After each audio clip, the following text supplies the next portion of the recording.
Chapter 1. The Dispossessed Viscount. Had I known that I would traverse realms, I, Lind, would have undoubtedly refrained from assisting my younger sister in her escapades with Otone games. Instead, I would have opted for the tranquil pursuits of titles such as Rune Workshop or Stardew Valley.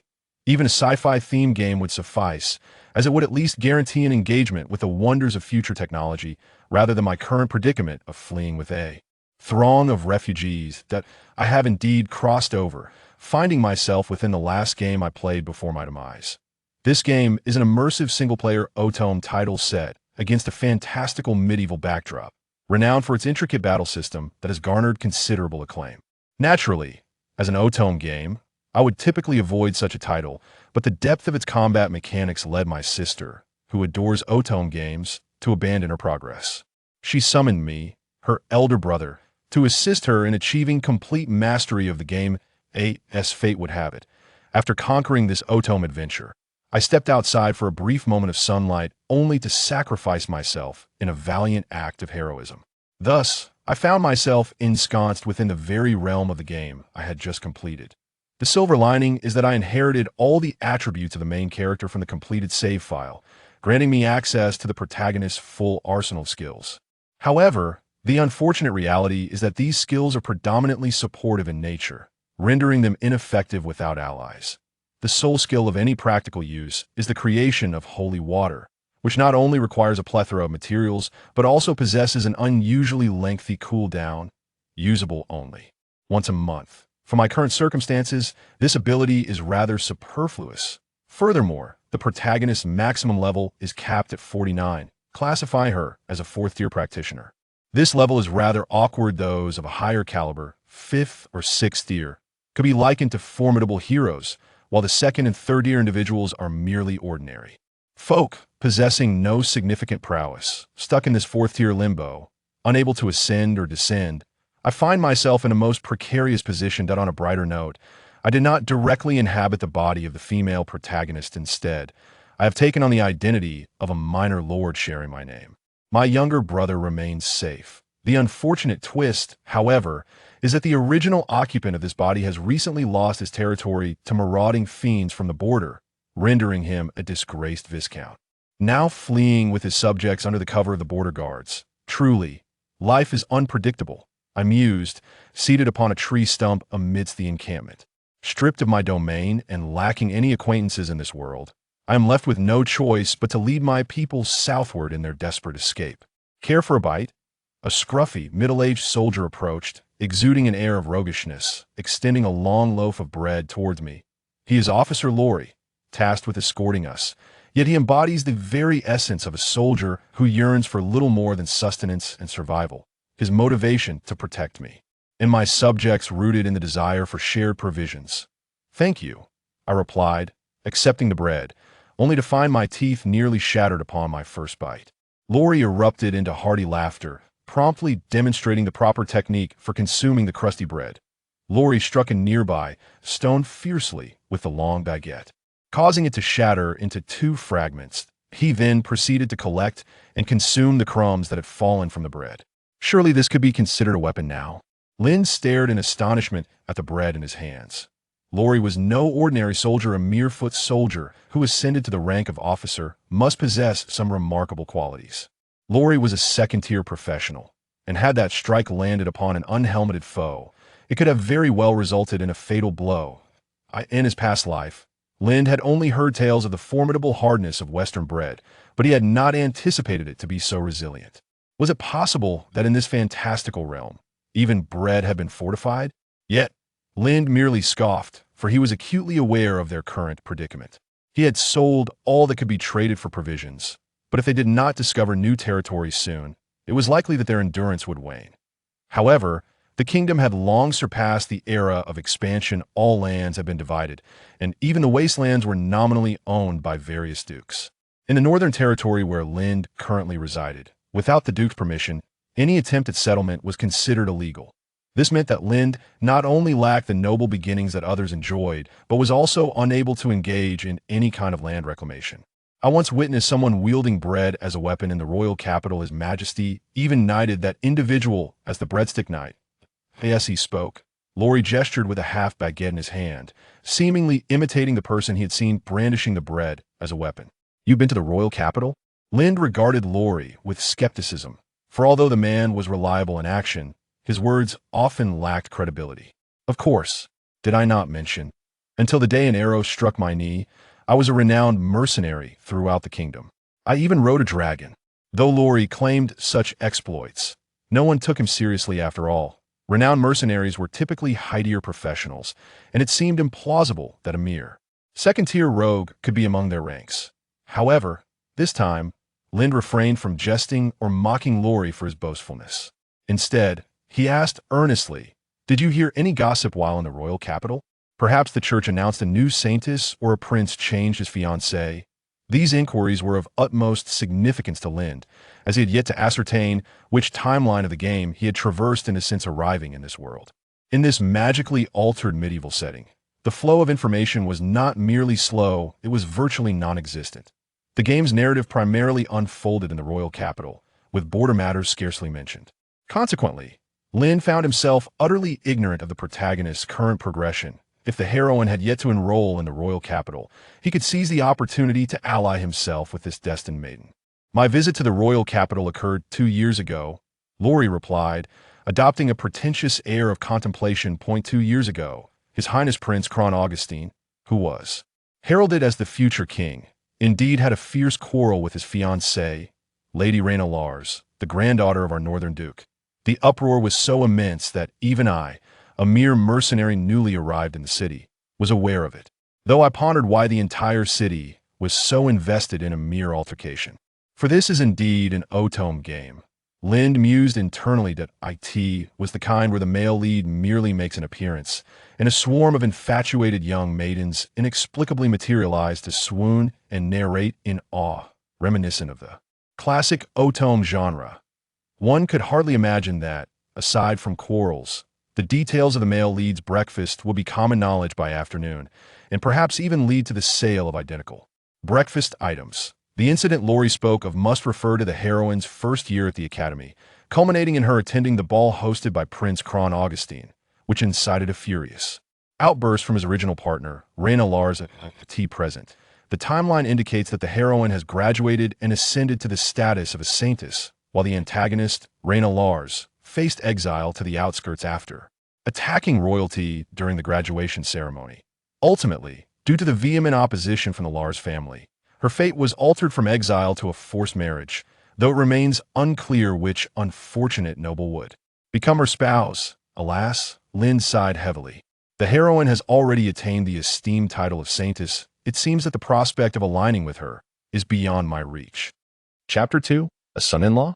Such an illusion as the saying goes, heaven does not completely forsake humanity. Just as Lind was beginning to contemplate whether he and Laurie should resort to a life of banditry, a messenger arrived from the royal capital, seeking him. The envoy descended from an opulent carriage adorned with sapphire inlays, bearing the royal emblem of a double-headed lion, compelling Lind to kneel in reverence. However, the messenger, clad in a blue robe, hurried forward to assist him, warmly grasping Lind's hand as he initiated conversation. "Viscount Lindroar, I have searched high and low for you.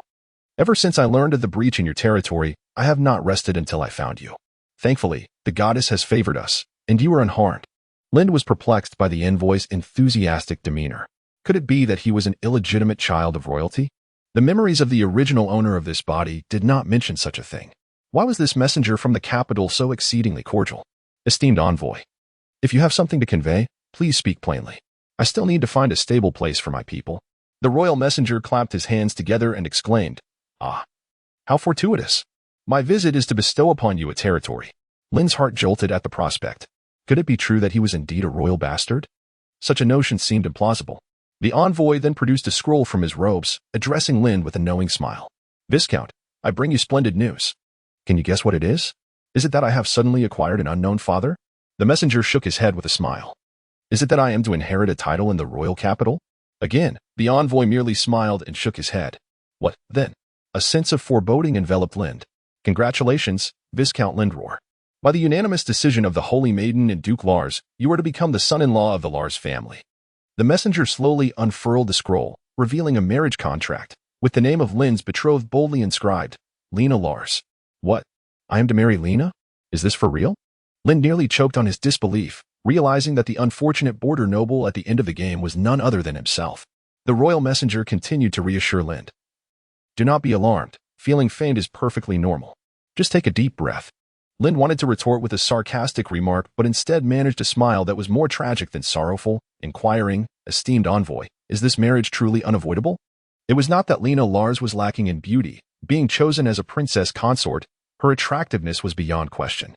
Yet, in the aftermath of the game, it was noted that Lena, harboring grievances against the royal family, had dragged her unfortunate husband into rebellion, resulting in their execution. For the current Lind, this was akin to receiving a death sentence. The envoy's expression grew solemn as he spoke in a threatening tone. Viscount Lind, she is the granddaughter of Duke Lars. Have you considered the consequences of refusing? Indeed, the envoy was somewhat anxious. Rena's reputation in the capital had reached an abysmal low. Terms such as shrew and jealous woman barely scratched the surface, with the most frequent epithet being the disgrace of nobility. This singular title effectively condemned Rena's standing among the aristocracy. Following the decree of her betrothal, the nobles of the capital adopted a stance of avoidance. The northern lords, too, distanced themselves as much as possible. In fact, many eligible young men from the north hastily secured engagements overnight, given the insufficient number of noble maidens, leading to several instances of clandestine male elopements. The current situation in the north was exceedingly intricate, with the local nobility harboring an even more extreme attitude towards Rena than their counterparts in the capital. Consequently, the envoy felt an urgent desire to fulfill his mission. Yet finding a willing benefactor was no easy task. However, Lind's demeanor led the envoy to suspect that this nobleman, who had fled from the border, might have caught wind of certain developments, intensifying the envoy's anxiety. Observing the curious townsfolk peering from a distance behind Lind, a sudden idea struck the envoy, who then raised his voice, pointing at the terms of the marriage contract. My Lord Viscount, you must consider this carefully. Should you refuse, the new territory bestowed by Duke Lars will be forfeited, and you and your subjects shall continue to wander aimlessly. Surely, you do not wish for your people to endure further hunger and hardship? Although Lind felt compelled to advise the envoy, who might be from an island nation, to exercise restraint, he nonetheless scrutinized the terms inscribed on the marriage contract. Indeed, the Duke Lars explicitly stated his intention to grant a vast expanse of land to his granddaughter's husband. Albeit it was uncharted wilderness, it was fertile ground, lush with water and grass. Were these lands truly meant for Lind? Not exactly, for the Duke had notably annotated that while Lind would be the nominal lord, the granted territory would be co-managed by Lind and Rena. What a notion of shared governance, Lind scoffed inwardly. The contract spoke of co-management. Yet how straightforward would it be for Rena Lars, the Duke's own granddaughter, to dominate an outsider husband? This merely served as a veiled means to endow his granddaughter with land. Yet, the subjects behind Lind gazed at him with eager eyes. Should their lord acquiesce, they would soon find their footing in the new territory. Moreover, Duke Lars held a status among the northern populace that surpassed even that of the emperor. Matters of the north were not within the emperor's dominion. Yet the Duke could govern them. What reason could their lord have to refuse? Lind recognized that he was being morally coerced, but after a deep breath, he solemnly declared, Very well, esteemed envoy, I shall affix my signature to the marriage contract. But I have one stipulation. Our food supplies are nearly depleted, and I hope you can provide sufficient provisions for my subjects to safely reach the new territory. No problem, of course not. The envoy, elated, thrust the marriage contract into Lind's hands. These knights will also escort you and your subjects to the new lands bestowed by Duke Lars. Lind's request posed no challenge for the envoy. A mere meal provided by any noble along the way would suffice to satiate the multitude of subjects following him. The envoy inwardly rejoiced, certain that a noble willing to flee with his subjects must possess a commendable moral standing, making him an easy adversary to contend with. As he overheard the jubilant cheers of the subjects and the border troops behind him, Lind suddenly found himself reconsidering the significance of marrying Rena Lars. At the very least, he had managed to address the immediate crisis, even if it meant essentially selling himself. Subsequently, Lind meticulously began to peruse the marriage contract. What? I am not even a son-in-law? Upon reaching the bottom of the document, he discovered that Rena would change her surname post-marriage, severing all ties with the Lars family. No wonder, in the future, there was no reaction from Rena when it came to the idea of rebelling against the Lars clan. Naturally, Your Excellency, what are you contemplating? This is a case of marrying down, not the acceptance of a son-in-law. The envoy cast a puzzled glance at Lind. While it was quite common for son-in-laws to exist in this world, given that women also held rights to inheritance, those who actively sought to be a son-in-law were few and far between. With a resigned sigh, Lind closed the marriage contract. It seemed that he could no longer jestingly declare, "Oh dear, the son-in-law of the Lars family has devoured his master," although he was not officially a son-in-law. In practical terms, his status after marrying Reyna would be scarcely different. One must concede that the Duke of Lars had inadvertently resolved the age-old conundrum of the son-in-law devouring his master in literature. Chapter 3. The gray and white collar nestled against the majestic giant god mountains and traversed by the Tyr River. The gray and white collar territory, while remote, is undeniably fertile land. This domain was meticulously chosen by Duke Lars for his granddaughter, offering a balance of modest prosperity and understated allure, a perfect sanctuary for retirement. If Reyna refrains from causing chaos, she could peacefully reside here until her final days. Beyond the mountains lies the illustrious empire of the elves. Even in the event of an invasion from the northern realms, she could seek refuge in the mountains, embracing the elves for protection. The only drawback of this territory lies in its position at the westernmost edge of the northern borders, where the population is sparse and the location somewhat isolated. Yet, given the current turmoil engulfing the northern regions, this remoteness might provide a shield from the ravages of war. Upon arriving at the gray and white collar, the royal envoy hastily departed with their guards, leaving Lind at last to behold his fiancée, whom he had encountered numerous times in the game. It must be said that Reyna's beauty in reality surpasses her digital counterpart. Even clad in armor, her tall and graceful figure is evident. Her golden hair shines like the morning light, and her emerald eyes radiate a crystal-clear demeanor, rendering her knightly attire all the more striking. However, knowing Reyna's fateful destiny, Lind's interest in her waned. Coupled with the various restrictions outlined in their marriage contract, he had resigned himself to the role of a dependent, albeit not officially a son-in-law. After greeting her, Lind entrusted the subjects he brought with him to Reyna, who, in turn, assigned him a personal maid as a gesture of acknowledgement. Before Reyna could speak further, Lind, with a clear intention of disengagement, took his maid and departed, exuding an air of indifference towards affairs of the territory. Though he had never lived off the bounty of another, Lind understood the art of dependency. After all, Reyna was rooted in the most powerful family of the North. How could Duke Lars deny him a mere morsel? As long as he could prevent Reyna from rebellion, he believed he could lead the dreamt-of life of leisure in this world. Thus, Lind meandered around the territory with his maid while contemplating strategies to dissuade Reyna from insurrection. The gray and white collar had previously been desolate land, and since Reyna's arrival, it was filled with overseers wielding whips, directing the laborers in their tasks. "Are you a fool? Just a couple of taps on the stakes and you're done? If your tent blows away tonight, I shall plunge your head into the Tyr River." Observing an overseer employing harsh methods to urge the laborers, who seemed inept at pitching tents, Lind frowned slightly and inquired of his maid, "Are these laborers serfs?" "Not entirely." The maid began to elaborate as she stood beside Lind. Due to the news that the new territory required substantial cultivation, the wealthy landowners and free citizens were reluctant to come. The inhabitants were primarily serfs of the Lals territory or free individuals burdened with debts to the Duke that they could not repay. Subsequently, Lind asked several fundamental questions, to which the maid responded with remarkable clarity, swiftly enlightening Lind about the basic circumstances of the territory. "What is your name?" Lind inquired, intrigued that someone so knowledgeable about the territory's affairs served as a mere maid. "You may call me Lila," the maid replied with a graceful curtsy. It was evident that this maid was not an ordinary person. She was likely sent by Duke Lals to assist Reyna, although it appeared that she wielded little power. After a brief exchange, Lind learned that Lila had become his personal maid simply because she had been ostracized by Reyna's small circle. This did not imply that Reyna lacked discernment. Rather, the knights she brought along formed a natural interest group. Whether out of loyalty or self-interest, they disapproved of Lila, whom they viewed as an unwelcome presence from Duke Lals. Reyna herself shared this sentiment and promptly handed Lila over to Lind. "I merely urge the young lady to work diligently. After all, numerous issues within the territory remain unresolved, and she cannot afford to rest." Gazing at the disorganized territory before him, Lind wholeheartedly agreed with Lila's assertion.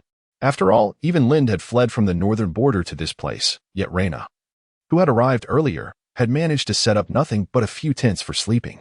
It was only after inquiring with Lila that Lind was astonished to discover that the remaining serfs without tents were actually sleeping on the ships moored at the dock, which had been hastily constructed by order of Duke Lals.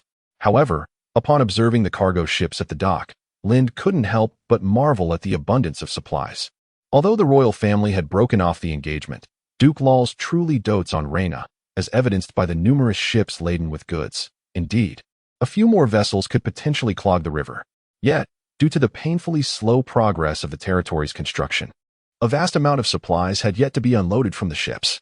The good news was that the abundance of resources meant even the serfs could be allotted tents. The bad news was that the tents were still under production. With such management capabilities, how could one dare to aspire to rebellion in the future? Lin genuinely wondered who had instilled such courage in Reyna to consider insurrection. Surely it wasn't Liang Jingru. Initially, upon witnessing the serfs being lashed by the overseer, Lind felt a twinge of compassion but refrained from speaking out, for he was merely a man of leisure. However, when he saw his own people receiving lashes, and even the border soldiers he had brought along suffering under the overseer's whip, Lind could no longer contain himself and stood up to deliver a kick to the overseer. "What the hell are you doing? Is this how you motivate people to work? Do you think my people are under your command?" The overseer, attempting to retort that there were plenty of others willing to work, immediately shifted his demeanor to one of respect upon noticing Lila, Reyna's maid, standing behind Lind.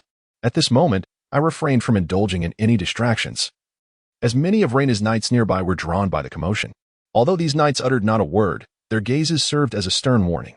Thus, Lind could not afford to take further action. He could only ensure the safety of the elderly, children, and vulnerable members of his community, who had endured the harrowing journey of escape. It was a remarkable feat for them to have arrived here, and Lind was determined to protect his hard-won survivors from any further harm. In this moment, Lind profoundly recognized the archaic nature of Reyna's governance. To label it as feudal would be a gross overstatement, for it resembled more of a slave system. Could such a territory truly aspire to rebellion in the future? Chapter 4. Reyna. How does Reyna's portrayal in the original narrative fare? For Lind, an individual who has never engaged with female-centric narratives nor partaken in other Odom games, it is indeed a convoluted matter. It is one thing to be easily provoked into a confrontation with the female protagonist. However, as the esteemed fiancée cultivated by the Lars family, she exhibits a shocking lack of sophistication, displaying a zero intelligence quotient in palace intrigue, spending her days foolishly orbiting the fourth prince.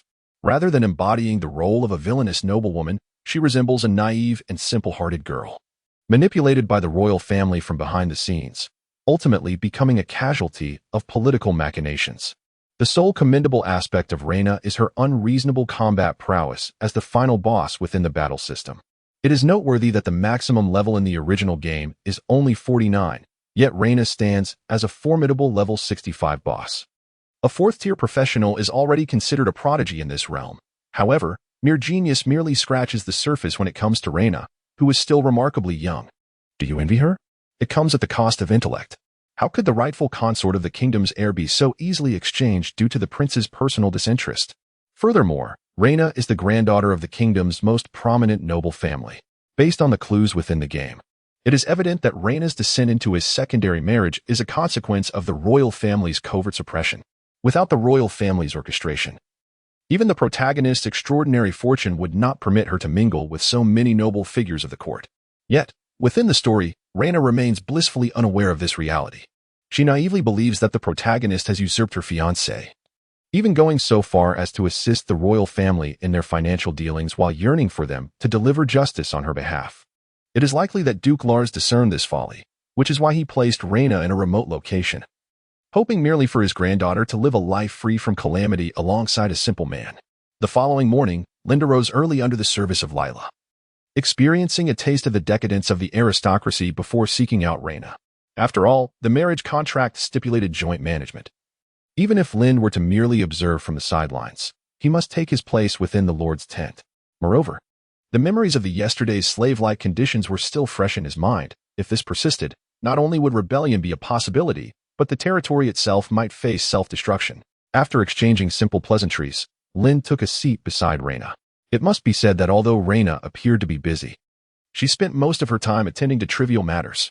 The current structure of the camp, or lack thereof, was such that some knights assisted Reyna in directly managing the subjects, while others oversaw the laborers, and yet others merely idled beside Reyna, assisting with various tasks. The so-called tasks ranged from significant issues, such as the arrangement of goods unloaded from ships, to petty concerns, such as how deep the stakes for the tents should be driven into the ground and where the tents should be erected. Even questions about how to cultivate the land were brought forth for Reyna's approval. However, Reyna's management could only be described as chaotic. A knight who had just approached her to confirm which goods were to be moved that day was forgotten immediately after a brief exchange. When another knight inquired about the same matter, Reyna, without a moment's contemplation, provided an entirely different answer. Observing the flustered Reyna, Lynn finally comprehended the reason behind the abstract nature of managing the territory. Eventually, when Reyna made yet another elementary mistake by assigning a serf to be managed by two knights, Lynn, unable to bear it any longer, intervened to remind her. Thus, Lynn remained seated within Reyna's tent, watching her grapple with those so-called official duties, occasionally pointing out her errors like an elderly gentleman observing a game of chess in the park. Lynn assured himself that he was not being deliberately critical. In his previous life, he was a true gentleman who observed chess in silence. However, Reyna's blunders were not merely poor chess moves. She was misusing the pieces entirely, treating cannons as chariots and knights as cannons. If this continued, the chessboard itself would be upturned. In the end, Reyna, her face flushed, gazed at the ever-growing pile of documents on the table and said to Lynn, "Why don't you take over?" "Miss Lars, I am merely offering suggestions. I do not wish to." Lynn's sentence was cut short as he noticed Reyna's resolute expression, suddenly realizing she was serious. "You truly want me to take over?" he asked tentatively. "Otherwise what? Are you not the lord here? If I am to manage these affairs, and you are here as well, then what purpose do you serve?" Reyna replied, exasperated, spreading her hands in confusion. What Lynn did not know was that although Reyna had been raised to be a princess, her training primarily focused on etiquette, and she had never studied the essential subjects of territorial management that are mandatory for nobles. This is why the marriage contract with Duke Lars stipulated joint management rather than granting full authority to Reyna. In terms of etiquette, Reyna's talent was on par with her governance skills. She barely passed her etiquette classes because, during a disciplinary session, the teacher's ruler broke while striking her, resulting in a passing grade. What Reyna truly desired was to ride into battle with her knights. The knights she brought along were her staunch supporters, eager to slay the demon race and earn military accolades rather than deal with bureaucratic paperwork. However, these knights naturally upheld Reyna's authority, and due to recent events in the royal capital, they were exceedingly exclusive. Upon hearing Reyna's response, Lynn nearly sputtered in disbelief. Did Reyna genuinely take the marriage contract at face value? Did she really consider herself the lord? All his previous contemplations were in vain, battling with thin air. This was not entirely Lynn's fault. Duke Lars had designed it this way, yet it was evident that he had underestimated his granddaughter's innocence. Reyna, as naive as blank parchment, was blissfully unaware that she was the true mistress of the territory. However, this revelation sparked an idea in Lynn. Could I also absolve the debts of the serfs and free citizens? They are of little worth, and I have long intended to let them off the hook. What about the overseers? They are utterly bothersome, reporting to me for the smallest matters. Perhaps they should report to you from now on. I have no desire to oversee them any longer. And what of the knights? Upon inquiring about the knights, a flicker of emotion graced Reyna's countenance as she remarked, "Pay no heed to those knights. I intend to take them hunting." Upon hearing this response, Lynn's heart finally eased. For Reyna not only bestowed upon herself all authority over the territory, but also distanced the knights who may have resisted his command. Truly, I am overwhelmed with emotion. Chapter 5. Record-keeping. Having recently acquired the authority of a lord, Lynn did not hastily attend to the overwhelming pile of paperwork before him. Instead, he sought out his old companion, the veteran Laurier, who had accompanied him throughout their journey. As a second-tier practitioner, Laurier enjoyed a favorable disposition among the knights, and upon arriving in the territory, he had taken to idling about, engaging in playful banter with Reyna's knights, even managing to become somewhat of a celebrity among them. When Lynn summoned Laurier, the latter was initially reluctant, expressing a desire to remain with the knights. However, he eventually complied. Was it truly so entertaining to associate with those noble knights? A look of helplessness adorned Lynn's face, given the brevity of their time together. He could still call Laurier over, but in a couple of days, the knights might very well consider him one of their own. At least he would be spared from the lash. Laurier lazily found a chair and settled down. The two had become quite familiar during their escape, akin to old friends, devoid of any formalities. Thus, Lynn skipped the pleasantries and spoke directly. "First, I want everyone in the territory to cease their current tasks. Have your border troops take over the management and register the names, ages, and professions of all individuals. If feasible, we shall also establish household registrations. Lind had previously conducted a simple registration with Laurier during their flight, but Laurier grumbled, "Hey there, my lord. While a simple registration is manageable, household registration is beyond the capabilities of those old soldiers. It is not as simple as jotting down names as we did before, and most of the border troops are illiterate. Only a few can read and write." Lind turned to the maid Lila beside him and replied, "This maid will assist you with her team of maids. There is no need for the level of detail that other nobles might require. It suffices to ascertain the number of households in the territory." Reyna did not require so many maids, so Lind decided to bring the entire team under Lila's management. Most of these noble maids possessed some literacy and were inherently service-oriented. Why not direct them to serve the people? Then, as if he had already prepared for this, Lind continued to issue commands. "Additionally, have everyone except Miss Lars' knights gather by the riverbank tomorrow morning. I have an announcement to make." With that, Lind prepared to rise and leave. "What are you off to do?" Laurier asked curiously as Lind made to exit the Lord's tent. "I wish to inspect the resources that Duke Lars has sent for his precious granddaughter." Lind casually picked up a list of supplies from his desk and muttered, "And I need to understand how to set up the tents." After setting everything in motion, Lind gazed at the list in his hand and sighed. The excesses of the affluent were indeed odious. Since Reyna had fled with the knights, the transfer of power proceeded remarkably smoothly. After all, Lind was the nominal lord, and no one would refuse a request for a day of rest. The registration process proved to be somewhat cumbersome. On the territory, aside from Reyna's knights, the majority were common folk with little literacy, as there was also the need for household registration. The individuals brought by Lind also required re-registration. Fortunately, the maids were relatively diligent. After all, for those who had sold themselves into the service of the nobility, being busy was far less daunting than having no work at all. Assisting with the registration of civilian refugees was not an insurmountable task for these maids, as it was, at least, a legitimate job. The gossip circulating in the maid circles was often far more scandalous than this endeavor. It was not uncommon for nobles to tire of their maids and subsequently cast them aside among the refugees. Several serfs lacked names during the process, prompting Laurie to whimsically assign them some peculiar titles. Upon receiving their names, the serfs humbly kissed Laurie's boots in gratitude, which Laurie accepted with a sense of entitlement. Despite Lila's disdainful gaze, Lind was even busier than these two due to Reyna's chaotic management, as the myriad supplies had become thoroughly disordered. He needed to personally inspect the ships to ascertain which goods were being transported. Moreover, setting up tents proved to be more exhausting than Lind had anticipated. The standards for tent construction varied slightly due to differing terrains. With the guidance and assistance of the overseer, Lind managed to successfully erect a large tent by himself. After completing this task, it was nearly evening when Reyna finally returned with her knights, bearing 2 wild chickens in hand. "How has the work fared, my lord?" Reyna inquired as she stepped into the main tent, removing her helmet, the glistening sweat mingling with her radiant golden hair. Despite being drenched in perspiration, Reyna's spirits were evidently high. She had not enjoyed such unbridled galloping with her knights in quite some time, and even found the energy to jest with Lind upon her return.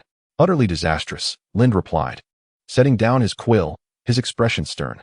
"Your previous management was a complete shambles.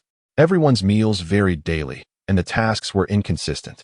Those who set up tents one day were assigned to unload goods the next, only to be sent to build fences by the afternoon. Furthermore, the standards you demanded for clearing land and erecting tents were inconsistent, and even the goods to be unloaded changed daily. You had 3 overseers and 2 knights managing a single serf. It would have been better if you had done nothing at all." Perhaps truly frustrated by Reyna's previous mismanagement, Lind shifted from his previously obsequious demeanor to a more assertive stance. In response to Lind's criticism, Reyna turned her face away, awkwardly whistling. She was well aware that her governance over the territory had been chaotic in recent days, with hundreds of individuals still unaccommodated. Often, directives issued in the morning were forgotten by afternoon, only to be modified the following day upon reminders from the knights. Averted gaze was Reyna's final act of defiance. Observing her turned face, Lind composed himself. After all, she was not only his ally but also a significant benefactor, and further rebuke would not improve the state of the territory. However, what mattered most to Lind was that he observed Reyna actually absorbing his criticisms, turning her head in acknowledgement, which indicated that she possessed a modicum of shame and recognized her own shortcomings. Indeed, Reyna was much like her portrayal in the game, possessing a clarity tinged with a hint of foolishness.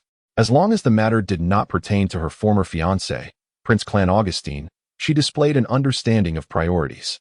Yet, Lind was unprepared for the revelation that Reyna, the eldest daughter of the Lars family, was utterly inept in the governance of their territory. Lady Reyna, as the treaty with the Duke of Lars stipulates that we jointly manage the territory, there is a matter I need to discuss with you regarding the supplies at the dock. I require a portion of them. Is that agreeable? Subsequently, Lind presented the meticulously prepared inventory to Reyna, who merely cast a cursory glance at it before sheepishly responding, "Of course, my lord. You may utilize any supplies you wish." After returning the list to Lind, she waved a wild chicken in her hand and added, "My lord, please calm your temper and enjoy my chicken." Chapter 6. 3 Matters. On the following morning, Lind awoke early and made his way to the makeshift platform by the river. At that moment, the entirety of the territory's inhabitants had gathered beneath the platform, eagerly awaiting a speech from the lord they had never seen before. Unlike before, Reyna did not vanish with her knights, but instead stood aside, intending to observe Lind's actions.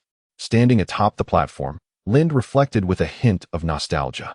The original Lind had envisioned numerous plans for the future, yet he had never anticipated acquiring power so effortlessly.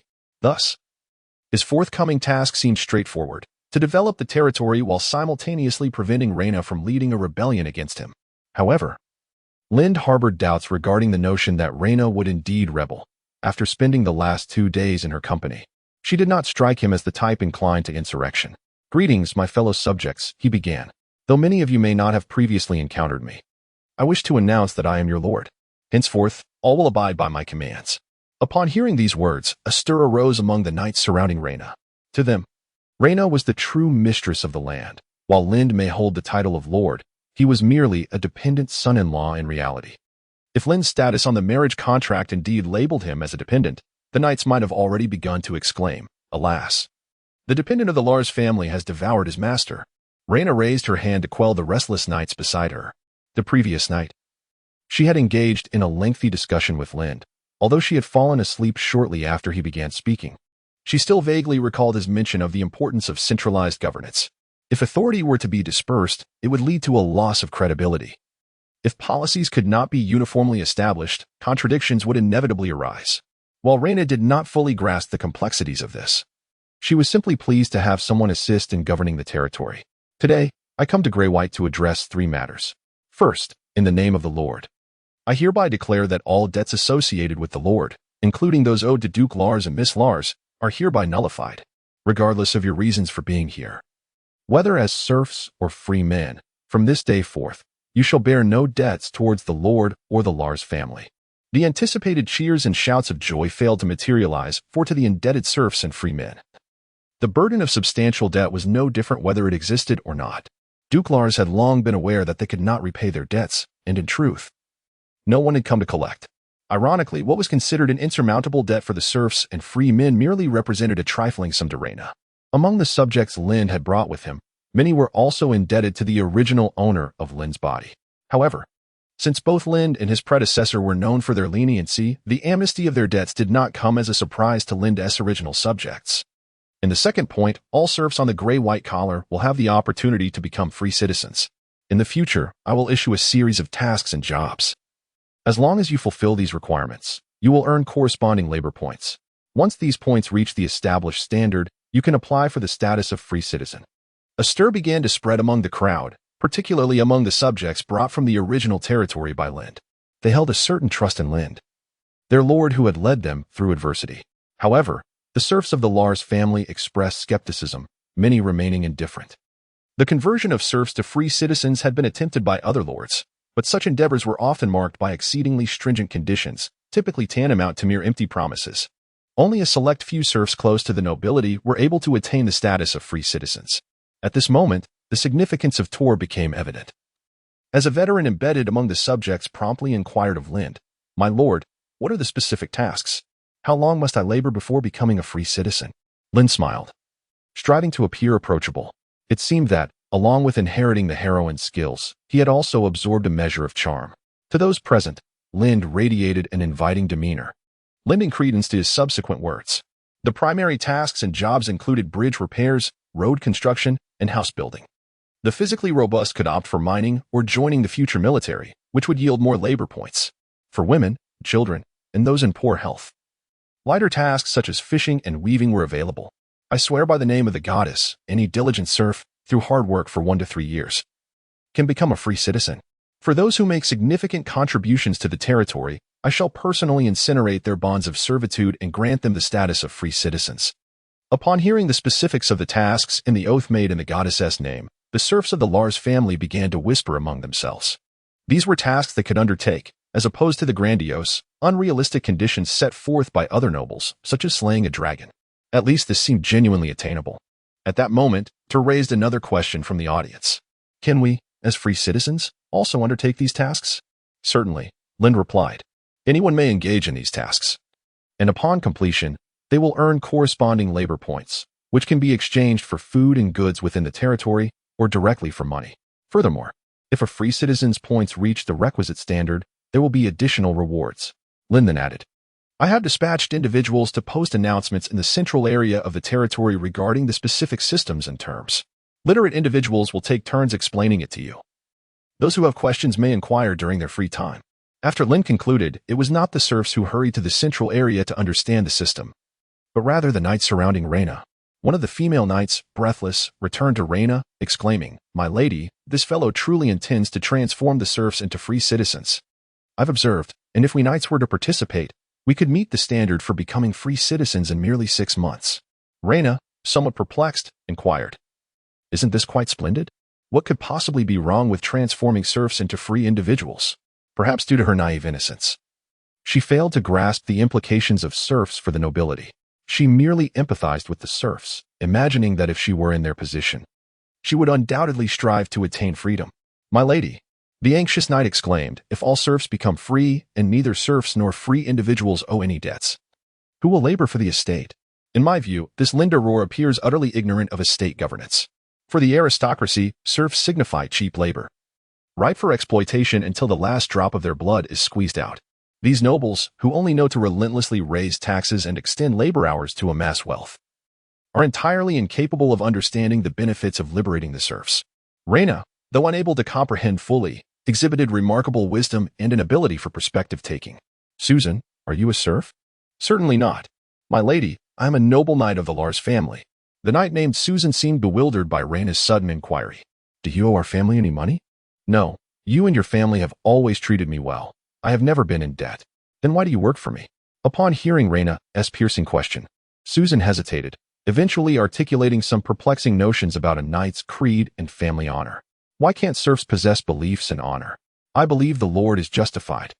Those who can persevere in fulfilling their tasks already possess the qualifications to become free individuals or even knights. Upon hearing Reyna's statement, Susan was momentarily taken aback and retorted, But my lady, we are nobility, our veins run with noble blood, while those serfs are merely slaves. What of it? Reyna replied nonchalantly. Grandfather once mentioned that our Lars family ancestors were blacksmiths. Chapter 7. The consumption of meat as for the third point. Lind looked at the emaciated serfs before him and declared, Today, we shall construct tents and enclosures. This is my inaugural decree. Although there is no overseer, I have arranged for you to be divided into groups, each assigned a specific task. Only upon fulfilling my requirements will your work be deemed complete. Facing the dazed crowd, Lind continued, The first 5 groups to finish their task shall be rewarded with meat this evening. The previously bewildered serfs suddenly sparkled with a glimmer of hope in their eyes. How long had it been since they last savored meat? Even in times of peace, it was a luxury for common folk, and now, amidst the chaos of the north, only the true nobility could afford such indulgence. Crucially, Lind's promises were not mere illusions. They were tangible rewards to be realized tonight.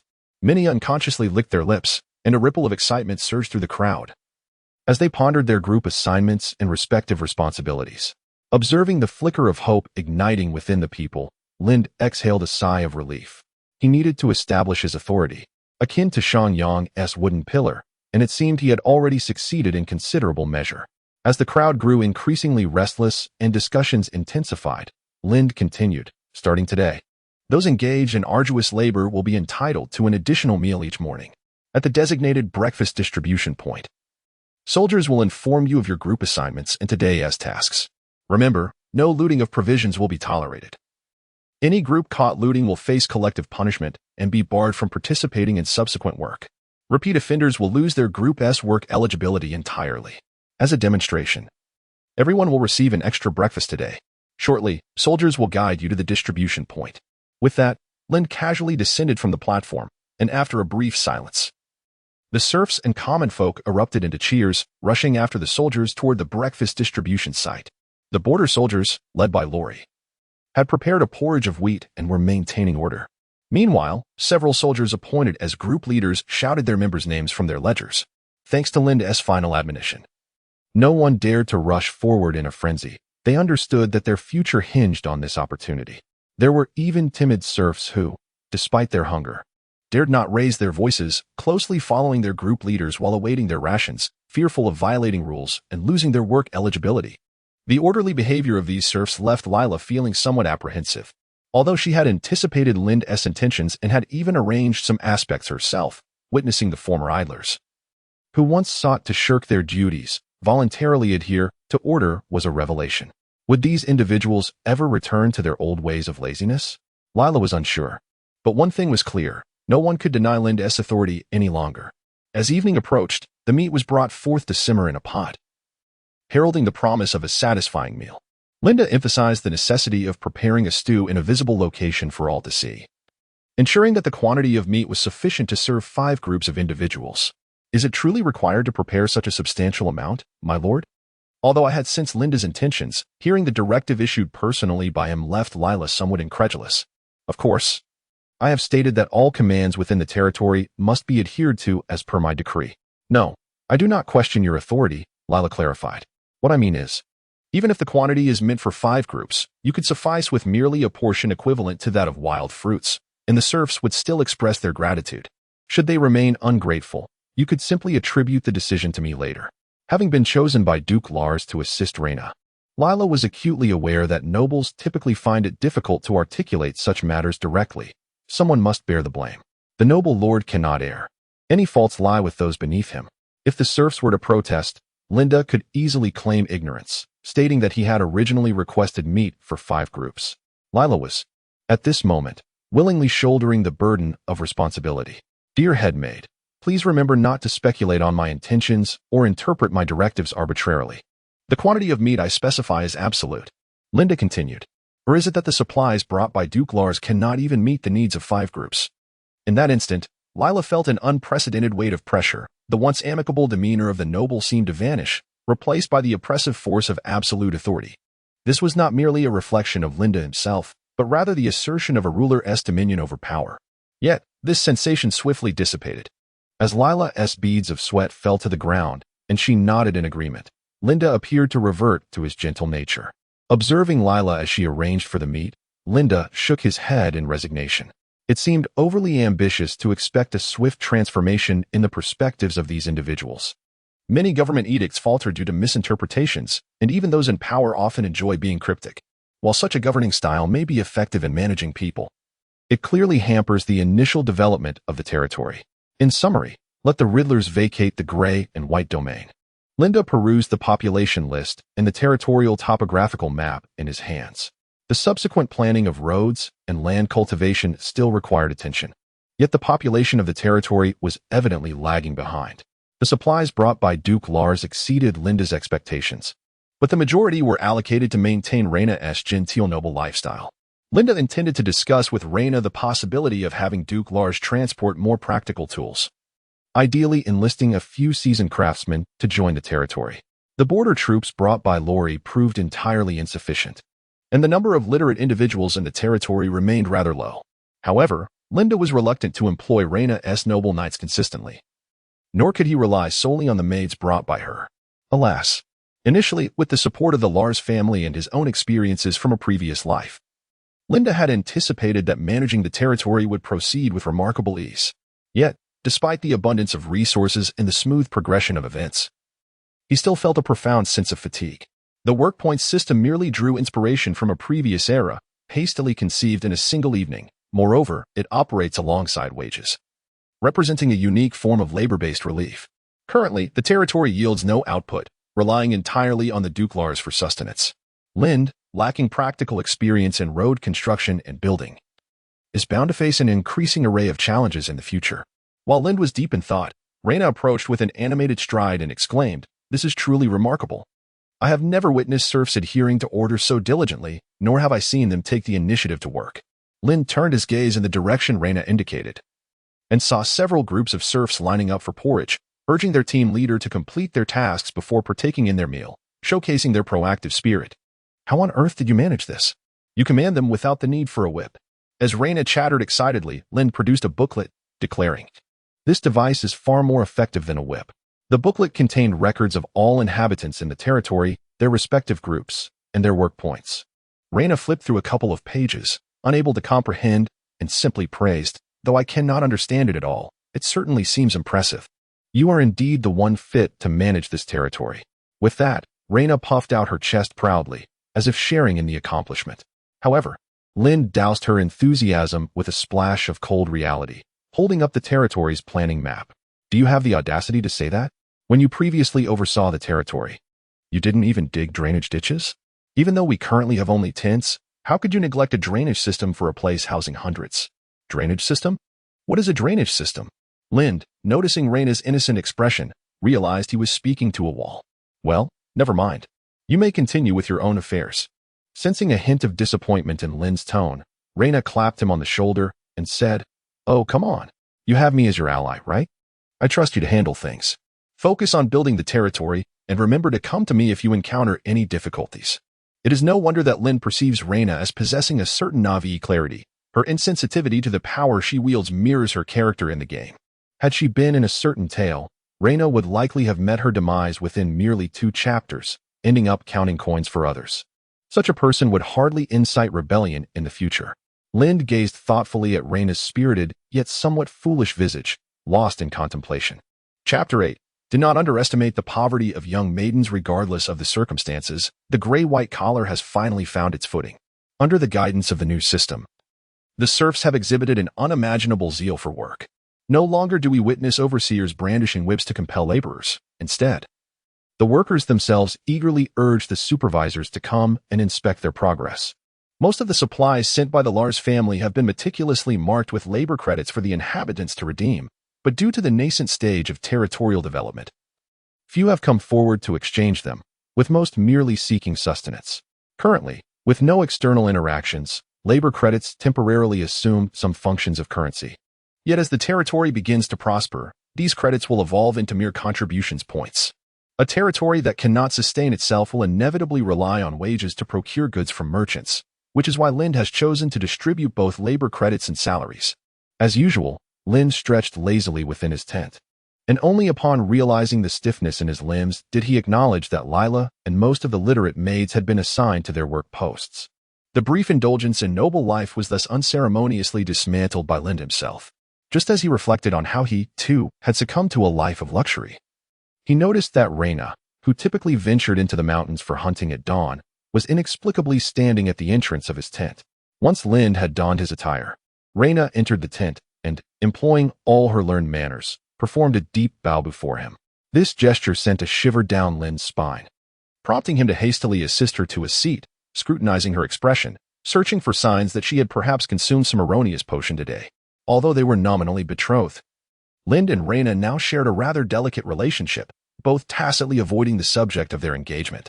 They essentially lived their own lives without any immediate thoughts of matrimony. After all, in the distant northern realm, where the king's presence felt far removed, the engagement had seemingly fallen into neglect. Observing Lind circling around her, Reyna could no longer contain herself and said, "Fear not, brother.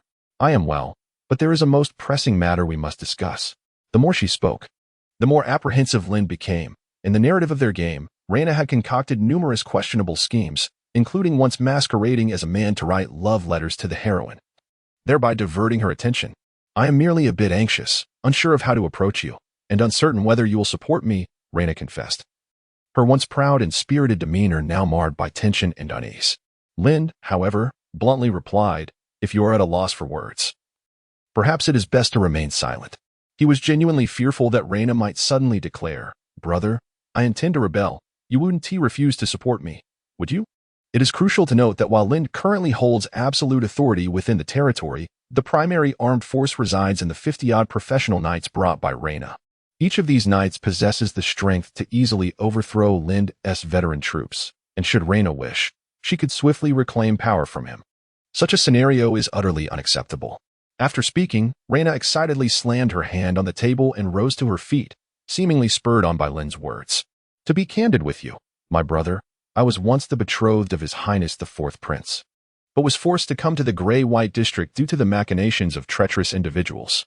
Having broached this topic, Reyna appeared significantly lighter in spirit and continued unabated. If you assist me in returning to the capital, I will beseech the royal family to restore my honor and reinstatement as the prince's consort. Once I ascend as queen, I shall appoint you as the chancellor of the kingdom. Reyna's proclamation was rife with absurdities, leaving Lind momentarily at a loss for words. Firstly, are you truly intent on opposing the heroine upon returning to the capital? Are you genuinely planning to confront her? Moreover, how do you propose to return? Will you fight your way back to the capital? Even if you were to successfully return, what are the chances that the old king, in a fit of madness, would reinstate you as prince's consort? And if you were to become queen, how could you possibly appoint me as chancellor? Would that not imply interference from the harem or a power grab by external kin? Indeed, while such tumultuous events are not uncommon in the medieval era, one would think it prudent to await the king's demise before broaching such matters. What vexed Lind the most was that Reyna's words evoked an unsettling sense of a scam, a feeling akin to receiving a fraudulent message claiming, I am the first emperor of Qin, and I will make you chancellor of the great Qin. To put it plainly, there was little distinction between her proclamation and a scam message. Nonetheless, Lind managed to maintain a composed expression. To avert the possibility that Reyna was genuinely intent on returning to the capital through force, he cautiously inquired, Miss Lars, I am indeed eager to assist you. But how do you plan to return to the capital? Of course, by becoming the heir of the Lars family, Reyna replied with certainty. At that moment, Lind, who had not paid close attention to the plot, recalled a game setting stipulating that the heirs of the four territories were required to remain in the capital's academy for their education. Though it bore resemblance to being a hostage, their freedom and status were considerably greater. This arrangement was primarily designed to facilitate the heroine's legitimate interactions with the heirs. Yet now it had been misconstrued by Reyna as her lifeline back to the capital. After all, in an Odom game, one need not concern themselves with the plausibility of the setting. Rather, one must consider its utility. Is there truly no heir to the Lars family at present? Lind questioned, casting a puzzled glance at Reyna. In the game, the heirs of the other three territories in the capital held favorable sentiments toward the heroine, but it appeared that Reyna was the sole member of the Lars family, and not even the heir at that. Upon mentioning this, Reyna's expression suddenly darkened, and with a hint of sadness, she revealed, the original heir was my father, but he has been missing for 5 years. It was no wonder that the game's plot failed to mention who the heir of the North was. Just as Lind was about to offer some words of comfort to Reyna, she instantly regained her usual vivacity and continued excitedly. Thus, the position of heir to the Lars family is entirely vacant. My grandfather established a rule that among the descendants with actual fiefdoms, the one who governs their territory best and achieves the most military merit shall become the next Grand Duke. Although Reyna spoke in vague terms, Lind could roughly discern the thoughts of Duke Lars. The heir he had devoted himself to nurturing had gone missing, and the factions below were stirring restlessly. To prevent his descendants from resorting to unscrupulous means in their quest for the position of heir, it seemed prudent to establish a rule: whoever prevails shall ascend.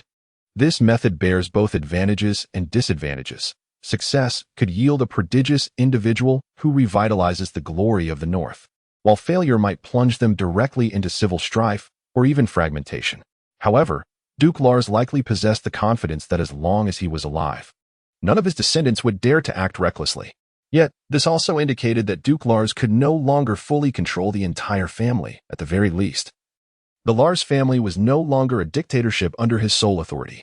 Thus, my dear brother, you see, we have yet to formally wed, which means I still belong to the Lars family. Indeed, Lind nodded slightly. Only after their marriage would Reyna need to change her surname. For now, Reyna remained a member of the Lars family. And since the Grey-White territory is jointly managed by us, could it not also be considered my domain? Certainly. Lind felt somewhat embarrassed but acknowledged the truth of it, for although Reyna was easily persuaded, the knights behind her had already grasped their swords tightly. So, as a member of the Lars family with a tangible territory, do I not fulfill the conditions to participate in the contest for the heir? Observing Lind's growing confusion, Reyna continued, initially, I believed it mattered little who became the heir, as I may not belong to the Lars family afterward. However, since you possess such capability, why not give it a try? You manage the territory while I lead the troops into battle. Together, as brothers, how could we not prevail? Lind nearly choked on his own blood upon hearing this, realizing that this matter had arisen because of himself. Reyna, mistaking his hesitation for fear of competition from the other members of the Lars family, reassured him, "Do not worry, brother. Although my uncle and siblings possess more prosperous territories than Grey-White, they lack grandfather's support. The many resources grandfather has bestowed upon me surely indicate his desire for me to become the heir." Lind longed to retort that if Duke Lars truly thought this way, he would not have assigned the territory to such a remote location. However, Reyna's subsequent statement silenced his retort. "I intend to make those in the capital who once mocked me understand that fortunes shift. Do not underestimate a young girl in poverty." Lind finally fell silent and tentatively asked, "Court elixir wine? What, brother, do you wish to drink?" No, it's nothing." Lind pulled out a handkerchief to wipe the sweat from his brow. Could it be that this phrase exists in Chao Dan's other world as well? Upon reflection, although he was not a son-in-law, Reyna was indeed the talented individual who had been jilted. Could it be that there was an ancient sage or a spirit residing within Reyna's ring? This might indeed explain why Reyna had achieved the prowess of a formidable force at such a young age. Nevertheless, considering the contest for the position of heir, Lind truly believed it was worth a try. After all, if Reyna were to become the heir, would that not allow him to nullify their engagement altogether? Moreover, with the presence of Duke Lars at the helm, the heir war will certainly not escalate too recklessly. It can be deemed a venture that brings forth more gains than losses. Thus one cannot reasonably decline. After Lind expressed his support, the bond between the two rapidly deepened. Seizing this opportunity, Reyna recounted the game's narrative from her perspective. However, midway through her narration, Lind abruptly called for a halt. Gazing at Reyna with a mixture of surprise and uncertainty, and sternly inquired, "Wait, Miss Lars, what is the name of the newly appointed saint who stole away the fourth prince in the capital? Lilith Doran? She appears to be a minor noble from the eastern region. Although she is petite, she is indeed quite charming. However, I find myself disliking her. I have this lingering sense that she presents two distinct personas, one before the prince and another before everyone else." Reyna continued her monologue, entirely oblivious to Lind's unease. Something feels amiss. Lind anxiously drummed his fingers upon the table. Was not the official heroine in the game named Isenebit? Furthermore, she did not resemble the black-haired lowly that Reyna described, but rather a silver-haired beauty. More critically, even if the heroine's name and appearance could be customized within the game, her origins were fixed. Was she not a commoner from the northern region? How had she transformed into a minor noble from the east? To validate his suspicions, Lind interrupted Reyna's discourse once more. "Miss Lars, do you happen to know a northern commoner named Isenebit at the academy?" Initially, Reyna felt a flicker of irritation at being interrupted, yet upon noticing Lind's grave demeanor, she began to reflect earnestly. Indeed, the northern students at the Royal Academy, particularly from the Lars family, were of notable interest. After all, a commoner was a rare specimen within the noble institution. Is she the one with striking silver hair and remarkable beauty? I do recall her. However, I was whisked away before graduation, so I do not know where she went afterward. Is she related to you? Lind's expression morphed into one of terror. There were other transmigrators, and it seemed that one of them had successfully usurped the heroine's identity. Chapter 9. The new theology. At this moment, Isenebit, the protagonist of this narrative, leads a group of refugees in the leafy territory, awaiting the Lord's distribution of relief provisions. Departing from the original storyline, Isa has not ascended to the status of a saint, but has instead returned to the war-torn north, where she offers her medical skills at the Church of the Blessed Mother of Relief. As the front lines in the north continue to crumble, vast expanses of farmland have been ravaged, rendering countless rural inhabitants into refugees. The Church of the Blessed Mother of Relief can no longer accommodate the overwhelming influx of displaced individuals, compelling them to flee southward. It is within this context that Isa leaves the church, guiding this throng of refugees on their perilous journey south. However, as the number of refugees swells, Isa finds herself increasingly overwhelmed. Her savings, accrued from working in the royal capital, are nearly depleted, yet the flow of refugees continues to grow. Old village chief, drink this vial of holy water, and you will soon feel better. May the goddess bless you. Isa gently offers the medicine to an aged man. Dear sister, how can an old man like me partake of such precious holy water? Perhaps it is better suited for the youth, he replies, his voice frail, as if his time is short. Rest assured, dear village chief, I have plenty more. The relief provisions from the Lars family were delivered to the castle yesterday and will be distributed shortly, Isa reassures him. After some persuasion, the elder finally takes a sip of the holy water, and his countenance brightens considerably. In truth, Isa's medicinal supplies had long been exhausted on the road. The contents of the vial were more aptly termed a placebo, merely ordinary river water mixed with plant ash. For Isa, her 3 years of study in the royal capital felt like a fleeting dream. She once pondered what it would have been like had she accepted the church's invitation to become a saint's attendant. Perhaps she would not find herself wandering with a multitude of refugees now. Even her once striking silver hair had faded to a dull gray along the arduous path of flight. Yet, Isa harbors no regrets. Given the chance to choose anew, she would still return to the north to aid the needy.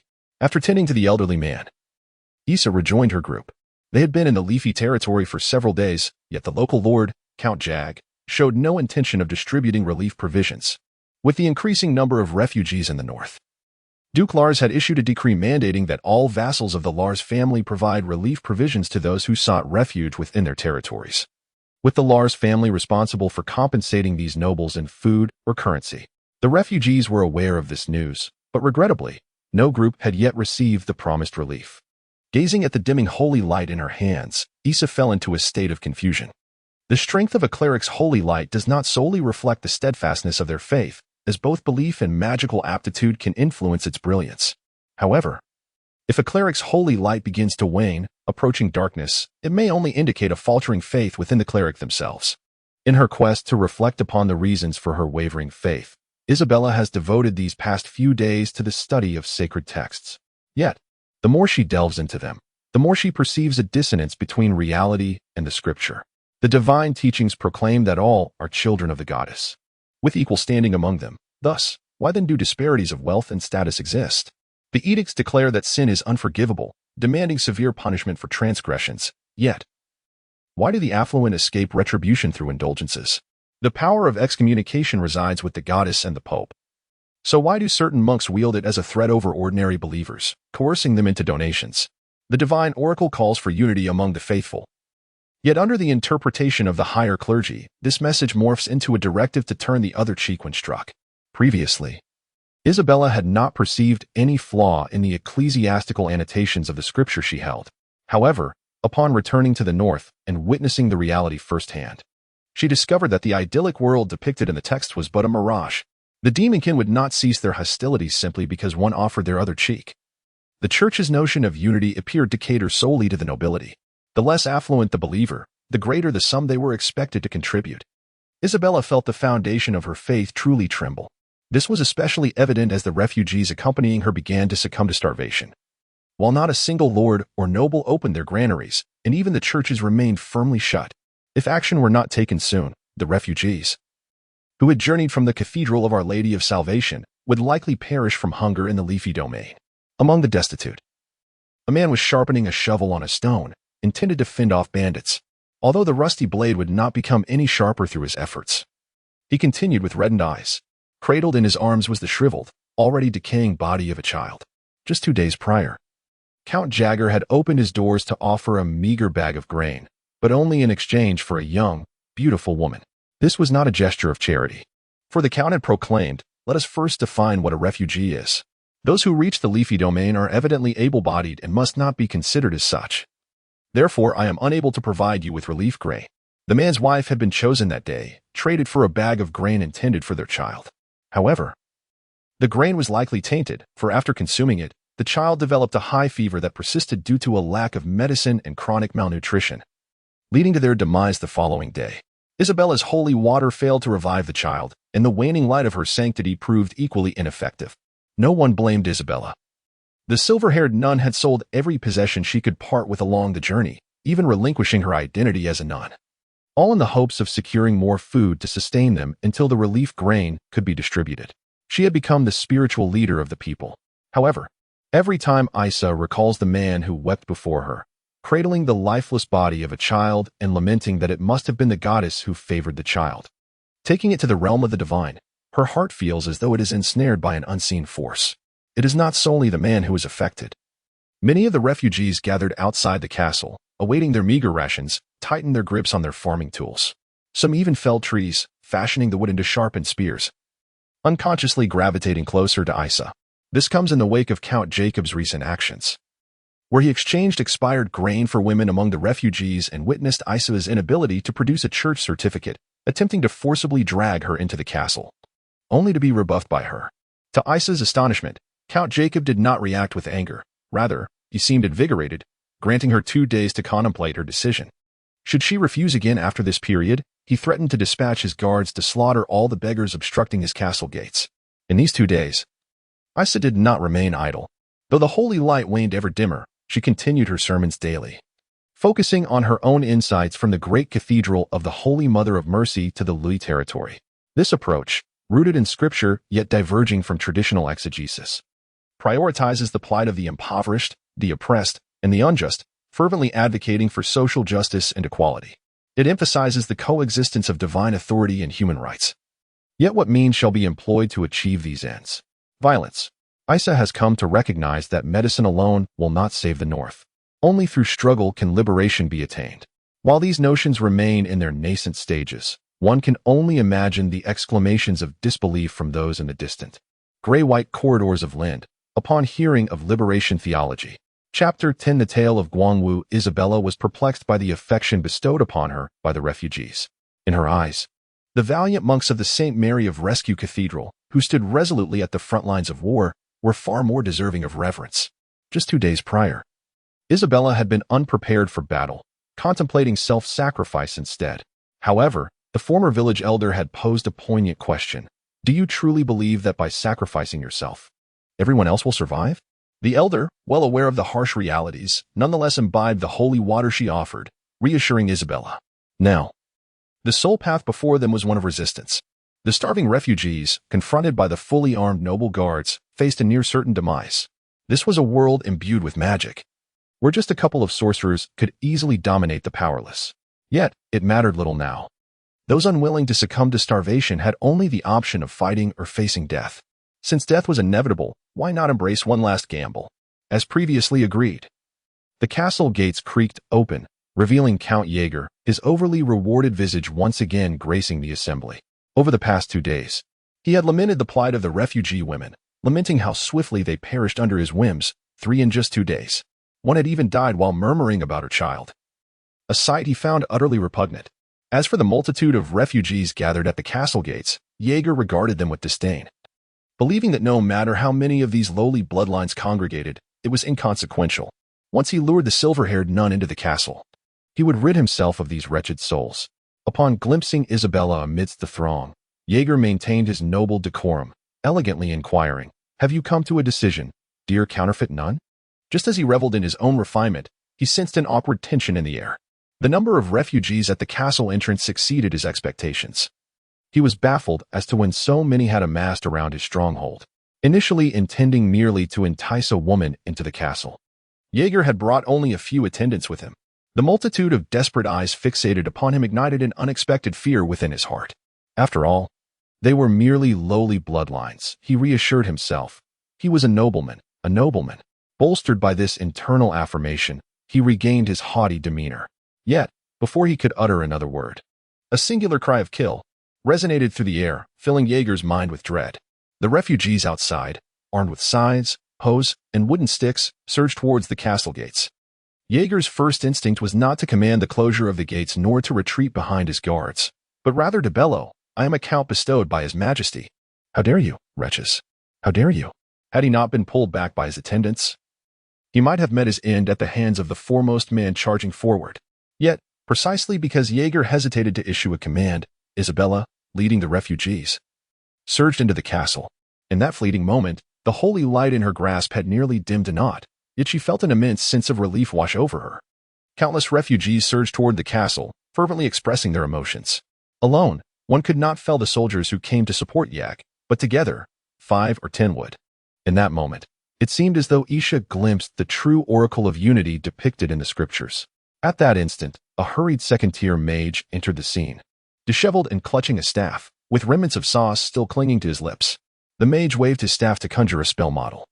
But Isha summoned the last vestiges of holy light to unleash a blinding flash, dazzling the mage. No one was there to assist him in his haste. and the once dreaded noble mage was swiftly engulfed by the throng of refugees. Yet, this was only the beginning of their plight. The castle was not designed for comfort, but rather for military purposes.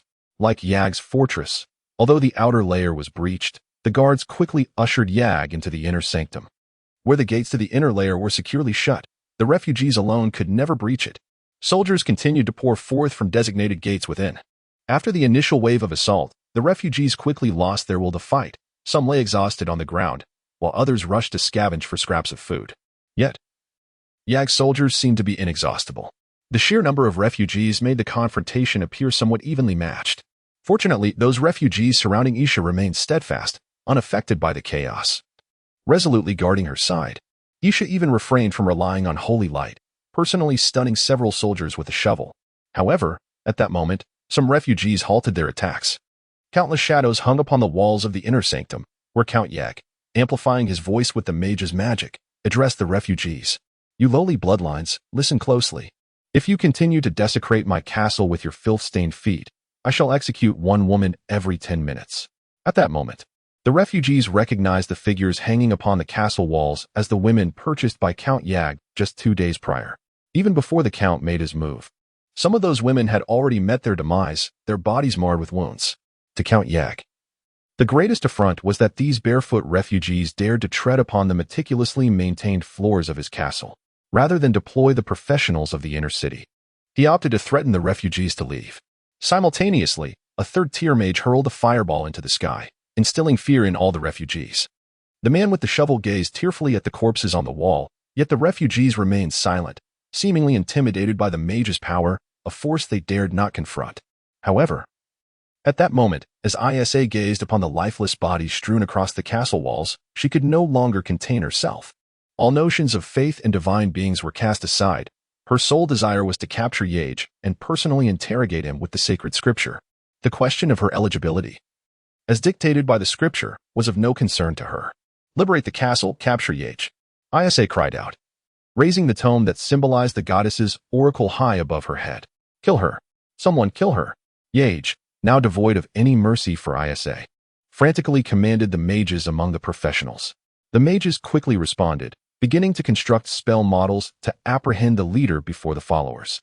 Yet, at that very moment, a miracle transpired. As Isa continued to shout for the liberation of the castle and the capture of Yage, a streak of fire suddenly blazed across the sky, and a meteor plummeted directly toward the castle. All present held their breath, watching as the meteor exploded in midair, transforming into a rain of fire that plunged directly into Yage's ranks. The fiery deluge spared the refugees not a single scratch, precisely striking Yage's forces instead. Divine retribution was the singular thought shared by everyone present. The rain of fire shattered the morale of Yage's army. Several mages who had intended to conjure a magical barrier for defense were struck down before they could even utter their incantations.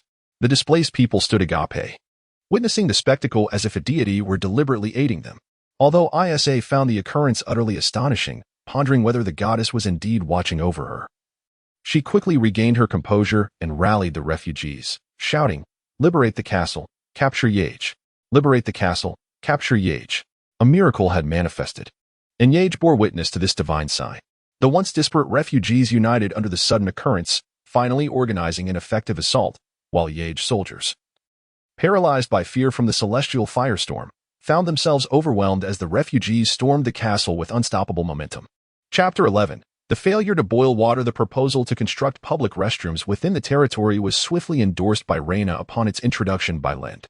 This initiative was elevated in priority by Reyna, who even generously offered her own funds as an additional incentive. The situation was dire. Although the royal capital in the game was resplendent, the cultural standards at the border were far from satisfactory, starkly resembling a medieval depiction. Even during the age of exploration, many western cities, particularly port towns, were rife with filth, necessitating the wearing of wide-brimmed hats to shield oneself from the refuse cast down from above. While high-heeled shoes were essential to avoid stepping in fresh excrement, the concept of using waste for composting was foreign to many ordinary folk, who resorted to solving their needs on the spot. Reyna, having lived a life of nobility, had not initially contemplated this issue, and Lind, who had been on the run, similarly overlooked it. Consequently, the territory now reeked, particularly after the citizens had their fill of food. Lind felt as though he might soon succumb to the stench if restrooms were not constructed. "My lord, the water has reached a boil," Lila announced as she entered the tent, bearing a stack of experimental reports for Lind's perusal. As before, while steam was indeed produced from the boiling water, it failed to generate the sufficient propulsion you had anticipated. Listening to Lila's report, Lind took the experimental documentation and absent-mindedly scratched his head in frustration. The boiling of water, an endeavor that had proven effective in his previous life, was inexplicably futile in this realm, although the process mirrored that of his former existence. The power generated by the steam was significantly diminished, merely causing the water to bubble slightly. Lind had once speculated that the water in this world might not even be water, yet aside from the lack of propulsion from the steam, all other physical reactions were nearly identical to those he had known before. What could be impeding or diluting the steam's power? The most plausible explanation seemed to be magical energy. The experimental report corroborated Lind's hypothesis, indicating that the elemental water in this world diluted the steam's potential. However, under the current conditions, this was the extent of their findings. The transformation of the diluted power, or whether the water element itself could serve as a new source of energy, remained a mystery. In conclusion, relying on boiling water as a means to gain an advantage was undoubtedly unfeasible. To embark on industrialization, alternative methods for generating stable power must be discovered. Lind's greatest concern was whether the power from gunpowder could also be diluted by fire elements. What was the nature of the microscopic systems in this world? Would microbial activity differ from what he had known before? If so, even the compost piles being initiated in the territory might not succeed. Though Lind had always believed that the true advantage of a traverser lay not merely in modern technologies like steam engines, but rather in the ideologies of standardized industrialization and insights far ahead of their time, the inability to boil water was nonetheless disheartening. However, he quickly adjusted his mindset. After all, this was a world of magic. Clinging to boiling water as a source of energy seemed like a misguided pursuit when magical energy was readily available. Having inherited the skills and attributes of the female protagonist, one can now conjure holy light with ease, yet still clings to the physical laws of a previous life, which seems somewhat idealistic. Moreover, the principles of physics from the past are not entirely obsolete. At least, we are not in a state where physics has ceased to exist. Whether it be pulleys or levers, they prove to be useful, and the laws of gravity remain unchanged. Lind does not need to worry about becoming a creature of hydrogen. With a well-adjusted mindset, Lind set aside the report and inquired, "Have we successfully replicated the results from the sugar production?" Although the initial quality was somewhat lacking, the first batch had indeed succeeded, albeit. Leah hesitated before responding, "We are still unable to achieve mass production." "I understand. There is no need for haste. First, take a batch of finished products and arrange the journey to the downstream town of Fazen for me. As you command." Leah gracefully lifted her skirt but did not exit immediately. Instead, she stared at Lind with unwavering intensity, her dark circles betraying her fatigue. Reluctantly, Lind uttered the words Leah had once spoken to Reyna. "Headmaid Leah, there are still many issues within the territory that remain unresolved, and you cannot rest yet." Despite the weariness etched on Leah's face, Lind felt powerless. Reyna's knights were unwilling to work under his command, and the only reference for employing people was the stringent standards of the previous life, where those deemed capable were utilized to their utmost limits. Although boiling water had proven unsuccessful, the sugar production had triumphed. The territory possessed beets capable of being transformed into white sugar. Through a laborious process of washing, shredding, extracting, heating, precipitating, boiling, and finally cooling naturally, Lind was finally able to slightly enhance his sustenance after numerous experiments. However, due to the absence of professional equipment, the entire process remained rudimentary. Even the separation machine was merely a simple hand-crank device coupled with a wooden barrel, yielding a meager amount of sugar each day. Even with the implementation of an assembly line, the inadequacies of the equipment could not be compensated for, resulting in a persistently low yield. Yet it sufficed. The female workers in the territory trembled with excitement upon witnessing the crystallized white sugar. Lind had learned from Reyna that in this era, most white sugar was produced by alchemists, employing an exceedingly intricate process and abstract materials, including bats' tears and frogs' urine, requiring a plethora of peculiar substances to create crystalline sugar. The inhabitants of the territory still believed that Lind had secretly employed some form of magic to conjure these glistening, snow-white crystals rather than relying solely on his own efforts. This perception was likely due to the assembly line work, which left the laborers unaware of the entire sugar-making process. However, Lind had no intention of correcting this notion. The complex sugar-making process likely emerged from market demand. After all, the more intricate and mysterious the production, the more the nobility were inclined to favor it. The sugar supplied by the Lars family was somewhat more acceptable to Lind, as it at least utilized the excrement of bees, ensuring that the raw materials were sweet. Nonetheless, one could argue that it was still not entirely palatable. One can only remark that, due to the existence of magic, the technological landscape of this world is rather absurd. Although the beets by the roadside possess a sweet flavor, the nobility dismisses this humble food, consumed only by the common folk, as worthless. Consequently, no one considers the possibility of refining sugar from them. Instead, they pursue the creation of entirely nonsensical items through the use of magic. As for the yellow mud water method, it holds no distinction from alchemy for Lind at present. This yellow mud water is not mere sludge. Some speculate it to be a type of alkaline clay. Yet no one has been able to replicate its production to this day. This is not an error in documentation, but rather a simple loss of knowledge. In his previous life, Lind harbored disdain for those who dismissed the entirety of the exploitation of natural resources due to an inability to replicate a single aspect. At least the dragonbone water wheel recorded within it was still in use in Lind's hometown, and he had even tread upon one as a child. Lind has just completed the blueprints for the dragonbone water wheel, preparing to promote its use within his territory. Currently, the greatest source of frustration for Lind is not the knights, led by Reyna, who occasionally create trouble for him, nor the sporadic conflicts between his original subjects and those brought in by the Lars family. The most pressing issue is the lack of labor. In reality, the territory has a population of 700 to 800, excluding Reyna's knights and those veterans Lind has assigned as officials. The number of able workers is still alarmingly low. Constructing latrines requires manpower, erecting houses necessitates labor, clearing land demands workers, and even the experiments Lind has organized require hands. Despite Reyna's daily excursions into the mountains to search for minerals, which are, in truth, merely outings, the allocation of population remains severely inadequate. Research into cement and gunpowder, while currently stalled due to material shortages, is visibly labor-intensive and cannot be undertaken by ignorant serfs.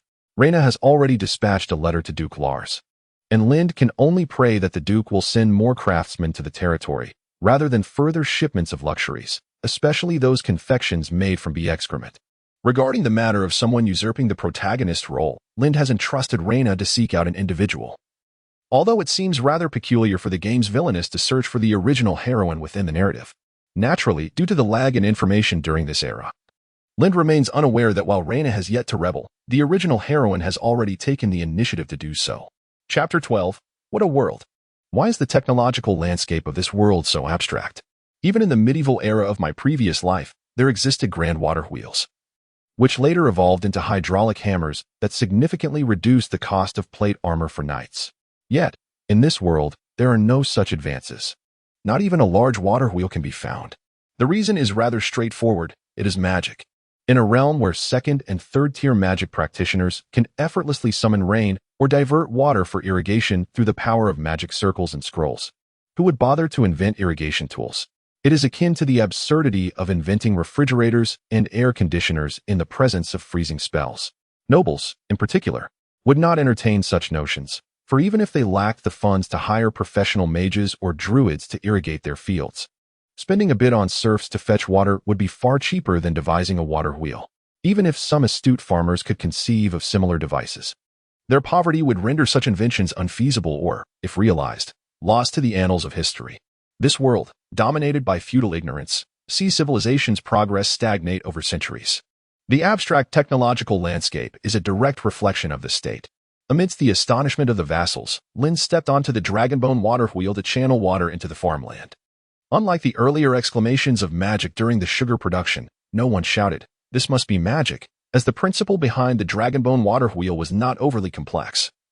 Understanding chain-driven mechanisms was sufficient to construct a functional model.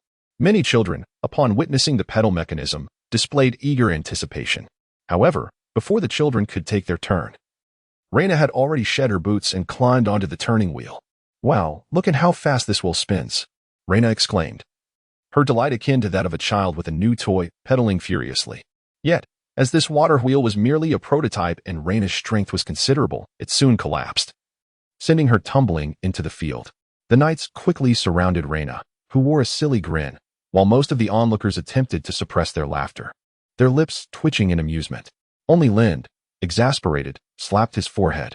Reyna had truly become increasingly carefree in recent days, bordering on unruly, though thankfully, she had not committed any grievous acts, merely playfully competing with children for toys. Strangely, when Reyna seized a child's toy in the territory, she indeed bore a striking resemblance to a mischievous noblewoman. Dusting herself off, Reyna turned to Susan and said, "This is quite nice.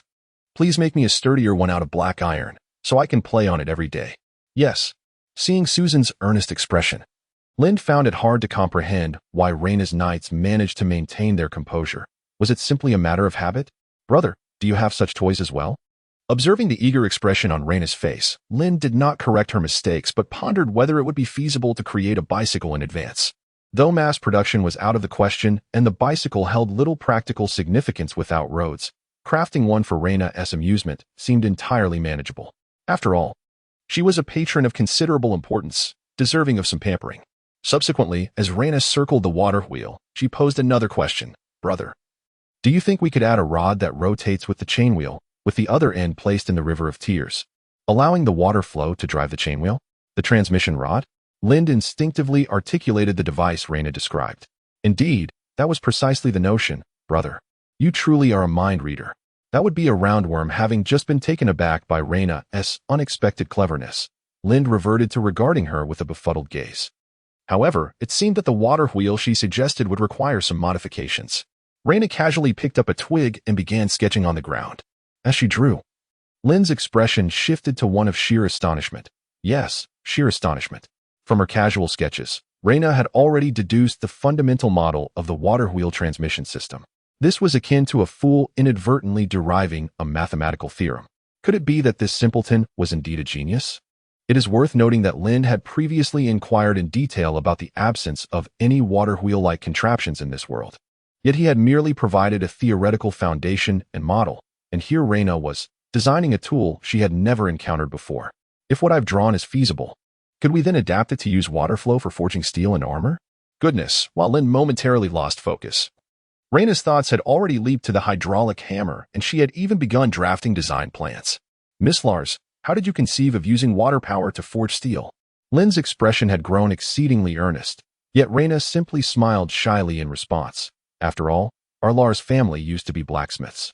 My grandfather always said we must not let our family craft be lost. If we ever fall on hard times, it could still provide us with sustenance in that instant." Lind began to suspect that Reyna's lack of common sense might be hereditary. How could the esteemed eldest daughter of the Northern Duke contemplate resorting to blacksmithing for survival? However, observing Reyna's silly grin, Lind suddenly found a measure of understanding for the Duke of Lars residing far away in the capital. Perhaps he was indeed serious. As Lind watched Reyna continuously refine her sketches, he too picked up a twig and joined in. With Lind's assistance, a schematic for a theoretically operational hydraulic hammer was thus completed. Along the way, Lind supplemented Reyna with a bit of physics knowledge, which she grasped with astonishing speed, even managing to outmaneuver Lind, who was not a physics specialist. Reyna was truly a genius, in the truest sense of the word. While a smooth operation seemed unlikely, the question remained, were there materials capable of supporting variable speeds and transmission? If not, it would merely be a large toy. Lind lamented as he gazed at the sketch. However, Reyna immediately interjected, "The materials are quite simple. We can utilize those alchemical substances. As long as you articulate your needs, the alchemist will be able to create them for you. It merely comes down to a matter of cost." Following this, Reyna flashed a confident smile, adding, "But for the Lars family, the issue of money is hardly a concern." Lind thought to himself that this world indeed possessed magic and alchemy, and nodded in agreement, saying, "Then let us venture to the downstream town of Farson tomorrow. I happen to have some additional notions that require a substantial amount of alchemical materials." "Farson town? Are we heading to the champagne market?" Reyna's energy seemed boundless as she bounced excitedly beside Lind, seemingly eager to embark on the adventure. "Not entirely. I have matters to discuss with Viscount Jefferson of Farson town, and of course, I shall also visit the champagne market." Upon hearing this, Reyna exclaimed with enthusiasm, "Let us go, of course. I have yet to explore the commoner's market. I shall prepare my belongings immediately." No sooner had she spoken than she dashed away with a host of knights, prompting Lind to call out in exasperation, "We shall return the same day. There is no need to pack." The champagne market is renowned in the western regions of the Northern Territory, yet its location is not fixed. It is held in rotation across the lands of the so-called Champagne nobility. This time, it just so happens to be hosted by Viscount Jefferson of Farson, Lynn's downstream neighbor. Though he is merely a viscount, Jefferson has amassed considerable wealth from the champagne market, to the extent that even some earls and marquises find themselves borrowing funds from him. Furthermore, the champagne market is not merely a venue for selling wine. It has evolved into a grand commercial affair, featuring a myriad of shops as well as performances akin to circuses. Having been raised with strict etiquette, Raina's understanding of markets stemmed solely from the chivalric novels she had read, thus she was filled with anticipation for this journey. At the crack of dawn the following day, she roused the still sleeping Lind and dragged him onto the boat. Even after disembarking, she had no time to greet Jefferson as she whisked Lind away to the market. Within the market, an array of stalls sprawled in every direction, the cacophony of the marketplace merging with the vibrant chatter of the crowd, creating a lively and bustling tableau. Farmers displayed their vivid fruits and vegetables, vendors showcased various poultry and livestock, while artisans exhibited their crafts, such as wood carvings, pottery, and leather goods, captivating the attention of passers-by. Among the stalls, one could even find unique offerings like those of healers, mages, and fortune-tellers. Those mages at the stalls, how remarkable! I cannot sense even the slightest ripple of magical energy. Raina exclaimed in awe at a stall selling protective charms accompanied by divination services. That one is a fraud. Lind replied, pulling Raina away with an expression of disbelief. Raina's knights were already burdened with an assortment of peculiar crafts, yet Raina continued to peruse, buying here and glancing there. In truth, these crafts paled in comparison to the exquisite items found in Raina's own home. They were the sort she would not have given a second glance had she encountered them in the royal capital. Nevertheless, Raina made a purchase. For the gazes of those peddling handicrafts mirrored the eyes of her subjects during her tenure as their steward, evoking memories of her own inadequacies. This inspired a desire within her to assist these individuals, yet ultimately, she could only afford to buy their inexpensive trinkets. The marketplace bustled with activity. Yet it was not as she had envisioned. Weapons clashed alongside wine bottles, curses mingled with brawls, and pickpockets seemed more numerous than customers. Mercenaries and adventurers bore little resemblance to the gallant knights depicted in tales. Instead, they roamed in threatening packs, intimidating the unprotected vendors. Champagne aristocrats enforced a strict no-freebie policy, insisting on steep discounts for the merchants, half price or suffer the consequences. Such was the nature of free trade. Initially, Raina found the claims of the old soldier accompanying Lin to be preposterous, asserting he had ridden dragons. To her astonishment, the mercenaries in the tavern went even further, boasting of slaying dragons and bathing in their blood, now invincible and capable of. The subsequent details were lost to Raina as Susan covered her ears. Yet even she sensed the man was spinning a tale, for he, much like Lin's old companion, fumbled to describe what a dragon truly looked like. Chapter 13. The Alchemical Guild of Runestigmata. The marketplace's commerce exceeded Lin's expectations. Once an agreement was reached with merchants selling materials and alchemical apparatus, a mere deposit would suffice for them to transport the goods to Lin's territory. With the assurance of the Champagne nobility, there was little concern regarding the merchants absconding with their funds, unless they wished to forfeit their standing in the north. This is somewhat ironic, as the nobility governing the northern markets wielded more influence than the current Lars family. As for procuring the materials for gunpowder and cement, Lin found the process remarkably smoother than anticipated. In his past life, he had witnessed the eclectic wares of an African witch market, which boasted an array of bizarre materials, some of which were indeed useful in chemistry. The marketplace in this world was no different, and the existence of genuine magic made the trade of materials even more prosperous. For instance, the components needed for gunpowder, saltpeter, sulfur, and charcoal were all common alchemical ingredients, making bulk purchases quite ordinary. He could even stipulate certain requirements, such as having the charcoal thoroughly carbonized before delivery to his domain. This revelation piqued Lin's curiosity about the alchemy of this world. To be frank, he was more eager to bring those skilled alchemists back with him than simply acquire materials. Thank you for your patronage. That will be 247 silver leaf coins. Let me round it down for you. 240 coins. The shopkeeper, a woman in her 30s, donned a loose yet fitted magical robe, her elegance complemented by a smoking pipe adorned with golden filigree. Her demeanor was somewhat languid, yet her language remained exceedingly courteous. Although Lind purchased a significant amount of materials, the cost was rather modest, comparable to a week's allowance for Raina. He readily paid the deposit, The materials not only included those necessary for gunpowder, but also a plethora of recognizable chemical substances and various alchemical tools. Akin to preparing for a training session for the alchemist in his territory. The affordability stemmed mainly from Lin's decision to forego abstract materials. Had he chosen those esoteric magical components, the prices would have undoubtedly surged several-fold. For instance, there were peculiar items like slock powder made from unknown animal bones, possibly even human bones, desiccated organs devoid of blood, withered specimens of venomous snakes, and suspicious substances resembling cow dung, such as dragon dung. Good sir, are you interested in hiring an alchemist? The shopkeeper exhaled a cloud of smoke before glancing at Lind. Indeed. I have heard that a competent noble should possess a dedicated alchemist. Do you offer such services? I specifically seek one proficient in both runes and magical arrays. Lind had previously gleaned a rudimentary understanding of this world's magical system from Reyna. Despite her explanations being laden with various pronouns, he managed to comprehend the essentials. The most lucrative form of magic appeared to be alchemy, while the most promising means of directly enhancing productivity was through semi-automated rune magic arrays. In the present realm, there indeed exist magic artisans capable of employing runes. However, Lind requires systematic study to comprehend the essence of runes within this world.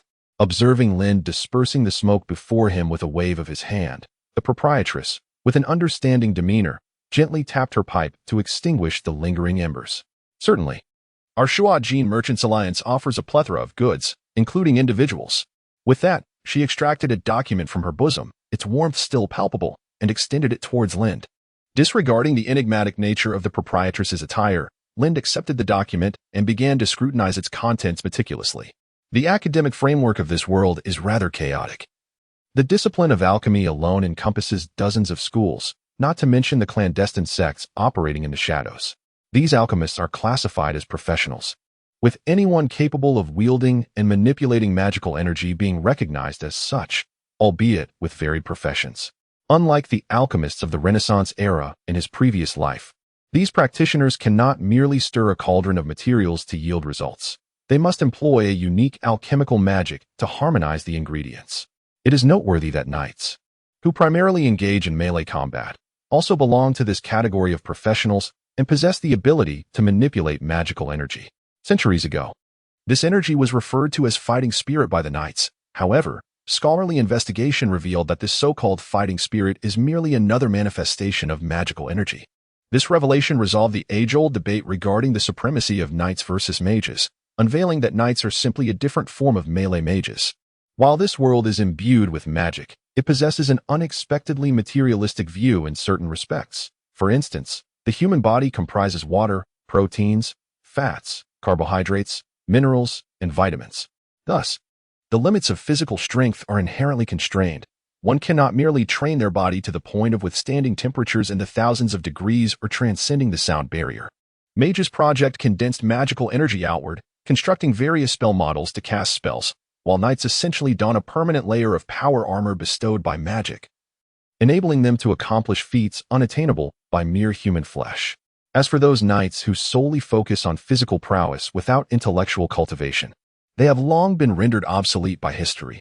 After considerable searching, Lind finally discovered the alchemical school most aligned with his aspirations, the Rune Saint Alchemical Society. Abbreviated as the Rune Society. This group comprises alchemists dedicated to the study of runes, with later contributions from mages who specialize in scrolls and practitioners who explore sacred marks. This society espouses the belief that different runes and symbols can bestow diverse powers, striving for the perfect arrangement of runes and the meticulous construction of spell models. Are you intrigued by the Rune Saint Alchemical Society? The proprietress, while toying with her smoking pipe, noted Lind's lingering gaze upon the document. Before Lind could respond, she continued. Although the Rune Society appears to meet your requirements splendidly, I must caution you that, in reality, most alchemists also engage in rune studies, with some possessing rune mastery surpassing that of the Rune Saint Alchemical Society. Linda comprehended the innkeeper's implication and, with a hint of perplexity, glanced at the materials in his hand before inquiring, is there an issue with the Rune Saints Association? Recently, they had encountered some internal strife. The former president had recently passed away, and the association faced bankruptcy due to overly radical research topics, leading to a financial shortfall in their endeavors. Consequently, most members had deserted the association, leaving behind only a handful of mediocre alchemists who were now eyeing its remnants with avarice. Typically, alchemy, being one of the most lucrative forms of magic, ensures that alchemists rarely suffer from want, even though the practice itself demands significant financial investment. Securing sponsorship from the nobility would promptly yield income surpassing that of other professions at the same tier. What kind of research could result in the bankruptcy of an alchemist association and compel the majority to abandon it? Sensing Linda's confusion, the innkeeper elaborated. They aspire to enable ordinary individuals who cannot perceive magical energy to wield magic, which has deterred any noble from offering support. Linda nearly choked on his tea. Was this not the endeavor of a transmigrator? Was the mindset of the indigenous people of this other world so advanced? Had they succeeded? To my knowledge, there has been no progress whatsoever. Observing Linda's interest, the innkeeper began to recount the history of the Alchemist Association. It was purportedly established by the late president to find a cure for his ailing daughter, but after his demise, his family selected another heir, resulting in the association losing its crucial financial backing and becoming fragmented. After all, which noble would willingly permit a commoner devoid of any magical talent to wield magic? Even nobles without magical abilities would refrain from supporting the Rune Saints Association, for doing so would equate to admitting their own inadequacy in magic. With that money, they would rather conceive more children or adopt a couple of gifted ones from the vast noble network. Thus, the Rune Saints Association not only received no sponsorship but also faced numerous obstacles, and even the Shuajin Merchants Guild, which was solely profit-driven, hesitated to recommend them to clients, perceiving them as unlikely to generate future returns. After absorbing this information, Linda could not help but muse that being a step ahead of one's time signifies genius. Yet being 2 steps ahead renders one a madman. While the intent of the Rune Saints Association may not have been overly progressive, the subject of their research was undoubtedly ahead of its time, to the point where no one comprehended it, and those who did would instead harbor animosity towards them. However, it was precisely this that piqued Linda's interest in the Alchemist Association. His territory was in need of individuals capable of imparting fundamental alchemical and rune knowledge. And this association seemed to be the answer. With that thought, Linda produced 3 times the required deposit and placed the exquisite silver coins atop the materials pertaining to the Rune Saints Association. The hiring fee for the association was relatively modest, not necessitating such a sum of silver. The innkeeper returned the coins, only to be halted by Linda's outstretched hand. No, I do not seek to hire, I intend to acquire them. Upon hearing these words, the proprietress seemed to have realized that someone was proactively assisting in the elimination of the company's negative assets. Instantly, she donned a commercial smile and produced a contract from her bosom, exclaiming, "What a sagacious decision! The Alchemical Society of Rune Sanctity is indeed exceptionally suited for educating novices. Your discerning eye is truly commendable. The talents you seek shall soon arrive at your domain." After signing a contract that satisfied both parties immensely, Lind, feeling content, exited the chain store of the Shining Gold Merchant Alliance. As he stepped out of the store, he noticed Reyna, devoid of any noble demeanor, squatting at the entrance awaiting his return. "Have you concluded your discussion with your brother?" Lind inquired, nodding at her, observing Reyna's somewhat despondent expression. And out of concern for his benefactor, he gently asked, "What troubles you, Miss Lars? You appear rather disheartened." "Oh, it's nothing. Merely that the market differs significantly from my expectations." Lind recognized this expression, reminiscent of a female colleague from his previous life, who, during a business trip to Paris, incessantly lamented about the city's foul odors and the abundance of human waste on the streets, far surpassing that of dogs. This phenomenon is aptly termed Paris syndrome. It seemed that the champagne market did not align with the visions the young lady had imagined from the chivalric tale she had read. "Shall we proceed? Do you not have matters to discuss with Jefferson? Let us hasten back afterward. I wish to don my gray and white attire." Reyna adjusted her emotions, promptly rising to dust off her skirt, and restored her customary smile as if nothing had transpired. Chapter 14. What? The heroine has rebelled? If there exists a quintessential template of nobility, then Jefferson undoubtedly embodies it. His meticulously styled hair, complemented by a resplendent golden beard, radiates his noble lineage and authority. A splendid coat drapes over his broad shoulders, adorned with the exclusive crest of Fazentown, proclaiming his family heritage and status. Jefferson's movements, languid yet graceful, prompted Lind to glance at the demurely awkward Reyna beside him, leading to a moment of doubt regarding who truly represented the elite of society. The etiquette of a viscount from a remote region far surpassed that of Reyna, which elucidated why Prince Clan of the game regarded her with disdain. "Lord Lindral, I have heard of your circumstances, and I express my profound sympathy for your plight." Upon uttering these words, Jefferson cast a meaningful gaze towards Lind and Reyna, leaving one uncertain as to whether he was expressing pity for Lind's loss of his original estate or for his marriage to the granddaughter of Duke Lars. Jefferson, however, did not exhibit much respect towards Reyna. His courtesy was merely that which one extends to a noble woman. This was not due to any ignorance of decorum on Jefferson's part, after all. His lessons in etiquette far surpassed those of a certain individual who had once shattered a teacher's ruler with an unfortunate movement. The hierarchy among nobles is exceedingly intricate, necessitating consideration of the prevailing political climate, marriages of alliance, and family wealth. While Reyna's status was indeed not that of an ordinary noble, the political turbulence in the royal city, coupled with Jefferson's own distinguished status as an extraordinary viscount, led him to regard Reyna merely as Lind's wife. The principal reason for this was that Jefferson had discerned at the dining table that Lind was the true decision-maker among the upper echelon, while Reyna was merely a decorative figure. However, to speak candidly, while Jefferson was courteous towards Lind, he did not display any genuine respect. In the eyes of the northern nobility, Lind was merely a son-in-law to the Lars family, lacking even the recognition that would accord him status, effectively rendering him less than a side branch of that family. Furthermore, despite Reyna being the eldest granddaughter of the Lars family, she had not participated in the air wars of the North, at least not from Jefferson's perspective. Meanwhile, he had secretly invested in several other members of the Lars family. Regardless of which Lars ascended to power, Jefferson would remain comfortably positioned, his status far surpassing that of Lind, the son-in-law. Consequently, in response to Lind's visit, Jefferson hosted no grand ball nor extended invitations to other nobles, for Reyna's current reputation was in tatters. Even if he were to invite others, they would likely decline.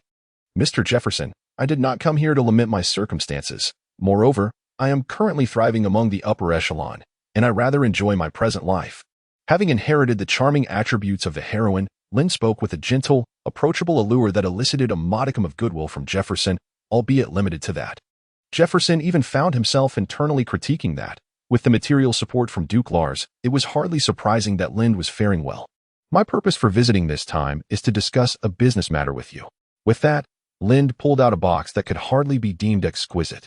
Although the assistance from Duke Lars had led to an abundance of elegant gift boxes, Lind found it perplexing to comprehend the aesthetic of the nouveau riche prevalent in the kingdom and thus resorted to designing one himself.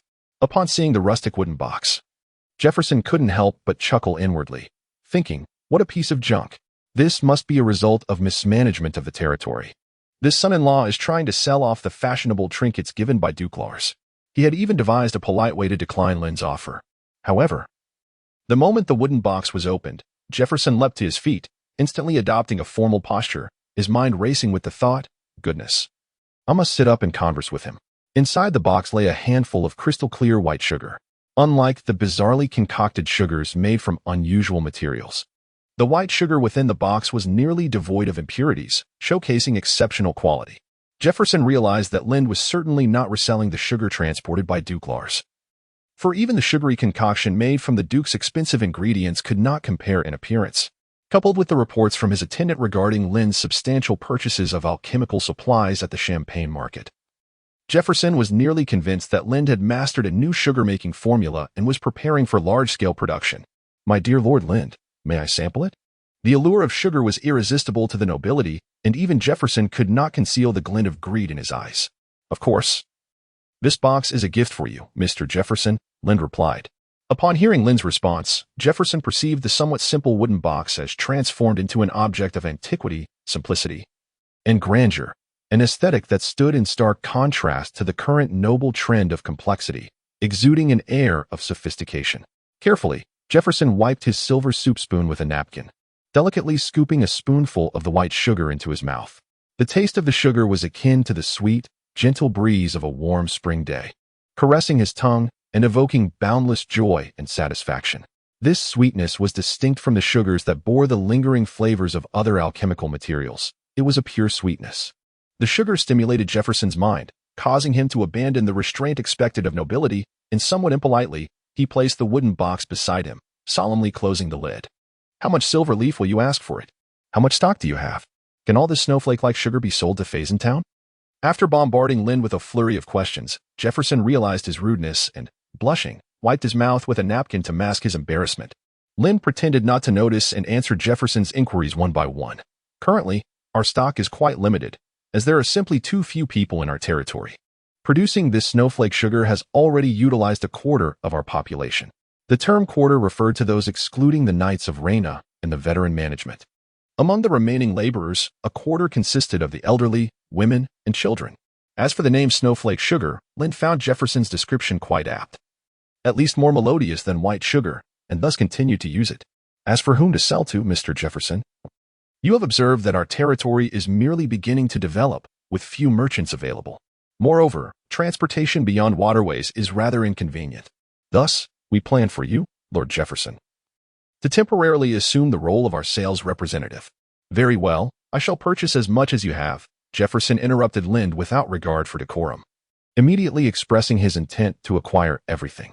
Subsequently, the two parties discussed certain details, such as the necessity for Lind to inform Jefferson should other nobles wish to obtain the agency for the snowflake sugar, thus enabling collaboration between them. This was unavoidable. Until roads were constructed by the Gray-White District, they would have to rely on Jefferson's champagne market and connections for sales. Furthermore, Jefferson was to regularly organize merchants of daily necessities to trade in the Gray-White District. Regarding pricing, Lind initially intended to sell each box for 60 silver leaf coins. However, to obscure costs, he boldly requested 200 coins. To his surprise, Jefferson agreed without hesitation, at which point Lind realized he had underestimated the wealth of the nobles. A prosperous farmer barely earned 20 silver leaf coins in a year, yet a noble would feel fortunate purchasing a box of sugar for 200 coins. It was no wonder that Reyna felt her weekly allowance of over 200 silver leaf coins was inadequate. Lind's poverty had limited his imagination. Thus, under Reyna's astonished gaze, Jefferson first reserved 100 boxes of snowflake sugar, which was merely the minimum order he stipulated. Lind would provide as many as Jefferson desired thereafter. Thus, a business deal amounting to at least 20,000 silver leaf coins was struck. In the meantime, Jefferson found an excuse to temporarily leave the banquet with a box of snowflake sugar in hand. The antiquated yet simplistic box only grew more appealing to him, especially the understated elegance conveyed through its simple lines, as if it were indeed the sort of item befitting a grand noble family. After entrusting the box to his steward, Jefferson remarked, "Craft several replicas from sandalwood and gold thread based on this box for my review. I am certain they will be far more esteemed by the nobility than the gaudy aesthetics of the Augustine family." The steward, faced with his master's audacious statement, remained unperturbed. After all, in the northern territories, the primary currency was gold coins, followed by the Lars family, and then the royal family, with Jefferson possessing an abundance of gold.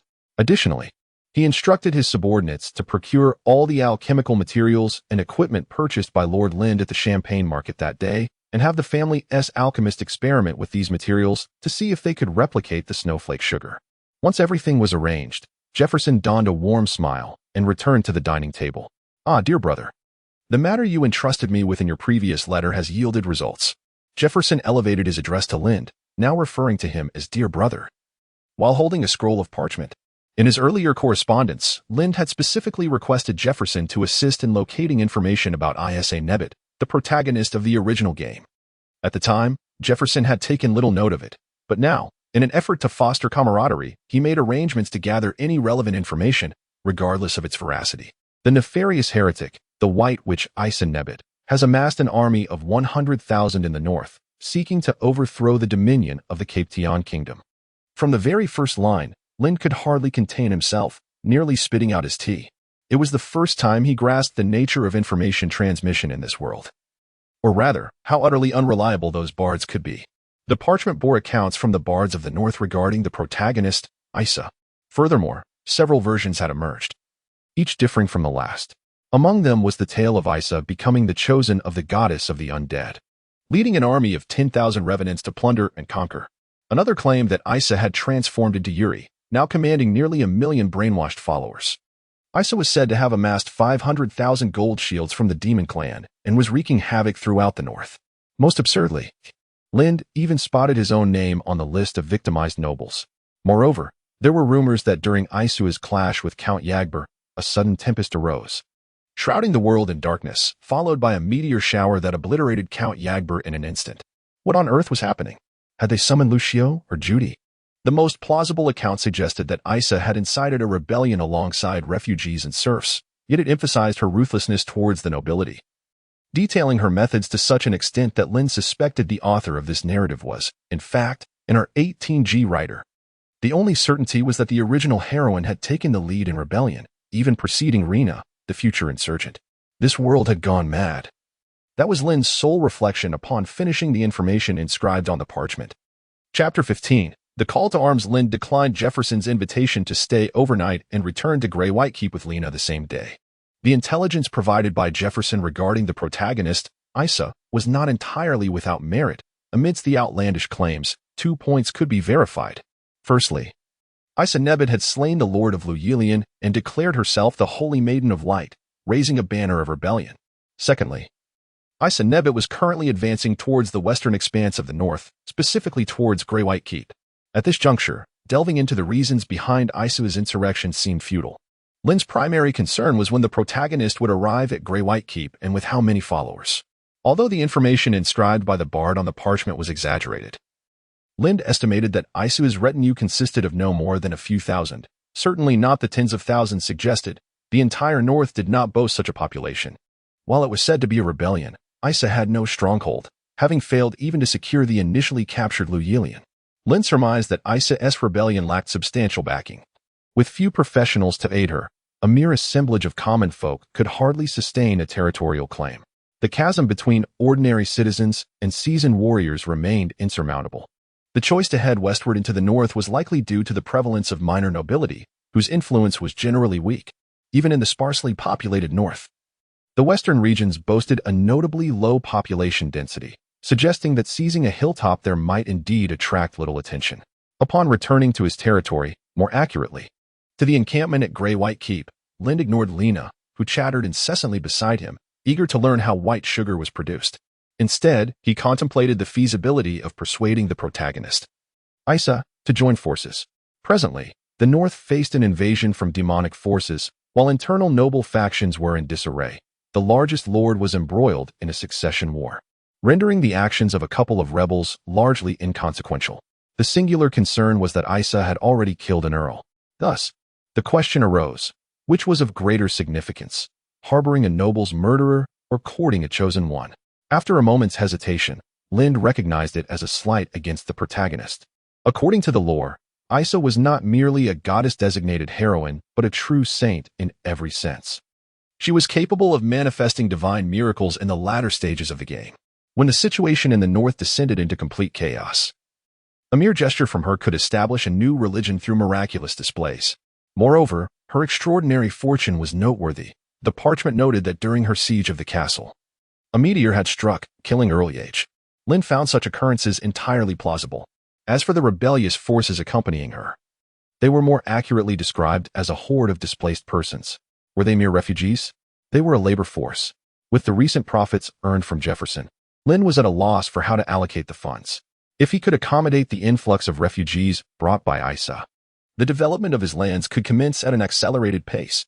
This included the ambitious experiments he had long envisioned, no longer burdened by concerns over the crucial population of his territory.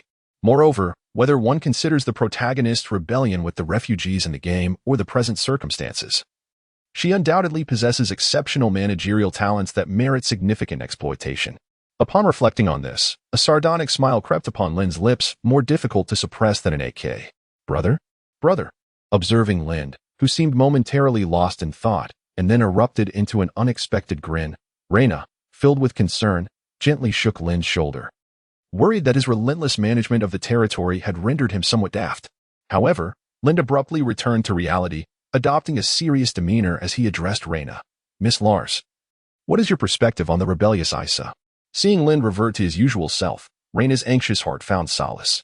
She settled into a chair, casually responding, Why? Is that Isa Nebet your relative?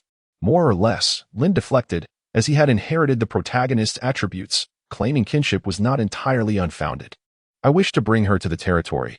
You know we are in dire need of personnel, and our grandfather's assistance is but a distant solution. But she is a rebel. Rena furrowed her brow slightly. To her, a rebel also equated to military merit, one of the criteria for evaluating heirs as Perduclars. Isa resembled a living testament to military prowess in Reyna's eyes. Previously, her daily excursions into the mountains were not solely for hunting. She sought any bandits or rebels claiming dominion over the hills. Regrettably, a group of fully armed mercenaries on horseback was far too conspicuous, resulting in her yielding no results. Moreover, most bandits were merely tools of the nobility, who would be foolish enough to target the granddaughter of the North's most prominent noble, despite Reyna's objections. Persuading her was not a formidable challenge for Lind, who promptly shifted into a teasing mode. "Miss Lars, do you believe the individuals Isa brought are refugees?" At Lind's inquiry, Reyna appeared puzzled and replied, "Of course. Though they killed Count Jagber, they are indeed refugees from the northern borders. So, our grandfather issued a relief order, providing us with provisions for the refugees. Indeed, I had thought no refugees would come to such a remote territory." The relief grain distributed by Duke Lars to the northern lords had reached the gray-white territory, yet it felt more like a personal gift to his granddaughter.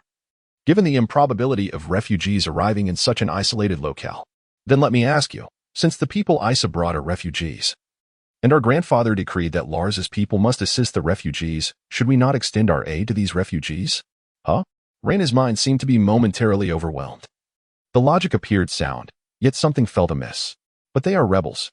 Reyna suddenly experienced a spark of insight, identifying the crux of the issue. She simply took a moment to process the situation, not lacking in intelligence. Lind was somewhat taken aback. He had not managed to deceive her. It seemed Reyna was even more astute than he had anticipated, which at least alleviated his concerns about her being captured on the battlefield in the future. Indeed, they are rebels. Therefore, once they have received their relief provisions, I shall impose upon them a rigorous labor upon my territory, compelling them to atone for their transgressions. Is there an issue with that? No, none at all. Reyna felt an unsettling dissonance, yet she could not articulate it. The earlier identification of Isa and her cohort as rebels seemed to have exhausted Reyna's mental capacity for the day. As the leader of the rebels, Isa Nebbit was to be captured and made to toil within our lands, naturally becoming our laborer. Is there a problem with that? No, none at all. Observing Reyna's vacant gaze and her dazed response, Lind knew he had successfully deceived her. He then called upon Lori and Lila, both of whom were overworked, to discuss the reception of the refugees brought by Isa. Upon hearing that others would share the burden of their labor, the two readily endorsed Lind's proposition, and even Lila, who typically maintained a stoic demeanor, revealed a wicked grin. This sent a chill down Reyna's spine as she considered admonishing Lind for his inhumane treatment of the captives. But it was evidently too late for such sentiments.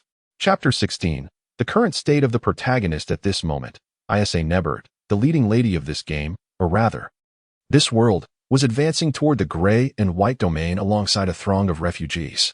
Although a significant number of refugees perished during the initial siege of Count Yag's castle and on the journey, the number of those joining Isa continued to swell. Just as Lind had surmised, despite Isa's conquest of Count Yag's castle, she was unable to retain her hold on it. Once the news of Count Yag's demise and the castle's fall reached the neighboring nobles, they would swiftly rally under the banner of vengeance, eager to attack Isa. Whether driven by genuine desire for retribution or opportunism, these nobles would undoubtedly seek to share in the spoils once Isa was defeated. Unable to replicate the miraculous descent of the meteorite that once protected her, Isa found herself powerless against the onslaught of these nobles and ultimately relinquished her claim to the Liyue domain, setting her sights westward.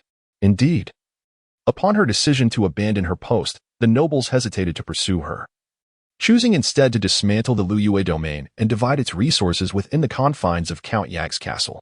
After acquiring the nearly spoiled provisions stored by Yag, Isa had hoped to lead the refugees safely to the western side of the north, but as more and more joined her ranks, the supplies dwindled rapidly. Coupled with harassment and oppression from various nobles along the way, many among Isa's group were already suffering from hunger by the time they approached the gray and white domain. Fortunately, the vicinity was devoid of any nobles, allowing Isa to settle the refugees with a sense of relief. Although word had reached her of a noble territory known as the Gray and White Domain nearby, it was still in the nascent stages of development. With a population barely reaching a few hundred, currently comprising little more than a sprawling encampment of tents, this was a significant factor in Isa's decision to journey westward. For such minor nobles lacked the assistance of seasoned professionals, resulting in a generally low combat capability. In the event of a conflict, it would prove laborious and unfruitful for the opposing side.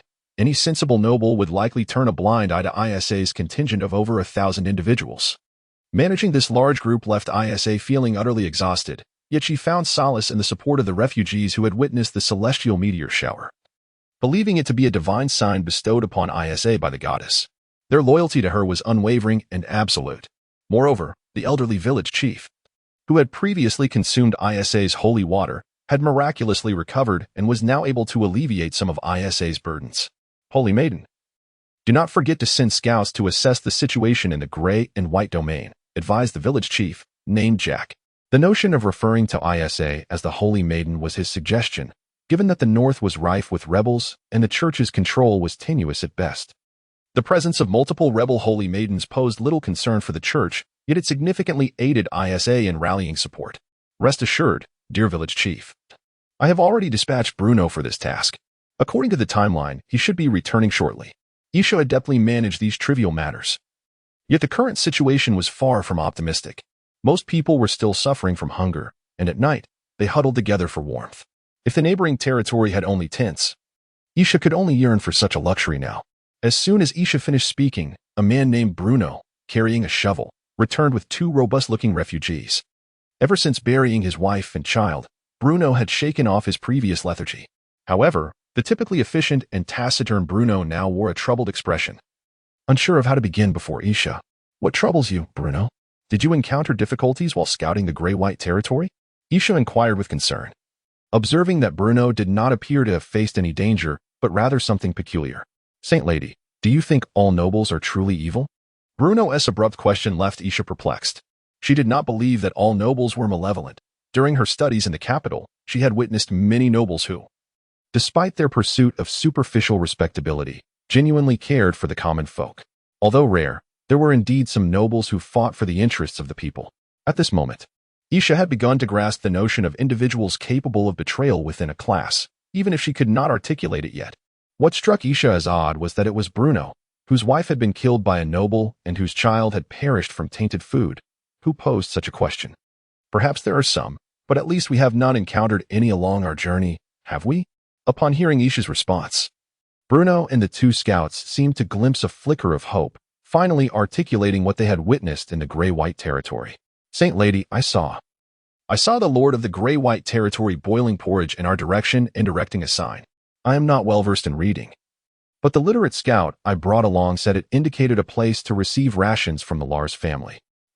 Now it was Isha and old Jack, the village chief, who were taken aback. Could it be that a noble would truly distribute relief food? Do not be hasty. This could also be a noble's cunning scheme, old Jack, well versed in the ways of the world, cautioned. You see, that gray-white territory has only a few hundred inhabitants, even if they are willing to provide rations. Where would they acquire enough for our over 1,000 people? Surely, the Duke of Lars is not continuously supplying that territory with provisions? Upon hearing this, Isha and the scouts realized the improbability of the situation. Old Jack's reasoning seemed more plausible. However, Isha felt that the Lord of the gray-white territory was not entirely unapproachable. At the very least, a relatively gentle gesture had been made, prompting her to suggest that Bruno return to see if he could establish contact with the Lord of that territory. At that moment, the ground beneath Isha's feet began to tremble, causing a wave of anxiety among the refugees, who were all too familiar with the sensation. It heralded the approach of the Lord's heavy cavalry. Although these knights typically served only to intimidate, they instilled an indelible fear within the hearts of the fleeing populace. Prepare to face the enemy, Isha shouted, rallying those refugees who had witnessed the meteor's miraculous descent to restore order within the camp. Considering the opposing force was merely a small territory with a few hundred inhabitants, Isha believed that as long as her side maintained their composure, their numerical superiority would instill a measure of caution in the enemy. However, it soon became painfully evident to Isha that she had gravely misjudged the situation. The approaching cavalry, each rider accompanied by 3 steeds, was clad in blue and white armor, wielding enchanted lances and war hammers that emanated a faint glow, and carrying longbows strung with tendons from dire beasts upon their backs. Particularly striking was the leading female knight, whose armor was not merely ornate, but astonishingly formidable. One could say it bore the very defenses of a castle, adorned with intricate runes that would be inaccessible to all but the highest echelon of professionals. Most crucially, their armor and capes bore the emblem of the Northern Wind Bear, signifying them as knights of the Lars family, and all were seasoned warriors. I am truly sorry, Lady Saint. This is all my fault, Bruno lamented, consumed by guilt. realizing that the cavalry had appeared immediately upon his return to the camp, revealing that his reconnaissance had been discovered and the enemy had tracked him back. No, this is not your fault. They are far superior to you. Isha succumbed to a profound despair. Chapter 17. The punishment of the rebels. Although Lind had been reluctant to employ Reyna's knights, this did not imply that the group of knights, who merely accompanied Reyna into the mountains for hunting and constructing water wheels, were devoid of merit. On the contrary, these knights were all meticulously selected elites by Reyna herself. In terms of social standing, they were all nobles, true knights of the realm, and not mere common soldiers. 50 professional heavy cavalry, even amidst the tumult of war on the northern frontiers, constituted a formidable force, let alone when faced with a group of refugees, who were utterly powerless to breach the defenses of these knights. At that moment, Isa felt a profound despair. These were not the half-hearted mercenaries and shadowy figures of Count Jaggeres' castle, but rather seasoned soldiers, the finest from the illustrious Lars family, the most prominent nobility in the north. The leading female knight then took action. The helmet obscured her expression from Isa's view. Yet the presence of the knight astride her warhorse was overwhelmingly imposing. All rebels present here, heed my words. The female knight's voice, amplified by magic, resonated throughout the entire refugee camp. I am Reyna Lars, granddaughter of Duke Lars, here to convey a message from the Lord of the Grey and White Lands. Despite your status as rebels, you are also displaced persons. According to the relief decree issued by my grandfather, the Grey and White Lands are obligated to provide you with aid. You may proceed to the nearby Grey and White camp to collect your rations. The refugees were momentarily taken aback. How could they be called rebels one moment, and then be told to receive provisions the next? Before Isa could step forward to inquire, Reyna continued, while you will receive aid, you are still regarded as rebels. Therefore, the Lord of the Grey and White Lands has decreed that after you collect your rations, you must remain in the Grey and White Lands to work, atoning for your transgressions through labor. You will only be allowed 2 meals a day, and you shall have 1 day of rest each week for prayer. Only on prayer day will you be permitted to partake in meat broth. At this point, a hush fell over the refugee camp, so profound that one could hear a pin drop. Isa, who had intended to argue, stood frozen in place, her mind blank. Yet, Reyna found herself momentarily at a loss, although she had assured Lind before departure that she would effectively convey the instructions. She was now undeniably nervous, speaking before a crowd of over 1,000. Just then, Susan spurred her steed to Reyna's side, thoughtfully presenting her with a small piece of paper. Without a hint of embarrassment, Reyna read aloud from the note. You are to work from the first crow of the rooster until sunset, and to atone for your sins. You shall only be permitted to undertake the tasks that others have left behind, which offer scant remuneration, within the confines of the Grey and White collar. Any acts of thievery, bullying, or robbery are strictly prohibited. Should anyone contravene this decree, they shall be dealt with as traitors. I solemnly swear, in the name of the Lars family, to uphold this covenant with unwavering resolve. Those who seek to collect the relief rations must contemplate their intentions carefully. Reyna endeavored to imbue her voice with authority, and upon concluding her statement, Susan silently retreated, as if fearing that her actions might tarnish the lady's reputation. In the north, the surname Lars is inescapable. Having reigned in the northern territories for centuries, the Lars family has amassed considerable prestige. Even the most illiterate peasant, who has never ventured beyond their village, is aware that the most prominent noble in the north is indeed Lars. Long live the Lars family. Long live the Grey and White collar. These refugees are simple folk. The moment Reyna invoked the name of the Lars family, they readily believed her. Even the most loyal among Isa's companions appeared somewhat swayed, for they had just overheard Bruno mention that the Grey and White collar was indeed preparing relief rations. Observing the once despairing and helpless refugees, whose sunken eyes suddenly sparkled with hope, Reyna found herself perplexed.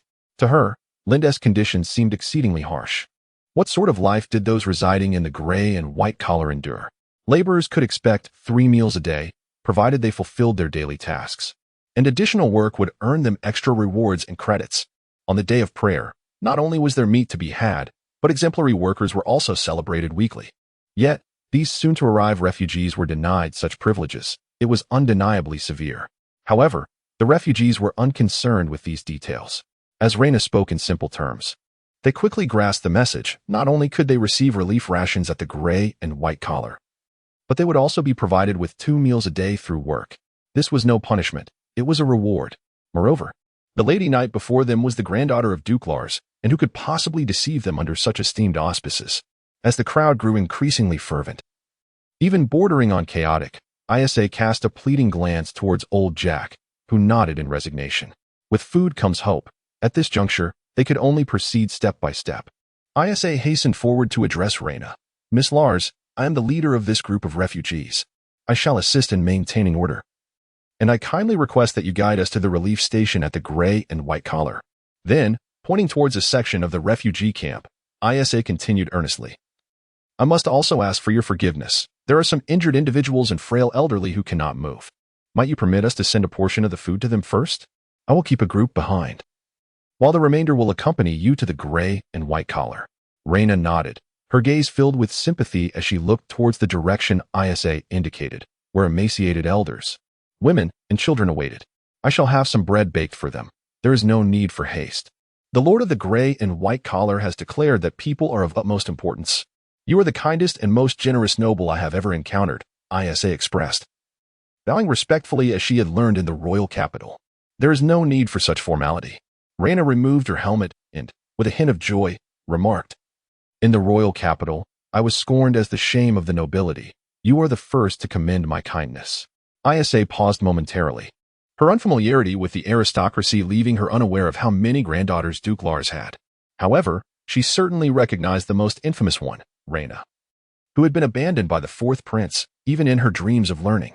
I too heard rumors about you while studying in the capital, and I sincerely apologize for having slandered you at that time. In response to Isa's heartfelt apology, Reyna replied calmly, all of that is in the past. There is no need to dwell on it. One day, I shall return to the royal capital and reclaim all that is rightfully mine. Chapter 18. The Art of Dragon Slaying. In response to the influx of refugees, which nearly doubled the population of the territory, Lind had prepared well in advance. His primary initiative involved the temporary training of a cadre of grassroots officials capable of basic literacy to register these refugees. As for the issue of food supplies, there was no cause for concern. Not only had Lind recently received full payment of 20,000 silver leaf coins from Viscount Jefferson, but Duke Lars had also delivered a substantial surplus of grain. Like Count Jaeger, the nobles were not lacking in provisions. Indeed, much of their grain lay rotting in storage. The remaining challenge pertained to sanitation. In addition to the newly constructed temporary latrines, group leaders reinforced the importance of proper hygiene to the refugees receiving relief rations, emphasizing that public defecation would result in disqualification from food distribution and, in severe cases, confiscation of the offending materials. However, in practice, enforcement was rather lenient, as the distribution sites were located on the outskirts of the territory, conveniently fertilizing the surrounding lands. The repeated reminders served merely to instill a sense of awareness among the newcomers regarding societal norms once they entered the territory. Thanks to the assistance of Isha, the refugees proved to be remarkably compliant. Initially, Lind had anticipated significant difficulties in accommodating refugees that exceeded the territory's population by a factor of 2. However, the process unfolded far more smoothly than he had envisioned. Perhaps this was attributable to the unique charisma of Isha, the female protagonist. It is an honor to meet you, my lord, Isha greeted with a respectful bow. Observing her graceful demeanor, Lind experienced an absurd sensation. Even this young woman, who had studied in the royal capital for merely 3 years, exhibited a more refined bow than Reyna. Are you Isha Nebit, the White Saint as the refugees have referred to you? Lind inquired, circling around Isha with curiosity. It is merely a false title, Isha responded, feeling somewhat uneasy under his gaze. She wondered if this youthful lord was interested in her because of her supposed status, compelling him to offer aid. Yet, recalling the pots of hearty wheat porridge, Isha resolved that even if the lord had ulterior motives, she would simply turn a blind eye. Yet, the anticipated scenario did not unfold. Lind's gaze, rather than harboring any sinister intentions, was driven by genuine curiosity. The title of White Saint had originally been bestowed upon the protagonist by the church in the game, and it was unexpected that she would come to adopt it herself in this reality. In that moment, Lind began to entertain the notion that this world indeed possessed a mechanism for self-repairing timelines. Moreover, in the game, whenever the protagonist found herself in dire straits, apart from miraculous interventions, a young, handsome, and enigmatic man would invariably appear to assist her. Lind found himself wondering whether such a figure had also emerged in the present circumstances, particularly as the territory was in dire need of capable individuals. What is it, my lord?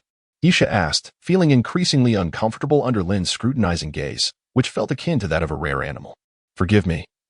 I am merely intrigued by the kind of person capable of leading refugees to conquer a count's castle. This was not a mere pretext. Lin was genuinely curious about the events that had transpired since Isha had departed from the royal capital, prompting him to request that she recount her experiences. In this discourse, Lin seemed increasingly astonished, particularly when Isa, akin to a great sorcerer from a previous life, successfully overcame her adversaries using the celestial phenomenon of falling meteors. The rumors were indeed true. One could only commend her as the protagonist. Her fortune transcended the ordinary. It was fortunate that he had not chosen to oppose her. However, what astonished Lin even more was Isa's almost heretical reinterpretation of the sacred texts. After absorbing Isa's fresh perspectives on the Church of the Goddess of Light, Lin tentatively inquired, "The palace's exquisite wine? Pardon? My lord, do you wish to drink?" Isa replied, somewhat bewildered by Lin's abrupt remark. Why would the lord, known for his benevolence towards refugees, suddenly utter such a statement? Truly, it seemed that a lord willing to assist the needy might possess a rather peculiar mindset. Unwilling to concede defeat, Lin pressed on with a second question. This time, Isa did not respond. Instead, she regarded him with the same gaze he often directed at Reyna. Apologies. Let's disregard those previous statements, Lin said, rubbing his temples. Upon reflection, although Isa's thoughts bore a striking resemblance to liberation theology, they appeared rather immature, lacking clarity in numerous aspects, and did not emphasize secularization as liberation theology did. While it could be attributed to the genuine existence of deities in this world necessitating such adaptations, Lin, under Isa's gaze, which blended sympathy with bewilderment, realized he might have overanalyzed the situation. The true transmigrant, it seemed, was the one who had assumed the protagonist's identity in the capital. My lord, I have come to perceive all nobles as villains in this new doctrine. Even the affluent in the capital seem largely hypocritical. Yet, after encountering you, I find myself in a quandary. Could it be that my previous convictions were erroneous? Isa, however, held no regret for having slain Count Jagbir. She merely felt a twinge of confusion. As a protagonist, her instincts hinted that the lord before her might elucidate many of the challenges she had faced. In that fleeting moment, despite having exchanged numerous coded signals, Lin found himself questioning whether the protagonist had been supplanted by another. This matter delved into class theory. Isa, the original protagonist, appeared more progressive than Lin, who had traversed into this new world. Ironically, Lin seemed to be growing increasingly accustomed to the role of a feudal lord. Noticing Lin's silence, Isa did not press further and prepared to take her leave. Wait, though it was but a brief moment, Lin had contemplated much. Were these thoughts advantageous or detrimental to himself in this world? He shook his head, questioning when he had become so selfish. Or had his prolonged position rendered him incapable of considering matters beyond personal gain? First, you must comprehend the essence of class. Without deliberation, driven solely by impulse, Lin resolved to assist Isa in refining her theories.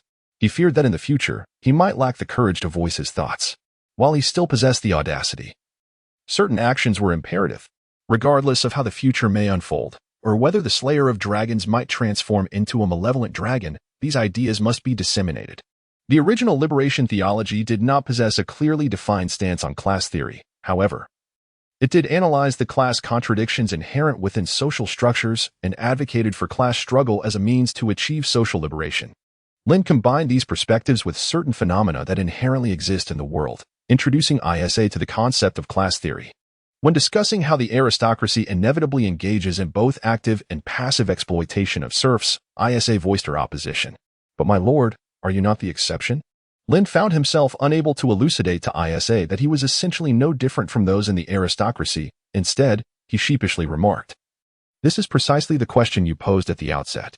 What I wish to convey is that while there may not be a class of traitors, there are individuals who betray their class." In truth, Lin felt unworthy of such a statement, as he merely exploited less ruthlessly than others. Yet those on his estate remained profoundly grateful to him. Progress is achieved step by step, and sustenance is consumed bite by bite. Given the myriad of demons and monsters in this world, Lin's actions could be deemed progressive. However, he always felt he had not done enough and dared not to become complacent. Upon hearing this response, Isa appeared to have unlocked a profound understanding of class theory, akin to a simpleton grasping the principles of physics. She immediately began to extrapolate. Since you assert that society is composed of conflicting classes, What then of the contradictions among these classes? Lind felt a twinge of uncertainty as he pinched his acupressure point, at a loss for how to respond to ISA's inquiry. It was not that he was unfamiliar with the concept of contradictions. Rather, he had not studied the original liberation theology in depth. It was not entirely absent. But liberation theology, much like class theory, lacks a fixed stance on contradictions and does not dismiss the existence of supernatural forces. Some individuals, while engaged in struggle, place their hopes for resolving contradictions in these forces, which undeniably exist in this world. Thus, Lind had no choice but to transcend the confines of liberation theology and began to expound on the nature of contradictions. Explaining to ISA that the development of phenomena occurs through a spiral of contradictions, he delineated what constitutes the principal contradiction and what constitutes the secondary contradiction. Although these concepts were learned in high school political science classes, they provided ISA with an enlightening epiphany. To be candid, by this point, Lind was drenched in sweat. Yet ISA's inquiries were far from over. If phenomena continue to develop, is it possible to construct a world where true equality prevails? How might we realize such a world? Dear student, please refrain from posing questions that even the author cannot resolve. While Lind spoke thus, ISA keenly sensed that he had more to reveal. According to customary decorum, both parties should have left the matter there, especially given Lind's expression which indicated a reluctance to delve further into this topic. My lord, I suspect your thoughts on this matter remain unfinished, do they not? Yet, Isa felt it was insufficient. Lind's discourse on class and the theory of contradictions elucidated the myriad issues Isa had encountered along her journey. The methodology he presented undoubtedly had been practiced by someone before. Lind was akin to one who merely expounded upon an internal martial arts philosophy, which required the integration of genuine external techniques to form a cohesive series of moves. That was the true art of dragon slaying. With the internal philosophy in hand, and through her own practice, grasping the external techniques would merely be a matter of time. Lind pondered whether sharing this knowledge with the protagonist was prudent or not, but ultimately, to prevent her from falling into obsession, he resolved to impart this internal philosophy to her. After preparing himself mentally, he turned to Isa and said, "Very well, I shall convey the entirety of this to you. I only ask that if calamity befalls you in the future, you refrain from mentioning my teachings." Lind spoke earnestly. Some truths, once revealed, could indeed provoke certain astute nobles to seek his demise. Isa, with her divine fortune, would likely remain unscathed, but he himself could not claim the same assurance. Chapter 19. The hydraulic hammer. At the first crow of the gray-white rooster, Isha rose punctually, thanks to the special care from Lind and Reyna. She had been assigned to a tent of her own, whether it was due to the comfort of the cushioned tent or the sense of finally settling in. Isha enjoyed a rare and restorative sleep. The previous night, she and Lind had conversed into the late hours, discussing not only class theory and contradictions but also the secularization issues of the cult of the goddess of light, particularly the aspects of liberation theology. Ultimately, despite proposing numerous measures regarding secularization, Lind did not agree to construct a church on the territory.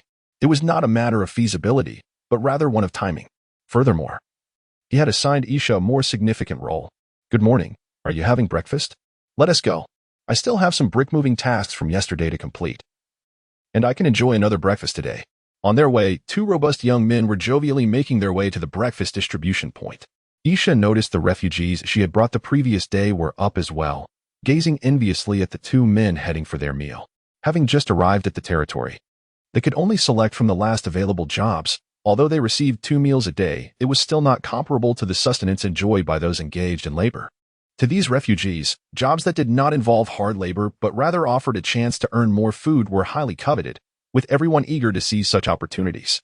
Lind also implemented a labor points system among the refugees. However, unlike the previous groups, this cohort had largely untraceable original registries, leading Lind to categorize them uniformly. Except for those with craftsmanship or other specialized skills, the remaining individuals needed to work for a period to accumulate sufficient labor points before officially becoming residents of the territory. This policy faced little opposition. In fact, the refugees were generally content with their circumstances, especially considering that diligent work would allow them to become free citizens. Witnessing the privileges afforded to the formal residents, these refugees were further motivated to labor diligently, with several of those who had previously been craftsmen seeking opportunities with relevant officials. Isha observed Bruno had also risen early, collaborating with several refugees to construct the remarkable water wheel. While inventing similar devices was not particularly difficult, other nobles Even if they managed to create one, would likely treat it as a mere novelty. Only the Lord of the Grey-White territory genuinely applied such innovations to agriculture. Near Bruno, an official named Lori, presumably a member of the Lord's Guard, circled around him, praising Bruno as a promising soldier and persistently inquiring if he wished to work under his command. However, the honest and somewhat awkward Bruno was engrossed in studying the dragonbone water wheel before him. "Good morning, Teacher Nebbit," Isha called back in response to a voice. Turning to find Reyna approaching her on a peculiar two-wheeled contraption. "Miss Lars, please don't mock me," Isha replied. Lind had assigned her the role of the territory's educator, and she was also the head of the first school in the territory. Reyna felt no sense of injustice regarding the punishment, for in her memory, her teachers often endured torment to the point of despair, even lamenting their choice of profession and weeping to their grandfathers about resigning. "I'm off to have breakfast. Would you care to join me?" she suggested, patting the back seat of her bicycle. "No, I too must atone for my sins, and I have no desire to engage in strenuous labor. How could I possibly go for breakfast?" Isa firmly declined. Yet Reyna, unfazed, replied, "If you're unwilling, so be it. Seek me out when hunger strikes."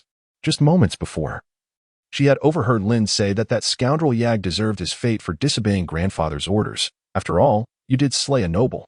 With a thumbs up directed at Isa, Reyna added, "Focus on your reform at school and strive for an early release. Should you encounter difficulties, do not hesitate to reach out." With that, Reyna rode off on her bicycle, accompanied by a host of fellow riders, leaving in an air of nonchalance. Isa felt somewhat dazed. This woman, notorious in the capital as a jealous harpy and a disgrace to the aristocracy, appeared surprisingly amiable, evidently not a villain, though perhaps not the sharpest tool in the shed. Yet it was said that the marvelous water wheels in the territory were designed by this so-called disgrace, leaving one perplexed. The transfer of the 1,000 refugees was not yet complete.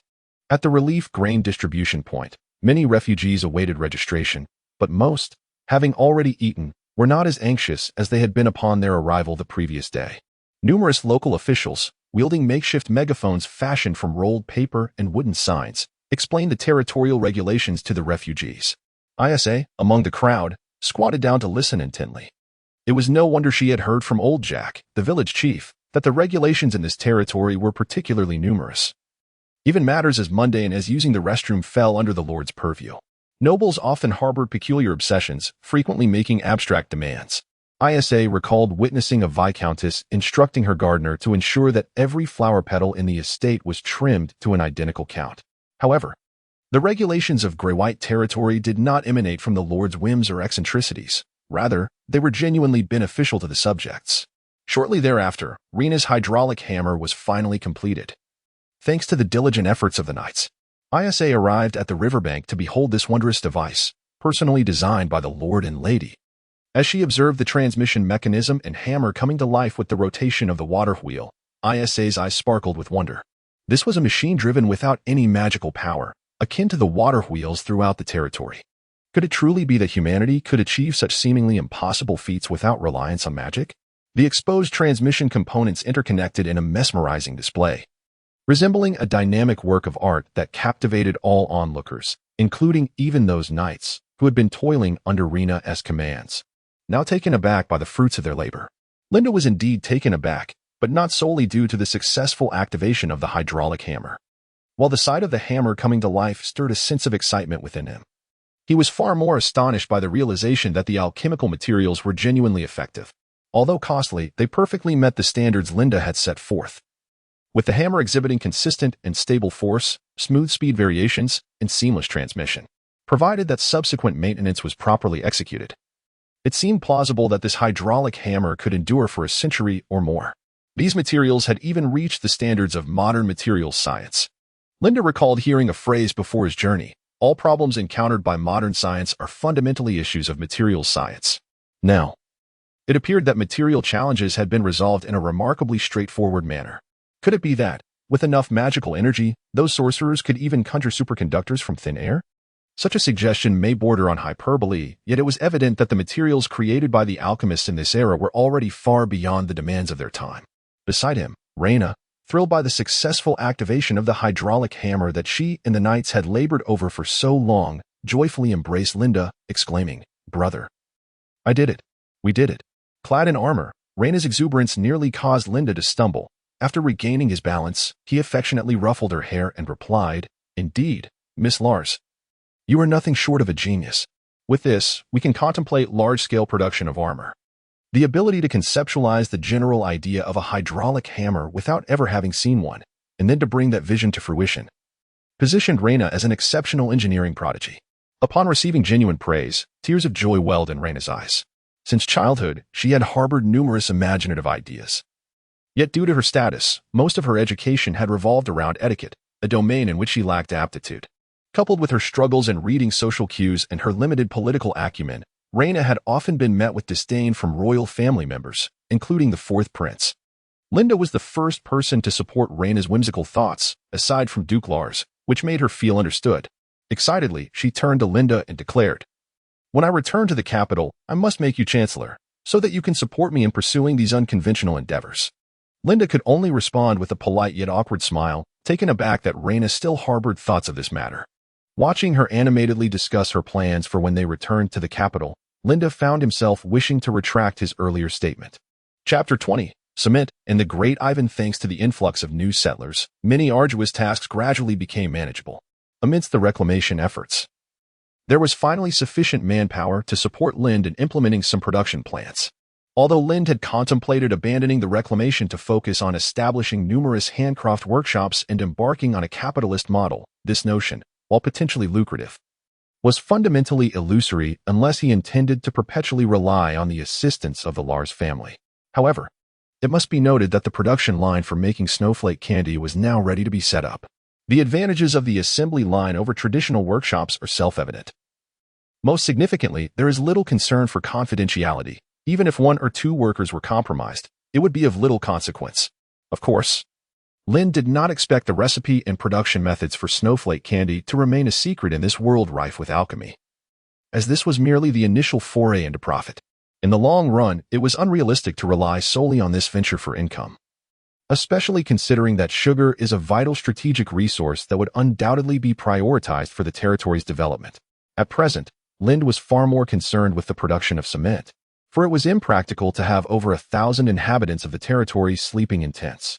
In this world, apart from the castles and palaces of the nobility, most building materials were rudimentary, primarily consisting of wood, stone, and clay. Constructing a two-story building was considered a significant undertaking, requiring ample time and skilled artisans. The traditional method of making cement was, in fact, quite simple, even more so than sugar production. Lind had once observed an elderly gentleman downstairs attempting to make homemade cement due to a leak in his house. Nevertheless, Lind yearned for industrial cement. The scenarios depicted in some novels, where protagonists effortlessly produce industrial cement using their past life knowledge and immediately commence substantial infrastructure development, are rather unrealistic. Even if an ordinary person were aware of how to produce industrial cement, the numerous processes of high temperature, grinding, mixing, and calcination would pose formidable obstacles to achieving mass production in a short time. Furthermore, industrial cement is merely a component for concrete, and without concrete, miraculous infrastructure development is implausible. However, Lind's aspirations for industrial cement remained purely theoretical. In reality, traditional cement was already a significant advancement in this era, boasting an exceedingly high cost-effectiveness. Given that the territory was situated beside the River of Tears, materials could be sourced directly on-site. Moreover, there were currently no structures within the territory requiring industrial cement. It was simply a matter of utilizing cement and stone to commence construction. A straightforward and efficient process that could seamlessly integrate with the skills of artisans experienced in building. Fortunately, the research and development of cement progressed smoothly. Unlike the fundamental differences encountered while boiling water in his past life, this world was not chaotic. It adhered to basic principles, albeit with the variable of magic introduced. The primary challenge now was that the quality of the traditional cement for road repair was subpar. Should Reyna and her knights traverse the roads in full armor multiple times, the roads constructed with traditional cement might soon prove inadequate. Indeed, it merely faltered. It had not reached a point of complete ineffectiveness. In comparison to dirt roads, it was a significant advancement. Moreover, with the fully armed Reyna and the knights, they constituted a formidable cavalry. The overall load they bore, owing to their status as professionals and their steeds infused with the blood of magical beasts, exceeded that of historical heavy cavalry in Lind's past life by a considerable margin. The necessity to deploy these knights and their equipment was far from commonplace and could be momentarily disregarded. Thus, following the naturalization of over 1,000 refugees, the cement factory by the River of Tears commenced operations. The expressions of the seasoned craftsmen upon witnessing the cement were indeed filled with astonishment. Not at the solidity of the dried material, but rather at the Lord's audacity to utilize such precious alchemical resources for constructing homes and schools for the common folk. It is beyond human comprehension to imagine something unseen. In the minds of these craftsmen, cement was an enigmatic alchemical substance belonging to the Lord's family, utterly inconceivable as a product of commonplace clay and sand. Even after witnessing the cement-making process firsthand, they could only surmise that the Lord, a master alchemist shrouded in mystery, had performed some form of sorcery or secretly introduced a miraculous powder. Observing the craftsmen prostrated before him, Lind could not help but reflect on the arduous journey of obligatory education. Alongside the cement, research into gunpowder also commenced. Recognizing its importance, Lind chose not to delegate the task to Lori or Lila, but rather to personally oversee its management. The workers engaged in gunpowder production were primarily seasoned individuals from Lind's territory, their loyalty beyond question. This site was the only one within the territory where Lind had enlisted the protection of Reyna's knights. Although these knights often regarded others with disdain, their loyalty to Reyna's commands was unwavering. Lind did not conceal the research into gunpowder from Reyna. Rather, he reported all matters concerning the territory to her each evening, irrespective of her interest.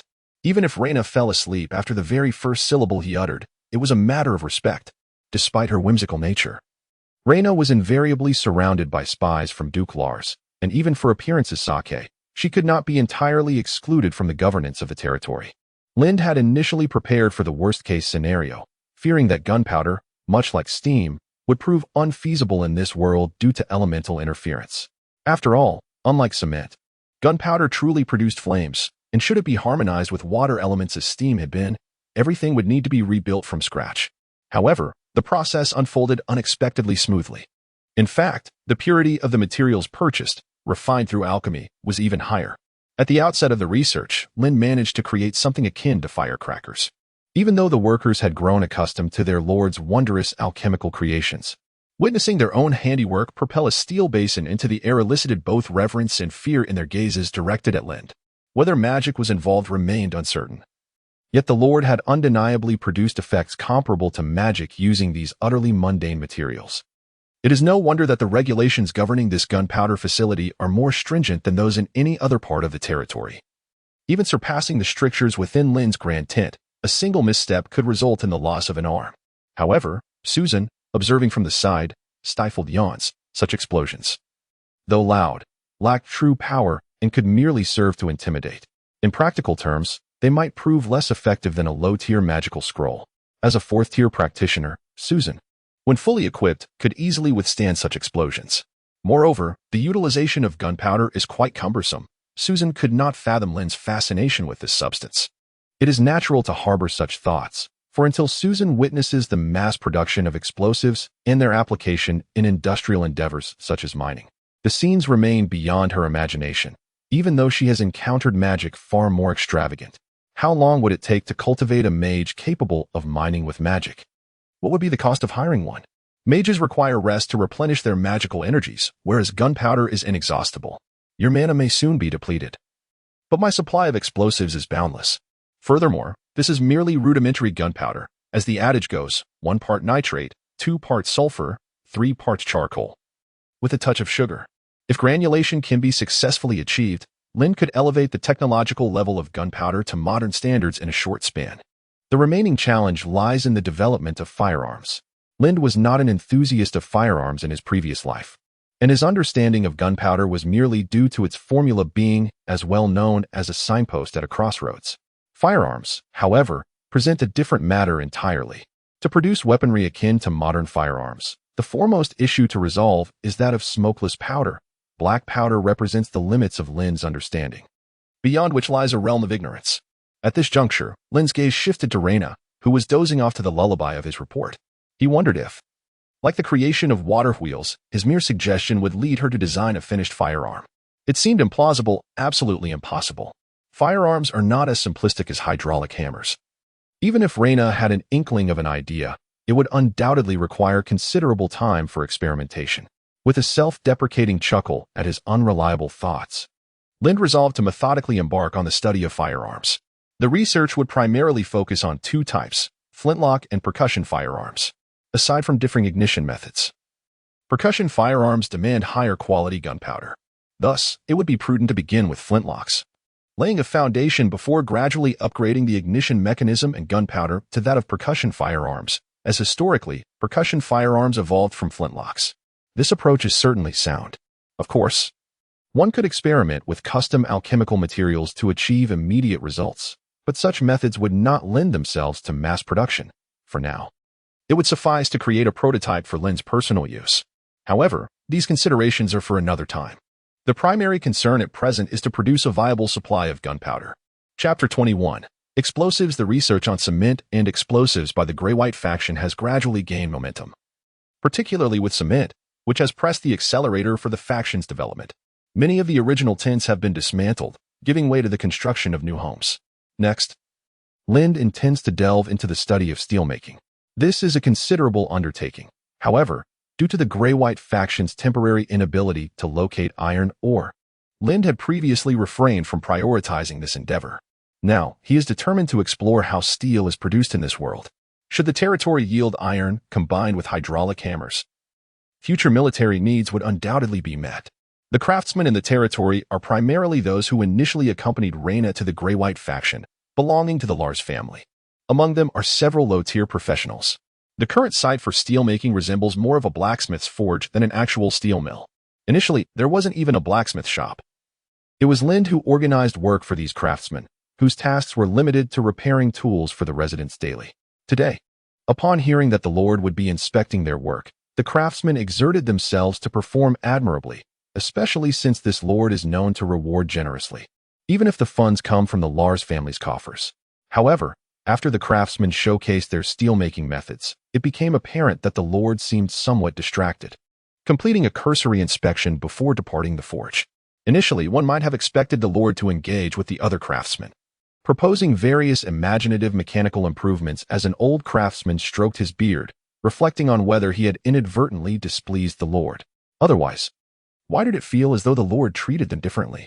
Upon returning to his tent, Lind began to pace in circles while perusing the introductory manual on runic magic arrays, diligently studying in conjunction with the memories of his predecessor. It was astonishing. Although Lind had previously introduced slight shocks of his past life to this world, this time it was the distorted technological tree of this realm that provided him with a minor magical epiphany.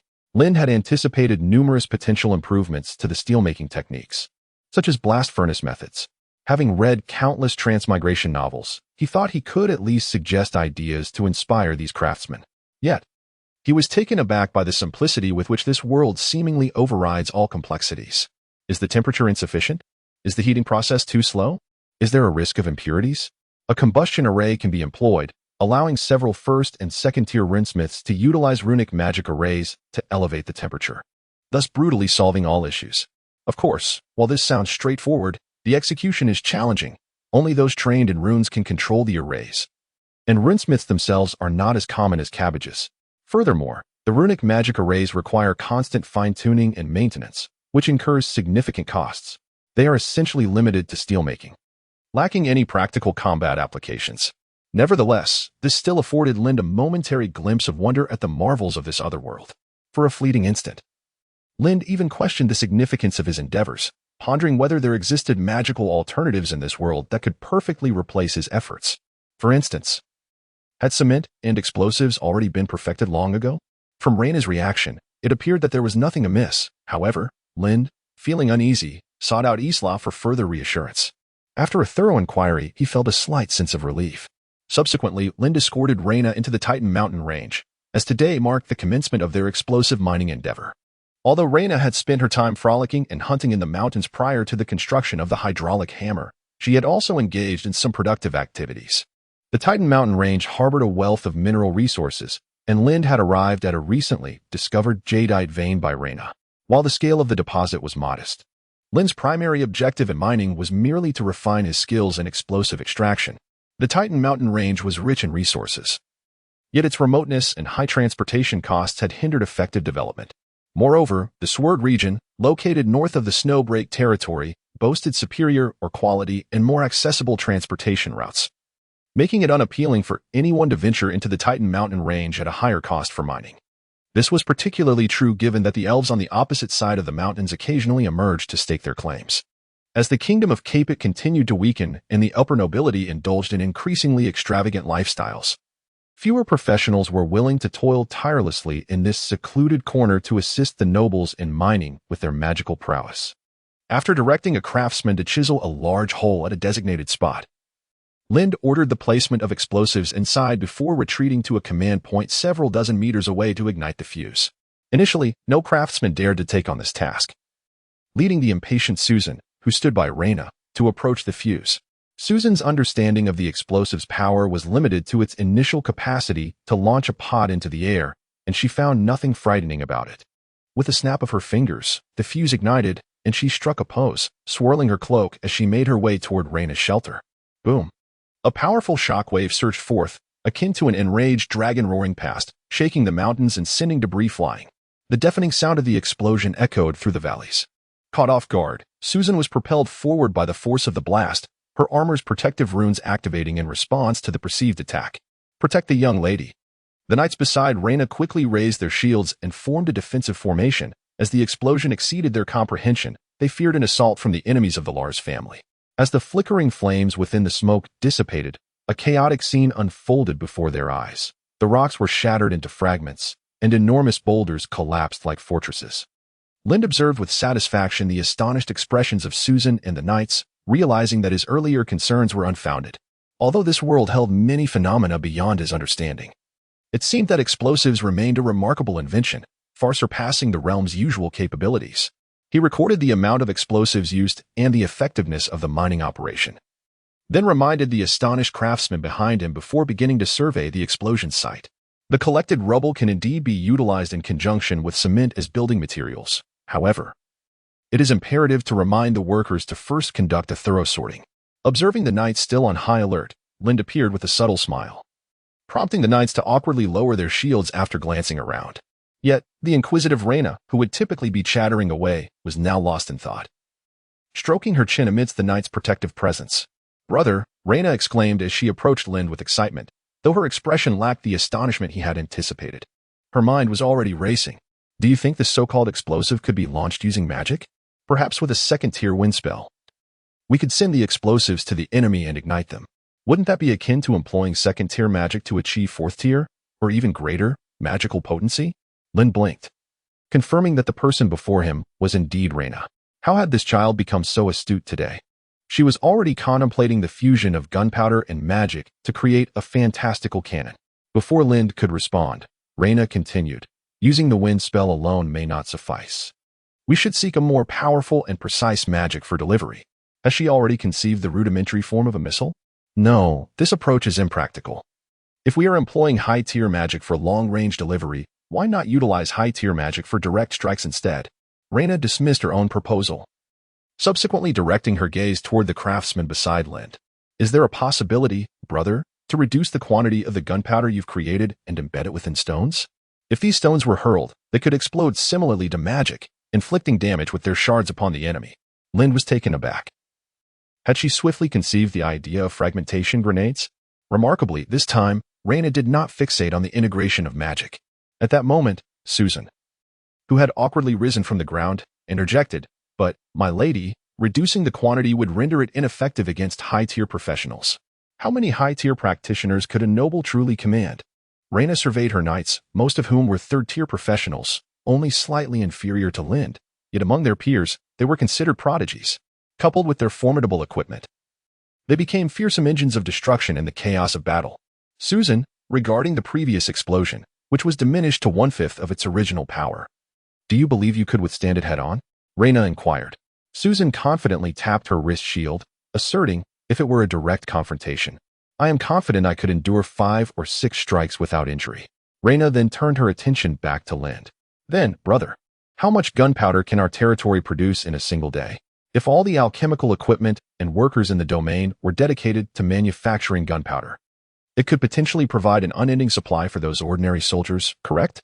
After her statement, Reyna elaborated on the remaining alchemical materials and the production status of the gunpowder within the territory. Beside them, Susan fell silent. What she had previously mentioned was a scenario where one could defend with a shield. The mere thought that such a weapon could be wielded by ordinary individuals and potentially possessed by many caused beads of cold sweat to form on her brow. Indeed, high-ranking professionals are not as common as cabbages. A young lady with a sixth-tier profession is already a rare and prodigious talent, seldom seen in a century. Lin did not respond. Instead, he began to circle around Reyna, seemingly attempting to ascertain whether she was possessed by some entity. "What's the matter, brother? Is there something amiss with what I said?" Reyna, lacking confidence, traced circles in the dirt with her foot. "No, you are entirely correct," Lind encouraged her. "To be honest, many of the ideas you presented had not even crossed my mind. You have done remarkably well. I will give thorough consideration to the proposals you have articulated." While her assertions were indeed accurate, Lind felt it was somewhat of an exaggeration. One must understand that the gunpowder of the previous world was the result of extensive research and practice before it truly dominated the battlefield. Yet, Reyna, having observed only a single instance of gunpowder extraction, had confidently concluded and predicted its future. Lind even sensed that Reyna resembled a time traveler more than himself. After all, in a world where magic genuinely exists, Lind could not guarantee that gunpowder would retain its status from past battlefields. However, Reyna's vision was not confined by the constraints of magic. Rather, she leveraged it to begin exploring the methodologies for utilizing gunpowder. Reyna was not merely a genius in engineering. She might very well be a born commander. Chapter 22. The current saintess as the gray-white collar began its grand development. The newly appointed saintess, Lilith Doran, had just concluded a charitable event in the royal capital. "My dear, perhaps you should take a moment to rest?" The fourth prince, Kron, looked at the weary Lilith with concern. "It's quite all right, Your Highness. I can manage, as long as I am by your side." "An infinite strength wells up within me," Lilith replied, her delicate demeanor only deepening Kron's sympathy. With a decisive wave of his hand, Kron declared, "You shall not attend the next ball. Rest here, for this is a command from the future king, and you must not defy it." He then called out to Lilith's maids, "Ensure that the saintess takes proper rest, understood?" "But Your Highness," one of the maids protested, "the next ball is hosted by the Duke of the Western Territories. As a member of the future royal family, I believe it is imperative for me to attend." Despite her fatigue, Lilith was reluctant to miss the upcoming ball, as it was actually held in her honor by the eldest son of the Duke. And declining could adversely affect her standing. "I don't care what you think. I care about what I think." With that, Kron Augustine struck a dashing pose and left without looking back. The maids watched with trepidation as the domineering prince departed. Yet, once he was out of sight, they quickly relaxed. Several maids approached Lilith with tea that had been chilled by ice magic. Lilith took a hearty sip, her expression softening as she leaned back, fanning herself with her hand. "Goodness, talking all day is exhausting. What nonsense about a future king. It's utterly ridiculous."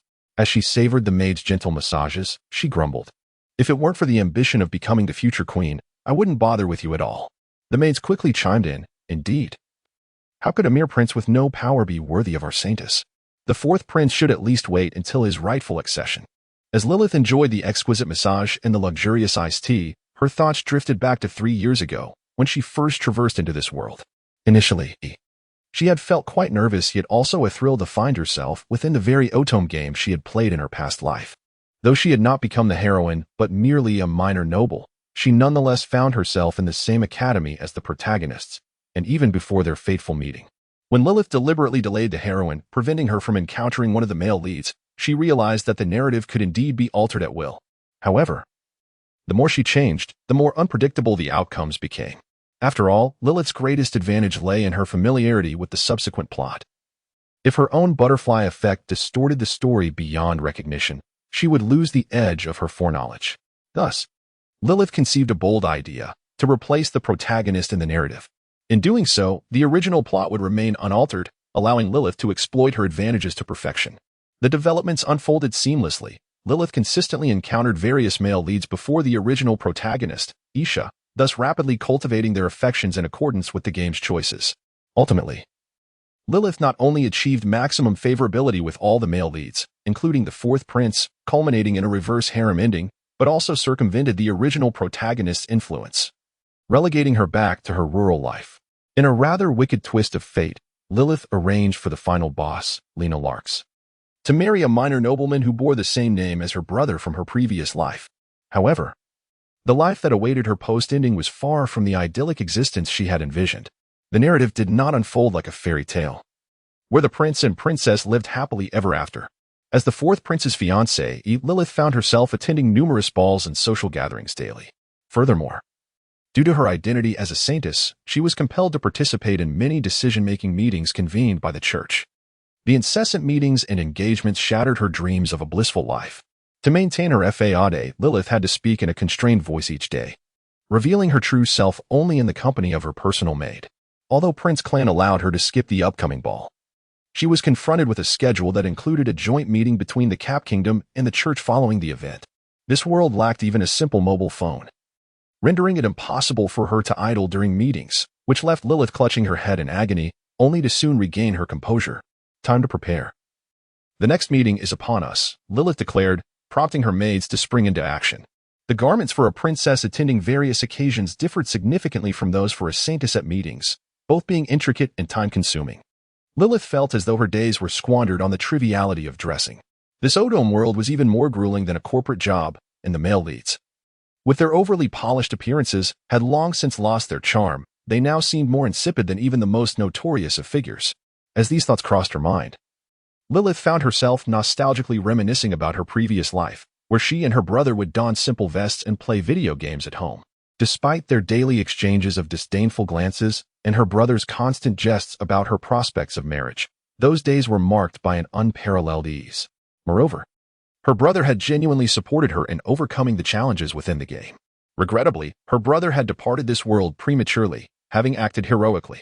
Soon after, clad in a specially tailored saintly attire, Lilith followed Prince Clan to the joint meeting of the Cap Kingdom and the Church of the Goddess of Light. Lilith had never paid much heed to such gatherings, at most keeping an ear out for news regarding the former protagonist, Isha. Upon learning of Isha's rebellion and her irrevocable departure from the narrative, Lilith decided to abandon all pretense. After all, Lilith is not the heroine. Lacking the favor of the goddess, she possesses little power even after becoming a saint. Much of the discussion during the meeting eludes her comprehension. The assembly is numerous, including Lilith's fiancé, the fourth Prince Clan, hailed as the kingdom's future hope, who sits to the left of the old king, gazing at Lilith with infatuation. There is also the old king's eldest son, the middle-aged and slightly balding Prince Cliff. However, like Lilith, this elder prince merely attends to fulfill the numbers, displaying even greater restlessness in his seat than she does. Due to his exceedingly timid and foolish nature, the old king harbors little affection for his firstborn.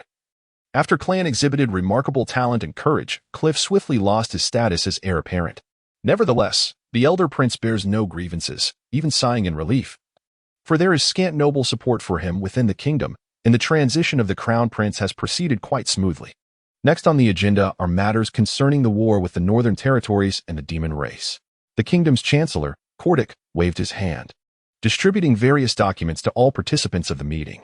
The assembly is conducted in a roundtable format, a tradition of the Caption kingdom, symbolizing that all parties present can engage in dialogue and negotiation as equals.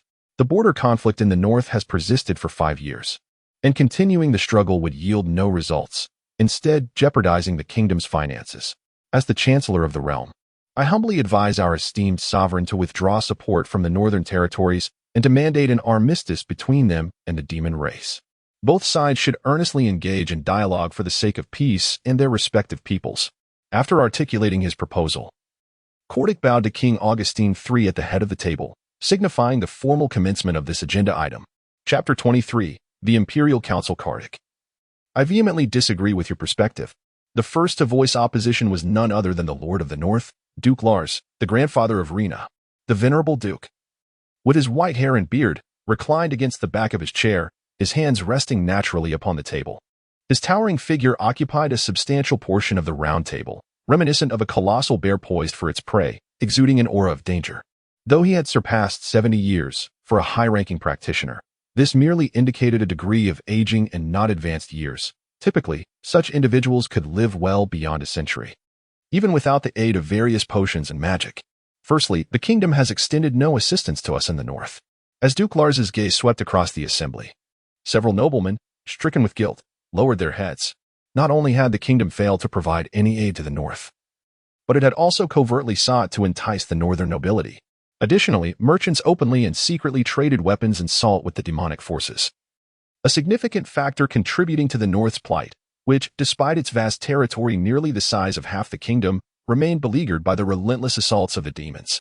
Moreover, I do not believe that compromise will usher in peace. Yielding to aggressors merely breeds greater avarice.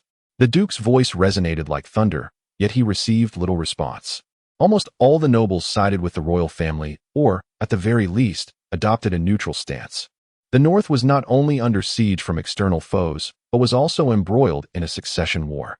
Its decline seemingly inevitable. The only uncertainty lay in the extent of that decline. Would one truly care what the meat upon the table had to say? Though the cut of meat appeared tough, the crimson stains of blood prompted the surrounding nobles to lick their lips in anticipation. Kardik refrained from a direct rebuttal. Instead, he clapped his hands, prompting attendants to unfurl a painting upon the conference table. The artwork depicted an infant alongside a child who appeared to be no older than 10, with two corpses clutching weapons on the ground. The soldiers in the armor emblazoned with the Lars family's sigil, the Northern Wind Bear, were seen seizing a pension from the slightly older child, amidst a backdrop of numerous corpses of starving refugees. Many nobles present began to murmur amongst themselves, "Lords and ladies, this is the reality of the North under the governance of the Lars family." When I first heard the bards recount these tales, I was reluctant to believe them until I laid eyes upon this magical tapestry, meticulously documenting the plight of the North. Having spoken, Kardik adopted a sorrowful demeanor, passionately recounting the calamities wrought by war. What has war bestowed upon us? Recall the turmoil of the Blood Mist Rebellion, during which nearly a third of the kingdom's elite perished amidst the chaos, leaving lives in ruin and insurrections rampant. To vividly illustrate the scenes depicted in the tapestry, Kardik reflected upon his own exploitations of the serfs under his dominion. He continued, raising his voice, "To survive, these people have been compelled to sell their own children." Subsequently, Kardik linked his own practices of coercing and enticing children through welfare facilities to the actions of the Lars family, implicating them in the heinous acts of exploitation. Kardik's tone was sharp, and with exaggerated gestures, he pounded his chest, seemingly overwhelmed with sorrow. Some noble women present began to weep, even showing signs of fear. For although the practice of bloodletting had long been prevalent in the kingdom, most nobles were not well acquainted with such macabre matters. Of course, there were also nobles who exhibited a keen curiosity for these peculiarities, even expressing a desire to converse with Kardik afterward. Meanwhile, the lesser nobles, who lacked the privilege of a seat and could only listen, displayed expressions of disdain, with some even stifling laughter, mocking Kardik for his short tenure in this field and pointing out the numerous flaws in his techniques, deeming them utterly unprofessional. "You are simply spouting baseless accusations." Duke Lars erupted in fury, rising from his seat as magical energy surged around him, but ultimately, under the admonitions of the enforcers and the scorn of the assembled nobles, he reluctantly dissipated his magic. Several nobles began to quietly murmur their contempt, remarking on the disgraceful lineage that had produced such a fool, confirming that a crooked beam would yield a warped plank. However, upon receiving a warning glare from Duke Lars, the nobles quickly fell silent. In recent years, the demonic army had rebranded itself as the Demon King's army, seemingly due to the emergence of a new king among the demons. Under his leadership, the northern territories found it increasingly difficult to fend off the incursions from the border. Initially, the royal family and the North managed a peaceful coexistence, even contemplating a marriage with the eldest daughter of the North, Rhaena. However, following the disappearance of Rhaena's father, the royal family's stance shifted from seeking an alliance with the North to undermining it in the maintenance of their power. The North had grown too weak, casting doubt on who would benefit from a future union. Yet, this was merely surface speculation. After the astrologers from the tower visited the old king, his attitude underwent a dramatic transformation, turning vehemently hostile towards the North, even willing to sell land and ally with the demons if necessary. Observing Duke Lars' silence, the atmosphere thickened. Kardik no longer concealed his intentions and shifted his tone. However, there is no need for concern, esteemed lords. Previously, the emissary of the Demon King graced the royal capital and engaged in a heartfelt discussion with me. The Demon King is no different from us, perhaps even more fond of peace and approachable than we might imagine.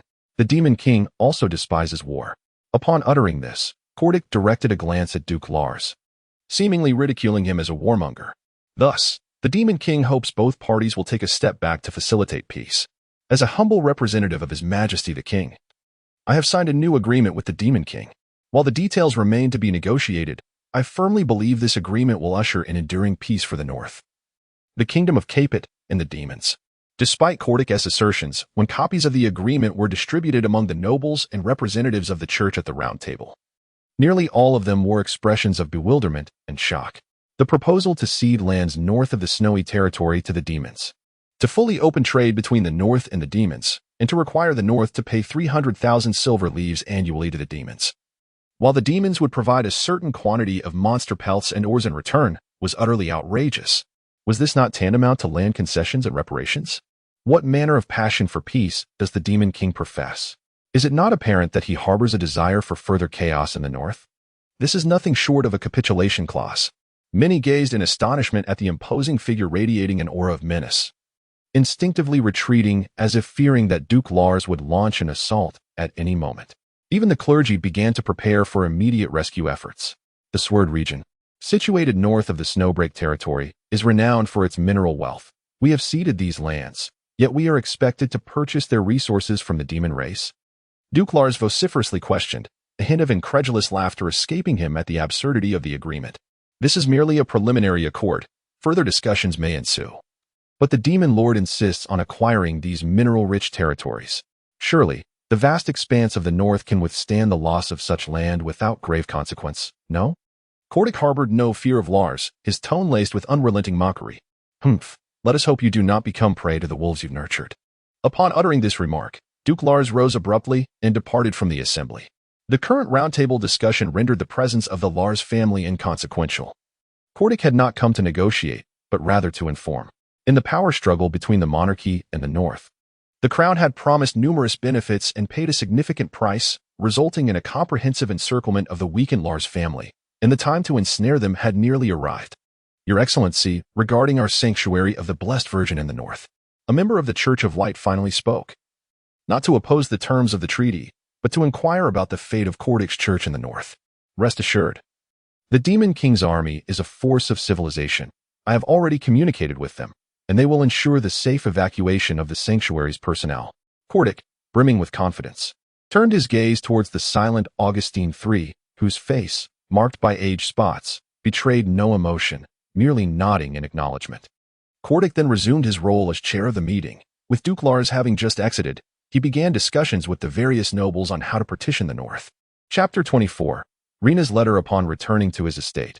Duke Lars consumed an entire bottle of wine to steady his trembling hands, just as he began to regain his composure. A cacophony erupted outside the manor. We want peace, not war. We want peace, not war. A group of students from the royal capital paraded outside Lars's estate, brandishing the magical scroll showcased at the roundtable meeting. Some furious students hurled refuse at the Duke's residence, vociferously demanding that the North compromise with the demon race for the sake of the common folk. When Duke Lars returned home, the meeting had only just concluded. He found it astonishing that students from the Royal Academy had swiftly obtained the scroll and organized a march with such urgency. Rena would surely sense that something was amiss.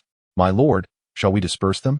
The steward inquired with concern, but Duke Lars merely waved his hand dismissively. No need. That would only exacerbate the situation. At that moment, Duke Lars felt a twinge of resentment towards his enhanced hearing as a high-ranking practitioner. Could it be that he was truly in the wrong? The North indeed required respite. Yet capitulation to the demon race was absolutely out of the question. The Duke felt a degree of helplessness regarding the treaty.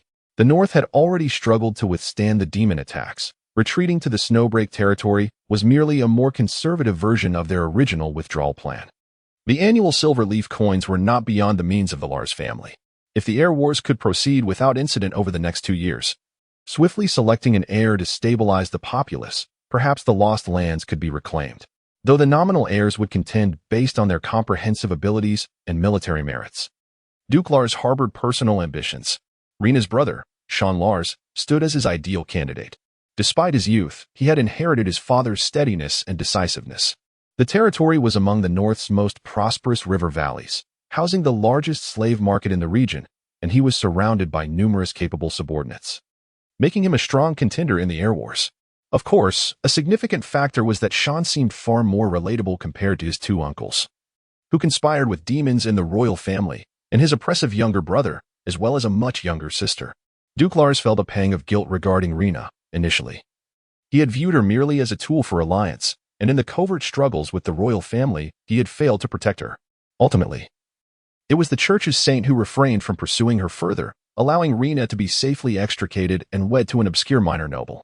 Reflecting on this, Duke Lars retrieved Rena's letter from his drawer, a rare source of solace for him. Each time he read the letter from his beloved granddaughter, all his troubles seemed to dissipate, and he felt as joyous as a little old man. Beyond simple greetings, the letter recounted amusing incidents occurring in the gray-white territory, such as the curious invention of a contraption called the bicycle by a young noble named Lind, which could propel itself forward merely by pedaling.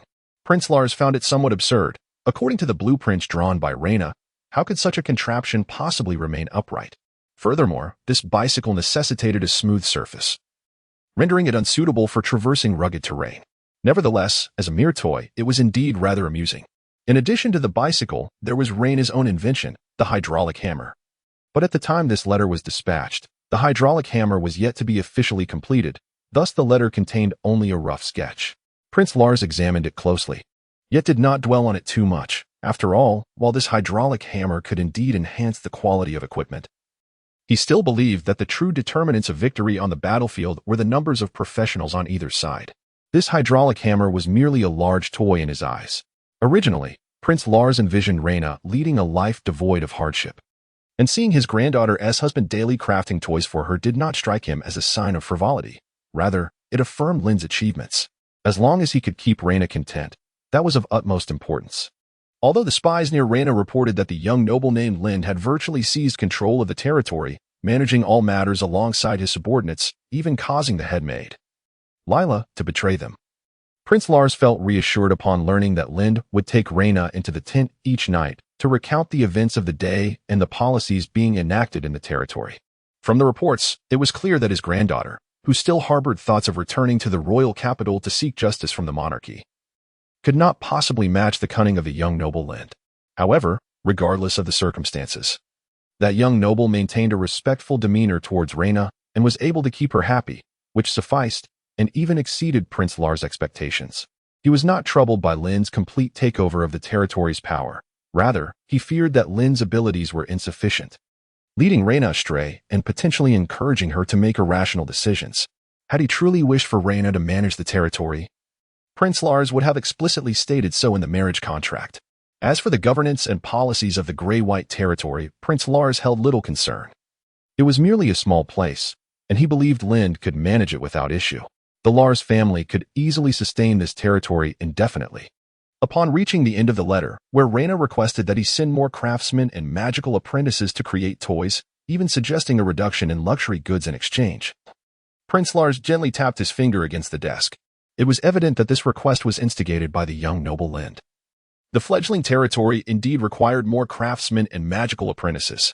However, Prince Lars had initially envisioned the gray-white territory as a sanctuary for Rena.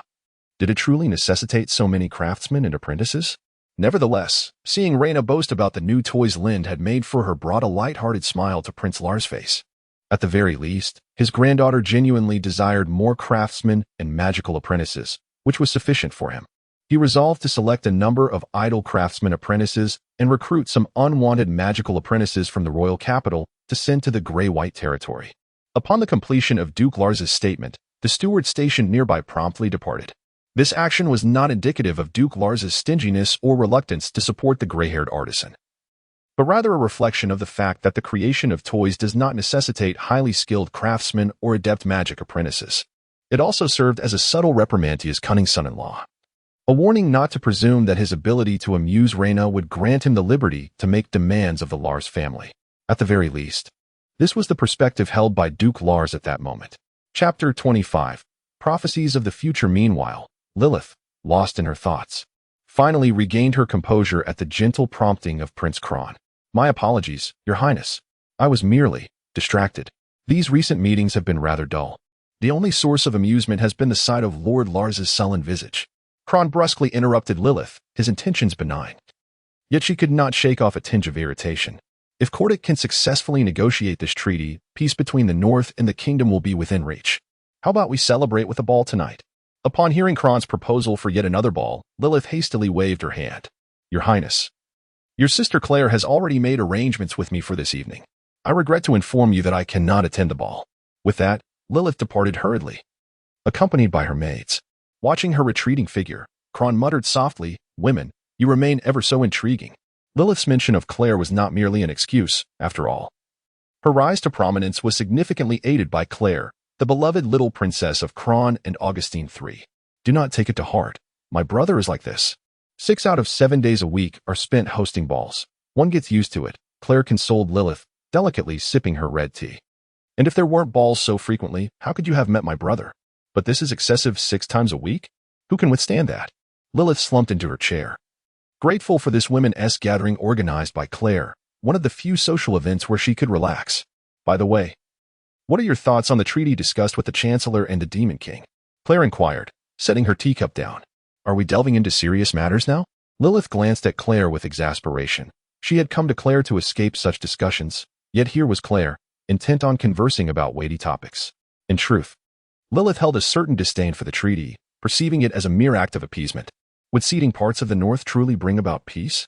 Moreover, many of those territories were rich in mineral resources. It was likely that the demon race would swiftly resume hostilities after a brief respite. However, Lilith found herself seated firmly within the royal court and could only echo, "Ah, indeed," before Lilith could voice her thoughts. A striking woman with long black hair and an imposing presence interjected, "Lord Cordic is correct. The Lars family is a disgrace. The previous embarrassment of a noble, Reyna, was one thing, but now they have left the North in chaos. Only through negotiating with the demon race and ousting the Lars family can we resolve this issue." Lilith looked up to see it was Caroline, the newly elected president of the capital's Magic Academy Student Council, a fervent supporter of Cordic. She had been at the forefront of the recent parade at the Lars estate. "We are set to interrogate the Lars family in the North, Lady Saint. Would you care to join us?" "You?" Lilith inquired, perplexed, glancing between Caroline and Claire. "Indeed. Soon Lord Cordic shall embark towards the front lines to negotiate with the Demon King, and we intend to take a detour to the gray-white territory where Reyna resides, to see how she has been faring." Claire suppressed a soft chuckle. Nothing could bring her greater joy than witnessing Reyna's misfortunes. "Would you care to join us, Lilith?"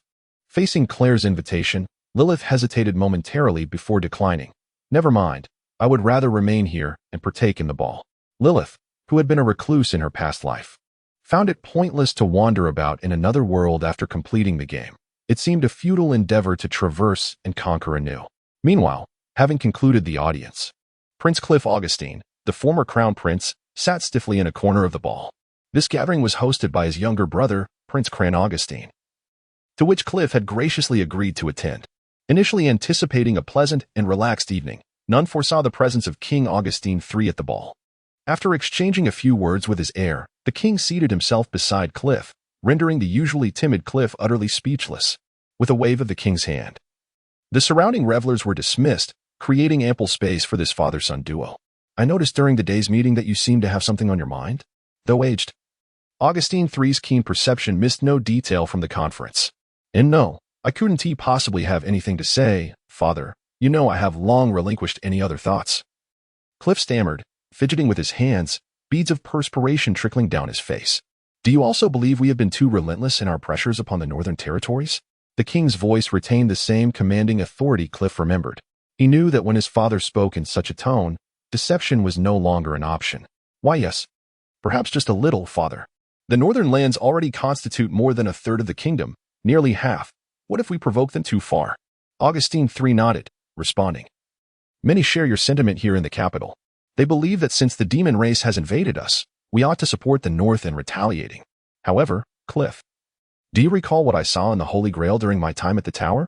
The Tower is the most enigmatic, noble, and wise organization of practitioners in this realm, its origin shrouded in antiquity, maintaining neutrality in worldly affairs for millennia, seemingly stirred only by new discoveries in magic.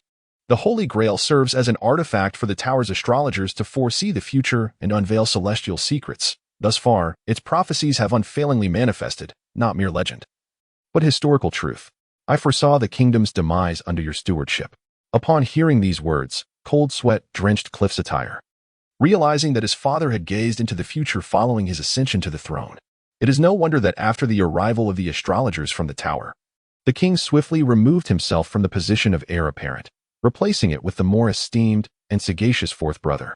Cliff felt he had grasped the situation. Yet Augustine III's discourse continued unabated.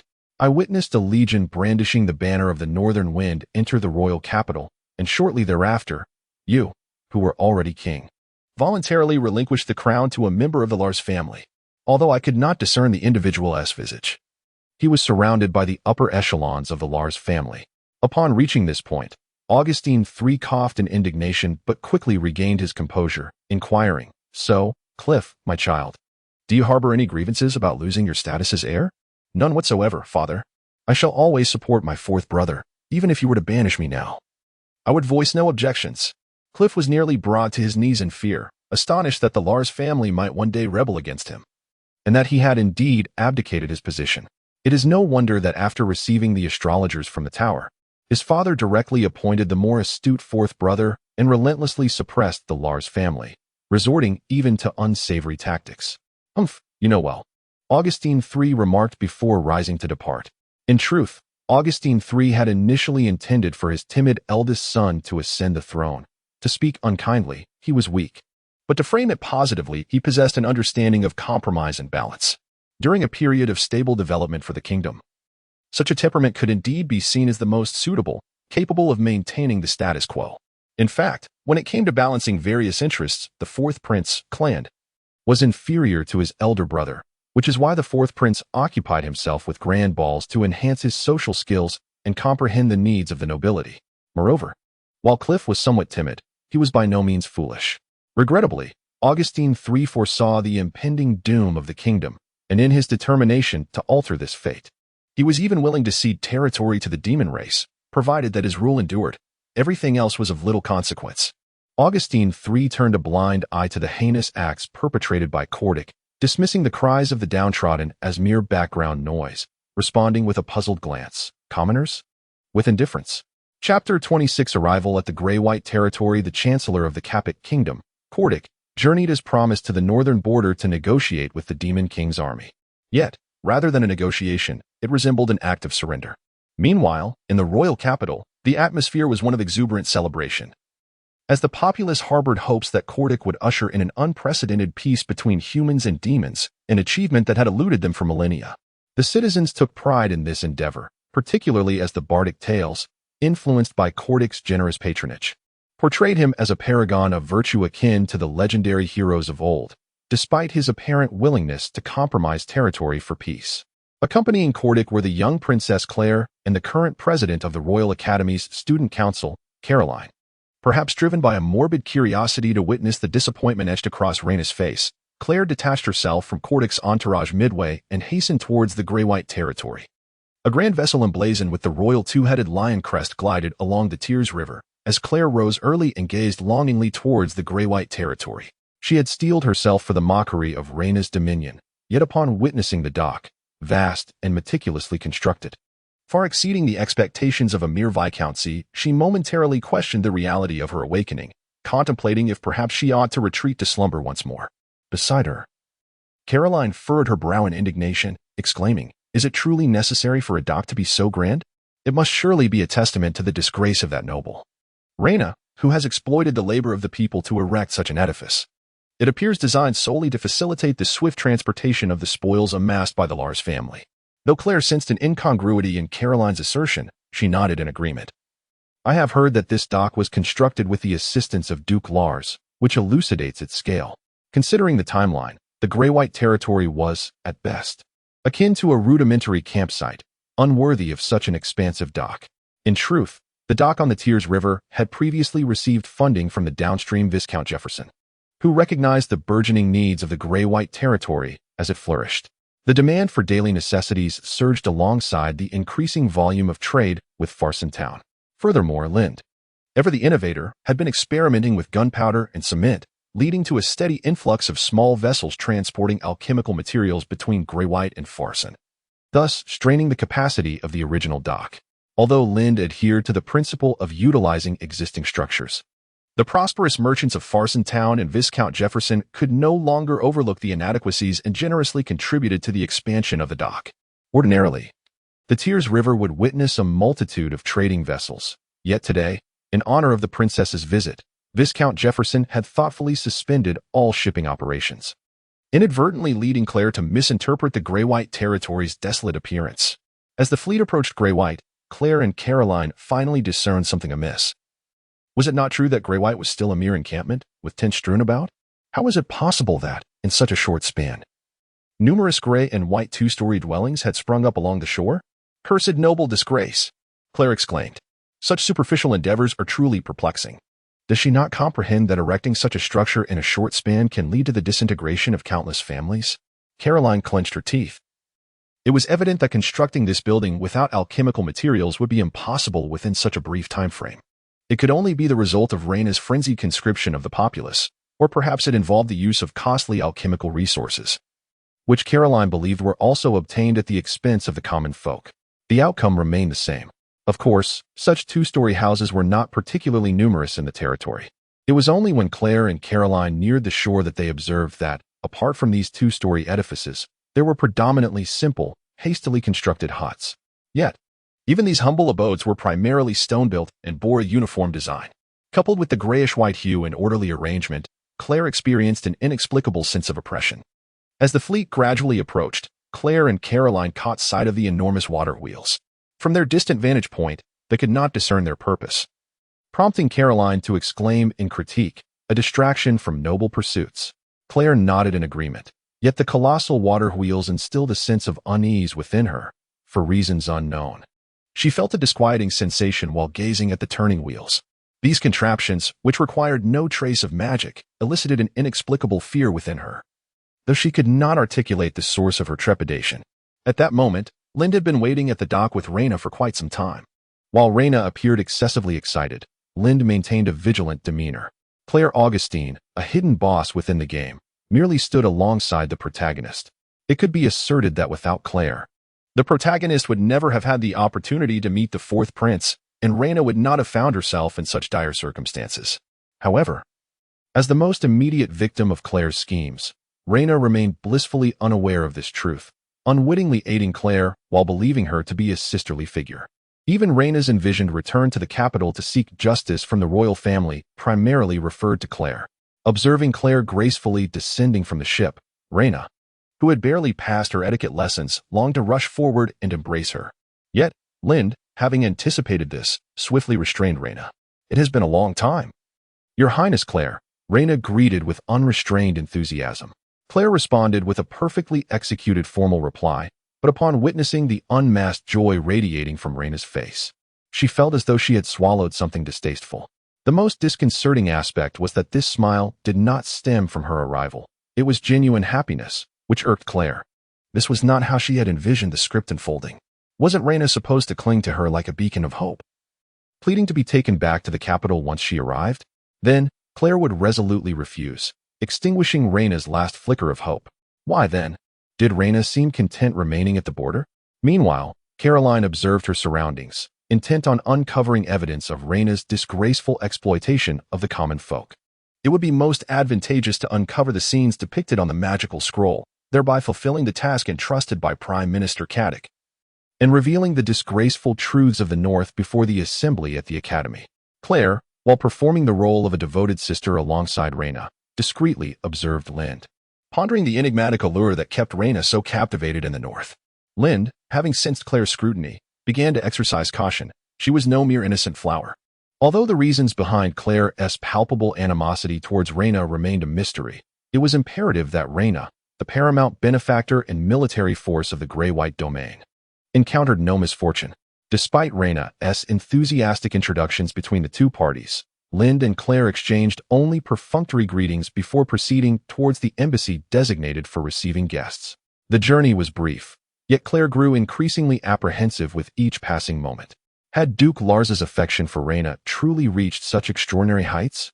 Was he utilizing the alchemical resources hoarded by the Lars family to develop Raina's territory? In a matter of mere months, the Grey-White domain had transformed from a barren wasteland into a nascent territory of viscountal stature, perhaps even larger and more prosperous. Notably, Claire observed that the inhabitants along their path were clad in shoes. What does this signify? Even in the royal capital, Many in the surrounding outskirts could not afford such luxury. Typically, common folk would only don shoes during festive occasions or religious observances.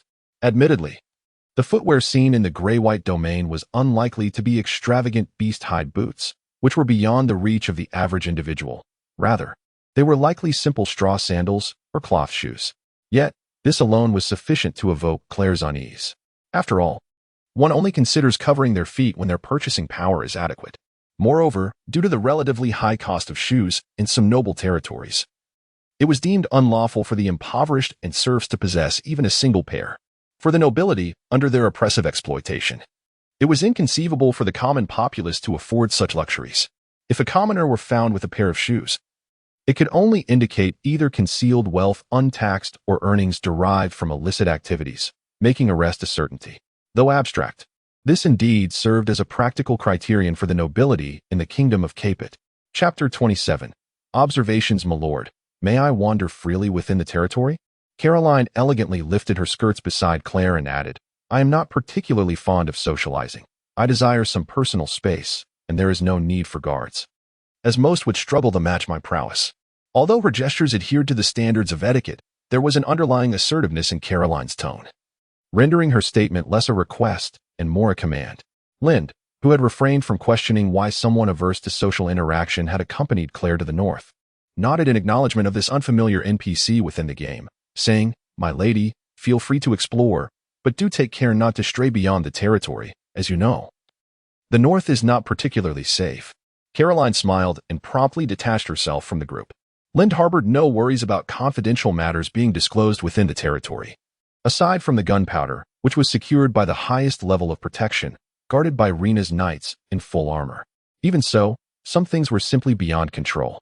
Watching Caroline and the others retreat into the distance, she retrieved paper, pen, and a magical canvas, preparing to document her observations in the gray-white territory, intent on unveiling the shadows concealed within the Lars domain.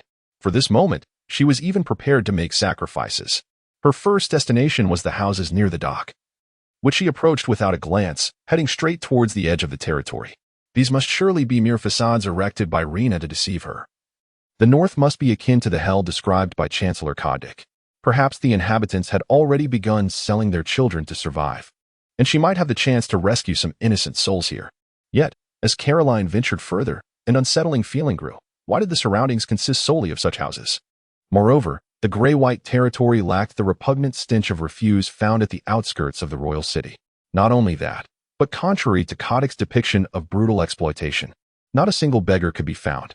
Everyone she encountered appeared hurried, absorbed in their own affairs, and radiated vitality, showing no signs of hunger. Excuse me, sir? Caroline called out to a laborer pushing a wheelbarrow filled with bricks, evidently on his way to construct new homes. May I pose a few brief questions to you? Despite addressing a commoner, Caroline employed a respectful tone, a habit cultivated over time, as the laborer's attire suggested he was not a serf or a slave. Only serfs and slaves were deemed less than human. Conversing with free folk, an educated noble would not hesitate to extend additional respect, thus showcasing their generosity. Apologies, but I must continue hauling stones. The construction site awaits, the simple laborer replied. Although he was unaware of Caroline's identity, he recognized her noble stature by her attire. Otherwise, for the sake of labor quotas and performance, he might have disregarded her entirely. Caroline chose not to elaborate further. Instead, she retrieved 2 silver leaf coins from her pocket. The laborer's eyes brightened at the sight of the coins, yet his outstretched hand quickly retracted. I apologize, but I must transport stones. If I delay, the group led by old Joe next door will surpass us, and the evening broth will be lost. With that, the worker promptly departed, pushing his wheelbarrow. Although the expedition began poorly, Caroline became increasingly convinced that these individuals were merely actors. Otherwise, it was unfathomable why everyone was attired so splendidly, seemingly uninterested even in 2 silver leaf coins. Yet, Caroline recalled a saying from her family, money is omnipotent. If it has not been effective, it simply indicates that the expenditure has not been sufficient. Finally, upon raising the price to 10 silver leaf coins, equivalent to half a year's income for a wealthy farmer, a laborer, just emerging from the lumberyard and preparing to switch shifts, halted in his tracks. Pray tell, did Rayner receive news in advance, instructing you to don new garments for a performance on the estate? Caroline, initially poised and genteel, gradually grew somewhat irritable, even exhibiting a hint of impatience. After wandering around the vicinity, she found not a single soul engaged in selling children or begging. Everyone was diligently laboring. Perform? What play? The Lord merely mentioned that guests are visiting today and instructed us to keep our distance from the docks. The lumberjack regarded Caroline with bewilderment. The noblewoman's inclination to distribute silver leaf coins left him utterly perplexed, and her inquiries were equally confounding. Have you begun selling children on your estate? Has the northern realm transformed into a hell on earth? Caroline, filled with fervor, stepped forward, causing the lumberjack to retreat in trepidation. So what? Does the Lord's mandatory requirement for my child to attend school count as selling? Upon uttering this, the lumberjack seemed to unleash a torrent of words. Alas! The Lord and Lady are commendable in many respects, but the rules are excessively stringent. The Lord mandates that all children over the age of 7 must attend school for half a day. Failure to comply results in deductions from our wages, even from our work points. You see, a 7-year-old can assist at home, and my child, despite lacking promise, should be helping his mother in the fields. Fortunately, it is only half a day, and he can still lend a hand at home. Despite the lumberjack's face being etched with worry, Caroline appeared to have encountered something utterly incomprehensible, stepping back in astonishment. Were these individuals indeed performers?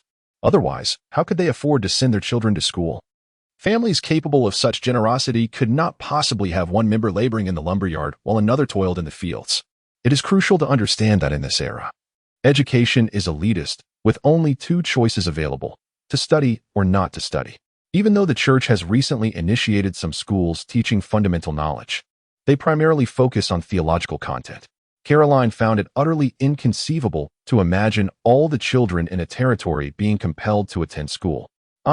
This must be Reina's insidious means of exploiting the populace, leveraging exorbitant tuition fees to oppress these individuals and subsequently indoctrinating their children in school, ensuring that these families remain eternally subservient. What a nefarious scheme, Reina. As Caroline began to indulge in her thoughts, the lumberjack concluded his remarks, a look of contentment gracing his face. After all, the opportunity for free education was too precious to ignore, especially with the school also providing breakfast and lunch. Attending was essential.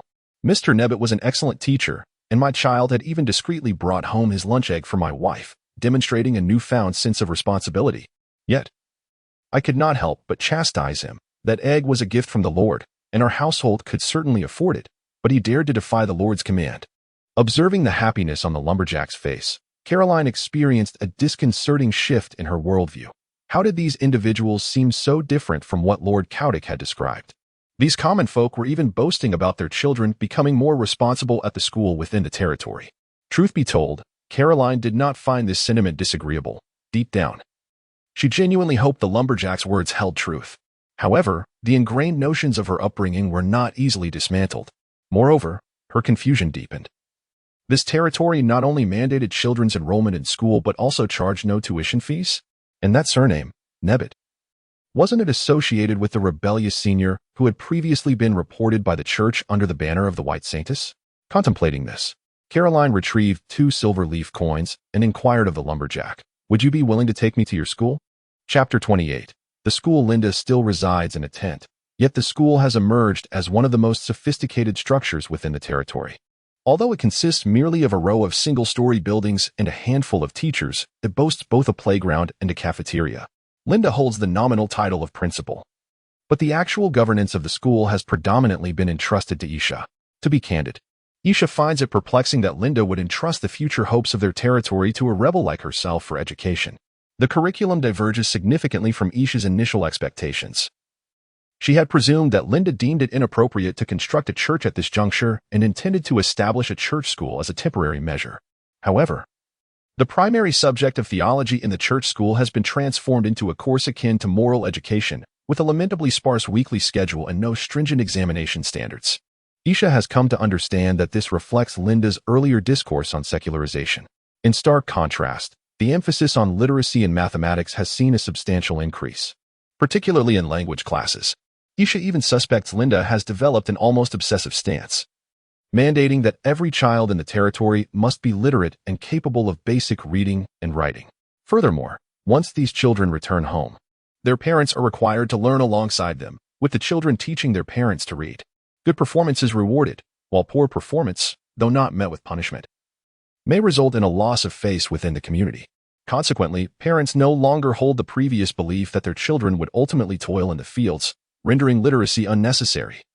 They now actively encourage their children to study, and as the standard of living in the territory rises, parents' teaching tools have evolved from bamboo shoots and meat to more sophisticated means. The territory has also established night classes for those without children or for those whose offspring struggle academically but wish to pursue self-study.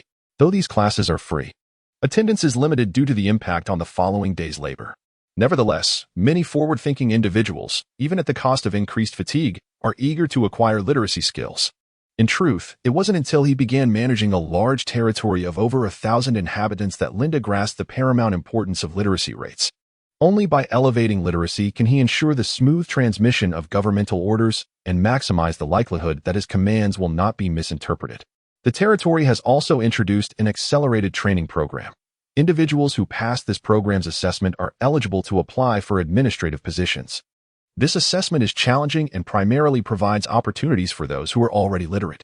When Caroline arrived at the school, recess had ended, and children of all ages were seated in classrooms, attentively listening to lessons and following Isha as she read new vocabulary aloud. Isha, to some extent, had gained notoriety in the capital, not because she had slain a count, albeit a count whose demise at the hands of unarmed refugees rendered him a figure of ridicule among the nobility, but because such acts were deemed utterly inept.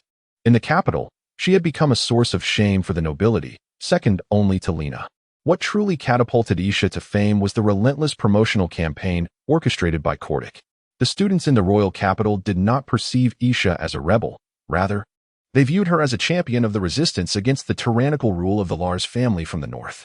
In the prevailing public opinion of the capital, all blame was laid upon the Lars family. The displacement of the populace was attributed to their failure to secure the borders, while the rampant starvation was a consequence of their refusal to open granaries. Although Yag had secretly aligned himself with the royal family, he remained, in name, a vassal of the Lars family, thus rendering Isha the symbol of defiance against their oppressive regime. Furthermore, as an outstanding graduate of the academy, Isha had become an idol for many students, including Caroline. However, none of Isha's ideological beliefs had permeated the royal capital. The narrative solely emphasized her opposition to the Lars family. The once celebrated senior who defied the tyranny of the Lars family was now teaching within their territory, a situation Caroline found difficult to accept. After patiently waiting for Isha to conclude her lecture, Caroline intercepted her as she prepared to organize her lesson plans. Isha, did you not lead the refugees in rebellion? How can you now teach on Lars territory, imparting such heretical ideas? Caroline's voice was tinged with a hint of hysteria, as she felt as though her idol was crumbling before her eyes. Observing Isha's perplexed expression, Caroline realized her own rudeness. I apologize, Isha. I am a year junior to you at the academy, and I was deeply moved by your efforts to raise the banner for the refugees. I aspire to save the people of the North from the cruel rule of the Lars family, just as you have. But why? Why are you teaching on enemy soil? Has that disgraceful noble threatened you? Despite the barrage of questions, Isha began to comprehend the sentiments of this somewhat agitated young woman with long black hair. You hail from the royal capital? Isha did not rush to respond. Instead, she scrutinized Caroline from head to toe. Indeed, I am your admirer. To be candid, many at the academy look up to you as a role model. Although they prepare to resist the Lars family, I know that someone as bold as you would never capitulate easily. It must be that disgraceful noble who has coerced you, correct? Upon hearing Caroline's last remark, Isha smiled gently and replied, It is not Rena who has coerced me, but rather the lord of this gray and white territory. Before Isha could finish her thought, Caroline seized upon her words like a lifeline, exclaiming, So you have indeed been coerced. That lord is as vile as the disgraceful noble, a true monster. Perhaps due to the volume of Caroline's voice, other teachers and security personnel in the school overheard her derogatory remarks about their lord, casting dangerous glances her way. Even several children, just released from school, regarded Caroline with ill intent. Isha quickly grasped Caroline's arm and continued her previous line of thought. It is not coercion, but rather that the Lord has provided us refugees with relief supplies and employment. Even if I wished to rebel again, none would follow me. This statement carries a hint of modesty. After all, if Isabel truly wished to incite rebellion, she could undoubtedly rally a considerable number of loyal followers. Resisting the Lars family is a noble endeavor. How could these refugees abandon their cause for a mere meal and a modest wage? Upon hearing such somewhat delusional words, Isabel sensed something amiss and promptly inquired, "What is the current situation regarding the northern territories in the royal capital?" Soon, under the idol's inquiry, Caroline promptly relayed Caddick's assertions in their entirety. Isabel's initial astonishment transformed into empathy, then confusion, and ultimately into an inability to comprehend. The condition in the northern territories is indeed dire, but is it solely the fault of the Lars family? In response to Isabel's question, Caroline answered without hesitation, "Of course. Once the Lars family falls, everything in the north will improve." However, this question, rather than being directed from Isabel to Caroline, seemed more like a query directed inward. Within the feudal system, my vassal's vassal is not my vassal. While the Lars family undeniably represents the greatest power in the north, in reality, a significant portion of the land is governed by other lesser nobles. Are those lesser nobles truly innocent? Throughout her journey, Isabel observed that the smaller the territory, the more severe the exploitation. Paradoxically, the Lars family at least issued commands for the distribution of relief grain. As chaos reigns, those minor nobles are increasingly inclined to seize the opportunity for profit, regardless of the impending deluge behind them. This does not imply that the Lars family are virtuous, rather. If the North weakens due to disorder, it is the Lars family that will bear the greatest impact. Chapter 29. Serving the people. Has Isha renounced rebellion? Not at all. Even during class, Isha continues to instill the principles of liberation theology in the children within the classroom. However, at Lin's request, she has excised certain theological doctrines, effectively secularizing these theological ideas. This did not raise eyebrows, as the faith in the Capetian kingdom is quite diverse. The goddess of light merely holds the most significant influence among the official beliefs, while in the north, there exist numerous adherents to the god of winter and the god of war. In such a complex milieu of faith, Lin's demand to eliminate specific theological content is entirely reasonable. Of course, Lin did not impose an outright ban, for the existence of divine magic is a reality. He himself wields divine powers inherited from the protagonist's archives. Thus, denying the gods would indeed be a form of idealism.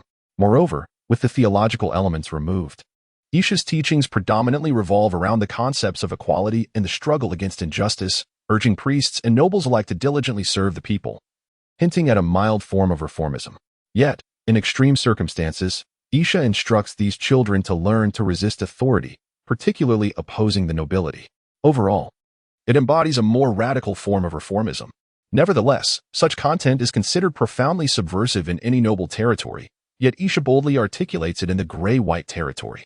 Lin not only permits this, but even assists in revising the curriculum, recognizing that those who attend Isha's lectures are promising candidates for political commissars. However, Lind is aware that this so-called reformism is merely Isha's compromise. Should Lind resort to more ruthless exploitative measures, he suspects that Isha would not hesitate to incite rebellion. Upon hearing Caroline's response, Isha did not rush to rebut. Instead, she regarded Caroline as her student, recounting her observations since leaving the Cathedral of the Blessed Virgin of Help. Caroline, who had previously exhibited signs of excitement and agitation, gradually fell silent. As Kordic noted, the North is currently a chaotic mess. But can it truly be attributed solely to the Lars family? The Lars family not only mobilized the majority of their military to resist foreign invasions at the borders, but also genuinely brought relief supplies, which could even be deemed noble compared to the likes of Yag. Isha's perspective is far more radical, rather than condemning the Lars family alone. She argues that the entire noble class is rotten to the core. As Lind once taught Isha, there exists no class that betrays its own, only individuals who do. This statement is equally valid in reverse. Only individuals betray their class, not the class itself. Now, Isha imparts her views to Caroline. No. The issue lies entirely with the Lars family. It must be so. If the Lars family surrenders to the demon race, everything will improve. Although Caroline remains defiant, she is clearly wavering. From Isha's experiences along the way, if one were to concede that the Lars family is indeed flawed, then it could be argued that the noble class, at least the nobility of the North, is utterly corrupt. The Lars family, in their pursuit of maintaining their status and authority, must also ensure the overall stability of the North. However, the lesser nobles exploit the common folk and conspire with external enemies, engaging in heinous acts, many of whom hold high positions while colluding with merchants to supply resources to the demonic race. Particularly notorious is the shame of the nobility, Reyna, who is said to have brought untold suffering to the people of the North. Caroline, in a state of hysteria, found herself torn between her idolized senior and the chancellor who had nurtured her rise to student council president, leaving her uncertain of whom to trust. Instead of directly countering, ISA posed a question. Caroline, have you ever experienced the pangs of hunger? Not the kind endured during a day of fasting and reverence to the goddess, but a true absence of sustenance. In the beginning, one feels dizzy and fatigued, devoid of strength.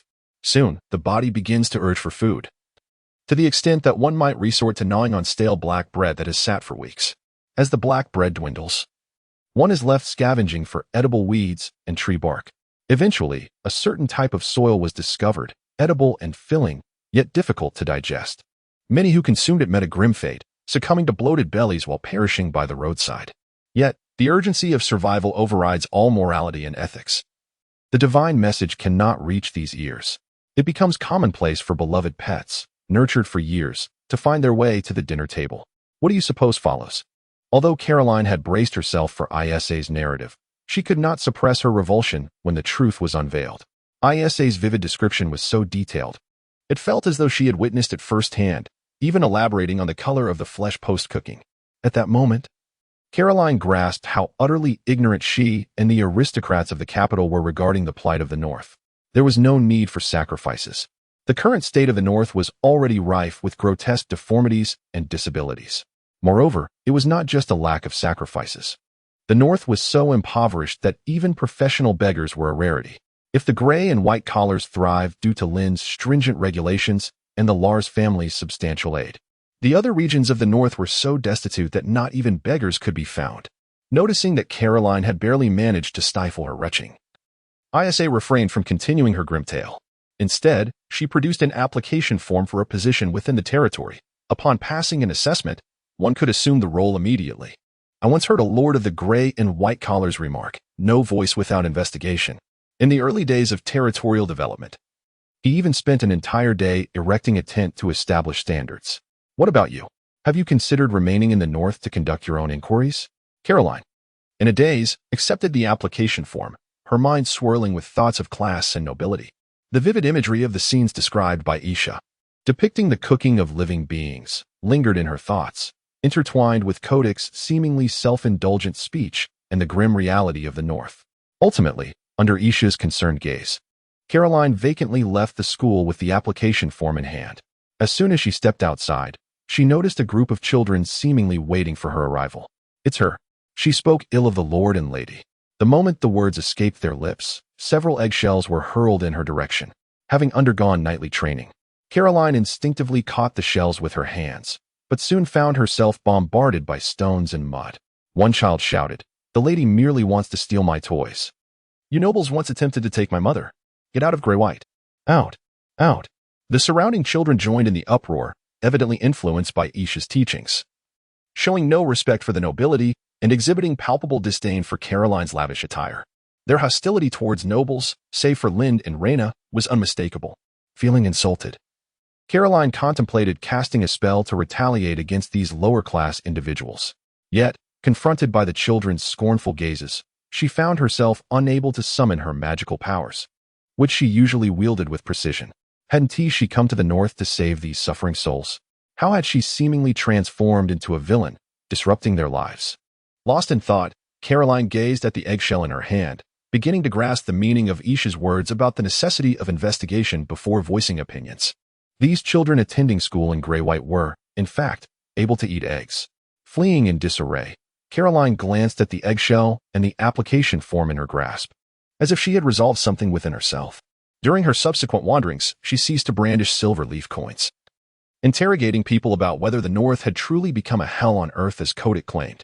Instead, she earnestly inquired about their daily lives, their earnings, and their family circumstances. Her earlier urgency to validate her views dissipated, and Caroline adopted the role of an observer, attentively listening to the workers in the territory share their stories. Upon hearing one worker recount how Lind had guided them from a land ravaged by demonic forces to safety, even selling their possessions to provide food for the citizens along the way, Caroline suddenly found herself believing that this obscure viscount could indeed elevate the territory to its current state in such a short time.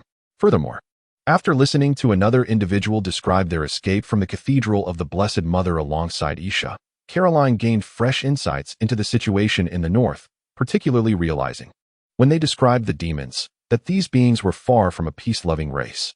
They waged war, abducting human women and plundering their possessions, trampling over fields.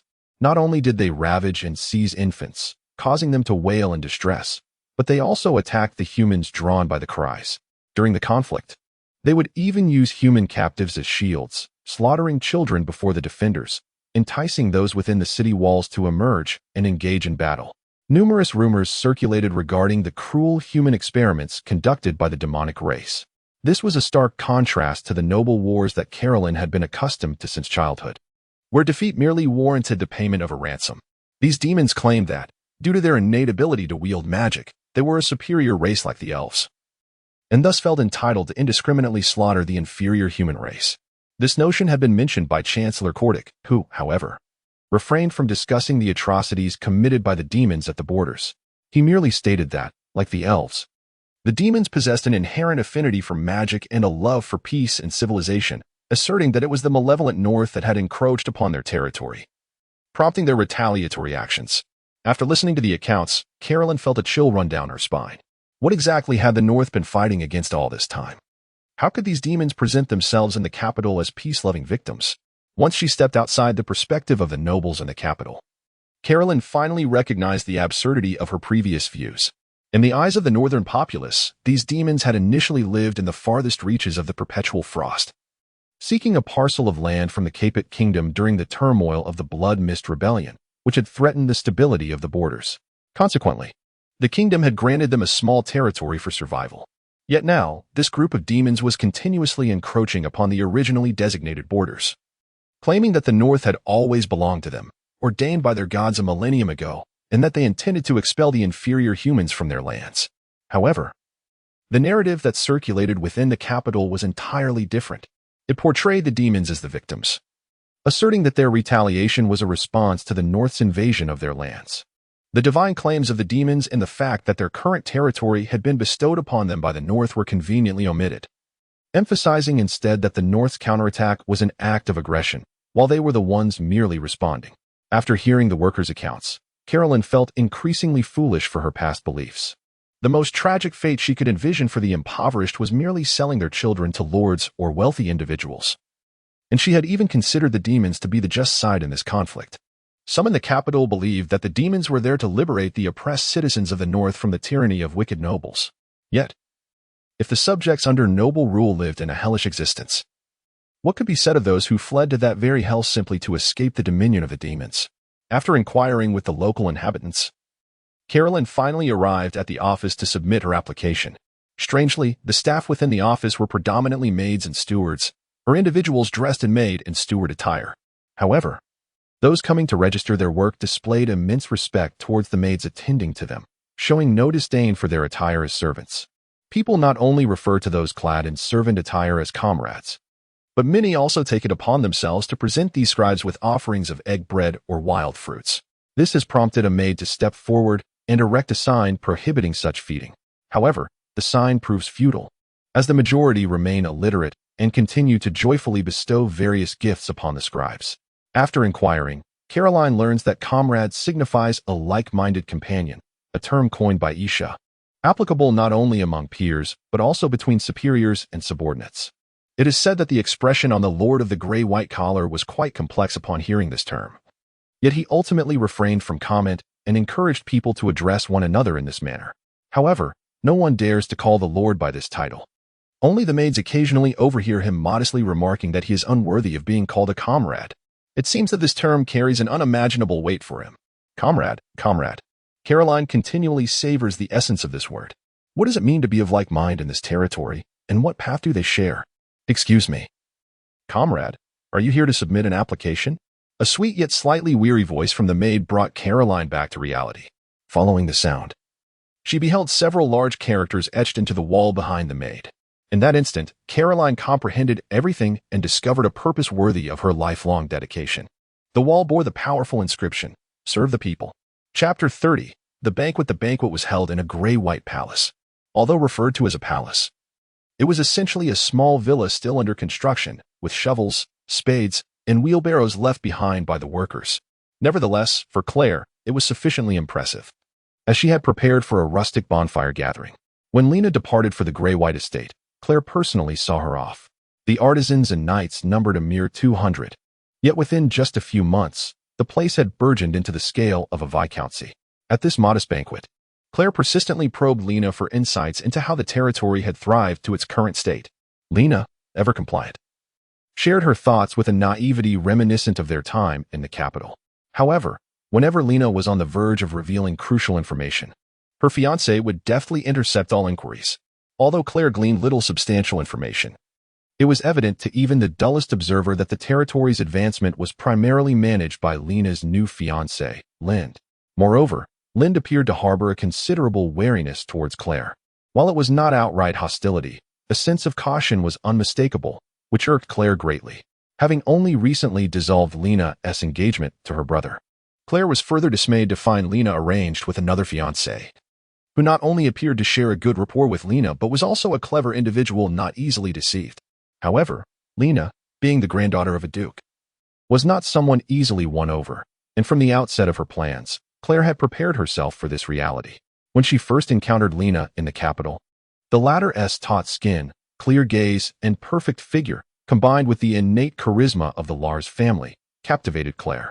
The mere thought of such a noble lady begging at her feet sent a thrill through her. As Lena inquired about the current state of the capital, Claire seized the opportunity to respond. The capital is rather tumultuous at present. However, I perceive that my brother and father seem to miss Miss Lars. Why not accompany me back to the capital? I shall speak favorably of you before my father, even if we cannot restore your former status. You may yet find residence in the capital. This statement effectively rendered Lind invisible, prompting him to furrow his brow. Not only did Claire's audacious demeanor dismiss her current fiancé, but if Lena were to depart, the Lars family's support for the gray-white estate might cease altogether. Something Lind could not fathom accepting. Moreover, believing the fourth prince and Augustine III would have a change of heart was far less plausible than thinking Lena could be as formidable as Qin Shi Huang. Upon returning to the capital, would Lena not simply fall under Claire's influence once more? However, upon hearing this, Reyna felt a stir of emotions. After all, during her time in the royal capital, Claire had incessantly filled her mind with notions of urgency, claiming that the new saintess had deceived Clan and the old king. Claire insisted that if Reyna were to return to the royal capital, she could reclaim everything as swiftly as lightning, akin to the scripts of a stage play. Nevertheless, after a fleeting moment of excitement, Reyna cast a sorrowful glance at her companion, Lind, who furrowed his brow, clearly displeased, and ultimately resolved to speak her mind. Your Highness, I appreciate your kindness, but I sincerely wish to return to the royal capital through my own strength. By her own strength, Reyna referred to her previous discussion with Lind about returning to the capital as the rightful heir of the Lars family. But, Miss Reyna, do you not wish to know who was behind your downfall? Claire addressed Reyna with an unassuming tone, yet her words struck a profound chord. Your Highness, has the incident from that night been investigated? Is there finally evidence to prove that someone sought to frame me? Reyna rose in excitement, her fervor leaving Lind visibly astonished. From the perspective of the game's protagonist, ISA, from an alternate timeline, Reyna had been berated by the fourth prince, leading to an emotional outburst in which she lost her composure and attacked the protagonist and the royal family. Yet, it appeared that the situation was far more intricate. To be candid, this complexity was not particularly difficult to deduce. A portion of the game was narrated from a divine perspective, and given Claire's obsession with Reyna, it seemed evident that she was not only the puppet master behind Reyna's downfall, but likely one of the instigators of that attack. After all, the crown prince was surrounded by a well-established security system, and Reyna had managed to circumvent all guards while clad in armor and wielding a weapon, only for them to arrive hastily after the protagonist had combined forces to defeat her. If this were merely a game, one could attribute it to gameplay mechanics. However, being immersed in this world compelled Lind to entertain conspiracy theories. He regarded Claire with a knowing glance, aware that as the most cherished princess of the royal family, she could very well have deciphered the security surrounding her brother, and it was not beyond possibility that she might have intentionally diverted or bribed them. Furthermore, given the royal family's increasing wariness of the northern territories, it was plausible that there were more powerful figures supporting her actions. This brief exchange of glances led to a moment of mutual recognition between Lind and Claire, both adopting polite smiles before averting their scrutinizing gazes. If Claire possessed any particular skill, it was her keen ability to discern character, which had allowed her to swiftly bond with Lilith, recognizing their shared essence. It was this same intuition that had drawn her to Reyna, who was refreshingly distinct from the pretentious nobility, though this affection was tinged with distortion. Yet now, Claire found herself unable to read Lind, for his earlier gaze had exuded confidence that bordered on certainty, suggesting he believed Claire was being deceitful. Not only that, but Claire's intuition informed her that the lord before her even suspected that the initial attack had been orchestrated by herself, the princess. It was inscrutable, yet exceedingly intriguing. This was Claire's assessment of Lind. With a curious lick of her lips, she contemplated how to package both Rena and this man for a return to the capital. Meanwhile, Lind was pondering the underlying conspiracy behind Rena's assault on the fourth prince and the heroine, as well as how to retain Rena in the north. Deciding that they must at least wait until the gray-white territory had fully developed before departing. Unexpectedly, Rena, oblivious to their thoughts, interjected. "Can I get my brother appointed as chancellor when I return?" Lind nearly spat out his tea, while Claire, intrigued, inquired, "Brother? Which brother? Is it Sean from the valley? Or the younger one?" No, it's this one. Lind is also my brother." After saying this, Rena boldly draped her arm around Lind's shoulder. Claire struggled to maintain her composure, feeling a hint of embarrassment as she remarked, "You both truly enjoy a different kind of amusement." At that moment, Lind stood beside Claire and retorted, "Your Highness, has she always been like this?" Claire sighed, gazing at the grinning Rena, and questioned, "Why?" "Viscount Lindrolls is not even a member of the Lars family, and once you return to the capital, your engagement will be dissolved. What benefit does this hold for you?" "Because the Chancellor is the highest official. Your Highness, look at how well my brother governs the gray-white territory. If he becomes Chancellor, wouldn't that allow the entire kingdom to flourish like this?" Rena's tone was filled with excitement and fervor, as if she were genuinely contemplating this possibility. "You truly adore this place, Miss Lars," Claire remarked with a sigh. From Rena's tone, Claire understood that Rena was genuinely enamored with the locale and even wished for the entire nation to mirror it. Coming to this realization, Claire ultimately conceded. "That is quite impossible, Miss Lars. You know that Chancellor Kotick holds a significant reputation, and my father would never appoint an unqualified Viscount as Chancellor." "Is it really impossible?" Rena scratched her head, yet her face remained adorned with a radiant smile, seemingly lost in her delightful fantasies. However, Claire had already discerned that Rena had, in fact, rejected her intentions and was unwilling to uncover the truth of the past, all for the sake of remaining in this place. The banquet concluded in a tepid atmosphere, and Claire refrained from mentioning Rena's return to the capital again. Yet, Claire was not in a hurry. After all, according to the intelligence she had received, the North was not far from total disintegration and annihilation. With no success in persuading Rena to return, Claire lost interest in lingering in the gray-white territory and prepared to depart the following day. "Caroline, what on earth are you wearing?" Upon seeing Caroline clad in a maid's outfit, Claire stood frozen in disbelief. "Weren't you supposed to document the dire conditions of this territory? Why have you changed your attire?" "Firstly, Your Highness, please refer to me as Comrade Caroline.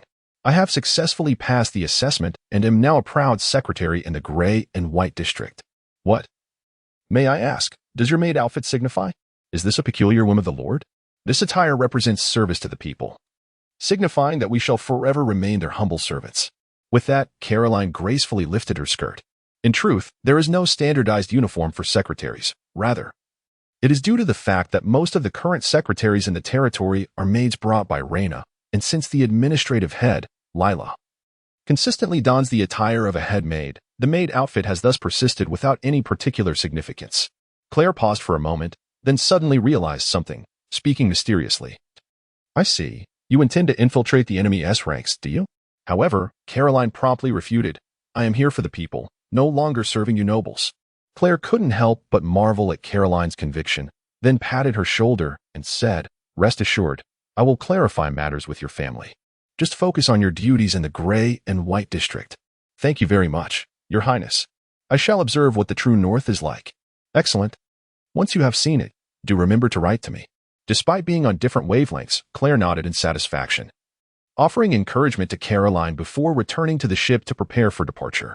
Although she had not witnessed Rena pleading for mercy nor managed to deceive her back to the capital, Claire deemed it a success to have left behind a spy in Rena's midst, counting it as no insignificant gain.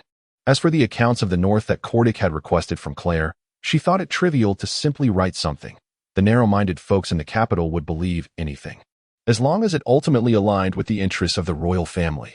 On the ship, observing Lind and the others bidding farewell, Claire imitated her brother Clan with a dismissive snort. Ah, an intriguing man. Chapter 31. Nightmare. The sky above the royal city was as dreary as ever. With the assistance of her maids, Reyna donned her gown, preparing to attend Prince Clan's ball. It was unclear when it had begun, but the once amiable old king had turned his gaze coldly upon her, while her childhood companion, Prince Clan, displayed unmistakable disdain and revulsion in his eyes. Nevertheless, Reyna resolutely patted her cheeks, rallying her spirits, and adopted her customary smile. Since her father's disappearance, Reyna had willingly assumed the responsibilities of an elder sister, taking care of her younger siblings and even resuming the etiquette lessons she had previously struggled to master. However, it was not long before the internecine conflict over succession erupted within the family, leading to the dispersal of her siblings, leaving Reyna to fulfill her duties as a fitting fiancée to the crown prince. How could that man still show his face here? The mere thought of Prince Clan marrying such an individual filled me with profound sympathy for his highness. What a disgrace to the nobility. How could the Lars family produce such a boorish descendant? The Lars family was hardly virtuous. This individual was merely the daughter of an executioner, for reasons unknown. The voices of the aristocrats along the way to the ball were particularly loud, showing no regard for Reyna. Unable to meet their gazes, she managed only a strained smile as she greeted those she recognized. At the entrance to the ballroom, a considerable crowd had gathered, seemingly more interested in observing something rather than entering. Curiosity piqued, Reyna pushed her way through the throng, only to discover the nobles marveling at two deformed beggars sprawled on the ground. They appeared to be siblings, huddled together, their eyes wide with fear as they regarded the onlookers. Suddenly, the chancellor, Kodik, tugging at the two beggars with collars and ropes, pointed an accusing finger at Reyna and shouted, "It is this wretch. It is the Lars family that has turned these children into this." The nobles, who had been so gleefully observing the grotesque scene, swiftly transformed into self-righteous crusaders, turning their scorn upon Reyna. "This is outrageous. How could this be? I had thought Duke Lars was a hero defending the borders. Is Prince Clan truly destined to wed a scion of such a family? Die! Die!" The nobles began to rally, their outrage palpable as they assailed Reyna with their accusations. "You, unworthy creature, do not deserve his highness. How could you commit such cruelty against innocent children?" Reyna, constantly jostled by the throng, desperately attempted to explain, "I am not. I did not." Yet, it seemed the nobles were deaf to her pleas. "I did not. I truly did not. The Lars family is innocent." In her despair, Reyna cried out, and at last, Prince Clan arrived on the scene. "Your Highness." Reyna rushed towards Clan as if he were her beacon of hope, but to her shock, the prince forcefully shoved her away, exclaiming, "You barbaric harlot, begone." In an instant, Reyna felt as if she had stepped into an abyss, plummeting into an unfathomable void. During her descent, she abruptly opened her eyes, discovering herself reclining on a chair in the Lord's grand tent, cold sweat saturating her back. Had she been plagued by a nightmare? Was everything all right? Lind, as usual, sat at his desk, perusing documents while simultaneously expressing his concern with a casual inquiry, though it was merely a mundane question. Reyna experienced an unprecedented sense of security. She realized she was still amidst the gray and white faction, with her brother diligently engaged in his work. It seemed she recalled moments from the past, yet whether they truly occurred remained hazy in her memory. With a foolish grin, she scratched her head as she always did. If she regretted not accompanying the princess back to the royal capital, it was not too late to reconsider. After organizing the documents, Lind glanced at the midday sun outside the tent and spoke. However, Reyna shook her head. In truth, she had already sensed that returning to the capital would alter little. Only by genuinely becoming the heir of the Lars family might those people regard her with any respect. Moreover, if she departed, her grandfather might cease supplying provisions to her brother. Upon uttering these words, she noticed Lind staring at her with an expression of disbelief. "What is the matter, brother?" "Oh, it's nothing." Lind suddenly felt a sense of comfort, akin to witnessing a foolish child growing up. It appeared that Reyna was not as dim-witted as the game portrayed her. Yet, one could not help but wonder why a Reyna capable of such thoughts would eventually rebel. Suppressing his inner doubts, Lind called for lunch and began discussing the affairs of the territory with Reyna. A student council president from the capital had chosen to remain in the territory for work.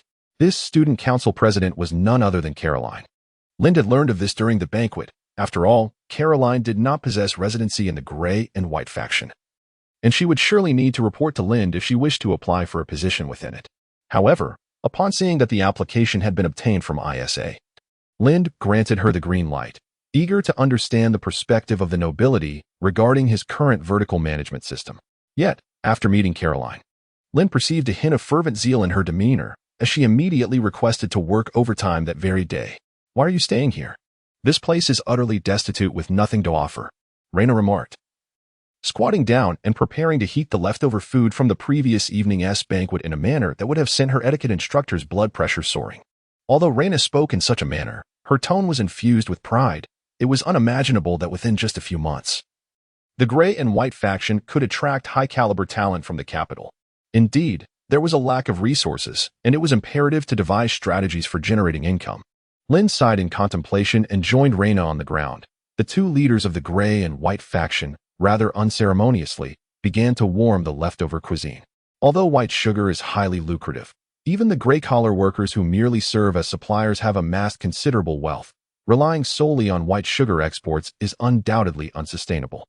Furthermore, the current sales channels predominantly depend on the downstream operations in Fassentown, which leaves Lind feeling rather insecure. Perfumes and soaps are essential items for travelers, and Lind had previously inquired with the head maid, Lyra, about them. Regrettably, Lyra informed him that venturing into such products would be quite unprofitable. In fact, due to the body odor of Westerners, the development of perfumes occurred quite early in the Middle Ages, initially limited to the incense used in churches. It was only later that dedicated perfumers emerged to craft these fragrances. However, in this world enriched by alchemical wonders, not only are perfumes available, but even fragrant soaps have come into existence. Soap makers have ascended to a status akin to that of perfumers, serving the nobility, while the majority of commoners remain oblivious to such professions. This exclusivity is akin to the resources held by the nobles, which circulate only within their circles, inaccessible to ordinary folk. So, why hadn't Reyna brought along specialized soap makers and perfumers? Glancing at Reyna, who was beside him, finishing her roasted duck and licking her fingers, Lind felt the question was rather foolish. Just as he recalled Lyra's words, he noticed her approaching with a document, casting a somewhat disdainful glance at both him and Reyna. Judging by her expression, Lind could easily imagine the dismay of the etiquette instructors upon witnessing Reyna's demeanor. "Lord, are you truly going to permit that noble from the capital to operate freely within your territory?" Lyra, now the Minister of Human Resources and concurrently the head maid, had seen her status and workload transform dramatically. "Is there an issue? Have you discovered she is a spy?" Lind hastily wiped his hands with a handkerchief and accepted the document Lyra offered. "No, not at all." Lyra adjusted her glasses and continued, "However, she is rather excessively enthusiastic, to the point that it unsettles me." "It is commendable for the youth to be full of vigor," Lind remarked, his tone carrying an air of authority reminiscent of a leader from his former life. "As long as they adhere to the rules, one should not question their origins. Have you not expressed your desire for assistance on several occasions?" "Nevertheless, my lord, she is a noblewoman from the royal court." Lyra, with her background as a dedicated maid, comprehended the intricate connections between the royal family and the nobility of the capital far better. "Indeed, then let us assign more individuals to monitor her. However, promotions should be granted as deserved, and her responsibilities need not be concealed." After some contemplation, Lind resolved to allow Caroline to shine within the territory. He had previously discussed her with ISA, who believed Caroline and Reyna were of a similar ilk. Although Lind found it perplexing to compare the graceful Caroline with Reyna, who was beside him gnawing on a duck leg, he chose to trust the judgment of this esteemed lady. "What is it, brother?" Reyna caught Lind's gaze, innocently looking at him while still holding a duck bone. "Nothing at all."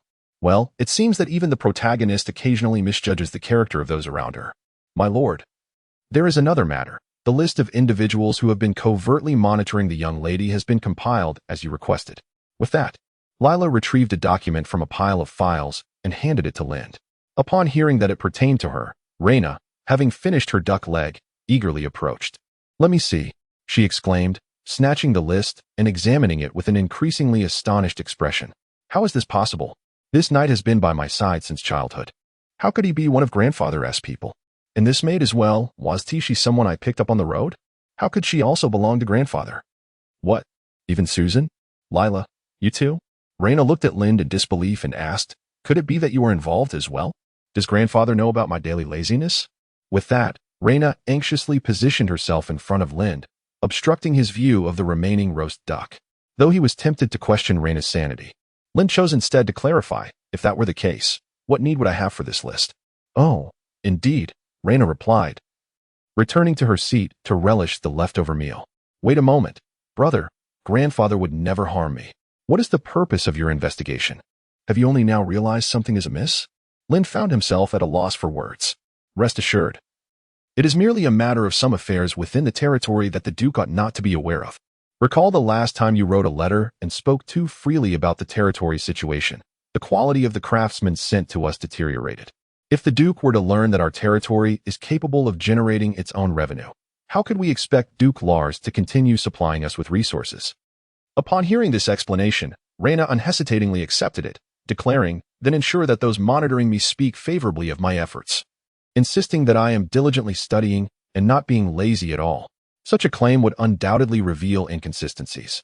Reyna's daily routine involved slacking off and teasing the children in the territory, often taking their toys. If those spies reported that Reyna was earnestly studying, Duke Lars would likely realize that his eyes had failed him at first glance. Nevertheless, Lind nodded, offering her a reassuring glance. Chapter 32. The last member of the Rune Sanctum. Is this truly the entirety of the Rune Sanctum? A rare expression of astonishment graced Lind's face, akin to the exaggerated surprise one might exhibit upon encountering Reyna in a moment of lucidity. Indeed, I had forewarned you that the Rune Sanctum descended into turmoil following the demise of its former president, the proprietor of the Shuajin Merchant Alliance, whom Lind had not seen in quite some time, still elegantly inhaled and exhaled clouds of smoke from her exquisite pipe. While she spoke of the situation, Lind was struck by the surreal sight of the solitary girl before him. From a once vibrant alchemical society of dozens, only a single child remained. The girl bore an unsightly scar across her face, a mark of past violence, and wore heavy glasses that magnified her timid demeanor as she cowered behind the merchant's imposing figure. Once, the Rune Sanctum had boasted a larger membership. Within the Lord's Grand Tent, the merchant continued to elucidate the circumstances to Lind.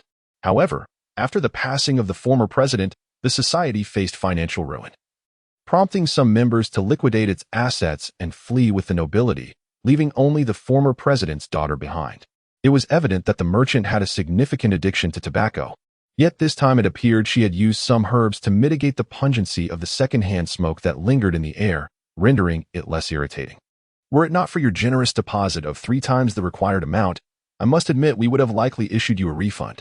After a moment's hesitation, the merchant continued, considering your recent transactions with us, you have become a valued client.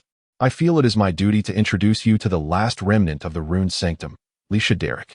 With that, she gently nudged the shy girl forward. A first-tier rune mage and an alchemical apprentice, Leisha struggled to channel magical energy independently. She epitomized the culmination of the Rune Sanctum's endeavors.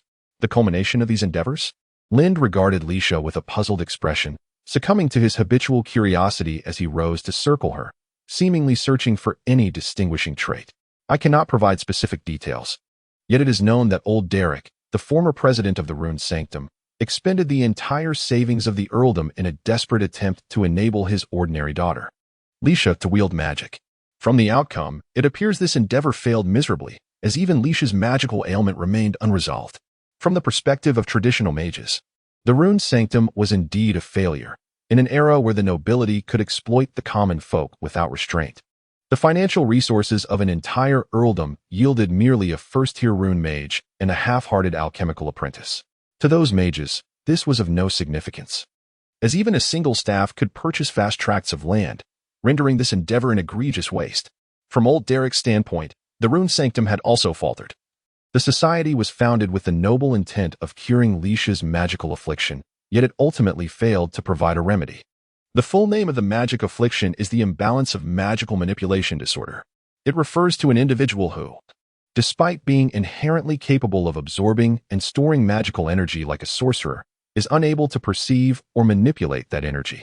Ultimately, they may either become a human battery for a magical tower or suffocate under the weight of their own magic. Poor child. Reyna gazed sympathetically at Leisha.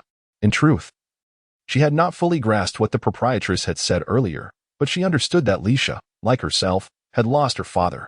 However, Reyna at least had a grandfather who cared for her, while Lisha had been stripped of her family's wealth by others from the Rune Holy Society. Brother, let us take this child in. It is merely acquiring an additional first-tier rune craftsman for our territory, Rena suggested. Lin nodded in agreement with Rena's proposal and paid the proprietress the remaining balance in full, adhering to the terms of their contract. Thank you for your generosity. Although Lin's actions might appear to be those of a fool, the proprietress maintained her professional demeanor, her face adorned with the same cheerful smile. Following this, Lind also ordered some alchemical materials and foundational texts from the proprietress and watched as the caravan of the shining gold merchants departed from Grey-White territory. In truth, even if Rena had not spoken, Lind would have fulfilled the contract to acquire Lisha. From the perspective of traditional mages and Lisha's father, the research conducted by the Rune Holy Society had failed, but for Lind, the situation was different.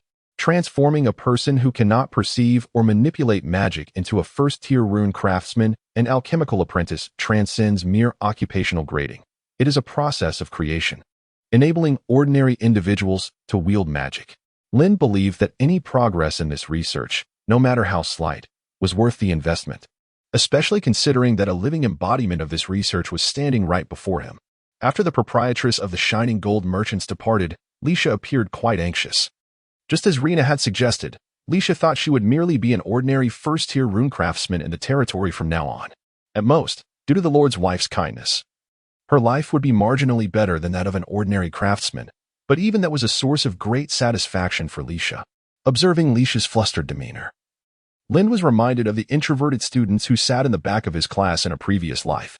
They were plagued by extreme self-doubt and found it difficult to connect with the charismatic leader in the back row or the diligent students in the front. Yet they were not lacking in intelligence or academic performance. With this in mind, Lind chose not to address serious matters with Lisha as he would with his other subordinates, but instead summoned a maid to arrange accommodations for her. To truly reach the hearts of such students and engage them in meaningful conversation, one must first provide them with sufficient personal space or a sense of safety. To be honest, Lisha was somewhat taken aback by this arrangement. The dwelling Lind had provided for her exceeded her expectations. Indeed, it was far superior. After all, Lisha had been assigned to the Rune Craftsman district, where rune craftsmen enjoyed the most favorable conditions in the territory, their benefits surpassing even those of managerial positions. Although Ligia is the daughter of an earl, from the moment she became aware of her surroundings, her father nearly depleted the family fortune in his pursuit of a cure for his ailments. The elders of the family expressed profound discontent with her father's actions, leading to a schism within the clan. Consequently, Ligia's childhood was far from joyful. Family members blamed her for the near ruin of the Derrick family's finances. The members of the Rune Society also cast their accusations upon Ligia, for despite the significant resources invested and extensive research conducted, she remained incapable of channeling magical energy. Those mages who could manipulate magic as effortlessly as they consumed food and drink failed to comprehend the plight of a patient afflicted by magical illness, who, despite possessing remarkable potential, was unable to harness their powers and thus suffered backlash. Ligia tidied her room, placing a photograph of herself with her father upon the bedside table. Before emptying the contents of her backpack onto the bed, it was a chaotic array of research notes, ink, various types of markers, carving tools, and jars of magical stone powder, materials essential for inscribing rune arrays. After organizing these items, Ligia opened her father's research notebook.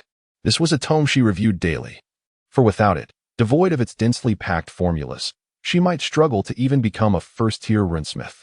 The pages were adorned with a myriad of annotations, most of which were added later by Ligia herself. Although she felt a twinge of guilt towards her deceased father and those who had labored in research, upon re-evaluating the calculations, she discovered that several critical components in the original notes were erroneous. Ligia believed that aside from her father, no one within the Rune Society genuinely engaged with this notebook. Many appeared merely to be siphoning funding, as the number of mistakes was so considerable that she found herself incessantly revising and annotating the notes. However, Ligia felt somewhat unjust in her judgment of the Society's members. While there were indeed those who exploited the funding, there were also individuals earnestly assisting the late Derrick. Nevertheless, mathematics is a discipline that is profoundly reliant on innate talent. When individuals are consumed by anger, they might act irrationally, but mathematics remains unwavering in its demands. Either one comprehends it, or one does not. Chapter 33, Trust in Science. The following day, Lind accompanied Reyna and Isha to visit Lisha. not only to see her, but also to ascertain the research outcomes of the rune sanctum. In truth, Lind had prepared himself for the worst-case scenario, that the rune sanctum's findings would bear no significant relevance. However, even in such a case, the territory would merely gain an additional first-tier rune master afflicted with magical illness. Although the increase in population and the singularity of the economic structure had strained the finances somewhat, it was far from a dire situation where they could not afford to sustain another mouth. "Good morning, Miss Lisha." Lind casually entered the room and greeted her. Faced with the personal visit from the lord and lady of the territory, Lisha appeared somewhat flustered. Although her father held a higher title than Lind, the family's nobility had long since been inherited by others, and Lisha herself bore no title, having spent her life focused on healing and research. She was not well versed in the etiquette expected among the nobility. However, upon witnessing the lord's wife nonchalantly pull out a chair and sit down without ceremony, Lisha suddenly felt a wave of relief.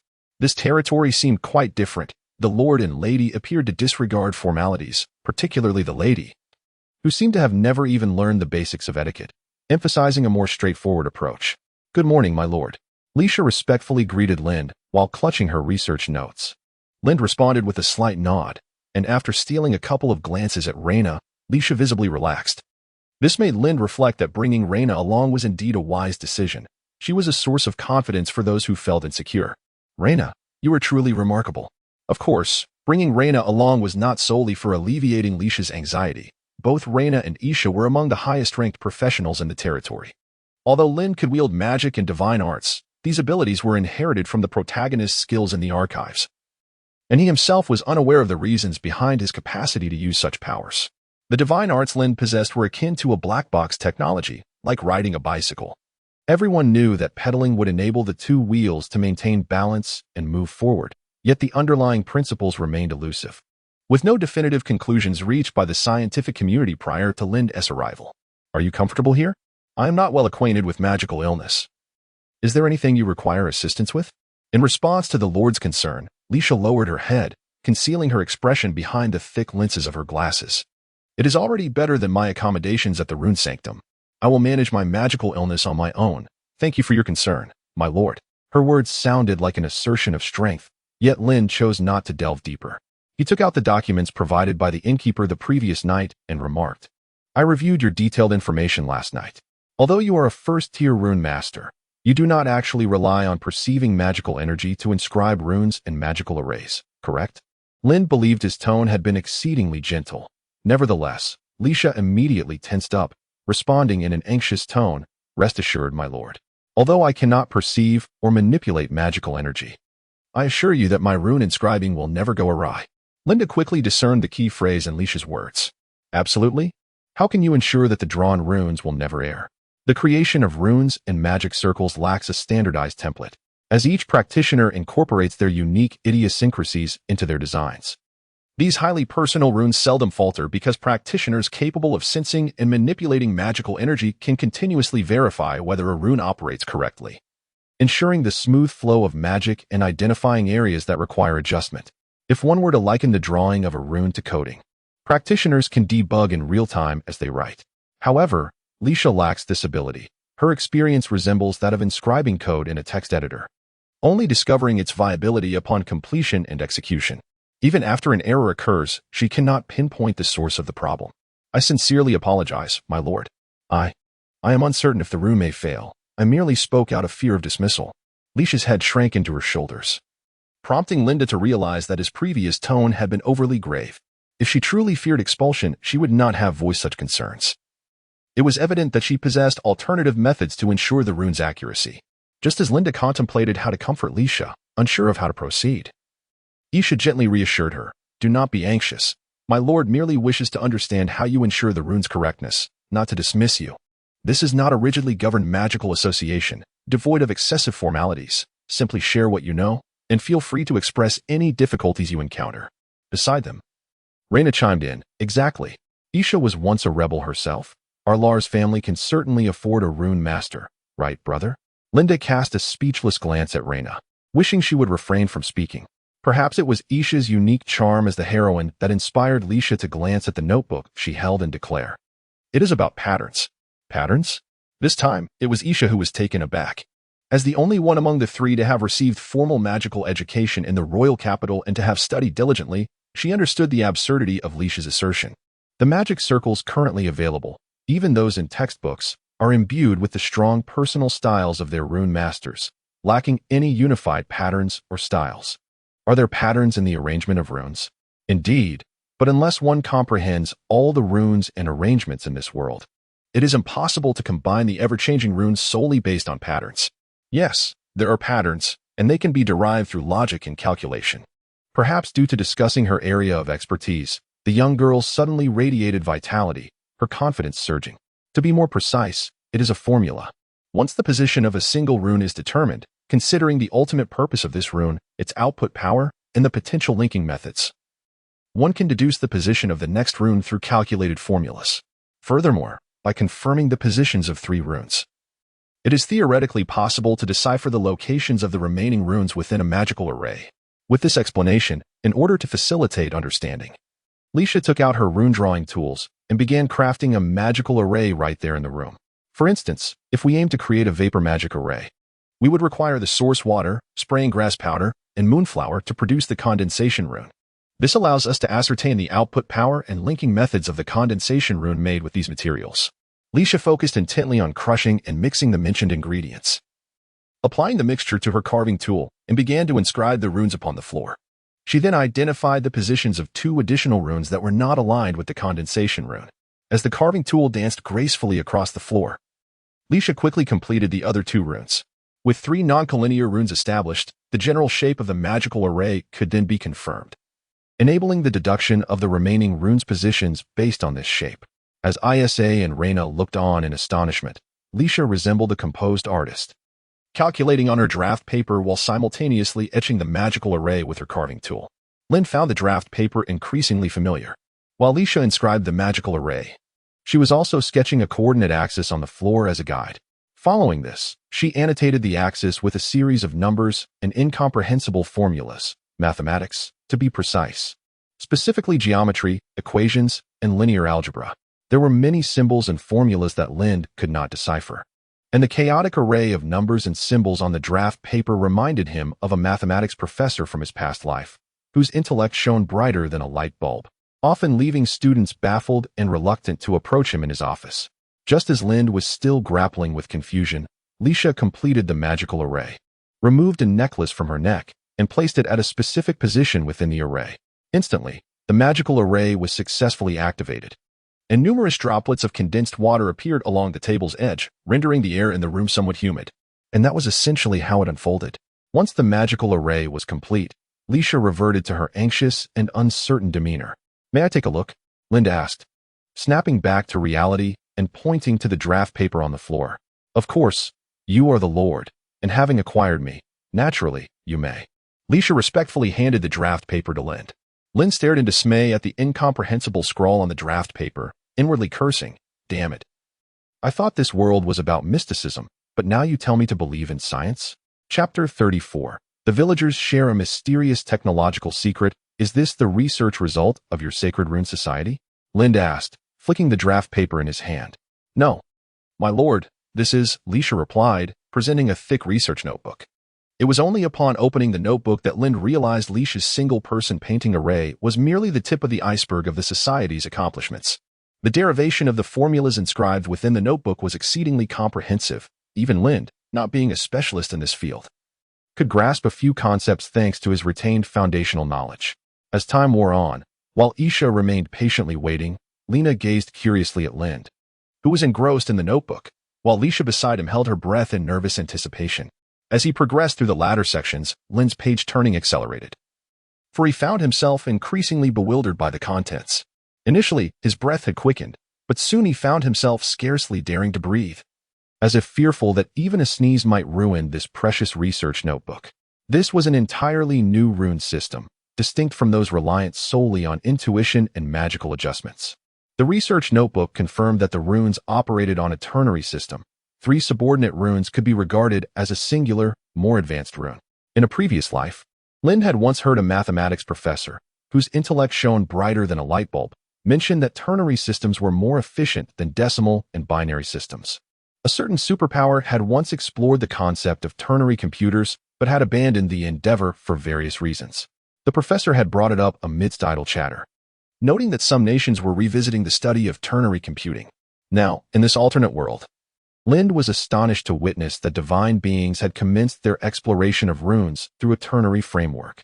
Moreover, the research notebook cataloged all common materials numerically, designating pure water, the most frequently used alchemical substance, as 0, materials of greater potency as positive numbers, and those of lesser strength as negative.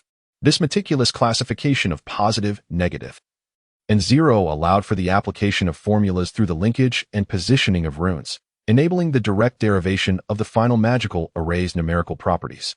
In essence, once the properties and functions of the ultimate magical array were established, one could theoretically reverse engineer the requisite materials and their connections, with the computed results manifesting directly on the auxiliary coordinate axis.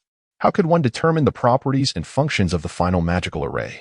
Wasn't the ultimate magical array simply the spell model constructed by practitioners during casting? By confirming the final spell model, it would be entirely feasible to deduce the rune magical array, thus flawlessly transforming the spell into a rune array. Furthermore, these numerical insights could facilitate the calculation of property transformations among various materials, as well as their interference values. Provided that the interference values within the runes remained below the theoretical threshold, it would signify that the rune could indeed be connected according to the formulas below.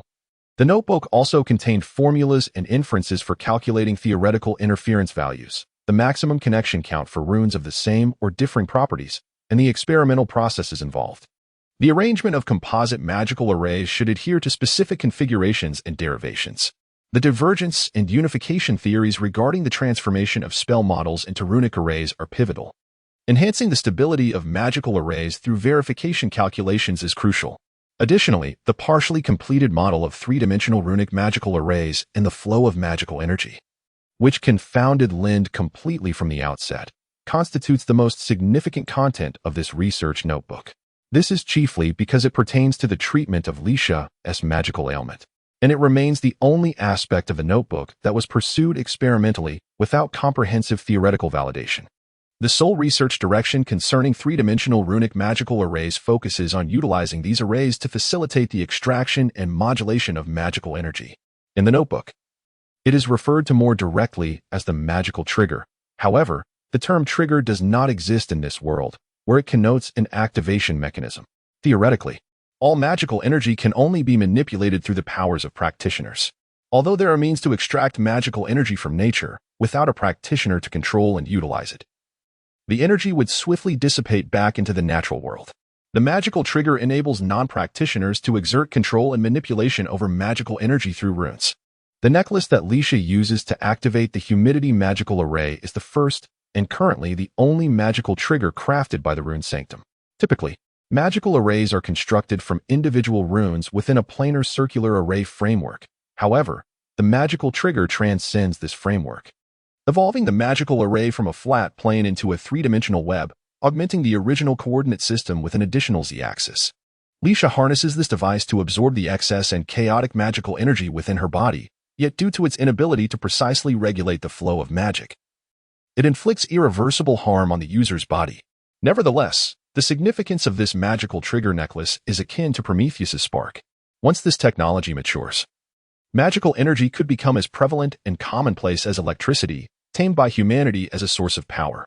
Who else is privy to these research findings? Lind cautiously set down the research notebook. Most of the findings were derived from collaborative efforts between myself, my father, and a practitioner from the tower. Others deemed that after extensive calculations, it was ultimately more convenient for the rune masters to directly calibrate using magical energy, thus abandoning the endeavor. Fortunately, those mages remained oblivious to the value of this notebook, allowing me to seize an opportunity. Linden inquired, "What about that practitioner from the tower?" "I don't know. They might have returned to the tower." The mages from the tower have always operated this way, emerging suddenly when an intriguing topic arises, only to vanish just as swiftly. Listening to Leisha's response, Lind recalled the information from the game regarding the tower, a mysterious organization of mages that exists solely in the background lore, somewhat akin to the Secret of Order, characterized by their elusive nature. Nowadays, The practitioners who engage in the construction of magical towers have drawn inspiration from the tower, believing that the higher their abode, the closer they are to the mysteries of the divine and the arcane. However, the members of such secret societies generally show little concern for worldly matters. May I find someone to transcribe this notebook for me? As Lin spoke, he quickly amended his statement. No, I shall personally transcribe it for the next few days. Please assist me in completing this task. Of course, my lord. After all, you have acquired the symbolic sanctum, and these theories are, in essence, your assets. Observing the self-doubt concealed behind Leisha's thick glasses, Lin suddenly experienced a sense of absurdity. It felt akin to a moment in a farming game when an unexpected notification appears. A villager has shared a mysterious technological secret with you. Your understanding of nuclear fission has significantly improved. Have confidence, my lady. You are on the brink of ushering in a great era.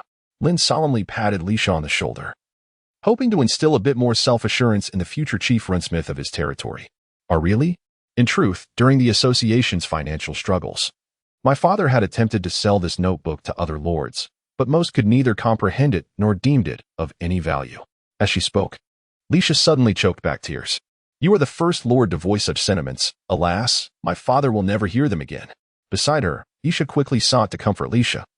After all, Isha had been a respectable nun before the rebellion, and soon Leisha calmed down, beginning to introduce Lin to the necklace at the center of the moisture magic array, which was the world's first magical trigger. Yet, Lin soon found himself struggling to grasp the details, only able to catch a vague understanding of the principles, as his thoughts began to drift elsewhere. Why had he managed to stumble upon such a significant opportunity so effortlessly?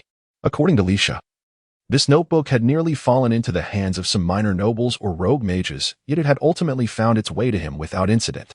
Glancing at Isha, who was striving to keep pace with Leisha's explanation, Lin was struck by a ridiculous notion.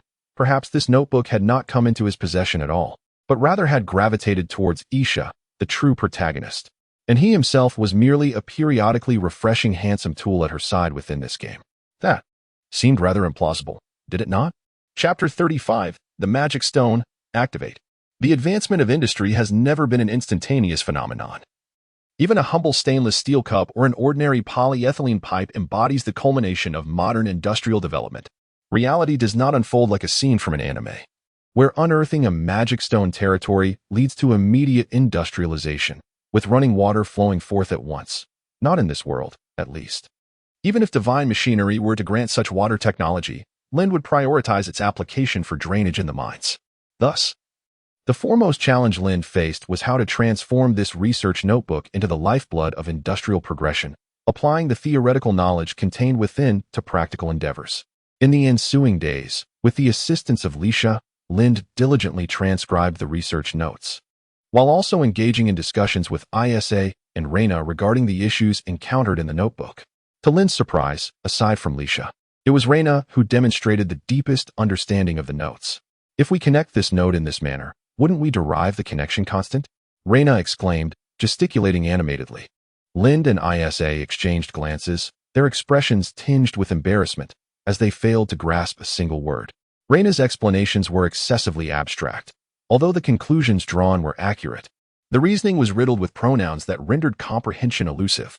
However, this served to highlight Reyna's brilliance. Her previous, somewhat scatterbrained behavior had often overshadowed the fact that she was a sixth-tier powerhouse at such a tender age, capable not only of dispatching a bull with a single blow, but also of constructing exceedingly complex sixth-tier spell models. After offering her commendations, Reyna departed, visibly pleased. Lin then turned to Isa and Leisha, tapping the copy of the Derrick notes named after Leisha's surname on the table. I have marked certain sections in this notebook. I need you to compile the knowledge points I have highlighted and create a set of teaching materials. Nothing overly profound, but at least comprehensible to the average person. Initially, Lin had considered having Reyna, who understood the notes best after Leisha, undertake this task. However, after witnessing Reyna's earlier performance, he could only conclude that the thought processes of geniuses were not something ordinary individuals could easily follow. Clearly, Isa was far more suited for this endeavor. In the game, Isa was known as a diligent scholar, and now she was responsible for education within the territory, possessing a wealth of experience in developing teaching materials. Yet Isa hesitated, asking, "My lord, are you certain?" Even if we produce a textbook, it is likely that most will still struggle to comprehend it. Many must begin from the most fundamental mathematics, and it would be challenging to achieve significant results in the short term. ISA, you misunderstand, Lind clarified.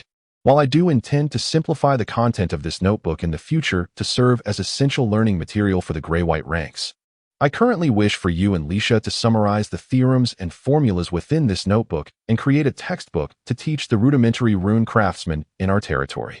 Magic should not serve as a weapon for the exploitation and oppression of the elite. Rather, it ought to be a tool for liberating productive forces. Upon hearing the familiar term productivity, Isha experienced a moment of clarity, nodding in acceptance of the task bestowed upon her. Beside her, Lisha, somewhat bewildered, assumed that Lind was merely intent on cultivating a multitude of rune masters akin to herself, unaware that the theorems and formulas she had formulated would later become fundamental knowledge for every professional in their field. After meticulously organizing everything, Lind retrieved the contact information and inventory list of the Shining Gold Trade Alliance. Despite his confident demeanor, the practical application of the knowledge inscribed in Derek's notes necessitated addressing the issue of magical sources. Whence does the magic derive? The notes were not solely comprised of formulas and theorems. They also contained a portion wherein Lisha's father lamented the association's financial shortcomings, with most members idling under false pretenses. The financial strain on the association was exacerbated by Count Derek's relentless purchasing of magic stones, a stable source of magic, which had left him in dire straits. Magic stones, as naturally occurring crystalline minerals, are not scarce in production. However, due to insatiable demand, their prices remain exorbitantly high. Even for mages who spend lavishly, the cost is considerable. Furthermore, larger, condensed magic stones exhibit transformative properties, capable of autonomously absorbing, replenishing, and storing magic. Thus, possessing a semi-perpetual magical tower centered around magic stones is the ultimate aspiration for all mages.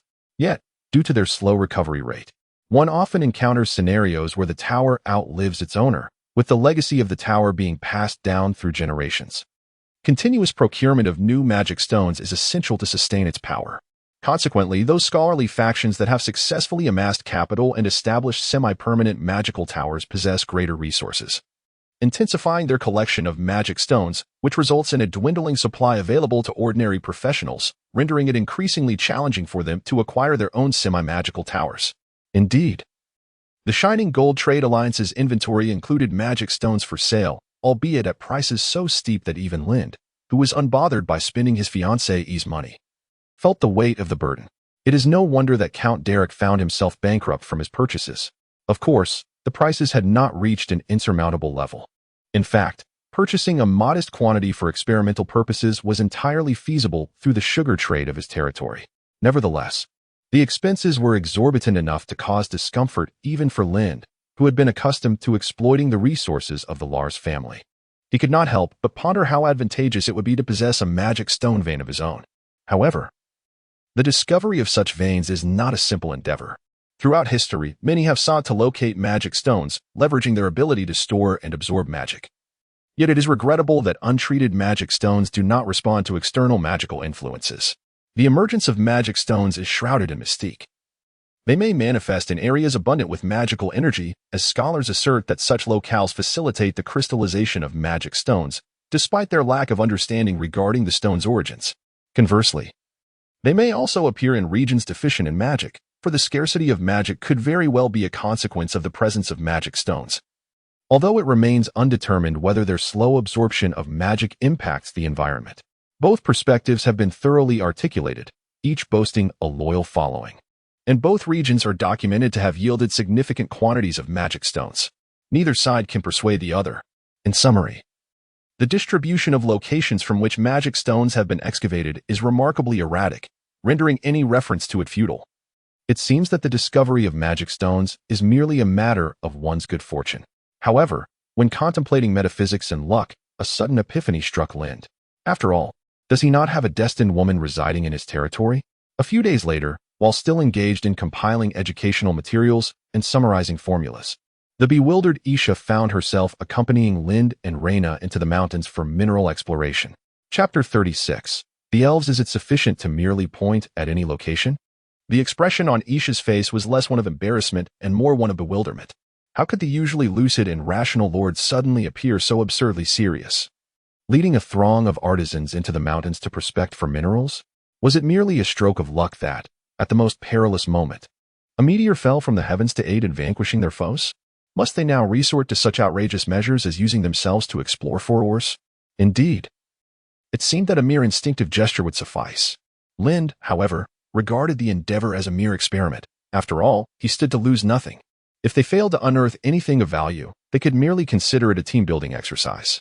He would have Isha enlighten the artisans on the foundational knowledge of Derek's notes to help them acclimate. Let it be that location. Isha nonchalantly indicated a hilltop, not truly expecting to uncover any minerals. Lin nodded in agreement and commanded the artisans to set explosives for mining. Meanwhile, Reyna's knights, still haunted by their previous experiences, encircled the group for protection.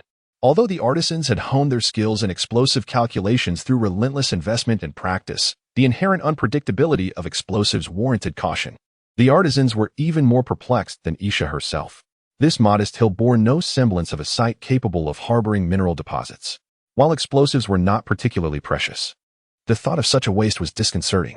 Several courageous artisans ventured to advise Lind, asserting that the hill's topography and geography rendered it unlikely to contain any ore.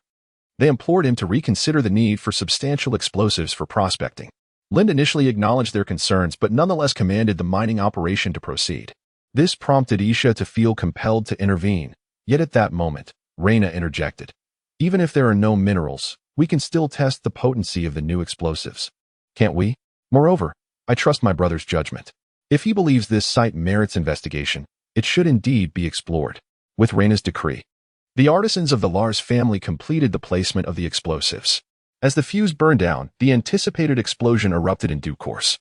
The entire forest seemed to tremble violently, and countless creatures fled in a frenzied escape.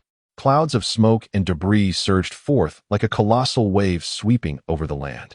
Fortunately, the knights had anticipated this and had enacted protective magic, allowing Isha, witnessing the explosive power for the first time, to grasp the might of this man-made phenomenon. Although she had heard tales of a device being developed in the territory that could generate explosions akin to magic, witnessing it firsthand left Isha almost incredulous that such power could be wielded by mere mortals. The phrase splitting mountains and rending the earth seemed entirely fitting. Upon confirming the explosion's conclusion, several rune artisans with mining experience approached with their tools to survey the area. This process was slow, and it was not until dusk that a seemingly frenzied artisan dashed over, exclaiming loudly, "We've struck gold. We've struck gold. My lord, vast veins of magic stones." In that fleeting moment, as Isabella sipped her tea, she was so astonished that her cup slipped from her grasp and shattered on the ground. To her utter disbelief, her casual gesture had unearthed a rare vein of magical ore. Could it be that she truly was blessed by the goddess? But when had the goddess expanded her dominion to encompass meteorites and mineral veins? Such matters were not inscribed in the sacred texts. Was it possible that she was, in fact, a saint of the earth goddess? Should she seek the validation of the Golden Dawn Association? Isabella found herself ensnared in a profound self-doubt. Meanwhile, Lind and Lena rose to their feet in exhilaration, with Lena defiantly disregarding the knight's attempts to restrain her as she approached the newly discovered vein. Frankly, Lind had not anticipated such success. It could only be said that Isabella truly embodied the chosen one, achieving the seemingly impossible. Yet, how had such an extraordinarily fortunate individual been supplanted from her position as the saint? The mere thought of another traveler residing in the royal capital filled Lind with trepidation. However, considering that he currently had no means of contacting this individual, he decided to set the matter aside for the time being. Who could say what their attitude towards other travelers might be? At the very least, he needed to grow sufficiently powerful before seeking them out for confirmation. Everyone present was brimming with excitement as the old craftsman introduced the magical ore vein. Yet, as evening approached, it became clear that they could not establish a mining operation nor commence extraction at that hour. Lind resolved to leave a portion of the group behind to stand guard while the remainder returned to the territory to make further arrangements. The knights accompanying Lena willingly accepted the task of staying behind, and Lind acquiesced to their request, for their combat prowess was unmatched, and their loyalty to Lena was unwavering.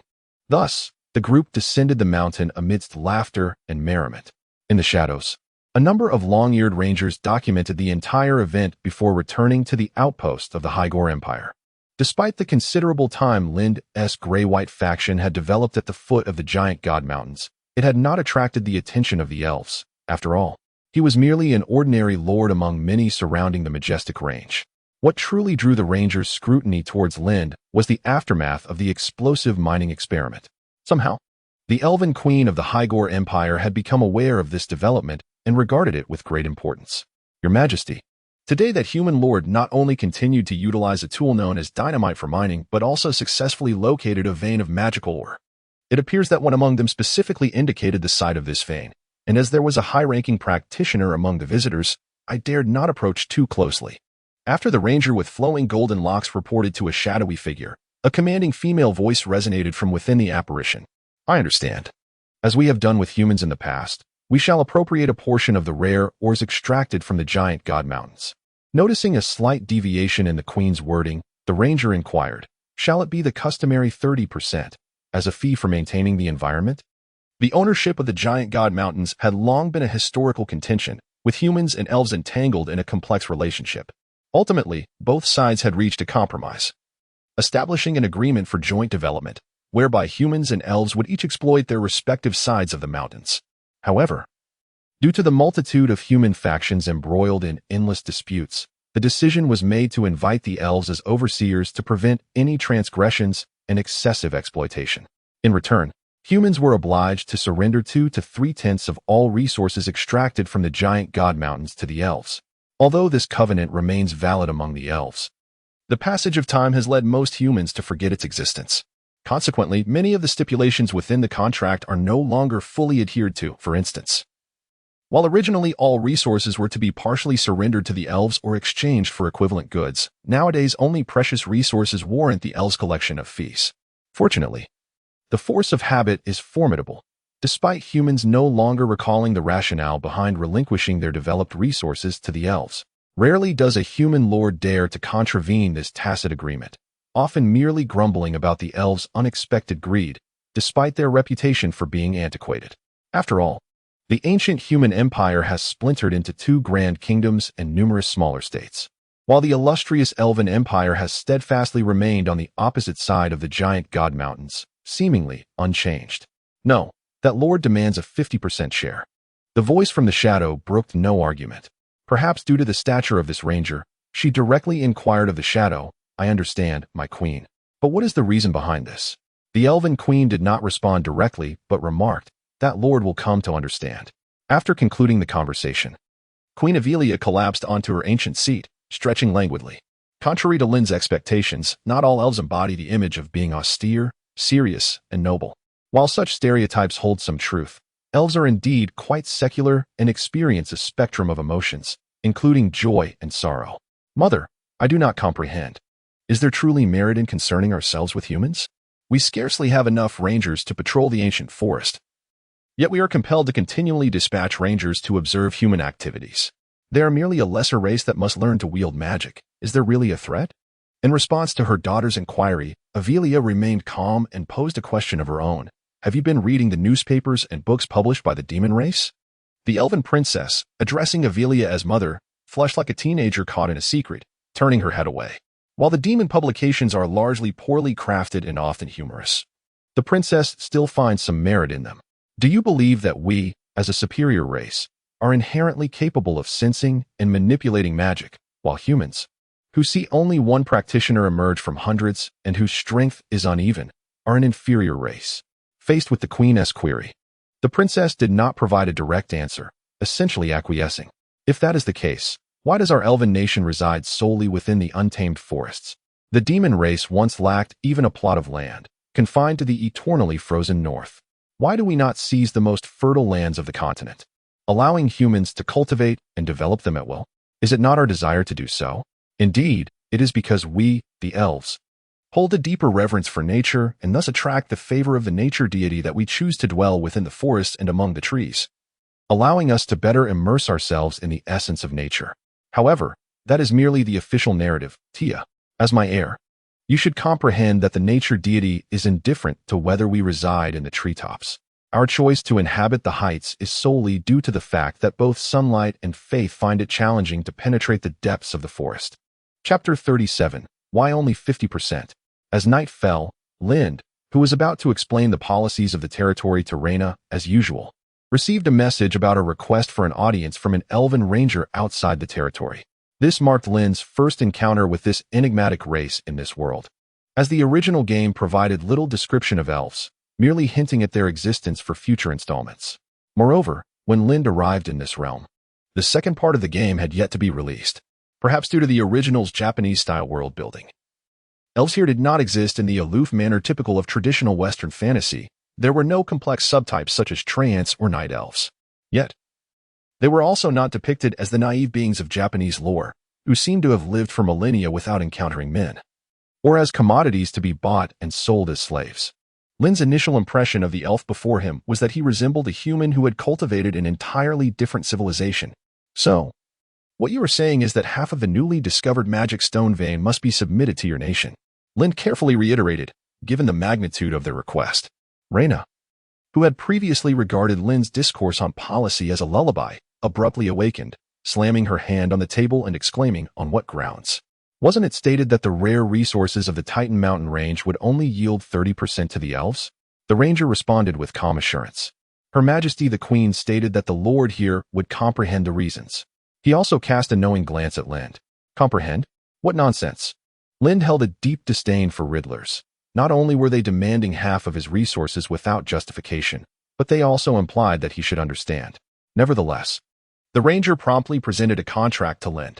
After scrutinizing its contents, Lind hesitated briefly before ultimately inscribing his name upon it.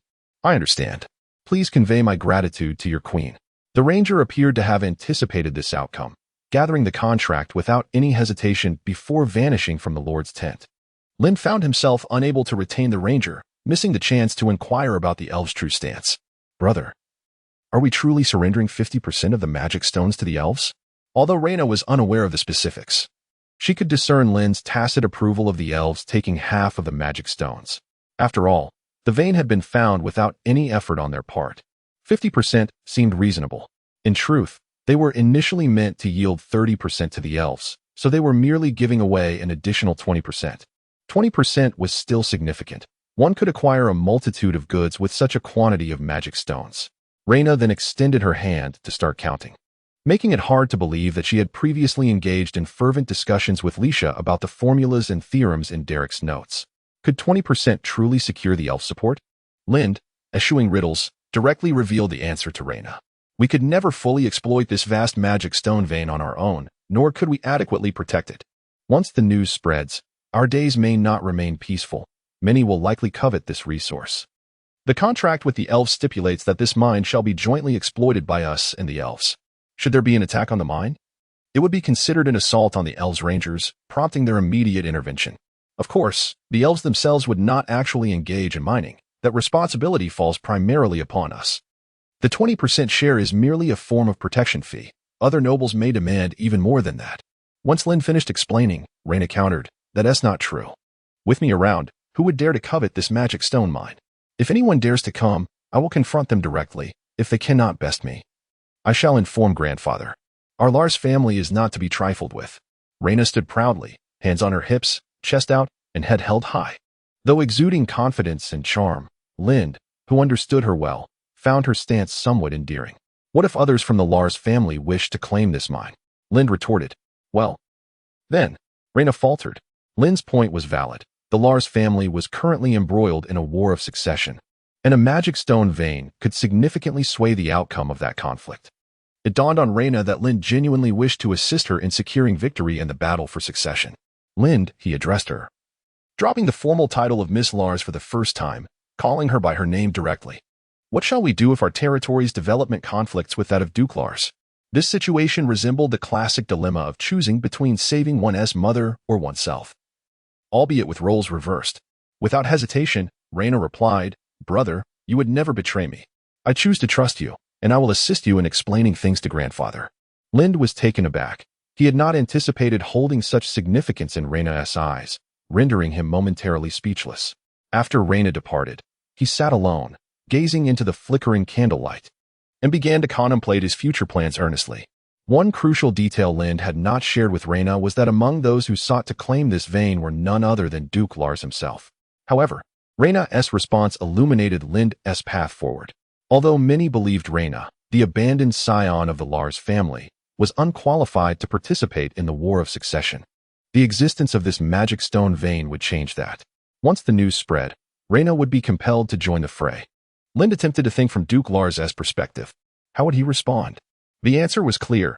He would appropriate the mine for the Lars family, taking direct control over it. This would not only bolster the family's power, but also safeguard Reyna, preventing her from becoming a target in the conflict or being drawn into the war directly. Furthermore, the management of the Grey-White Brigade could very well be entrusted to others by Duke Lars, leaving Lind marginalized or reduced to serving the Duke. Any such outcome was unacceptable to him. From a political standpoint, the elves, residing on the far side of the giant God Mountain range, would be far more trustworthy than Duke Lars, who could manipulate the Grey-White Brigade at will. The previously compiled list of spies within the territory of Duke Lars has finally proven its worth. Lind summoned Lyra, who was working overtime due to the discovery of the magical stone vein. The Duke's eyes and ears have been effectively neutralized. Of course, this is not true control. Rather, all communications they transmit are subject to scrutiny, ensuring that no information regarding the magical stone vein is disclosed. While this alone cannot completely conceal the matter from Duke Lars, it will undoubtedly buy time, allowing for complete dominion over the vein before the Duke becomes aware of the situation. Upon receiving the notification, the spies offered little resistance, as the operation did not breach the fundamental boundaries set by Duke Lars, the safety of Reyna. In fact, this maneuver may align more closely with Reyna's interests. Next, the question arises, what to do after the formal commencement of the Heirs' War? Relying solely on the 50 knights brought by Reyna would be woefully inadequate. Each knight possesses extraordinary skills, remarkable determination, and patience that astonishes all, along with secret weapons that provide unexpected advantages. However, 50 individuals cannot even establish a proper defense line. Moreover, from Lind's perspective, the era of overwhelming opponents through sheer strength of professionals has passed. Collective military operations represent the future, especially once gunpowder can be successfully produced. This assertion may seem somewhat presumptuous, as Lind has not truly set foot on the battlefield since his arrival months ago. However, as Lind has pondered before, the true advantage of a time traveler does not lie in gunpowder or steam, but in the ideas and perspectives that align with such advancements. A person from the information age absorbs more information in a single day than the bards of this era could throughout their entire lives. This is the greatest boon of a time traveler. In fact, after reaching a phase of stable development, the Grey-White Legion has consistently trained soldiers. The long-absent Lori has been tasked with managing these troops for Lind, due to the additional work incentives and benefits that far exceed those of soldiers serving other noble lords. Interest in enlistment has been high. However, the stringent requirements for becoming a soldier mean that their numbers are not significantly greater than Reyna's knights. For a territory with a total population of just over 1,000, having dozens of full-time soldiers is already quite remarkable, especially considering many minor noble families struggle to maintain fully dedicated knights. These few full-time soldiers are not merely trained as foot soldiers. Rather, they are cultivated as officers. Beyond basic training, all are required to be literate, learn tactical planning, and possess an understanding of gunpowder. The true soldiers are those locals who engage in daily military training. Chapter 38. The mathematical array. After the artisans of the territory had conducted a rudimentary processing of the magic stones, they were now deemed ready for official use. The next step involved experimenting to ascertain whether the magical energy contained within the stones could be activated by the magical trigger, thus successfully igniting the magic array. Although countless trials had been documented in Derek's notes, this was Lind's inaugural hands-on endeavor.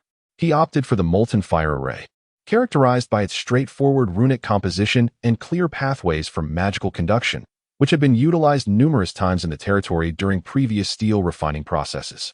With Lind's assistance, Lisha modified the magical trigger to resemble a true trigger mechanism, no longer merely positioned at the center of the array for automatic activation, but instead operable via a knob switch to determine its activation or deactivation. Naturally, this switch would eventually be optimized as part of the magical trigger. As Lind gradually turned the knob, an ethereal current of magical energy surged forth from the crystalline black magic stone beside him, flowing through the runes and into the array situated beneath the boiler. The crimson flames began to erupt, roaring with the temperature capable of melting all substances. Success! We have succeeded. The triumphant exclamations did not emanate from Lind, Lisha, or Reyna, but rather from the seasoned artisans present. In truth, these old craftsmen had previously endured considerable torment at the hands of the formulas and theorems inscribed in Derek's notes. They had spent much of their lives calibrating the runes with magical energy, only to be told that their future work would hinge upon mathematical calculations to determine the properties and positions of these runes. Nonetheless, as professionals, the rune artisans possessed a foundational understanding of mathematics, for even the most gifted practitioners must construct spell models during casting, which inherently involve calculations of the required magical energy, launch angles, and force of projection. A miscalculation in any of these variables could lead to failure or even backlash. In essence, practitioners had already studied basic mathematics while learning magic. For instance, although Reyna may appear somewhat simple-minded and devoid of political acumen, her status as a sixth-tier practitioner endowed her with a deeper comprehension of Derek's notes than anyone else present. Unfortunately, most practitioners failed to realize that the spell models they learned could be translated into mathematical models. Despite their reluctance, the old artisans, under the pressure and persuasion of Lind and Reyna, diligently studied the revised version of Derek's notes. They dedicated over half a month to pure calculations, ultimately crafting this molten fire magic array. Such a state of begrudging comprehension, coupled with the necessity of learning, proved to be the most arduous. However, this progress was notably swift, considering that although Reyna, Lisha, and Isha were prodigies, this era lacked computers and even the abacus. The gray and white-collared workers relied solely on longhand calculations to complete the world's first runic magic array, wholly derived from mathematics and suitable for practical application. Lind whimsically dubbed these arrays mathematical arrays, for mathematics had truly become a form of magic in its own right. Certainly, to avert any unforeseen circumstances, Lind had the seasoned craftsmen verify the intricate arcane array with their magical prowess before officially commencing the operation. Observing the glowing array and the bubbling molten iron, the elder blacksmith, directing his fellow artisans, expressed his exhilaration. The temperature remains constant, the flames stable, truly remarkable. One can merely adjust the magical trigger's output to modulate the flame's intensity. If this continues, the elder blacksmith abruptly halted, realizing the gravity of his impending words. Yet, Lind, seizing upon the elder's thoughts, continued, if this persists, even an ordinary person could assume the role of a runic craftsman. The prospect of commoners becoming runic artisans implies that, provided there is an ample supply of raw materials and magical stones, the Grey-White Guild could operate at full capacity, continuously producing steel. Moreover, the applications of the arcane array and runic triggers extend well beyond mere steel production. However, the runic craftsmen of the Grey-White Guild harbored no fears of obsolescence. On the contrary, as per Lind's previously drafted documents, these artisans were already slated for managerial positions, ensuring a future of comfort and prosperity, provided their performance remained satisfactory. For those who had only been capable of assisting mid-tier professionals, languishing at the bottom of the occupational hierarchy due to their own limitations, this prospect felt akin to the legendary Qin Shi Huang discovering electricity. In reality, steel production was not the primary focus, at least not for the current Grey-White Guild, since they struggled to fully utilize their existing steel production capacity, let alone embark on the magical industrialization of steel. The arcane arrays at the steel mill served more as experimental endeavors, while Lind's forthcoming inspection would delve into a far more significant project, utilizing arcane arrays to simulate alchemy for the creation of alchemical potions. In tumultuous times, aside from food, what holds the most value? Weapons and potions. In the current state of the Northern Territories, rife with conflict and banditry, where adventurers seek to profit amidst the chaos, both those in search of ancient treasures and hired thugs working for lords have a substantial demand for alchemical potions. As previously mentioned, the alchemists of this world differ from their Renaissance predecessors, as they do not subscribe to the notion that mere stirring of a cauldron yields results. Rather, each school of alchemy possesses its own unique transmutation magic, with varying spell models required for different alchemical items. This time, the runic magic array aims to replicate the most common transmutation technique, known as the entry-level assessment for aspiring alchemists, the restoration potion. Indeed, the potion's name is the same as that of the red liquid contained in transparent vials in RPG games, identical in both name and function. Certainly, reality will not mirror the games where any injury can be healed simply by consuming a potion. The primary purpose of this restorative elixir is to treat external wounds and replenish stamina, suitable for both internal and external use. The required ingredients are quite common, making it highly sought after by mercenaries and adventurers alike. Being a fundamental potion, its spell model is widely accessible, with numerous modified versions available. My lord, we may commence at any moment. Leisha stood beside the magical trigger, awaiting Lin's command. The current alchemical apparatus was still rudimentary. Apart from harnessing magical energy to activate the runes for the potion-making process, all other operations required manual intervention. This included stirring the alchemical boiler, mixing the ingredients, and transferring the finished product into storage vials. Fortunately, these steps did not necessitate magical power, though the critical stirring process required some training for the workers. Industrialization is not achieved overnight. For now, we can only construct a framework, and it is no small feat to have done so. Very well, let us begin. With Lin's command, the trained workers commenced proportionate mixing of the materials, stirring, and activating the magical trigger. After a series of procedures, a crate of restorative potions was produced. Isla opened a vial of the restorative potion, inhaling its aroma and exclaiming, "The color is rich, and the scent is impeccable." She proceeded to open several more vials, repeating the actions, and remarked, "My lord, I find myself at a loss for words. If a professor of alchemy from the academy were to evaluate this, they would undoubtedly declare it the epitome of a standard restorative potion, as if it were lifted straight from the pages of a textbook. The most astonishing aspect is that the efficacy of these restorative potions is nearly identical, as if they were all crafted by an indefatigable automaton, endlessly repeating the same alchemical formula. One can only imagine the despair that will ensue among the lower-tier alchemists who rely on the sale of restorative potions once these reach the market. However, Lind remained indifferent. Let them despair, as they would then seek employment in the gray and white-collar jobs. The newly established factory is continuously hiring, and the territory has once again fallen into the crisis of labor shortages. It is noteworthy that this is not yet the busy farming season. When that time comes, the manpower will be even more insufficient. Even those unemployed alchemists, despite their lack of manual labor skills, will serve as perfect human calculators, providing computational power for future research and rune disassembly. Chapter 39 is the Divine Dead. As batches of restorative potions began to be produced, Lind suddenly turned to his companion, Isa, and inquired, "Do you think there is a possibility that we could utilize the arcane array to manufacture holy water?" Holy water is the most advanced potion that the female protagonist can create within the game, possessing the remarkable ability to dispel all negative statuses. It is exceedingly rare, with the protagonist able to produce no more than a handful by the conclusion of the game. Reality diverges slightly from the game, as in this world. Holy water manifests as a universal antibiotic, capable not only of combating plagues and diseases, but also of breaking various curses, and, most crucially, it does not lead to drug resistance. Of course, it may also be due to the extreme rarity of holy water that most individuals never encounter a quantity substantial enough to develop resistance. Impossible, absolutely impossible.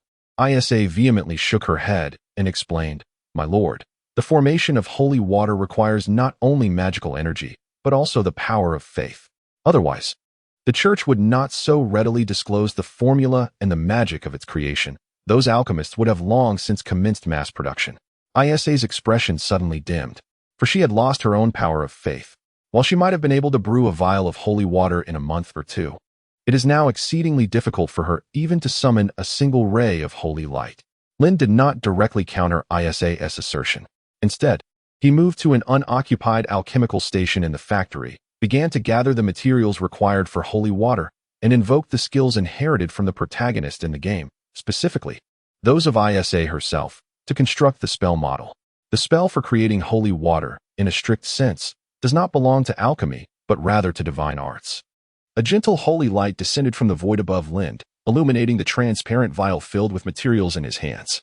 Under the radiance of the holy light, the contents of the vial began to dissolve and merge, ultimately transforming into a crystalline liquid that radiated a luminous glow. "Wow, brother, you can actually wield divine magic.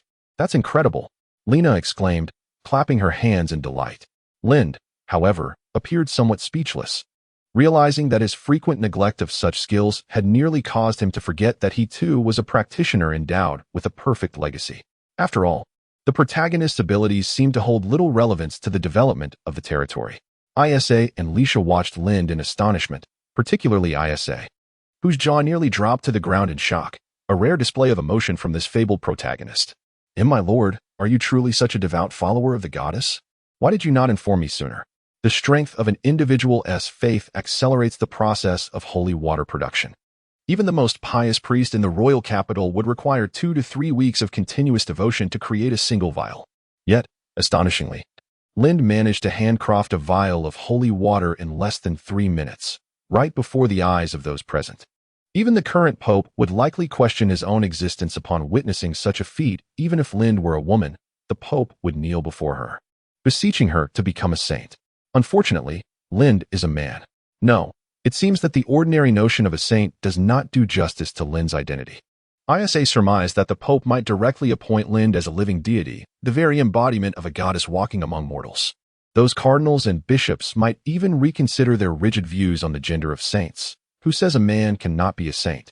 After all, the goddess has not bestowed miracles upon the world for quite some time, and a person capable of manually crafting holy water in mere minutes could be deemed a walking miracle.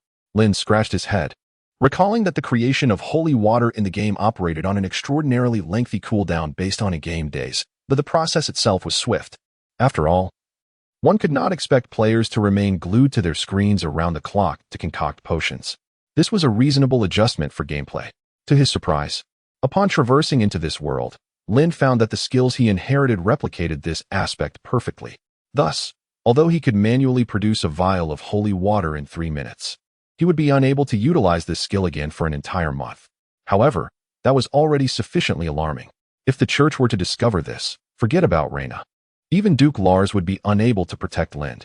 After all, the ability to manually craft holy water was a skill said to be wielded solely by the divinely appointed saints, who, according to legend, took mere minutes to produce a vial of holy water to save their followers. Yet, the legends also clearly stated that saints were messengers of the divine and, like the goddess, were female. Reflecting on this, Isa couldn't help but gaze at Lind's lower half.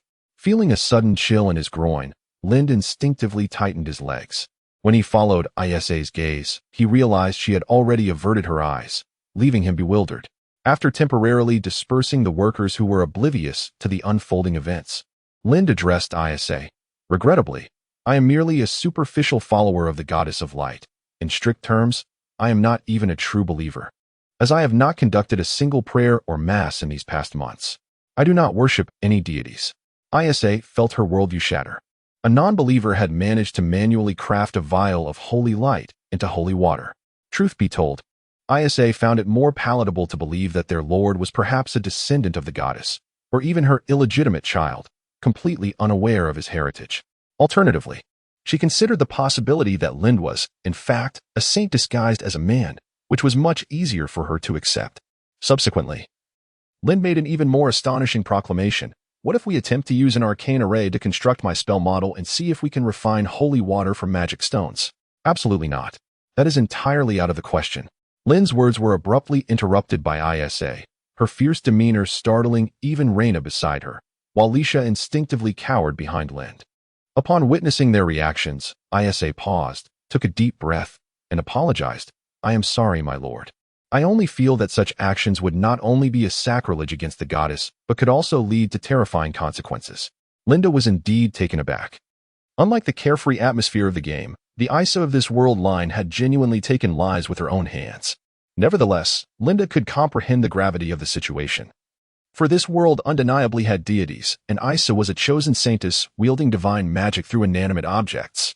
Even the most extreme cultists would find such acts profoundly blasphemous. This delves into the very roots of faith. My friend, perhaps it would be wise to let this matter rest. Even Lena understood the implications, highlighting the seriousness of the issue. I could feign ignorance regarding this experiment, yet I must ascertain its outcome.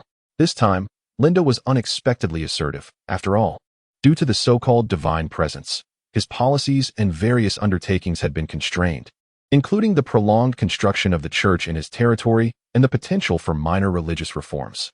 These seemingly trivial matters, which did not directly impact production, were, in fact, the most perilous.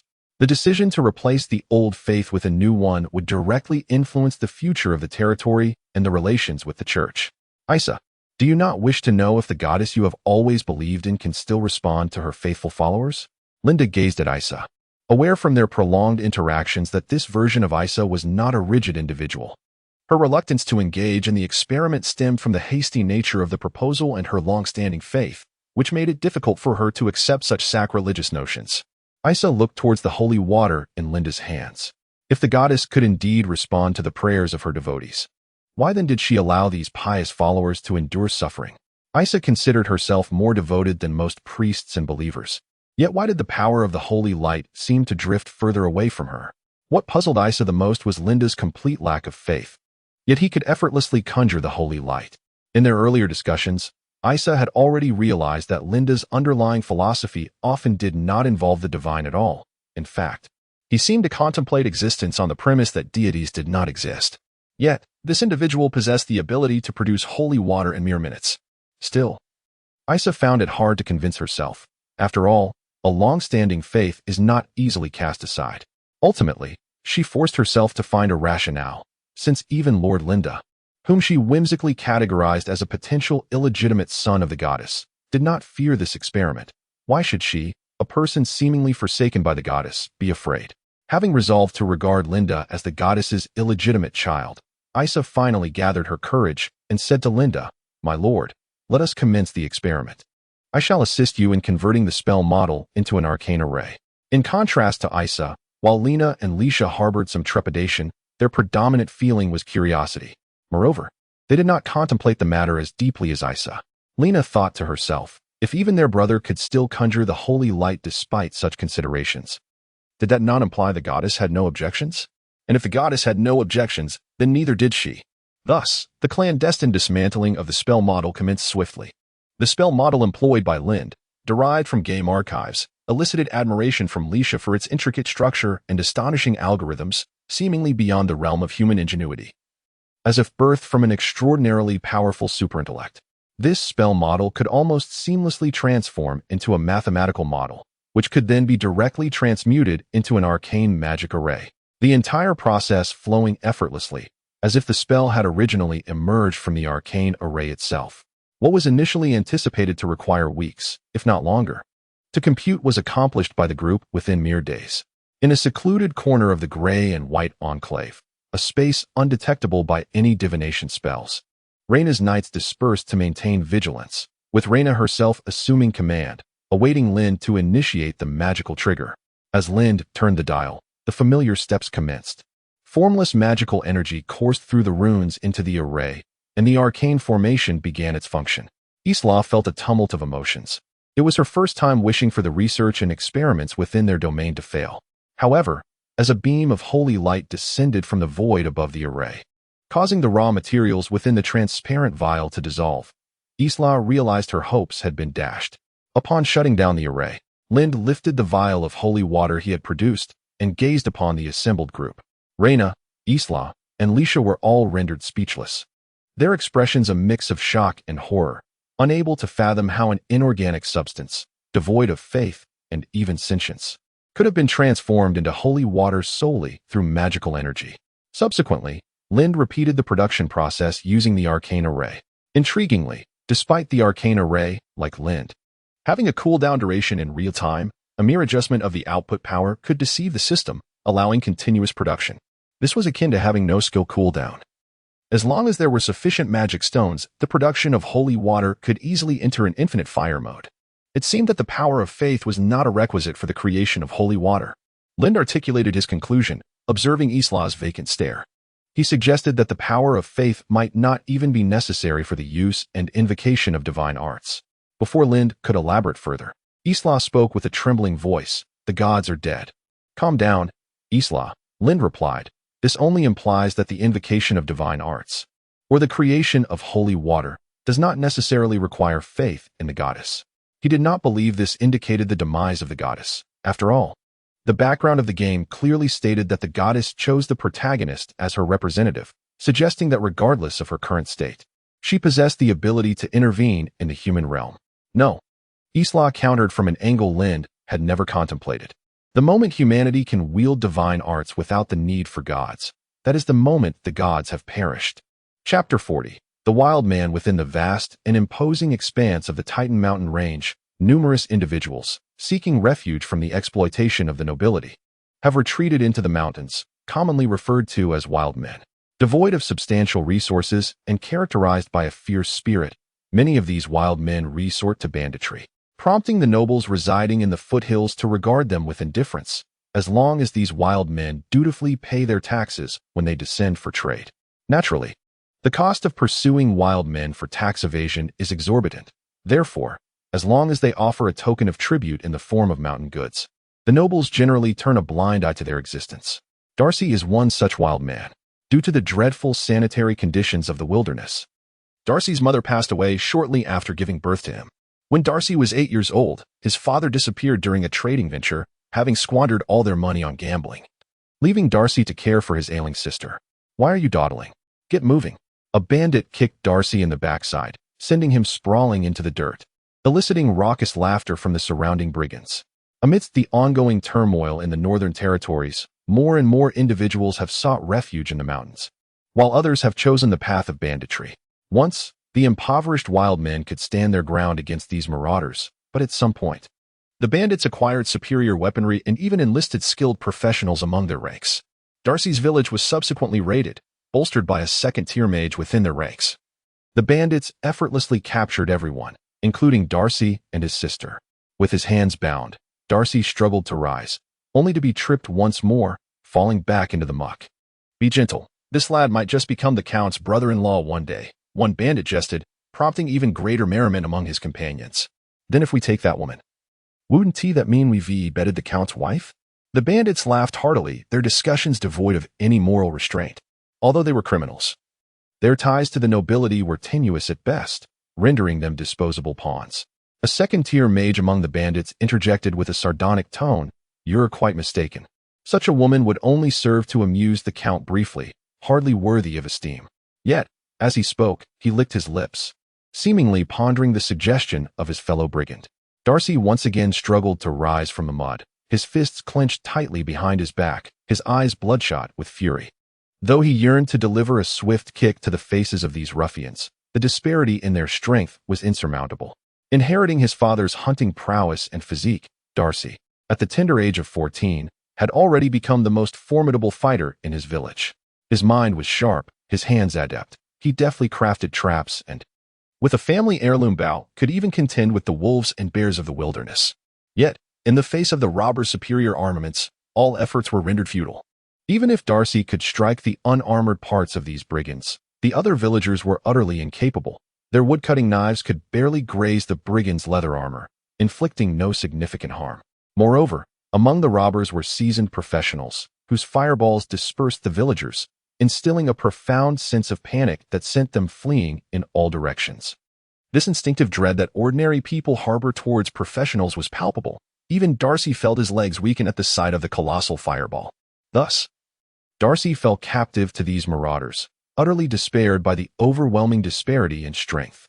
As the robbers spewed increasingly vile language, Darcy clenched his fists tighter, the blood vessels in his eyes bulging with fury, yet he found himself powerless. Those villagers who lagged behind were mercilessly slain by the robbers, and Darcy knew that any sign of resistance on his part would invite immediate retribution. As the robbers grew emboldened in their revelry, they seized Darcy's sister, bound and helpless, dragging her from her mount and hoisting her over their shoulders to carry her deeper into the woods. Darcy's heart was a tumult of fervent prayers, imploring the goddess for salvation, but, as he had anticipated, his supplications met with silence. Indeed, how could a man who prayed daily but had never offered tribute to the goddess expect divine intervention? A bitter smile crept across Darcy's face. Realizing that the goddess likely responded only to the affluent nobles who tossed gold coins into the donation box. Observing the robbers as they carried his sister, who was barely clinging to life, while leering and laughing lewdly, Darcy tightened his fists, preparing for one last desperate stand. Even if it bore no fruit, he would ensure that these brigands tasted the bitterness of defeat. Just then, as if the goddess had truly heeded his previous prayers, the leading robbers suddenly cried out, "Enemy attack! Enemy attack!" Before the others could react, deafening explosions erupted, sending shockwaves that Darcy felt even from his vantage point at the rear. Was this magic? A divine miracle? In utter bewilderment, Darcy watched the chaos unfold. Even the robbers' leather armor could not fully shield them from the explosive debris, causing some to collapse in agony. Such misfortune befell a few, who were struck by the blasts and perished before they could comprehend their fate. The remaining robbers hastily abandoned Darcy's sister, drawing their blades. Perplexed by the devastation that had transpired, do not fear. Such powerful spells cannot be cast continuously. Locate the enemy and retaliate. Retaliate. The professionals among them swiftly took command. Regaining some semblance of order as the robbers began to regroup, encircling their spellcasters for protection, Darcy swiftly nestled beside her sister. Although uncertain if it was a case of black eating black, such considerations were inconsequential. Darcy fervently wished for the demise of the band of robbers before them. Darcy, the stone. Her sister's eyes fluttered open as she turned her body, urging Darcy to act. Instantly, Darcy grasped her sister's intent and spotted a jagged stone nearby. Without hesitation, she began to grind the ropes binding her wrists against it. Though the initial wave of explosive magic appeared formidable, Darcy perceived that the combat prowess on both sides was evenly matched. She had first-hand experience of the robbers' capabilities. Their swift regrouping to shield the spellcaster after the explosion indicated they were no ordinary brigands. Even among the bandit factions of the Titan Mountains, this group exhibited exceptional military discipline. The mere ability to follow orders placed them on par with many noble private soldiers. Chapter 41. Celestial Warriors. As if to validate the claims of the robbers regarding the practitioners among them, the seemingly endless cacophony of explosions finally subsided after yet another round of bombardment. The robbers collectively exhaled in relief, while the practitioners began to construct their spell models in preparation for a counterattack. Enjoyed the explosions, did you? Now it's my turn, jeered the robbers, mocking the ignorance and lack of combat experience of their adversaries, all while diligently crafting their spells. The intensity of the explosions clearly indicated that the opposing force was primarily composed of spellcasters. Although their affiliation remained unknown, it was evident that they lacked experience, likely being newcomers to the Titan mountain range. After such relentless bombardment, the sudden silence allowed the robbers' spellcasters to conclude that their foes had ceased casting due to exhaustion of magical energy. Given the extreme value of a spellcaster's mana, it was customary for ordinary soldiers to scout the enemy's position before spellcasting commenced. Thus, the indiscriminate barrage of spells without even a glimpse of the target was indicative of utter incompetence. Unless, of course, every member of the opposing team was proficient in explosive spells, and such spells were free of cost. How could that be possible? The robber's spellcaster chuckled at the absurdity of the notion, momentarily dazed by the explosions. However, this mirth was short-lived. As a contingent of soldiers clad in silver and black armor surged forth from the smoke of the explosions, the lead robber instinctively drew his blade to strike, but was met with a crisp clang as his weapon was deflected. It was then that the robbers realized that these soldiers were all encased in armor, not merely leather or custom gear, but in identical segmented plate armor. The silver-black soldiers resembled relentless killing machines, emerging from the smoke to confront the robbers, slicing with their blades as if they deemed the robbers' shabby weapons incapable of inflicting any harm, akin to phantoms of the mist. In truth, the robbers' swords, though superior to those of the commoners, appeared as mere toys before these soldiers, shattering upon contact. Many of the spellcasters had not even completed their spell models before being struck down in an instant. At that moment, Darcy had forgotten about the stones intended to sever his bindings, utterly transfixed by the battlefield before him. Those robbers, who had exerted every effort to seize him, were being dispatched with ease by the fully armored soldiers, each strike rendering their makeshift armor, which Darcy had labored for years to procure, as fragile as mere parchment. The weapons that had claimed the lives of several wild commoners were incapable of breaching the soldiers' defenses. Boom. At last, one of the robbers managed to construct a spell model. A few fireballs, each the size of bowls, hurtled towards a silver-black soldier, who tumbled to the ground but quickly retrieved a healing potion from a pouch strapped to his leg, consuming it with fluidity and without a hint of hesitation. To recognize that although these restorative potions are essential commodities for mercenaries, bandits, and adventurers, the majority only indulge in them when faced with the brink of death, often using a single vial as if it were 3, sometimes diluting it to last a year. However, these soldiers seemed to treat the restorative elixirs as casually as one would sip from a roadside spring, consuming them in their entirety. The bandits are even more desperate than Darcy had anticipated. After all, he could only discern the formidable strength of the silver-black soldiers' equipment, while the professionals among the bandits are well informed. The soldiers, who treat restorative potions as mere water, not only wield enchanted weapons, but also boast enchanted pieces in their segmented armor. It is no wonder they can consume these potions so freely. Which lord soldiers are these, who abandon their liege to prey upon the defenseless in the Juggernaut Mountains? The bandit leader promptly raised his hands, surrendering his weapons. Indeed, a tall silver-black soldier, upon witnessing this, spared the bandit leader but swiftly executed a professional who had darted past him. The remaining bandits followed suit, raising their hands in surrender, and the battle swiftly tilted in favor of the soldiers. All bandits were subdued, and none were allowed to escape. Leading the charge, Laurie removed his helmet and directed his soldiers to secure the area. It must be said, this group of bandits was the strongest Laurie had encountered in recent days. Yet under the overwhelming pressure of superior equipment, they stood no chance. At most, a few of the soldiers sustained minor injuries from magical attacks.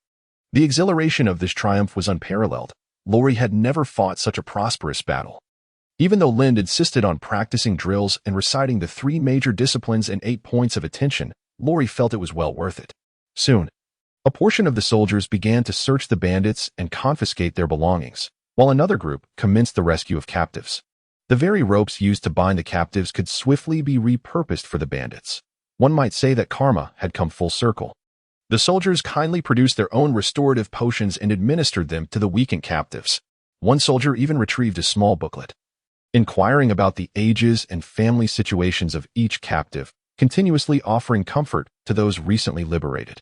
His tone was earnest and his demeanor sincere, leading the captives to believe that a divine presence had intervened, sending paladins to save them, prompting many to kneel in reverence before the soldiers.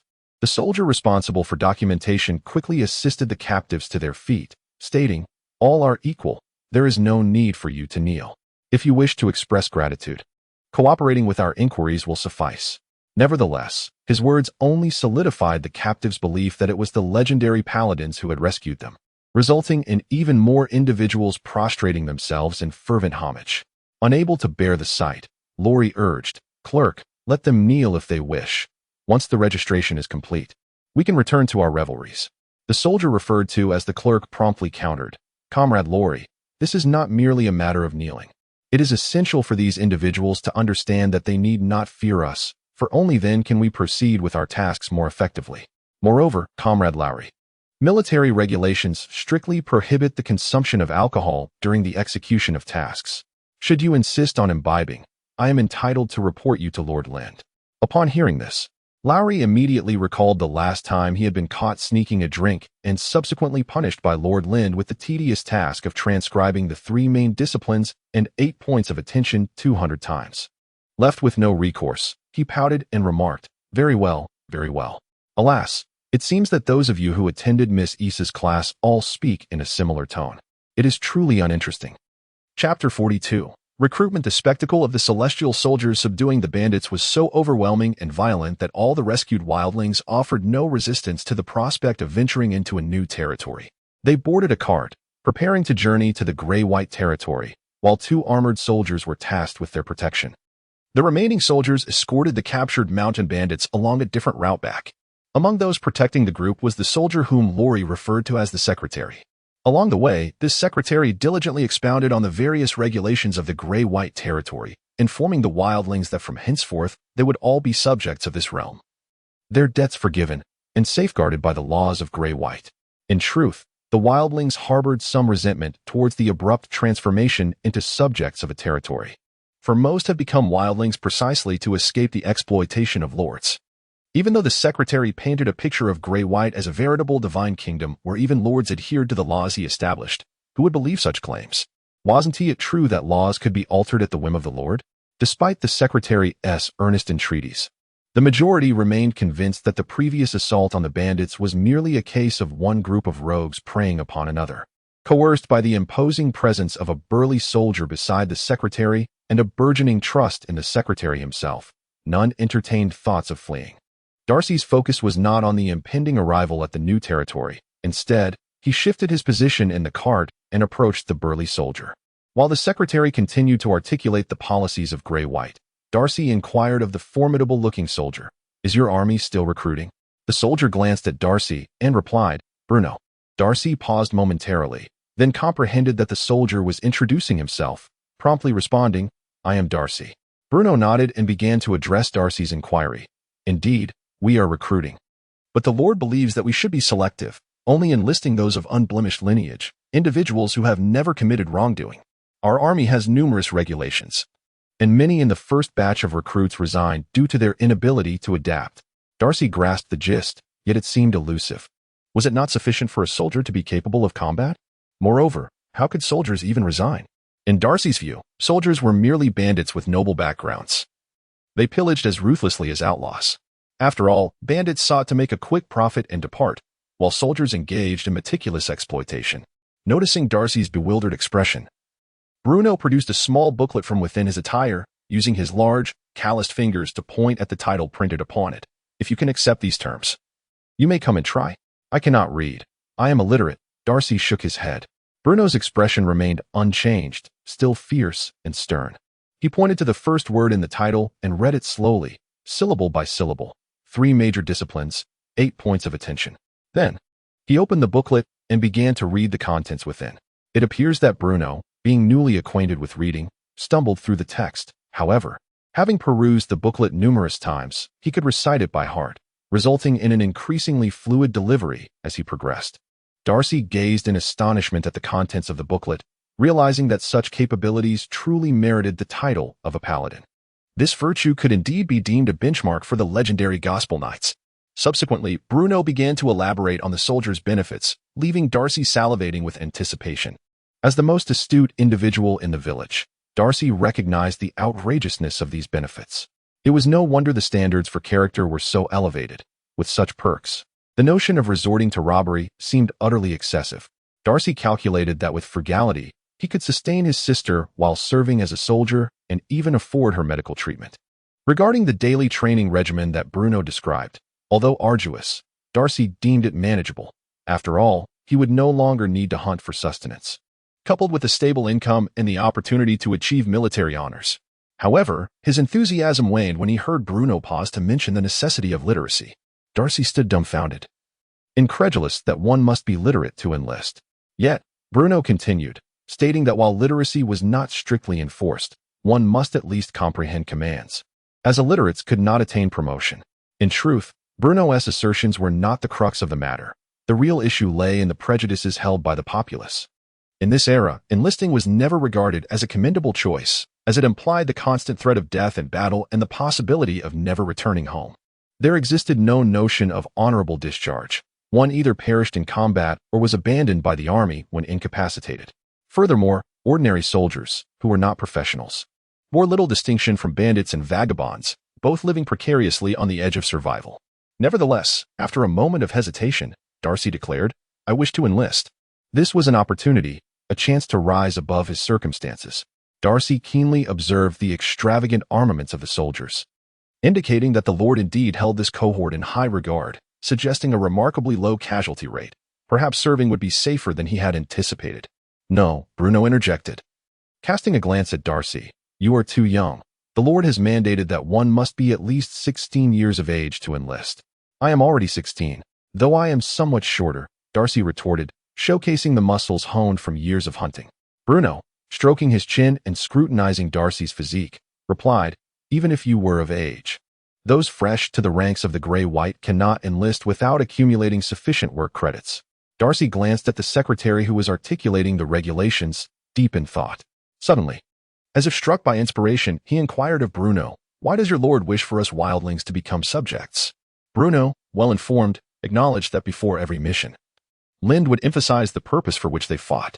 In order to enrich the population of the territory, the Lord proclaimed that the current number of inhabitants was still insufficient, urging us to persuade the wild men from the mountains to descend.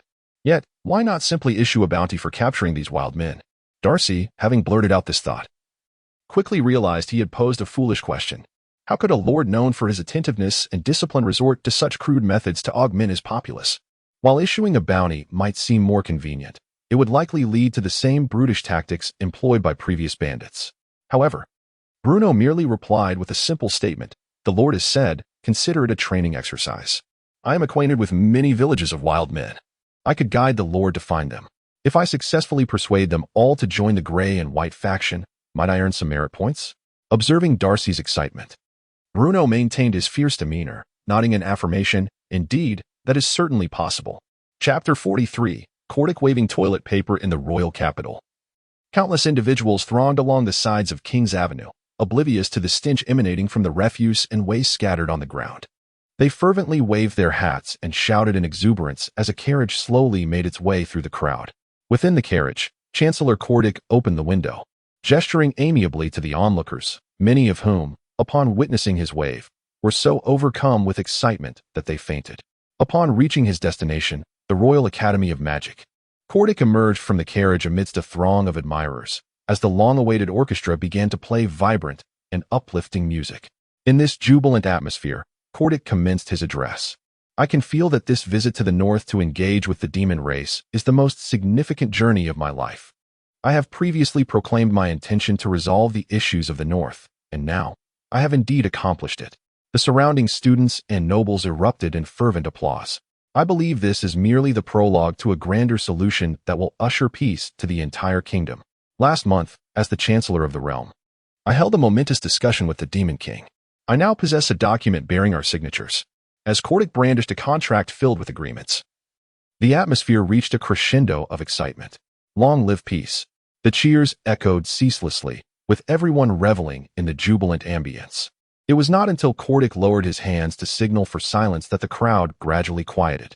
Some of you may have already heard the contents of this document, but I wish to read it to you. As the crowd settled somewhat, Cordic continued, on behalf of His Majesty King Augustine III of the Capet Kingdom, and His Excellency the Demon King of the Northern Realm, I engaged in a profound discussion a month ago. We both recognize that the issues between the Capet Kingdom and the demon race are of utmost importance to both parties. We believe that the agreements previously signed, along with the withdrawal accord from the north, symbolize our people's desire to never engage in war against one another. Once again, the crowd erupted in fervent cheers. War is exceedingly brutal. Those who perish cannot be resurrected. It is not like the tales of knights where one might survive multiple stabbings. Nor is there time to utter last words upon falling. Cordic clenched his fist passionately, declaring, the enemy is not a criminal harboring deep-seated hatred towards you, but rather a farmer, a stonemason, a cobbler, ordinary individuals just like yourselves. Every time one wields the sword, it only brings maternal anguish, the wails of wives and children, and the malicious laughter of those who benefit from the conflict. It was evident that this last reference pointed towards the Lars family. You speak nonsense. Two peasant students from the north stood up, vociferously rebuking him. The demon race is far from innocent. They plunder our lands, violate our families, and slaughter our kin. How can there be no deep-seated enmity? In the battlefield, we yearn only to claim the lives of a few more to accompany the fallen. These two students pointed out the fallacies in Cordic's rhetoric, namely that the conflict between the North and the demon race was one of self-defense. Yet Cordic artfully portrayed it as a mutual affront. Cordic furrowed his brow and admonished, do you not possess even a shred of conscience? Do you feel no sorrow for your fallen comrades? I understand now. You must be the beneficiaries. With that, guards swiftly dragged the two unruly students away, clearing his throat. Cordic continued, thus, to prevent any further senseless casualties, we have resolved to address any matters pertaining to our bilateral relations through negotiation. Although Cordic inadvertently acknowledged the establishment of the demon nation, placing it on par with his own in discourse, no one noticed any discrepancy. As this narrative had long been propagated, we shall persist in our efforts to bridge the divide between us, ensuring contributions toward future peace. I bring a generation of tranquility to the Kingdom of Cape. As Cordic's final words resonated, raising the contract high above his head, the crowd erupted in jubilant cheers, a wave of exultation surging through them. The minstrels of the royal capital extolled the remarkable achievements of Cordic and the king, with some embellishing tales, such as the Lars family of the north persistently obstructing Cordic's negotiations with the Demon King, all of which Cordic, the Chancellor, deftly resolved. Consequently, many ventured to the North Duke's residence in the royal capital to provoke, while some minor nobles took pride in inciting the ire of the Lars family. The contract brought forth by Cordic was meticulously sealed and displayed within the academy for students to observe. It could be said that the entire nation, save for the north, was in a state of celebration. Meanwhile, Duke Lars, residing in his estate, was not as tormented by the rumors circulating outside as one might presume. The coalition of the other three dukes alongside the king had already established a stranglehold over the north, rendering any further lamentation for lost territories meaningless. Following the death of his eldest son, Rena's father, Duke Lars had adopted a strategy of contraction and stabilization. He felt the weight of age upon him. Had he been younger, he would have fought fiercely against the orchestrators of this charade, revealing the true state of affairs in the north, where the demons had grown increasingly deranged, their insatiable ambitions threatening more territory than they could ever hope to claim. However, having endured the loss of his son in his twilight years, Duke Lars lacked the vigor for what seemed a futile endeavor, the power of public discourse having slipped from his grasp. Furthermore, he was somewhat influenced by the prevailing opinions in the royal capital, believing that this contract might indeed alleviate the external pressures facing the beleaguered north. What troubled Duke Lars even more was the protracted struggle for succession, with no victor emerging. Now, Duke Lars resembled a weary elder, indifferent to the external tumult, merely hoping for a swift resolution in identifying a suitable heir within his own ranks. Duke Lars certainly possesses the authority to unilaterally declare that the designated heir, Sean, the brother of Rena, has emerged victorious due to his vast and prosperous territory. However, unbeknownst to him, Sean's uncles appear to have formed a covert alliance, their combined strength not significantly inferior to that of Sean. Moreover, given that Sean's territory is inherently the most affluent, such an arbitrary appointment would hardly garner public support. Duke Lars, despite being the most powerful figure in the extensive Lars family, does not wield absolute authority within the family. Without sufficient prestige and evidence, forcibly elevating Sean to the position of heir would only invite calamity. Yet, this is not the most daunting challenge that Duke Lars faces. Through the letters received from various lords and potential heirs from the northern territories, Duke Lars has finally discerned a matter he had previously overlooked. Rena has stepped down.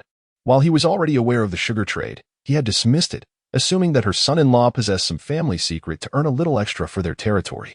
How much profit could a territory of a few hundred yield, even with the production of snowflake sugar? It was only when whispers regarding the gray-white territory began to trickle in from various lords that Duke Lars realized something was amiss. Initially believed to be merely a few hundred inhabitants, the gray-white territory had been steadily absorbing refugees, now evolving into a normal viscountcy with over 1,000 residents. And it continues to grow. Then came the news of the magic stone mine. Duke Lars's immediate reaction was to take control of the gray-white territory and summon Rena back, transforming it into a mining territory to safeguard the crucial magic stone mine from being usurped by others. However, he soon learned that the mine was already being jointly exploited with the Hyge Empire, the realm of the elves. Any encroachment on the mine would be construed as an attack on the elves' rangers. No one dared to exploit loopholes in the presence of the rigid elves, leaving the surrounding lords, including Duke Lars, merely to gaze enviously at the gray-white mine. Most critically, this information reached Duke Lars from other lords. Rena's correspondence made no mention of it, and even the overseers he had placed beside Rena were concealing this matter. It dawned on Duke Lars that the vassals of his vassals were not his vassals at all, and even his own vassals might not adhere to the feudal system. The gray-white territory had effectively achieved independence. Rena is entirely qualified to participate in the heir wars, yet she has remained on the periphery due to personal reasons. The discovery of the magic stone vein has rendered her participation in the heir wars a matter beyond her control. Duke Lars can surmise with ease that this is the handiwork of the very son-in-law he had selected. If his granddaughter possesses such ambition and capability, why engage in the heir wars at all? With her intellect, Duke Lars harbors grave suspicions that she has been compromised by her son-in-law, unwittingly counting his gains. As such occurrences are not unprecedented, especially when Duke Lars observed that the gray-white collar was still producing restorative potions, despite the fact that they were no longer in need of his assistance economically. Within the Lars family, voices had begun to emerge, suggesting that there was no longer a necessity to supply resources to the gray-white collar, and some had even started to regard Rena as a candidate for succession. After much contemplation, Duke Lars ultimately resolved to continue aiding the gray-white collar, albeit with a reduction in the supplies provided. Regardless, the war for succession must now be accelerated. Rena and Sean, being siblings, naturally aligned themselves in a common faction, capable of countering the ambitions of their restless uncles. In Duke Lars' vision, Rena should be encouraged to act as a benefactor, ensuring that her son-in-law contributes significantly. Even with independent capital, it would merely amount to the scale of a viscountcy. Sugar, magic stone mines, and potions are all lucrative industries, yet they pale in comparison to the century-long accumulation of the Lars family. Could a mere youth truly stir up any considerable waves? Although the progression of the future succession war did not unfold as smoothly as Duke Lars had envisioned, indeed, it could be said to have deviated dramatically from his expectations. At least, this was his current mindset. Chapter 44. The Scarlet Saintess as the capital of the Capet Kingdom basked in jubilant celebrations, with its citizens lost in the sweet embrace of peace. The demonic forces had already secured dominion over the territories north of the Snowbreak territory, thereby relinquishing significant mineral and resource areas of the northern frontier to them. Countless refugees surged toward the Snowbreak territory, yearning to return to human lands. Yet Duke Lars, stationed at the Snowbreak, turned a blind eye to their plight. Naturally, the gates would occasionally open, but only for those with wealth or for the demons who permitted entry. Open the city gates. But remember to have the priests of the Holy See establish purification barriers, and knights, keep a vigilant watch. No one is to interact with this batch of incoming refugees. With Duke Lars's command, the gates of the Snowbreak territory slowly creaked open, allowing a group of nuns in tattered habits, accompanied by even more ragged refugees, to enter the city. Within the city, a fabric path was laid out leading outwards, and all who entered were permitted to tread only upon this designated carpet. Should any refugee attempt to step beyond its confines, they would swiftly be eradicated by the ever-watchful knights. Surrounding the carpet, numerous priests performed purification rites to prevent any strange maladies or curses from infiltrating the city. Many of the priests were puzzled by the significance of this mandate and, upon noticing the emblem of the Rescue Mother Cathedral emblazoned on the leading nun's attire, contemplated extending a greeting. After all, the Rescue Mother Cathedral was the most influential church in the northern regions, renowned for the unwavering fidelity of its nuns. However, when one priest caught sight of the nun's visage, he instinctively recoiled and intensified the power of the purification barrier in his grasp. The leading nun's face was marred with repulsive sores, from which greenish fluid oozed forth from several ruptured lesions, and her tattered habit did little to conceal the multitude of scars that adorned her body, including many unhealed bruises and numerous cursed markings. It was evident that this nun had endured inhumane torment, and the sheer number of curse marks left the priest astounded that she had survived at all. Flora. It is the Scarlet Saintess Flora. One of the priests seemed to recognize the red-haired nun, exclaiming in shock. All the priests and knights turned their gazes toward the nun referred to as Flora. Some expressed sorrow, others lamented, while many remained bewildered. Given the influence of the Scarlet Nun, she would typically be revered wherever she went, and those who had received her aid could easily find their way from the academy to the city gates. In fact, the title of Saintess was merely a grassroots honor, with the church having already prepared an official designation, awaiting Flora's return to the capital for her formal consecration. Yet Flora had chosen to remain at the Rescue Mother Cathedral in the northern region to aid and heal its inhabitants before receiving her official title from the church. Now, confronted by Flora, whose body was riddled with sores and curses, all instinctively recoiled a few steps, fearing the contagion and curses that clung to her. The priests, upon closer examination, discovered that each member of the refugee group appeared to suffer from varying degrees of illness and curses, particularly the nuns, whose condition was almost unbearable to behold. It was no wonder that the Lord was exceptionally grave during this entry into the city. They resembled a walking bioweapon. The leading figure, the Scarlet Saint, upon being recognized, instinctively attempted to conceal her face with her nun's veil, only to realize that the tattered fabric could not hide the festering sores upon her visage. "My Lady Flora, how have you come to this?" one priest inquired of his colleague while diligently channeling the purification barrier. "I heard that the demon race has implanted plague and curses. It's not the first time I've seen such horrors, yet I have never witnessed my Lady Flora so afflicted. Surely, holy water could cure her. The church would be willing to use it for her salvation, wouldn't they?" Despite the flicker of hope in the priest's heart, his companion interjected. "Holy water is not as readily available as milk from a farm. Given my Lady Flora's condition, it would require an extensive application. Does the church truly possess such quantities of holy water?" Furthermore, the colleague spoke in hushed tones. "Because my Lady Flora has been battling the demon race at the Cathedral of the Blessed Mother, the lords of the capital have branded her a disruptor of peace. Not only will they not use holy water to heal her, but I have also heard that her title as a saint has been revoked." "How can this be?" The priest's brow furrowed deeply, yet his colleague continued. "In my view, Flora is no saint. Otherwise, why would she not have taken her own life? Instead, she returns bearing curses and plagues, likely having already allied with the demon race, returning solely to spread disease.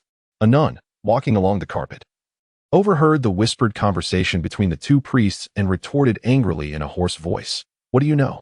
Do you understand what these demons used to threaten us? If it weren't for my Lady Flora, countless lives would be lost outside." At that moment, one of the demon cavalrymen trailing the refugees unleashed a wind blade that struck the nun's back, shattering it and splattering a noxious yellow-green liquid across the carpet. And what of it? A worthless life for you lowly beings. You should be grateful to the Demon King, the green-skinned demon declared, not only failing to deny the accusation, but also casting a savage glare at the priests present. Flora turned to assist the fallen nun, helping her to her feet with the mechanical detachment of an automaton. "I am sorry, my Lady Flora," the nun wept, tears streaming from her eyes. She wished for death. Yet under the watchful gaze of the demon cavalry, even that was beyond her reach. They could only comply with the demon's demands, wandering the northern territories, perpetually shadowed by the licensed demon cavalry, who had even received permission to resupply from the lords of the north. When did this world become so fantastical? A contingent of demonic cavalry has audaciously unleashed a plague within the enemy's ranks while securing supplies for themselves. It matters not. Let us proceed. Flora's gaze has long since lost its luster, and she is at a loss regarding the meaning of survival, as the goddess has forsaken her devoted followers. Now, Flora can only lead this afflicted throng towards the desolate northwestern territories, hoping to perish from the curse and pestilence along the way, thus minimizing the number of those affected. She fervently prays in her heart for the safety of Isha and the others. Although she has resigned herself to the belief that the goddess will no longer respond to her entreaties, much like the dwindling radiance of her once vibrant holy light, she still clings to the hope that Isha, who previously fled with a group of refugees, will somehow survive. Chapter 45. Jefferson's observations. This marked Jefferson's fourth visit to the gray and white territory this year. As he gazed upon the grayish-white buildings, the tidy streets, and the bustling pedestrians, he felt a sense of numbness wash over him. Although Jefferson held the title of Viscount, the actual territory of Facentown far exceeded that of his own domain. Nevertheless, in comparison to the gray and white territory, he could not help but feel somewhat inferior. The vast expanse of land granted by Duke Lars was predominantly uncharted and required considerable development. Perhaps the Duke had not anticipated the rapid progress of cultivation in the gray and white territory. The remarkably low taxes prompted numerous merchants from the Champagne Fair to either establish a permanent presence or open branches within the gray and white territory. Some shops even permitted the exclusive use of labor credits from the gray and white territory as currency, as this practice allowed them to receive subsidies issued by the Lord. These initiatives transformed the gray and white territory from a barren land devoid of profit in the eyes of merchants into a flourishing hub, attracting even itinerant traders to take detours in their journeys. Unbeknownst to him, the gray and white territory had siphoned off a significant portion of Facentown's resources.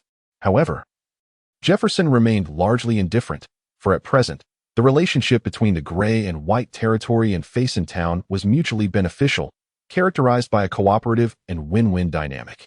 In previous visits, Jefferson had come to negotiate matters pertaining to the sugar trade, while his last trip was to procure large water wheels from the gray and white territory. The Dragonbone water wheel had already been replicated when Jefferson first arrived, but upon attempting to construct the large water wheel, he discovered that the production cost exceeded the selling price in the gray and white territory, prompting him to abandon the endeavor. On this occasion, Jefferson not only came alone, but also brought along merchants and nobles closely affiliated with Facentown. This was due to Lynn's correspondence, which hinted at a highly lucrative business opportunity that surpassed even the profits from sugar. Owing to Lynn's long-standing reputation for integrity, Jefferson dared not take this matter lightly. "Right this way, my Lord Viscount," said Lila, dressed in her customary maid's attire, leading Jefferson's party towards Lynn's main tent. However, everyone, including Jefferson, refrained from underestimating the maid before them. The typically unruly merchants dutifully placed their hands behind their backs to exhibit their gentlemanly decorum. Prior to their arrival, Jefferson had repeatedly warned them that Miss Lila served as the de facto second-in-command of the gray and white territory. To draw a parallel, she was akin to the secretary of a king, rarely seen but responsible for the execution of the territory's specific policies. A regiment of soldiers marched past the delegation in perfect formation, clad in standardized segmented lightweight armor the soldiers presented a strikingly uniform appearance, bestowing upon their ranks a solemn beauty that compelled Jefferson to slow his pace and observe them intently. Madam Lila, may I inquire why the soldiers of the gray and white territory don identical armor? Do they not require personal armor? Jefferson's inquiries may seem peculiar today, yet they were quite commonplace during the medieval era. It was customary for nobles, knights, and even serfs to provide their own armor and weapons when accompanying their lords into battle. It was indeed heretical for a lord to supply armor to his soldiers. These soldiers formed a professional army, funded by their lord, and thus their equipment was provided by him. Lila did not attempt to conceal anything. She responded to Jefferson's questions with candor. If there were any armies in the medieval period whose equipment was largely uniform, they would be the fully professional soldiers, typically the king's forces or elite battalions. Why, then, was proper plate armor not provided? Was this merely training gear, to be replaced by full plate armor in actual combat? It is no wonder that Jefferson inquired so meticulously. The territories upstream were training professional soldiers, while those downstream, despite amicable relations, could not avoid tension. The Lord had mentioned that the soldiers' primary task was to venture into the mountains to eradicate bandits, and wearing full armor while climbing would be rather impractical. Thus, they had adopted the current segmented plate armor to alleviate the weight. Lila's explanation was deft, and Jefferson nodded in agreement. In truth, apart from this reason, the primary consideration was the ease of maintenance and replacement. However, as previously stated, the nobility primarily conscripted soldiers who brought their own armor, emphasizing personal defense. While the practicality of plate armor was of little concern in the contemporary world, the soldiers were all equipped with enchanted weapons. A discerning merchant within the group gasped. The armor worn by the soldiers in the territory was all enchanted, albeit with the most basic enchantments.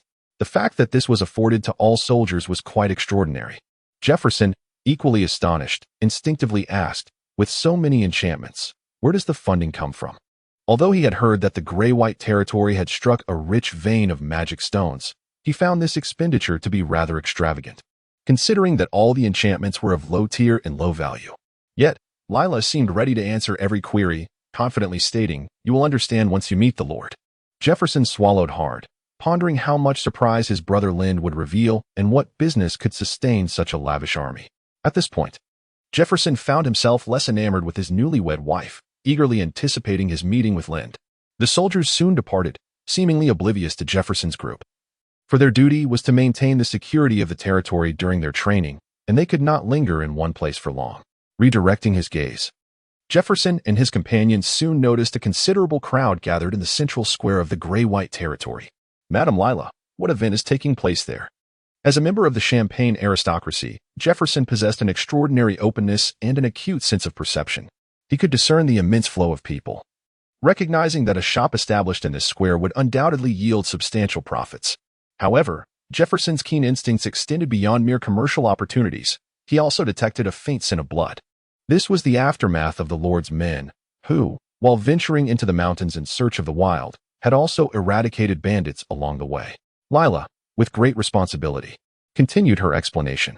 Most of the bandits had been sent to the mines for labor, yet a select few among them were irredeemably wicked.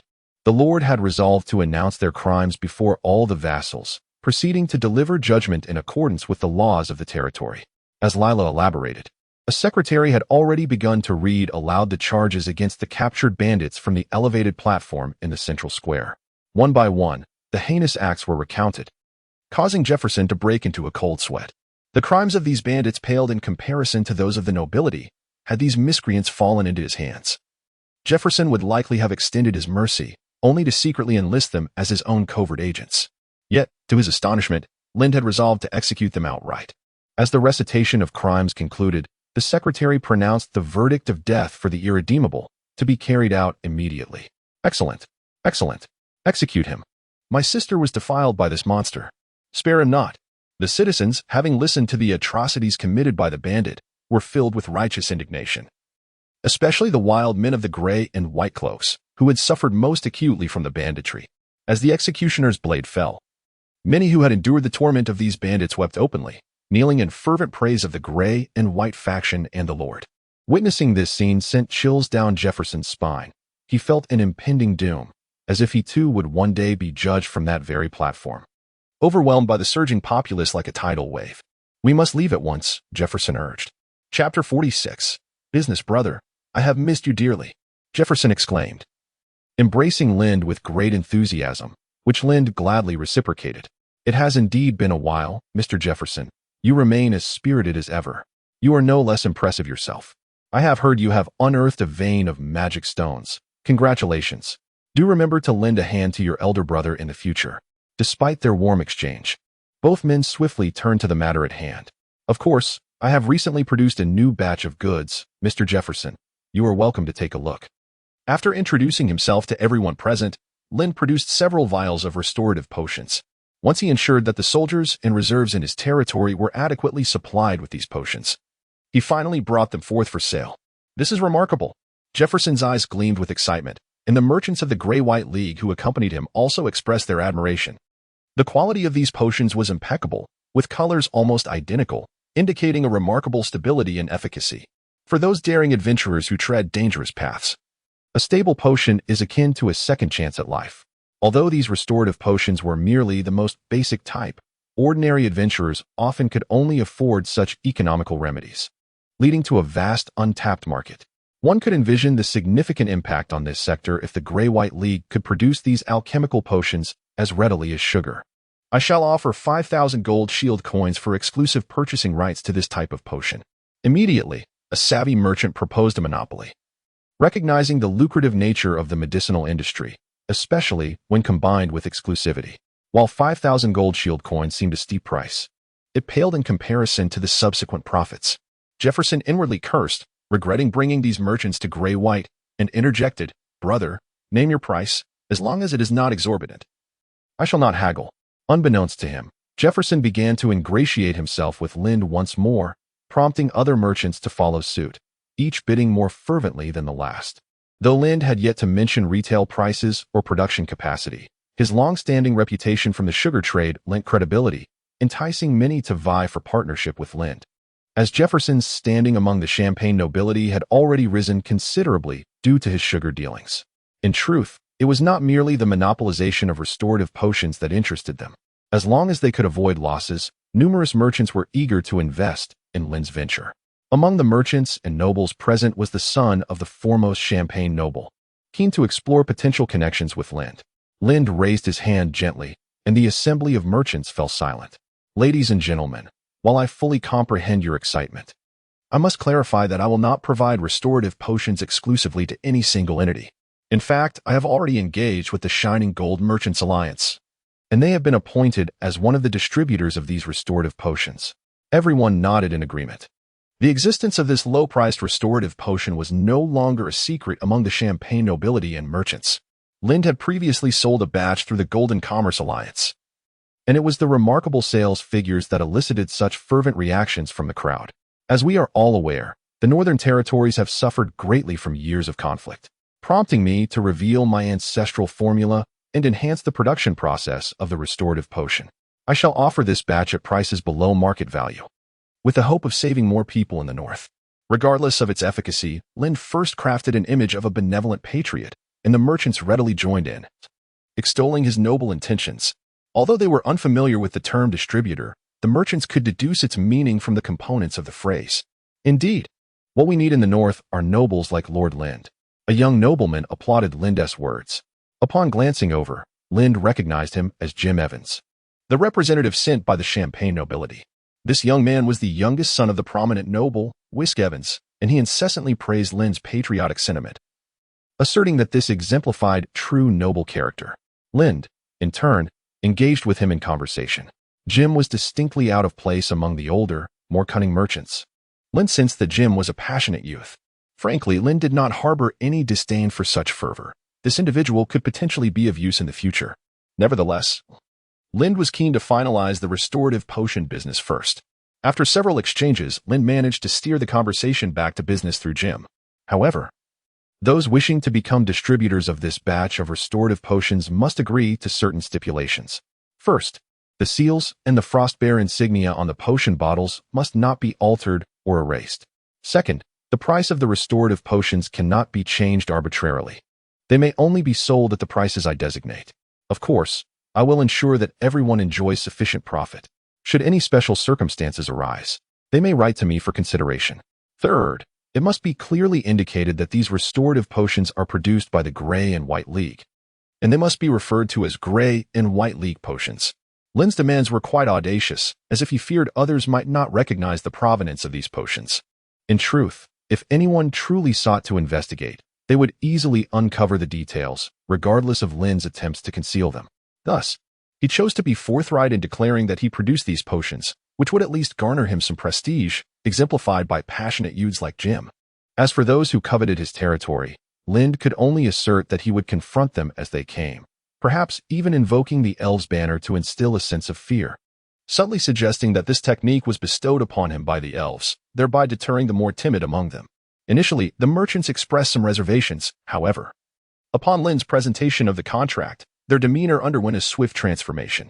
Although the notion of exclusivity was frowned upon, the procurement price of the potions was astonishingly low. Coupled with the fact that restorative potions were a commodity with guaranteed demand, all the merchants readily entered into a partnership with the Gray-White Guild in a cheerful atmosphere. Naturally, Jefferson also signed the contract. As he gazed at the crystalline elixirs, he sensed that his ascendance to the position of the premier among the Champagne aristocrats was imminent.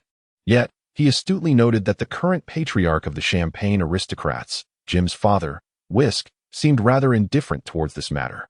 This time, he had even sent his younger son, who was only tasked with negotiating some peripheral business, which struck Jefferson as peculiar. They were all seasoned foxes. Such abnormality surely hinted at underlying issues. However, Jefferson was yet to discern the source of the problem and could only proceed cautiously. In truth, Jefferson harbored other concerns. The Gray-White Guild was expanding rapidly and had discovered a vein of magical ore, drawing the attention of many. There were even rumors suggesting that the Gray-White Guild was still under the control of the Lars family, with Rhaena Lars intending to leverage the guild's influence in the air war. These rumors were not baseless. After witnessing the soldiers in the territory, Jefferson became increasingly convinced of their authenticity. After all, Lind had immediately begun to bolster military provisions upon receiving funds, indicating a clear agenda. With these thoughts in mind, Jefferson approached Lind during the subsequent banquet and inquired, "Lind, my dear brother, I have heard that you and Miss Lars are still betrothed. This situation cannot persist. It could lead to confusion over whether the Gray-White Guild belongs to the Lars family or to you. When do you intend to wed?" Upon marriage, Rhaena would sever her ties with the Lars family, and even if their connection remained tenuous, at least nominally, the Gray-White Guild would belong to Lind. However, Lind replied nonchalantly, "There is no rush, Mr. Jefferson. Is marriage truly of such paramount importance?" With that, he squinted and raised a cup of tea in a toast to Jefferson. Lind simply had no desire to marry Rhaena. He wished to prolong the situation to explore any potential maneuvering room. Frankly, he regarded Rhaena more as a brother than a wife. Yet, Jefferson had begun a mental whirlwind, speculating that Lind indeed intended to involve himself in the air war. Currently, Lind's status was somewhat ambiguous.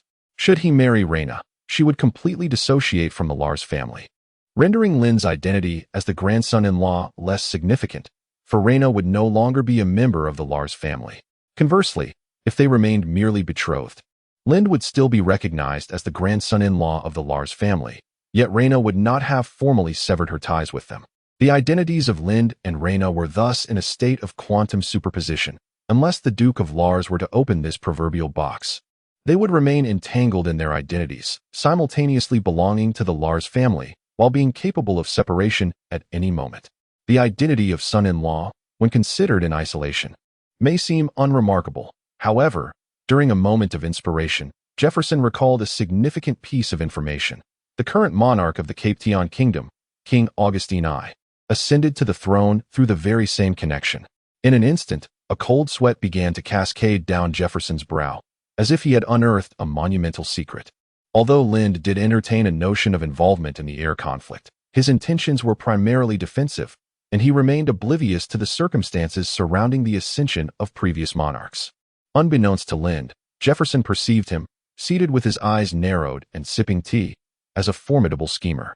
However, once he regained his composure, Jefferson found solace in the realization that this had little bearing on him. After all, he had already placed his bets on all the candidates from the Lars family, and now it was merely a matter of adding another wager. Lind, perplexed, observed the fluctuation of Jefferson's emotions, from enthusiasm to terror, then to tranquility, and back to an even greater fervor.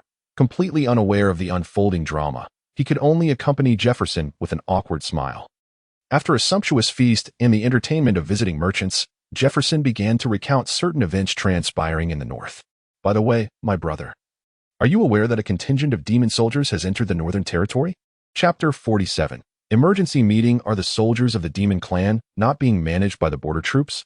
Lind pondered, furrowing his brow. According to the memories of the previous owner, although the border forces in the northern frontier were retreating steadily, they had not yet reached the brink of collapse.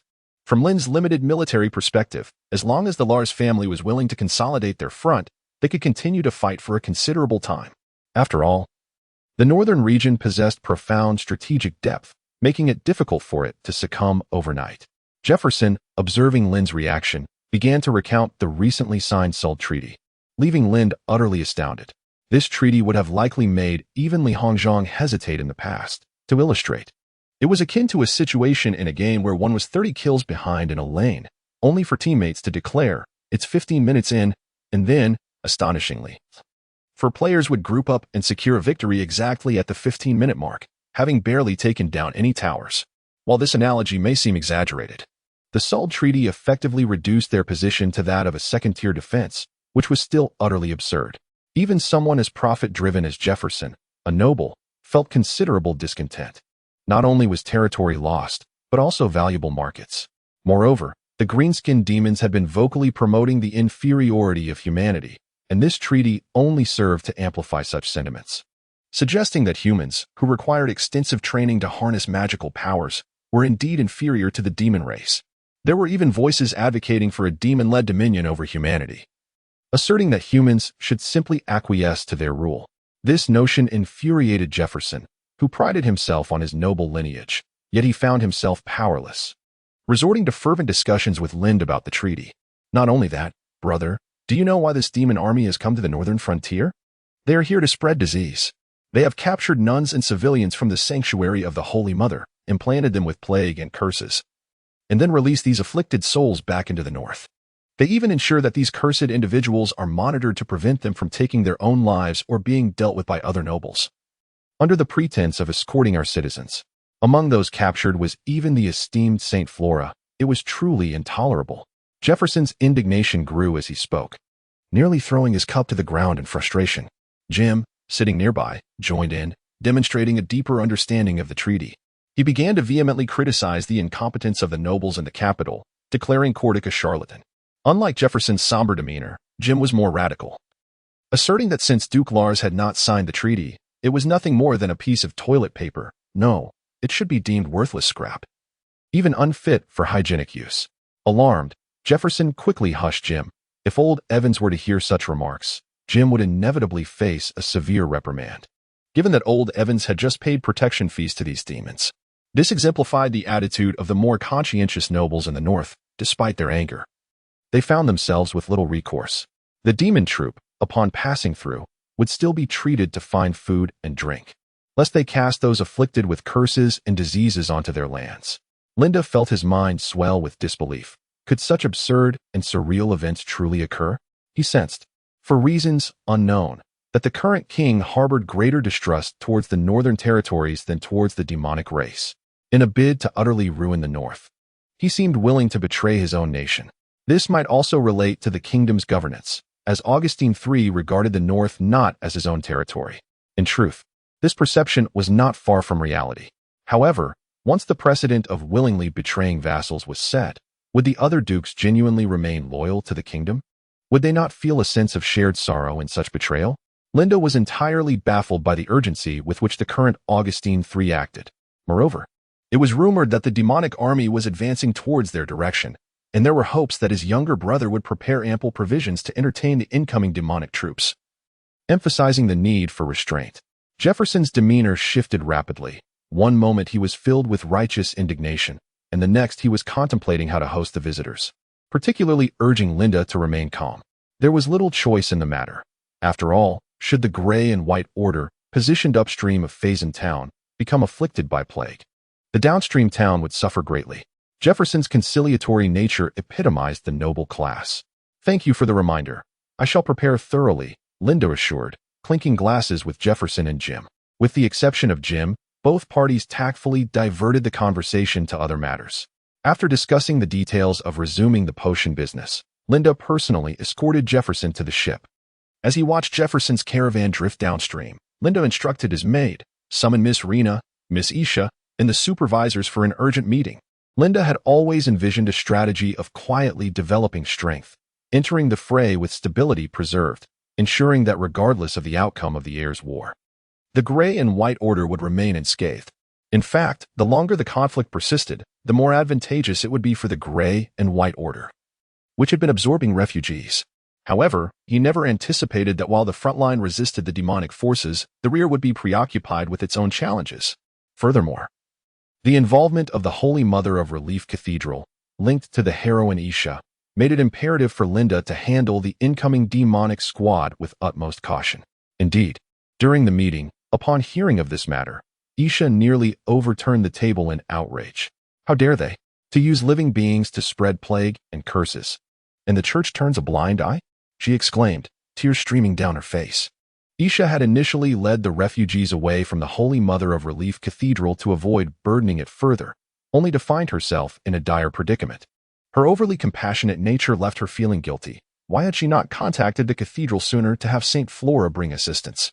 In truth, Isha had sent letters to the cathedral, but the chaos at the front had made communication nearly impossible, yet this did not alleviate her feelings of remorse.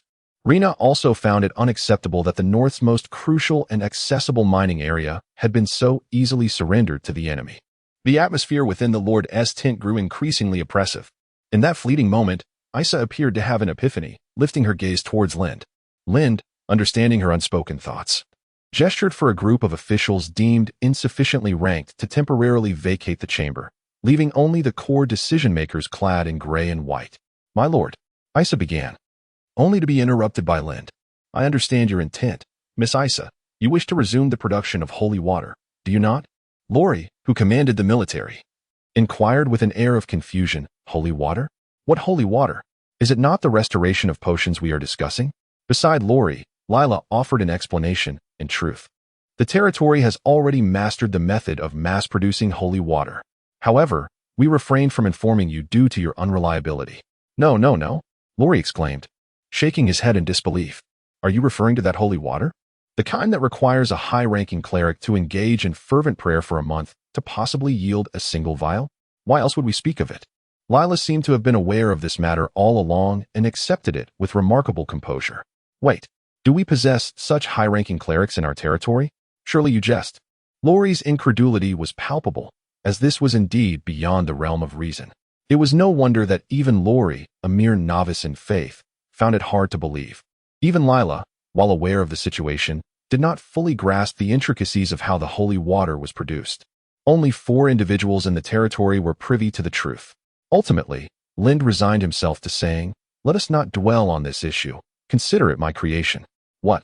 Lori exclaimed, his mouth agape. Wait. The matter of holy water is clearly more outrageous than any demon army or the church's saints. Do you have nothing to add?" The others merely shook their heads slightly. Observing this, Lori's expression mirrored the sentiment of a lyric. "The world isolates me. Let it mock me." Chapter 48. Preparation for battle. Not far from the gray and white collar, an entire battalion of demon soldiers was indulging in excess. It was inevitable.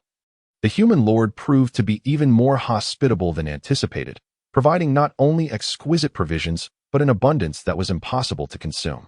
Birkin, the leader of this contingent, was concurrently supervising a few human slaves constructing their camp while savoring spiced roasted meat. Reflecting on the subservient demeanor of the human nobility, Birkin felt an overwhelming sense of satisfaction. Although it had been repeatedly emphasized that the notion of human inferiority was merely a tactical necessity, many demons genuinely believed this ideology. Initially, Birkin had harbored some skepticism, but now he had become a fervent adherent to the doctrine of human inferiority. It was indeed a pity that such a bountiful land was governed by humans. It was only fitting that a more formidable demon race should rule over them. "Boss, should we not be concerned about the previous scouting team?" A soldier whose stomach was distended from gluttony lazily inquired of Birkin. Birkin dismissed him with disdain, retorting, "What does it matter if those humans observe us? Our small squad of 20 is equivalent to 20 professionals in their eyes." Those scouts might simply be coming to see what we prefer to eat, so their lord can prepare adequately. Ha ha ha, the boss speaks true. I fancy foie gras. Let us have those scouts return, and I'll inform them to ensure their lord prepares well. Champagne would be delightful, and beef would be even better. As the soldiers continued to jest, this band of demon warriors lounged on the ground like they were on a picnic, discussing their next meal. In stark contrast was the deathly silence surrounding the plague-stricken group. Flora tore a corner from her garment to dress a feverish refugee's festering wound.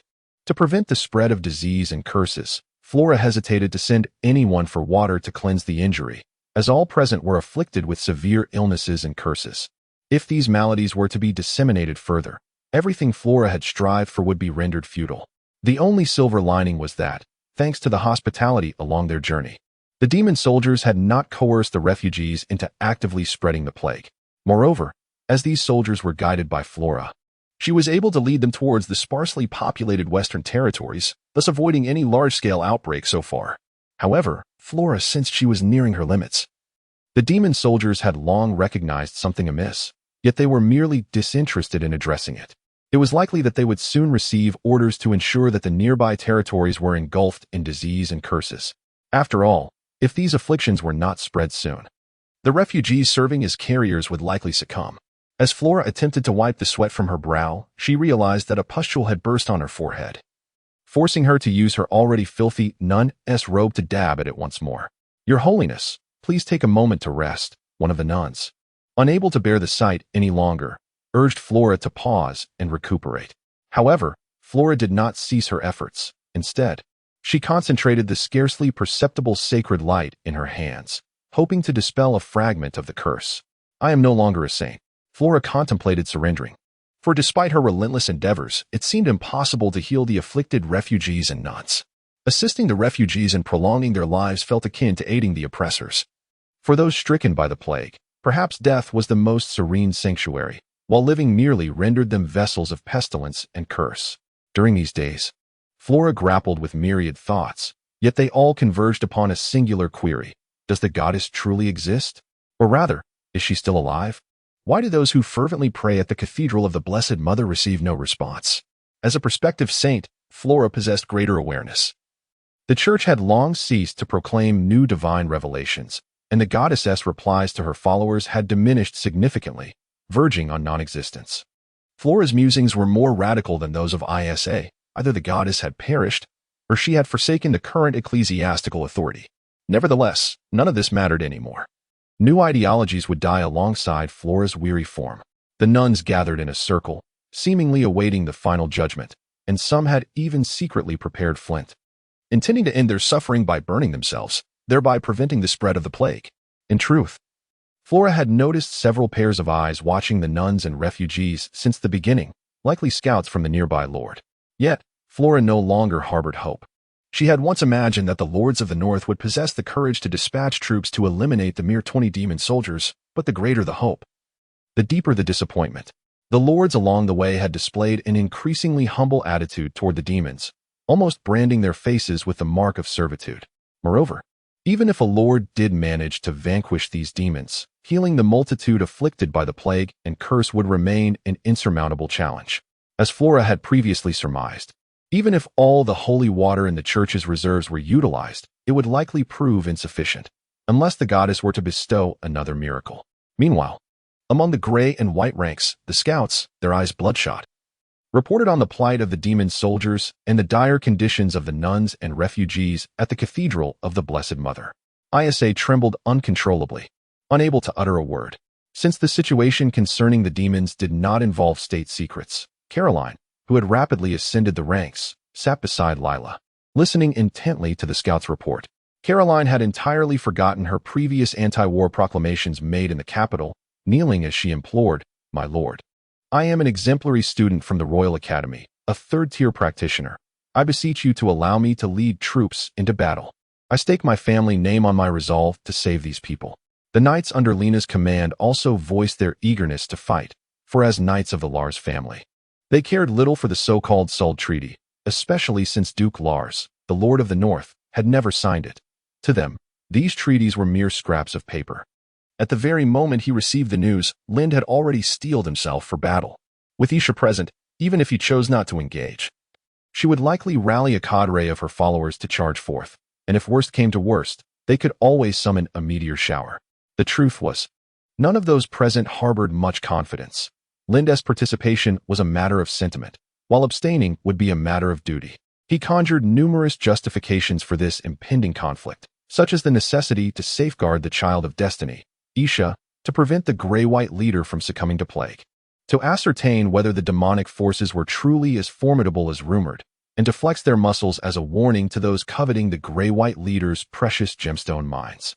Yet, in the end, Lind realized he need not overthink. As he listened to the scouts' reports, rationality eluded him. Upon hearing the plight of the refugees, a latent gene from his past life seemed to awaken within him, instilling an innate and profound hatred for the invaders. Reflecting on Jefferson's words regarding the situation, Lind sensed he had already arrived at a conclusion regarding the fate of the refugees. We shall fight. Lori, you will spearhead the assault. Equip yourself with the latest grenades. Losses are inconsequential, so long as we achieve our objective. Yes. Lori, his blood surging with fervor, executed a salute befitting the kingdom's army. He was not originally a soldier, but a passionate youth crushed by the weight of accumulated disappointments. Yet in that moment, he felt the remnants of his former self stirring back to life. Rena, take all the Lars cavalry and ensure that not a single demon escapes. Understood, brother. If even one demon slips away, I shall come to you with its head. Rena and her knights were eager to engage, completely oblivious to Lind's quiet addition. That would not be necessary. Isha, you and Caroline take some soldiers to protect the nuns and refugees. Prevent them from being taken by the demons, but do not overextend yourselves. Ensure their safety. I understand. Isha remained composed, yet her bloodshot eyes betrayed a wild intensity unlike any among them. Lila, clear an area to welcome our new members. As you wish. Lila gracefully lifted her skirts. Lisha, restart the production line for that potion. Given the current circumstances, our previous estimates were overly conservative. If necessary, Lila and I will assist you. Understood. Lisha stepped forward, feeling for the first time the fervor coursing through her frail body. As commands were issued, the gray-white leader emerged like a finely tuned machine composed of thousands, emitting a deep and fervent roar. Chapter 49. To fight or not to fight. Shortly thereafter, Lind stood upon the elevated platform, addressing the soldiers and subjects gathered before him to announce the mobilization. Initially, he had contemplated various strategies to alleviate the fears harbored by both the populace and the soldiers, aiming to maintain their mental well-being while elucidating the necessity of this impending battle, in hopes of preventing any sentiments of war weariness from taking root. Yet, the moment Lind ascended the platform, he was struck by the realization that he had overthought the situation. The majority of individuals within the territory, including the original owner of Lind's body, bore an indelible hatred toward the demon race, instead of fostering psychological resilience. He felt compelled to first soothe the turbulent emotions of these individuals, to restore a semblance of calm. He recalled that among the selected soldiers, many had accompanied him during their flight to safety, while numerous others had followed Lady Isha to the gray-white territory. Lind had prepared a plethora of words, having spent an entire afternoon drafting his speech. However, upon uttering that initial phrase, he tore the script to shreds. What he truly wished to discuss was the heinous actions of the approaching beasts. Many from the northern border would undoubtedly recognize St. Flora, particularly those who had arrived with Lady Isha. They had come from the Cathedral of the Holy Mother of Refuge, and their familiarity with St. Flora likely surpassed his own. As he spoke, the soldiers who had journeyed from the cathedral clenched their fists, a sense of foreboding settling among them. At this moment, St. Flora, accompanied by other refugees, found herself ensnared by those vile creatures, afflicted by plague and curses. Each day, she struggled to protect the refugees while being driven by these beasts, wandering the northern expanse. The very circumstances prevented her from even taking her own life to halt the spread of the contagion.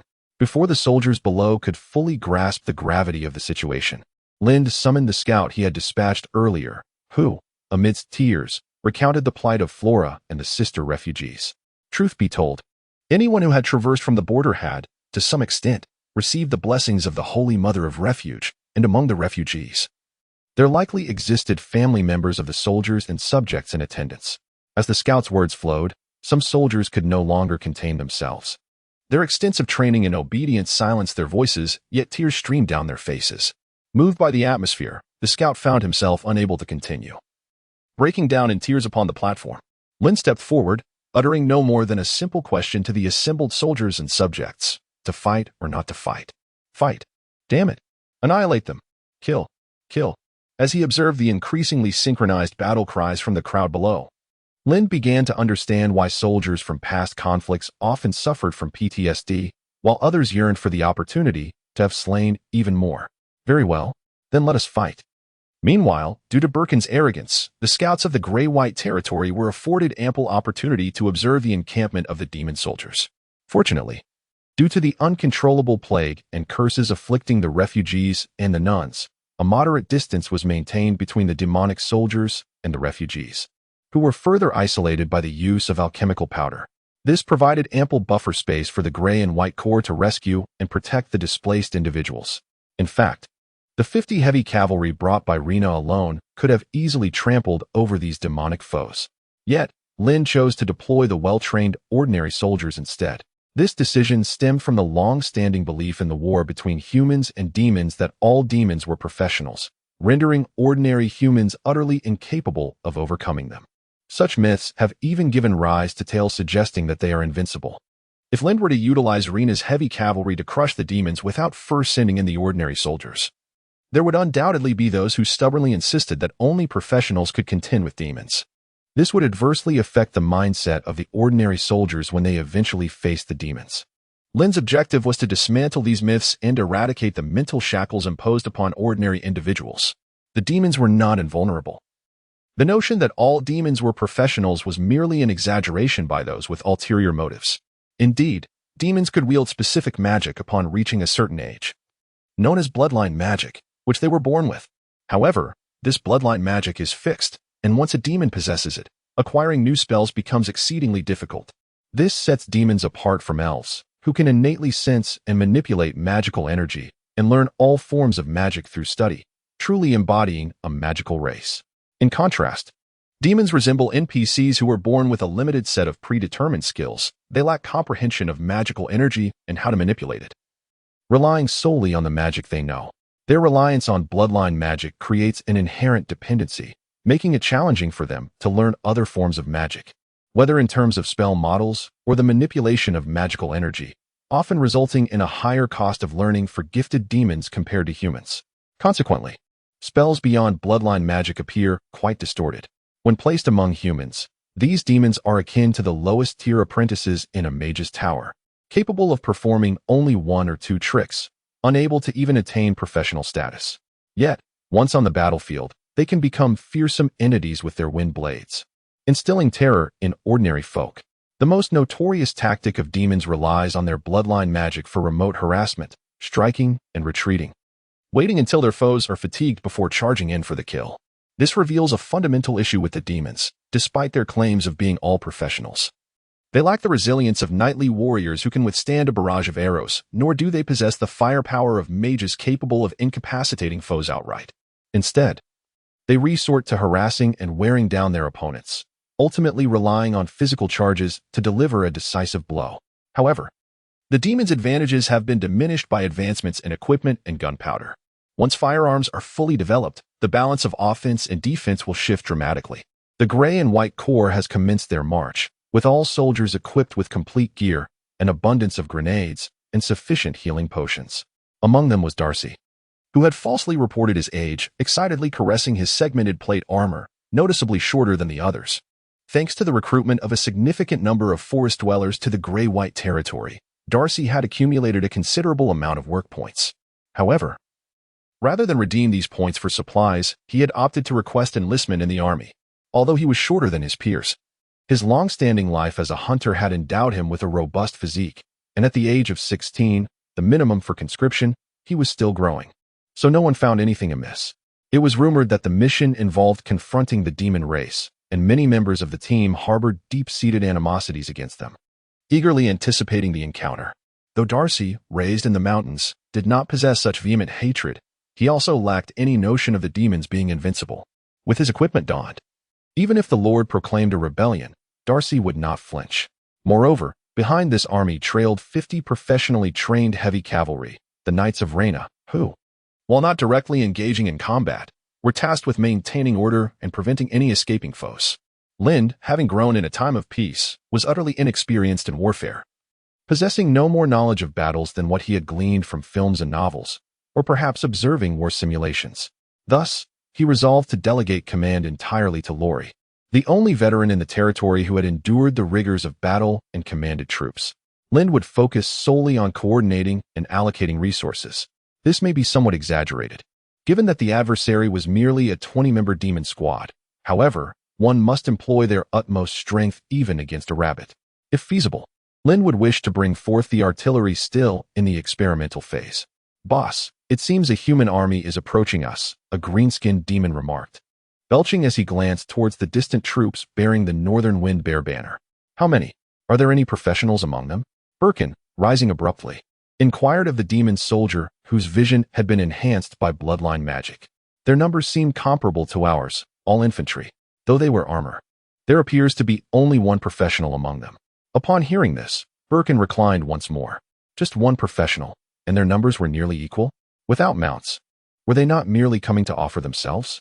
Even if one professed to be a noble demon, both sides being of the lower human race, once the cavalry mounted, their combat capabilities would not be on the same plane.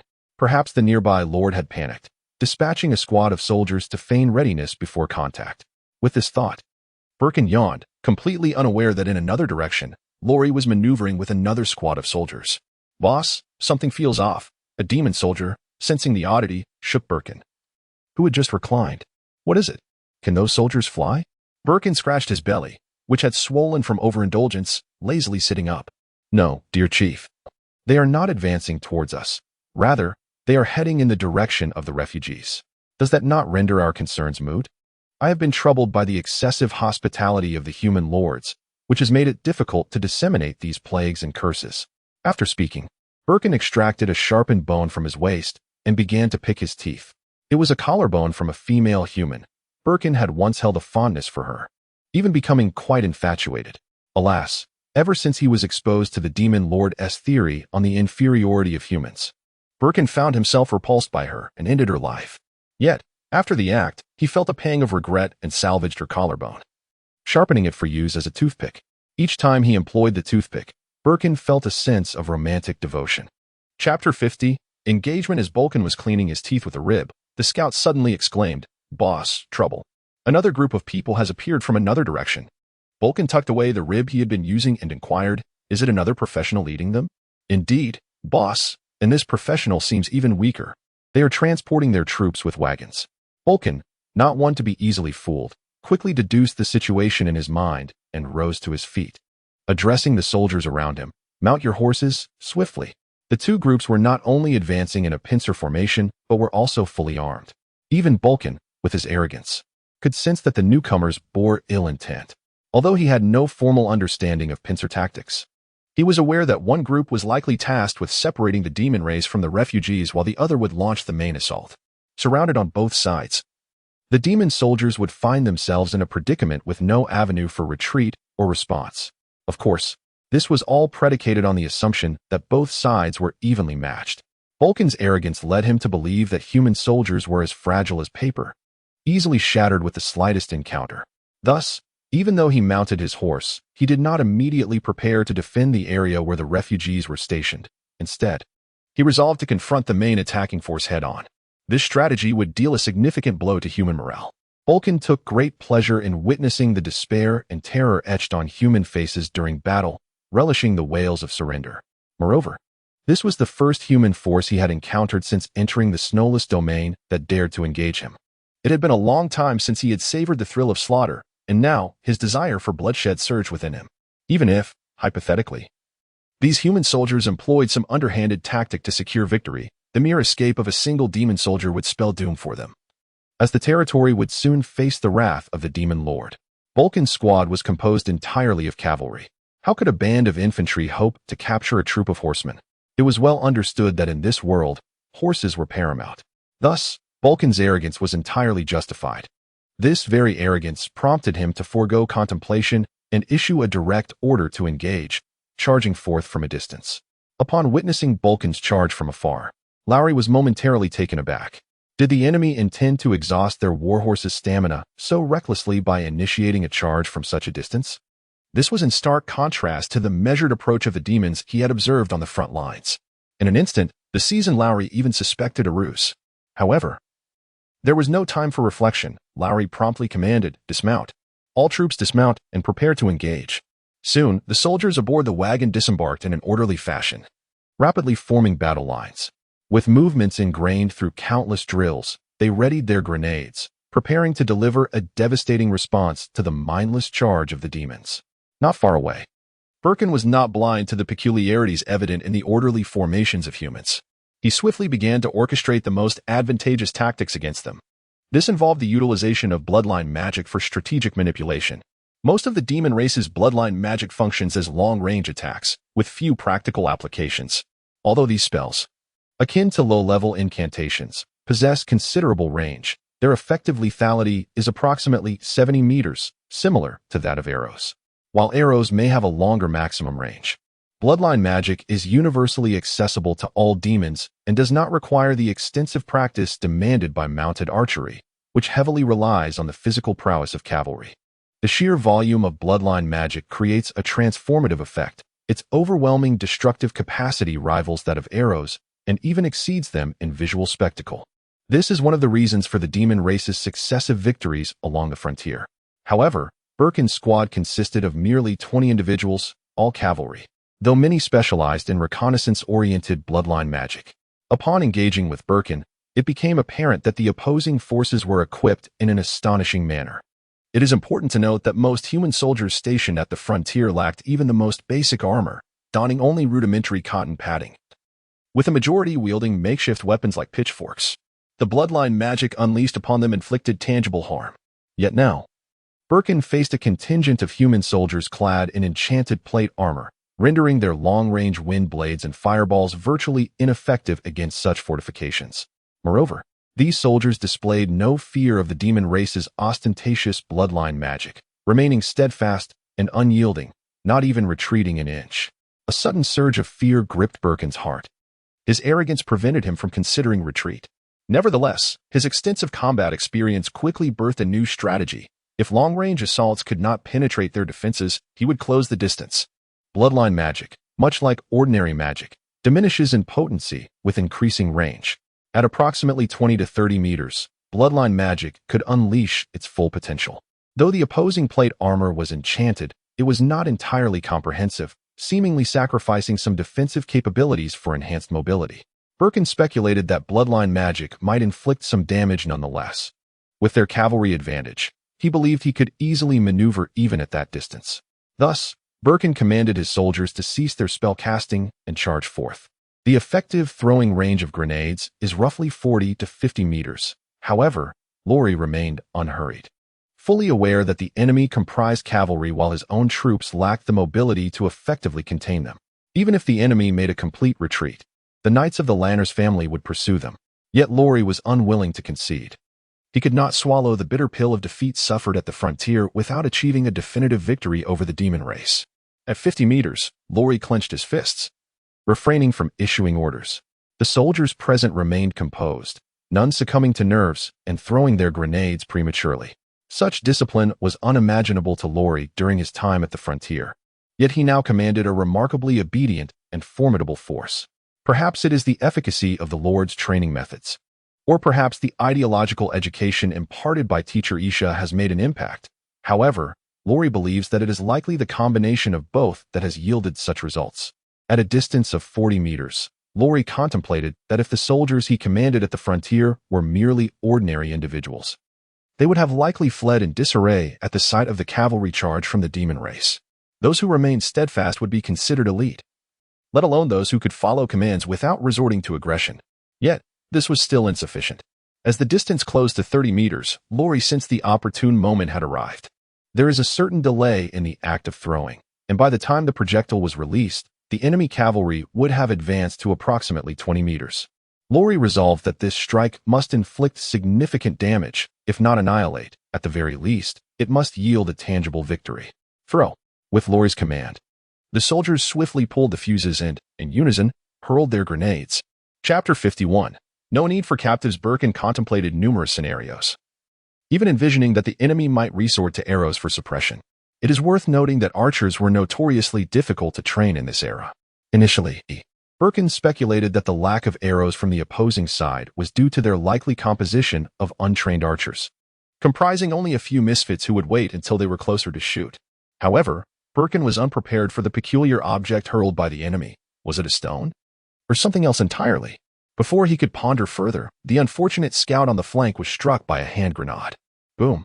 A piercing explosion reverberated in Birkin's ears, followed by a suffocating whirlwind of smoke and debris. The cavalry abruptly reined in their steeds, which whinnied in terror. The scout's figure was instantly engulfed by a fiery blast and shrapnel. The grenade exploded midair, unleashing a torrent of lethal metal fragments, akin to a tempest of steel. The shockwave from the blast tore through the scout's armor, and the nearby cavalrymen were quickly stained with his blood. The sight of their comrade's blood sent a chilling grip through the hearts of the stained cavalrymen, as if an invisible hand had clenched them tightly. Their faces betraying an agony and fear that they could not conceal, they were utterly bewildered by the unfolding chaos. Although more grenades fell around the cavalry without inflicting greater casualties, the cacophony of explosions, coupled with the grim sight of their fallen comrade, rendered it increasingly difficult for these demon soldiers to maintain their composure. Having not faced such adversity in a long time, the demon cavalrymen were thrown into disarray, frantically tugging at the reins while their steeds, already spooked, led the entire formation into uncontrollable chaos. Birkin, leading the charge, was not faring any better. He feared they had encountered an ambush, believing the enemy had dispatched formidable professionals employing undetectable spells. He had intended to regroup once the enemy's magical energy was depleted. Yet the terrifying bombardment showed no signs of abating, and it dawned on him that the horrifying explosions stemmed from the enemy's magical devices.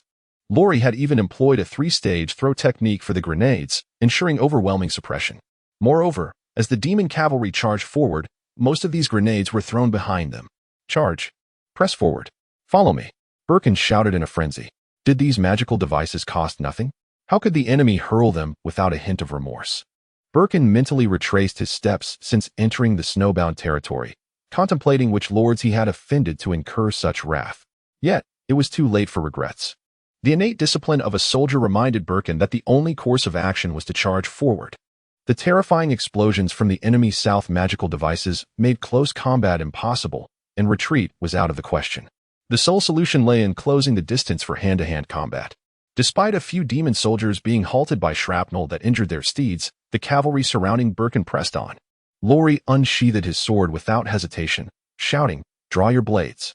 Brothers, a single kill breaks even, two brings profits. Let us slay." With that, he charged forward, leading the way alongside the clerk. Despite the war horses being startled and the renewed charge lacking sufficient momentum, the intimidating presence of the steeds remained, allowing the demonic cavalry to breach the army's formation. Fueled by adrenaline, the fully armed soldiers transformed into fearsome bipedal beasts. Some aimed for the horses' legs while others wielded hammers to shatter armor, quickly plunging the scene into chaos. Bulkin soon recognized the disparity in equipment between the two sides. In close combat, he found himself utterly overmatched by these inferior humans. The most significant damage to the humans had been inflicted by the initial charge of the war horses. Thereafter, the humans, seemingly frenzied, began their assault in a coordinated manner, grouping in threes to support one another. Amidst the turmoil, the numerical advantage became evident, and Bulkin's small band of a mere dozen soon felt as though they were sinking into a quagmire. What filled Bulkin with despair was the realization that these soldiers were not only well-equipped. He even witnessed some fighting while clutching healing potions. The audacity of such expense to eliminate his cavalry was utterly astonishing. "I surrender. I surrender." As soon as a few demonic soldiers recognized the dire situation, they raised their hands in surrender, but the bloodthirsty soldiers paid no heed. A hammer struck one of those demonic soldiers squarely on the head, accompanied by the scornful remark, "We don't need your kind in our minds." Typically, the refusal to surrender ignites the fighting spirit of a retreating army, prompting them to make a final desperate stand. However, the demonic soldiers did not anticipate that these humans were already fighting with the resolve of desperation. Some soldiers, hailing from the holy cathedral of rescue, even wept as they fought, their madness instilling greater fear in the demonic soldiers. Fortunately, The number of human soldiers was not overwhelming enough to crush them entirely. Vulcan, aided by his solitary warhorse adorned in a vest, managed to escape with 2 loyal attendants. After all, these humans were all infantry, and the horses pulling the carts were merely draft animals. Once he fled the chaotic mire, Vulcan could ride away unscathed. "You wretched humans, eat my dust." As Vulcan fled, he could not resist taunting them, though in his heart, he vowed never to set foot in human territory again. Upon returning to the realm of the demons, he would surely report to the Demon King that these despicable humans had betrayed their pact. Had he not subjected them to cruel experiments, infecting them with a plethora of plagues and curses, only to send them back to spread the afflictions further? Yet these humans had the gall to breach their signed agreement and launch an attack against him. Truly outrageous. These inferior humans are nothing more than this. Birkin appeared to be attempting to reclaim a semblance of the demonic race's superior pride, conversing with his 2 attendants while mounted. "Were I the commander of this army, I would strategically position an ambush here, and then..." Before Birkin could complete his thought, the 2 attendants abruptly spotted fluttering banners ahead. A fully armed cavalry awaited them. If the previous soldiers' armaments had struck Birkin as excessive, the sight of this cavalry was utterly despairing. Even without reconnaissance scouts, Birkin could discern that every rider among them was a professional, without exception, clad in pristine white armor. Their banners and capes adorned with the Northwind bear emblem of the Lars family. Each rider was poised with their eager steeds beneath them. Birkin could even sense that. Despite being fully equipped, the horses would enable these riders to gallop with remarkable agility across the battlefield. This was no mere ambush. Their combat prowess surpassed that of regular troops, and even the human forces Birkin had encountered on the battlefield paled in comparison. As the leading female knight waved her hand, several riders from the front line spurred their horses forward, charging directly at Birkin. Though he and his attendants contemplated using bloodline magic to resist, the magical blades merely dissipated upon striking the knights, akin to raindrops. Before he could utter a word of surrender, Birkin felt the world spinning around him, only to realize that it was not the world that was turning, but rather his own head. Chapter 52. The Lord is indeed too kind. Caroline was utterly bewildered. As Isa had lost the holy light, Caroline, as a practitioner, led her soldiers to the location of the nuns and refugees. The scouts' accounts paled in comparison to the shock Caroline experienced upon witnessing the scene firsthand. A hellish tableau, even more terrifying than Codex descriptions, unfolded before her eyes. Yet Caroline found no joy in it. She wished fervently that it were merely a nightmare. Lady Flora, upon seeing Flora, whose entire being was suffused with curses, Isa felt no repulsion. Instead, she was filled with excitement and longed to embrace Flora. For Isa, as long as the people of the Salvation Cathedral were alive, she found solace. When Flora first spotted the human soldiers, her immediate reaction was one of concern, fearing that her plague-ridden companions might infect them. However, upon seeing Isa, surprise lit up Flora's face. "Little Isa," Flora exclaimed, rising in excitement, wanting to hug Isa as they used to. Yet, just as she stood, Flora instinctively recoiled and shouted, "Do not come near." Isa stood frozen, the putrid odor assaulting her senses, and she was abruptly reminded of the hellish refugee camp of the past. The soldiers remained outside the white lines drawn by alchemical powder, guarding against infection while observing the distant battle to prevent the demon soldiers from returning. Upon witnessing the tragic state of the nuns and refugees, some soldiers even regretted not being the ones fighting the demons from afar. Caroline produced 2 silk scarves, handing one to Isa. The scarf was saturated with alchemical powder and medicinal herbs, intended for disease prevention. Not far off, carts laden with medical supplies, hot water equipment, and holy water were continually arriving. "Little Isa, is it truly you?" Flora struggled to believe the scene before her. 2 orderly lines of human soldiers, one protecting the refugees, the other combating the demons, and Isa, standing before her, with supplies seemingly arriving endlessly from the distance. For Flora, who had endured despair, it felt surreal. She even thought it might be the goddess granting her final solace. "Lady Flora, what is the current situation? What curses and plagues have the demons inflicted?" "I shall prepare the medicines." Seeing Isa's urgency, Flora snapped back to reality but sorrowfully replied, "It is futile, little Isa. No medicine will help us. We are on the brink of death. In truth, many of our brothers and sisters are barely holding on. The demons forced me to prolong their lives. But we are nearing our limit. Thank you, little Isa, but perhaps for us, being consumed by fire would be the best outcome, best buried in lime. that would suffice. As Flora spoke with Isa, a nun rushed to her side, exclaiming, "Lady Saint, it is dire. One of our sisters is about to drown." Drown? Caroline, with her head wrapped in a silk scarf, found herself utterly bewildered. Was there truly no source of water nearby? How could someone drown? Flora and Isa rushed over and discovered a nun from whose mouth and nostrils a yellow-green liquid continuously flowed. In that moment, Caroline grasped the true meaning of drowning. A wave of nausea washed over her, not from the sight of the nun nearly suffocating in her own pus, but from bewilderment at her past actions. How could she have supported Cordic in rallying for the demon race? Isa quickly reacted, unhesitatingly propping the nun upright and forcing her fingers into the nun's mouth, extracting the foul liquid from her throat and nasal passages. The nun lay on the ground, racked with pain and vomiting, while Isa gently patted her back in sympathy. "Why save me?" the revived nun cried in despair. "I was on the brink of death.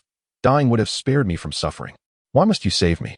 As Isa stood there, uncertain, Flora stepped past her and gently embraced the distraught nun. "Sister, we must never treat our saviors in such a manner, regardless of the circumstances."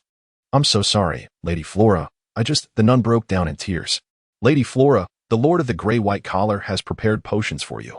Once they arrive, they may not heal us completely, but at least they will alleviate our suffering." Isa attempted to grasp Flora's hand, but Flora swiftly withdrew. "We are grateful to this kind Lord, but unless the goddess bestows a miracle, bringing forth an endless supply of holy water, we may be beyond salvation. Any measures taken would merely serve as a temporary reprieve.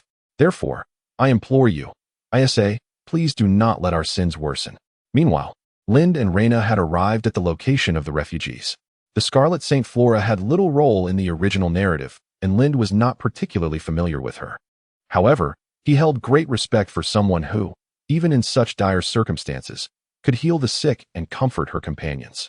Truly, she was a worthy mentor to Isa in this timeline. The sight of the nuns and refugees sent chills down one's spine, making it hard to fathom how Flora had come to this place. Reyna's knights even forcibly pulled her back, fearing she might contract the plague. "Lord." Caroline was the first to notice Lind and greeted him respectfully. Isa then introduced Lind to Flora, saying, "This is the Lord of the Gray-White Collar, Viscount Lindroll, and his fiancée, Miss Reyna Lars." Upon hearing Reyna's surname, Flora paused in surprise but quickly regained her composure. With her frail body, she performed a courteous gesture towards Lind. "Thank you for your kindness, my lord. Your wisdom and courage are evident to all." Lind accepted the gesture with grace and reciprocated with equal courtesy. "Lady Saint, you are the strongest person I have ever encountered. I wish for the swift recovery of you all. Unless the goddess herself bestows a divine miracle," Flora revealed a helpless smile. "A miracle will indeed occur." Lind turned his gaze towards the approaching carriage in the distance. At this moment, Laurier, accompanied by soldiers, dragged 20 disheveled corpses of the demon race towards them. Lind cast a glance at the bodies. These demons had perished indirectly because of him, yet he felt no trace of guilt. Not even the nauseating sensation often described in novels during a protagonist's first kill. Perhaps there was a hint of queasiness. But Lind understood it was not due to his initial indirect act of killing. "Let us create a spectacle," Lind instructed Laurier. "A spectacle?" Laurier inquired. "Yes. We shall pile these demon corpses together." Upon hearing Lind's explanation, Laurier glanced at the nuns and refugees and erupted into hearty laughter. "All right, leave it to me. I will arrange these fellows beautifully." Following Laurier, Darcy, who was experiencing battle with the demon race for the first time, shivered at Lind's explanations, pondering whether their lord was indeed a figure of such cruelty and savagery. However, as Darcy stepped forward and beheld the plight of the nuns and refugees, he nearly retched. Reflecting on the possibility of his own sister enduring such torment, Darcy shook his head, concluding that their lord was, in fact, far too kind-hearted. Chapter 53. Clean and sanitary soon. The scene was taken over by Reyna's knights, and the entire camp went into lockdown. The holy water was also transported over, accompanied by Lila and several maids who were utterly loyal to the Lars family. The level of alert was so high that even Caroline had to return to the territory with Laurie. After a discussion between Lind and Isa, the holy water was poured into a large wooden barrel as if it were free. "Lady Flora, you may go first," said Isa. Flora looked perplexed as she observed bottle after bottle of liquid being poured into the large barrel. Curiously, she asked, "Little Isa, what is this?" "You will know once you step in," Isa urged continuously. Reluctantly, Flora decided to take a chance and stripped off her tattered nun's garb. Lind, ever the gentleman, positioned himself at the perimeter of the camp and, as usual, sat down on the ground alongside Reyna to reflect on the recent battle. The chilling sensation quickly enveloped Flora's entire being, her vibrant red hair gradually spreading across the surface of the holy water. Initially, Flora had no realization that this was an entire barrel of holy water, as it defied all common sense. Each precious drop of holy water must be preserved meticulously. Who would ever think of measuring it by the barrel?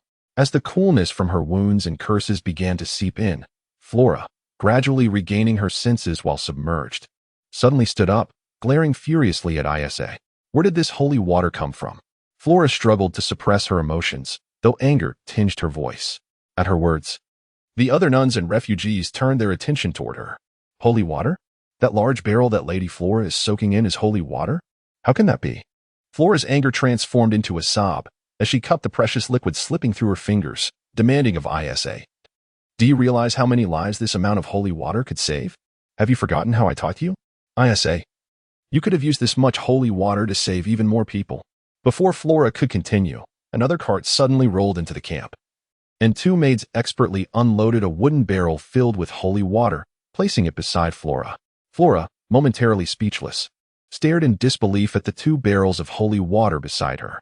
Indeed, no longer in a daze, Flora could now clearly confirm that the two barrels, poured as casually as river water, contained the extraordinarily valuable holy water, water that the most devout nuns and priests could only procure after a month of fervent prayers for just a single vial. Isa personally carried the most afflicted nun and refugee suffering from the plague and curses and placed them into those two barrels. Thank the goddess, thank the goddess, thank the great goddess for the miracles bestowed. The nun, feeling the holy water's healing embrace, fervently prayed to the goddess. However, Isa interrupted her, saying, "This is not a miracle from the goddess. All of this was produced by the Lord of the Gray and White territory. You should be grateful to him, not the goddess." The scene fell into an immediate silence, and everyone suddenly ceased their conversations. As the atmosphere on site grew increasingly tense, Flora promptly continued from where Isa had left off. "We are grateful to the goddess for sending our Lord to rescue us. We thank the Lord and praise him." The crowd quickly followed Flora's lead, uttering prayers of gratitude. "Thank you, goddess. Thank you, our Lord." Observing the relief evident on the faces of the nun and the refugees, Isa suddenly realized the blasphemy of her earlier words. She had nearly set Lind against the goddess, but Flora had swiftly corrected her, preserving the faith of the people while expressing gratitude towards Lind. At that moment, Isa loudly proclaimed, "These are not holy waters, they are ancestral potions from our Lord. He has brought them forth to save us, and once used, they will be gone." The nuns understood her meaning, while the refugees, though bewildered by her words, nodded in silent agreement. Despite the numerous barrels of potions being brought in, it was hard to believe that they would be exhausted so quickly. Merely soaking in holy water would not cure them. To truly eliminate the curses and plagues afflicting them would require long-term treatment. And the amount of holy water or potions needed for such healing would be astronomical. Did the Lord truly possess that many ancestral potions? Yet, who cared? At least the Lord had claimed so. Ultimately, the interpretation lay with the authorities of the Gray-White territory, and Lind intended to shift all blame onto the ancestors of the original Lord, as the former territory lay in ruins, making any investigation impossible. As the tightly wrapped maids entered to administer holy water to the nuns and refugees, the previously despondent individuals began to rekindle their hope for life, even finding a semblance of cheer. While merely soaking in holy water would not cure them, it significantly alleviated Flora's suffering. Though the unsightly sores and curses still plagued her, Flora began to regain the grace of her former self as a saint. Gazing at the continuous supply of holy water, Flora remained in a state of astonishment. Had her mind not become clearer, she might have doubted whether this was merely a dream woven by the goddess. "Little Isa, is everything you say true? Did the Lord truly produce all of this?" Isa shared the origins of the holy water with Flora but omitted any details on its production, attributing it all to Lind. "Indeed, our Lord can create a vial of holy water in just 3 minutes. All this holy water is made by him." Are you certain that the Lord is a man? Is he not the chosen saintess? He is nothing short of a walking miracle. Flora felt an overwhelming urge to rush out and confirm this astonishing revelation. It was so extraordinary that if the church learned of it, They would likely seek to bring Lind back by force. Is our Lord truly not the illegitimate son of the goddess? Flora echoed the very same doubts that Isa had once harbored. Lady Flora, such words are highly disrespectful to the goddess. Isa, who had once shared the same doubts, now chastised Flora. Apologies, O divine one, but this situation is truly. Flora turned her gaze and observed the maids beginning to enlighten the nuns and refugees about the customs of the gray and white collar. Many had already begun to weep. Perceiving the gray and white collar as the earthly realm of the goddess, with Lind as her new representative, rumors swiftly circulated that the Lord had received divine inspiration from the goddess, unearthing the holy spring, or rather, extracting a magical elixir from his homeland to save the masses. Although Flora was undeniably astonished and bewildered by the unceasing flow of holy water from the gray and white collar, she possessed a remarkable clarity regarding the Church of the Radiant Goddess, having contemplated profoundly throughout her journey. Did the Scarlet Saint Flora still adhere to her faith? Gazing at the dim light of her divine aura, she confessed that she remained the same devout saint, yet doubted even her own conviction. Nevertheless, Flora did not abandon her faith. In fact, she had previously advocated for the Radiant Goddess. Realizing that people still required belief, those who had recently endured the depths of despair needed a stable and just faith to bolster their spirits. The goddess they once revered was the most readily accepted by these individuals. Unbeknownst to her, Flora and these refugees had already delineated a divide between the goddess and the Church of the Radiant Goddess. Belief in the goddess was permissible, but faith in the Church of the Radiant Goddess was not necessarily so. Should Lind appear now, proclaiming he had received a divine oracle and sought to ascend as the new pope, it was likely this assembly would bow in reverence. This conundrum ultimately provided Flora with the answer to her contemplations along the way. The goddess had forsaken the current, corrupt church, which had deviated from divine doctrine and gradually succumbed to degradation. One should now follow the goddess's guidance rather than that of the church. In essence, it boiled down to the matter of ultimate interpretation of the sacred texts and divine oracles. Chapter 54. The curtain falls a few days later. After a thorough examination by Isa and Flora, it was confirmed that all the nuns and refugees present had escaped the clutches of death. Lind began to prepare for their settlement in the gray-white district. Of course, the plague and curse could not be entirely eradicated, even with daily immersion in holy water. In truth, the faces and bodies of the individuals still bore unsightly scars and festering wounds. However, at least no repugnant fluids were oozing forth any longer. The highly contagious plague had been vanquished or purified by the holy water, and with a little attention to personal hygiene, the risk of cross-infection had been significantly diminished. Thus, this battle gracefully concluded. The soldiers escorted the nuns and refugees to their designated resettlement area beside the gray-white district. Pride illuminated the faces of all the soldiers, particularly those led by Lori, whose expressions radiated triumph as they boasted of their recent triumph over the demon horde, claiming it had been an effortless endeavor. Now, under Lind's orders, these soldiers marched at the forefront, fully equipped, which only served to amplify their sense of superiority as they strode with a vigorous step, exuding an impressive demeanor. A few injured soldiers, still nursing their wounds, insisted on joining the procession. Although there had been no fatalities, injuries were not absent, primarily due to the cavalry charge. A few unfortunate souls had been struck head-on by the stampeding horses. Fortunately, the demons had been in a reckless charge, and the startled steeds had lost much of their momentum. Moreover, they had been carrying restorative potions, which contributed to their survival. The local populace was equally fervent. The battle reports were unequivocal, attributing the principal victory to Lori's contingent, while Lars's knights were merely tasked with preventing the enemy's escape. Even ordinary citizens, when following commands, felt emboldened to stand against the demon forces. Many who typically participated in militia training were invigorated, believing that no foe was insurmountable. This was precisely why Lind insisted on ordinary soldiers being the main combatants. Unlike the full-time soldiers, the militia, accustomed only to routine drills, thrived on morale. A singular victory was essential to bolster their spirits, ensuring that when they faced genuine combat alongside the regular soldiers, they would not falter. However, the sight that greeted them upon entering the capital was one of profound shock for many. Due to the relatively small number of adversaries, with only 20 heads, a modest display was erected. Lori had chosen to fashion a small tower from these severed heads, ensnaring them in a net and hoisting them like a flag. Despite being sprinkled with lime, the spectacle remained ghastly. Numerous parents instinctively shielded their children's eyes, as some struggled to comprehend their lord's apparent cruelty. The nuns and refugees finally approached the gathering. Although they had donned clean garments, their disheveled hair, along with the scars and scabs visible on their faces and arms, spoke volumes of the torment they had previously endured. The crowd, which had just moments ago been filled with exuberant cheers, fell into a contemplative silence, as if reflecting on their days spent in the frontier. Some individuals began to call out a name, and upon hearing it, a refugee among them immediately responded, shouting back as though they were old acquaintances reunited in the hallowed halls of the Cathedral of the Blessed Mother. The ambience of the gathering gradually grew more vibrant amidst these calls. Indeed, those days are now behind them, particularly as the Lord had recently vanquished the marauding demon kin with apparent ease. The populace erupted in loud cheers, and the once frightening heads of the demons displayed online seemed less terrifying. A number of individuals were eager to enlist, emboldened by the notion of having wiped out 20 demons. A feat that seemed rather commonplace. Yet, in the frontier, which commander could boast of such a tally?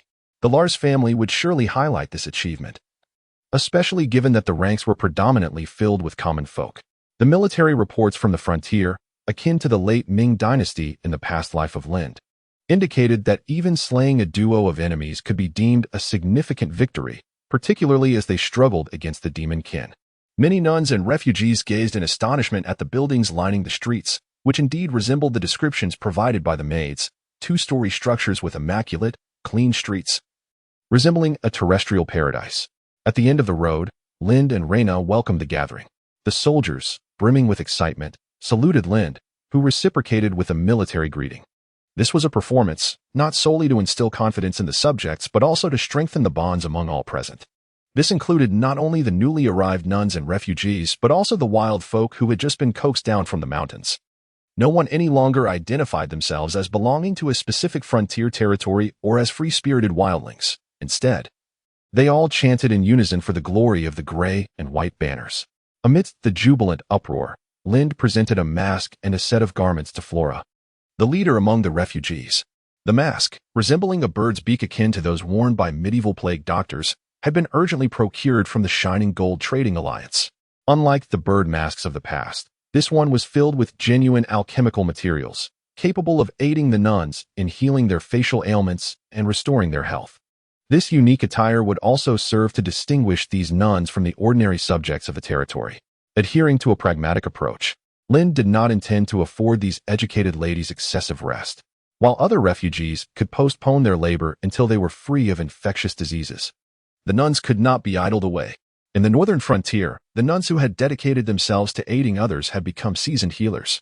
However, with no church present in the territory, those in need of medical assistance were left to seek unreliable practitioners downstream in Fazentown. Now, these nuns could assume the responsibilities typically borne by the church in ordinary territories, encompassing, but not limited to, healing the sick, caring for children, and managing various mundane tasks. Naturally, the propagation of faith would be subject to limitations, ensuring that divine authority remained subordinate to Lind-esque governance. Most crucially, the proportion of practitioners among these nuns is not insignificant. Otherwise, they could not have sustained their resistance alongside a multitude of refugees on the frontier for such an extended period. Flora, in particular, is a fifth-tier practitioner, albeit inclined towards support roles, yet that is of little consequence, as her capabilities remain formidable. Welcome to your new home, my lady. Lind placed the beaked mask upon Flora's visage with his own hands, the mask flawlessly concealing her countenance, which, despite bearing scars, still radiated a remarkable beauty. At your service, my lord. The specifics had already been discussed between Lind and Flora. The gray-white territory had designated a section, replete with established dwellings, for the afflicted nuns and refugees to reside. The original inhabitants of this area were generously provided with materials to construct new homes and a sum of money, colloquially referred to as demolition compensation. Judging by the envious glances of other residents, these displaced individuals appeared exceedingly content. Although ordinary refugees were unable to leave the quarantine zone due to the infectious plague, the masked nuns were exempt, their already well-enveloped habits, complemented by the beaked masks and gloves, essentially constituted complete isolation suits, enabling them to conduct their duties outdoors. Far from expressing dissent, the nuns were indeed pleasantly surprised. They perceived Lind's actions not as exploitation but as a manifestation of divine love for humanity. Even afflicted by curses, they felt compelled to contribute their strength for the greater good. Did this not perfectly embody the teachings of the goddess? It could even be regarded as a form of martyrdom. In the hearts of many nuns, there was but one son, the Pope, an unfamiliar figure. In the future of the gray-white territory, the masked nuns became an enduring hallmark of the realm. Chapter 55. The iteration of weapons once all arrangements were in place. Lind and Reyna, along with Lori, commenced their final review. The range of the grenades remained insufficiently distant should they encounter a well-organized demonic army. They could find themselves at a disadvantage. Lori handed a somewhat damaged chainmail chest piece to Lind. Upon examination, Lind noted the conspicuous scratches and wear. It was evident that the demons, even in a disadvantaged position, could inflict harm on soldiers equipped with superior gear. Their physical prowess indeed surpassed that of humans, which explained the considerable difficulties faced by the Lars family in their battles against the demonic forces. Unless their soldiers were all rigorously trained and unwavering in battle, it would be challenging to wait until the enemy approached before throwing grenades. The militia, who merely participated in routine trainings, would likely succumb to the urge to throw grenades the moment the demons charged. Although they had achieved a resounding victory this time, Lind had to acknowledge the significant role of fortune. The enemy had underestimated them, providing ample opportunities for the Gray-White Legion. Lind concurred with Lori's assessment and nodded, stating, "From the outset, I never intended to rely on grenades as our primary weapon. Do you recall the artillery in the laboratory? That should indeed be the mainstay of future battlefields. Resolving the mobility issue would be even more advantageous." Lori shrugged, casually expressing his thoughts. He had become desensitized to the power of artillery, lamenting, however, that it still had certain minor issues. While it might suffice for defensive purposes, it became cumbersome when deployed offensively. Meanwhile, the artillery in the testing grounds fired, sending dark projectiles soaring in graceful arcs towards the pure white knights. Of course, this was not an actual assault on Reyna's knights. Lind sought to gauge the artillery's effectiveness against the elite soldiers of this world. The results of the experiment left Lind somewhat apprehensive. Although the knights described that even with adequate defensive preparations, none would dare assert they could withstand a direct hit from the artillery, the actual outcome would depend on the skill disparities among the knightly professionals. However, the residual impact of an explosion would likely have little effect on the knight's charge. Witnessing the explosive power of the artillery for the first time was indeed terrifying. Yet these knights seemed to grow accustomed to it, even dozing off within the blast radius. This was one of the artillery's drawbacks. Its effectiveness was somewhat random.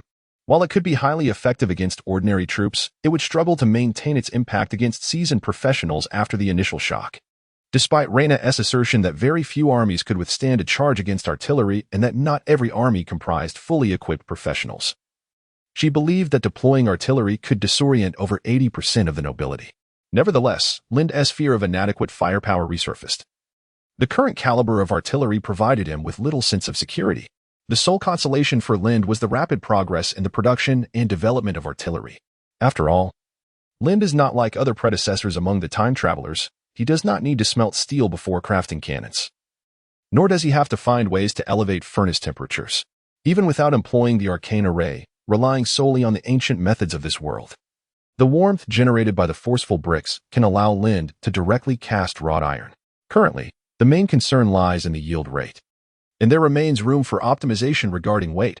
However, it is more than sufficient for defensive purposes. Conversely, the development of firearms has encountered some stagnation.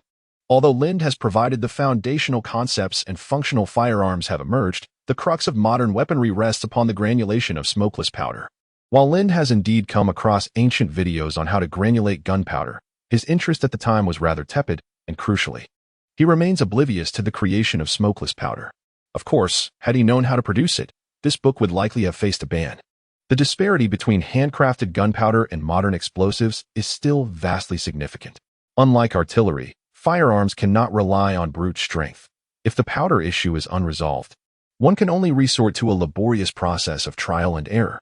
This powder dilemma has even impeded the progress of cannon development, leading Lind to consider the current artillery as still quite primitive. Bang! Reyna took a test shot with the firearm crafted by the rune artisans based on Lind's descriptions, resembling a 19th century percussion cap gun, having bypassed the flintlock stage. However, it is not yet capable of mass production. The bullet struck the chainmail, and judging by the straw behind the armor, the recipient of that shot must be feeling quite discomfort, though not fatally wounded. Lori picked up the piece of chainmail struck by Reyna's shot, falling into a contemplative silence. It is worth noting that the current chainmail of the gray-white leader has undergone basic enchantment. Even enchanted armor cannot entirely shield against the damage inflicted by firearms. This transcends mere ingenuity and reaches the realm of magical artifacts. Boss, are you planning a rebellion? Lori approached Lynn stealthily, half-jokingly seeking confirmation. Not enough. Lynn simply shook his head and uttered 3 words. Lori found himself at a loss for words. Could it be that the power is still insufficient? Was his lord truly preparing for an uprising? Lori's mind began to wrestle with conflicting thoughts. Meanwhile, after a few more test shots, Reyna seemed to have an epiphany and began disassembling the firearm on the spot, deep in thought. Lynn gestured for Reyna's knight, Susan, to serve as a target for him, as he wished to observe the firearm's performance against the elite soldiers of this era. Initially reluctant, Susan eventually donned her helmet and stood a short distance away. Bang, bang, bang. Lynn lacked the shooting prowess of Reyna. After familiarizing himself with the feel of the weapon, he managed to strike Susan's fully enchanted armor. Yet, Susan exhibited little reaction. In her own words, it felt as though a mere stone had been tossed at her. The firearm has indeed surpassed the capabilities of the entire era, proving effective against both chainmail and plate armor. However, it seems that the unique enchanting mechanism of this world has significantly diminished the power of the bullets. Originally, these enchantments were designed to ensure that knights could withstand the impact from melee weapons such as hammers and flails during close combat, thereby minimizing the likelihood of being staggered. The enchantments primarily focused on dissipating shock forces. However, unexpectedly, they also provided defense against yet-to-be-invented firearms. The higher the enchantment's level, the less damage firearms could inflict. In a world where elite knights are remarkably resilient, conventional kinetic weapons prove ineffective against fully armored knights, and firearms, which have yet to reach modern standards, struggle to penetrate their defenses. Nonetheless, such weapons could serve as specialized tools against fragile mages. After all, mages are typically characterized by high attack power but low resilience, and their defensive spells are primarily designed to counter magical threats. Gunpowder lacks magical properties, making it relatively easy to evade a mage's detection, and if fired at close range, it could potentially take down a vulnerable mage in a single strike.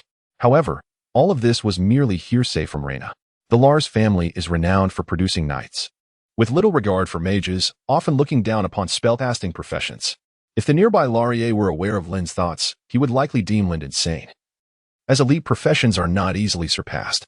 Nevertheless, it is premature to make such assertions, for firearms are currently produced through alchemical processes that are intricate and labor-intensive, rendering them little more than experimental prototypes. The technological level within the territory can only be described as rudimentary. The typical development sequence should involve first creating a magical steam engine or a magical capacitor, followed by the construction of industrial lathes, and subsequently developing weapons for mass production. However, the current state of affairs lacks even basic lathes. Although Lynn possesses a sense of standardization, such as the ability to replace damaged parts of chainmail, crafting firearms, which require precision, is beyond this capability and must rely on the expertise of skilled artisans. Lynn can only provide dimensions and hope for the best. He is acutely aware that lathes are the cornerstone of industry, yet he has only encountered numerical control machines. Thus, he must initially explore the most primitive foot-operated lathes within the territory. Why foot-operated, you may wonder. Lynn is still uncertain about how to utilize arcane arrays as stable power sources or which specific array to employ for such purposes. He is not an engineering scholar, and the idea of converting a steam engine to operate on magical energy or producing a magical engine in one fell swoop leaves him perplexed. Fortunately, he understands the underlying principles, and perhaps in the future, the territory will be capable of creating similar devices. However, due to a lack of manpower, Lynn can only concentrate his efforts on weapon production. At some point, Reyna had dismantled the firing mechanism of the gun to a considerable extent, her emerald eyes darting back and forth as she inquired of Lynn, "Brother, do you think it's possible to use this device to launch magic?" A hush fell over the assembly, and Lynn felt as though he had received a profound revelation. Indeed, he had previously been constrained by his own experiences, always attempting to resolve difficulties through the lens of past knowledge. In contrast, Reyna's unconventional thinking resembled that of a time traveler. Indeed, if one were to install a magical trigger onto a firearm, thereby activating the arcane runes within, would it not transform the weapon into a magical musket? Reyna, are you a genius? The ordinary firearm and the magical musket could even be used interchangeably. one could employ magic directly against the resilient dog knights, while utilizing the conventional firearm against mages who favor magical shields. Moreover, the standard musket could effectively complement magic to exert firepower suppression. Lind, without reservation, extolled Reyna's ingenuity, causing her to feel a bit bashful as she scratched the back of her head, awkwardly responding, "However, my friend, this would necessitate an extreme simplification of the arcane runes, and I fear I alone may find it challenging to achieve this. Additionally, the angles and force of spellcasting would require recalibration. Essentially, it would be akin to inventing a new form of magic." Lind nodded in agreement, adding, "Furthermore, charging presents its own dilemma. This is a weapon, and it cannot be adjusted on the fly like those assembly lines.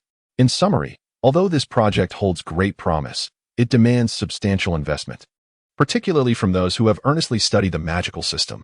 It is somewhat difficult to rely on Reyna's knights, as the majority, much like her, rely on instinctive ancient methods of casting. Compared to Reyna, their systematic education is notably lacking. Most have learned through the crucible of battle and are unfamiliar with spells outside of knightly magic, rendering their computational abilities rather questionable."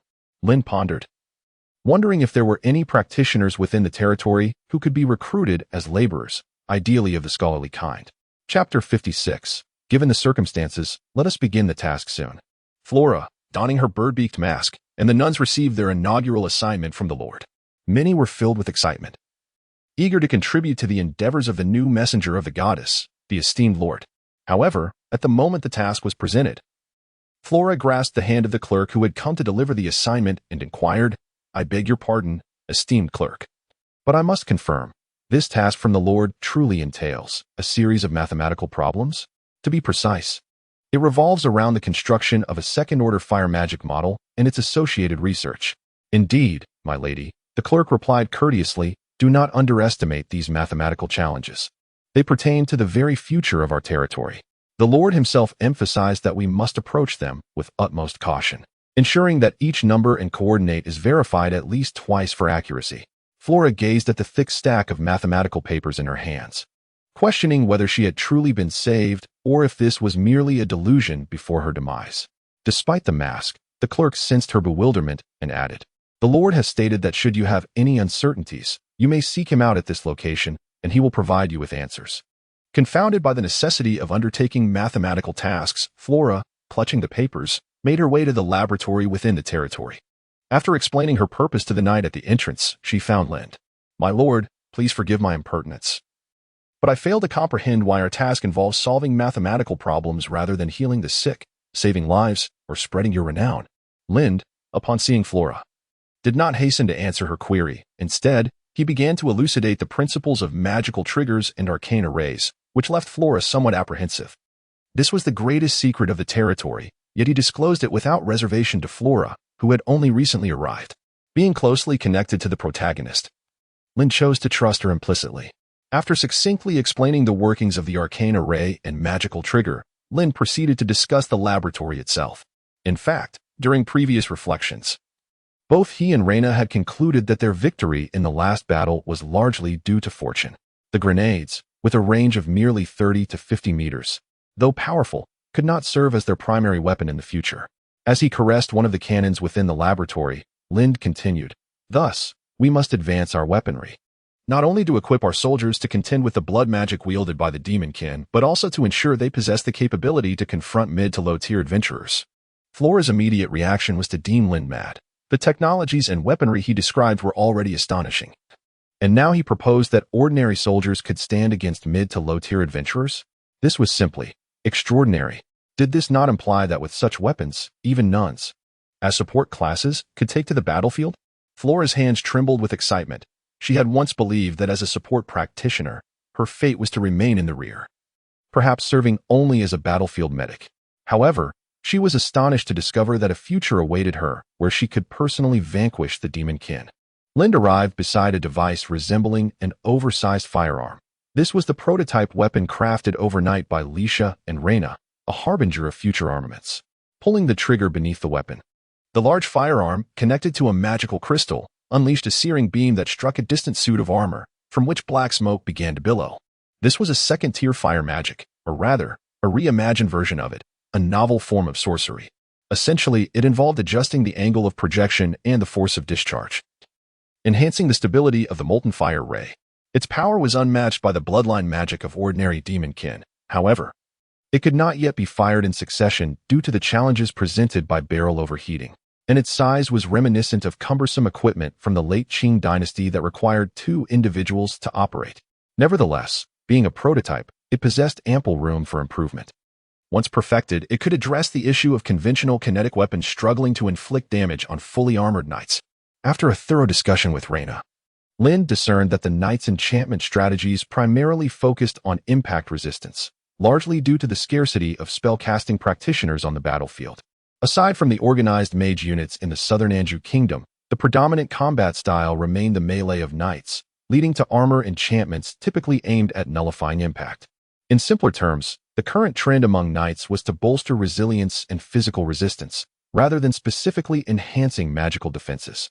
After all, what might terrify an ordinary person, bloodline magic, often amounted to mere parlor tricks, failing to inflict substantial harm on elite knights. Thus, should this weapon capable of firing molten fire rays be successfully developed, it would effectively counter the prevailing enchantments. This was indeed a remarkable prospect. Flora marveled at the beauty inherent in a weapon designed for destruction. Unaware of her contemplations, Lind added, "Your task is to refine the spell structure of the molten fire ray. I will assign Lisha to collaborate with you, compressing the arcane matrix of the molten fire ray to its utmost efficiency." He patted the trigger-operated firearm on the table beside him, stating, "It should ideally fit within a weapon of this size. Such low-tier spells possess significant potential for optimization, yet few dedicated efforts were made towards refining them." The construction of spell models was inherently flexible, compounded by the diverse casting habits of individuals. Thus, most spell models remained underexplored, with no established standard for what an ideal spell model should resemble. Is it feasible? Lind pondered inwardly, uncertain, as the arcane matrices currently employed in the territory emphasized mere functionality, capable of delivering great force without a pressing need for optimization. It seems as though all projects were originally executed on the 4090, rendering optimization concerns utterly unnecessary. There was even a desire for maximum ray tracing. However, with the advent of new projects, the expectation arose that they should operate smoothly on a 1060 or even a 960. Moreover, the absence of formally trained developers in the territory left Lind with rather low psychological expectations, as long as the equipment could be carried by a single soldier. Even a device the size of a mortar would be acceptable to him. Upon reflection, consider the academic qualifications of the researchers in the gray-white faction. The leading figure, Lisha, is a true autodidact, having learned much from her father and the Mages Guild, yet she lacks formal training and possesses no knowledge of traditional magic, rendering her expertise quite specialized. Isa, arguably the most reliable among them, has merely completed 3 years of coursework at an academy in the royal capital. While her foundational skills may be the most solid, she is essentially at the level of a recent graduate and currently unable to utilize divine arts, though she might have access to meteor summoning spells. Rena, with her comprehensive capabilities, likely exhibits the strongest overall prowess and an active intellect, yet her thoughts remain exceedingly abstract.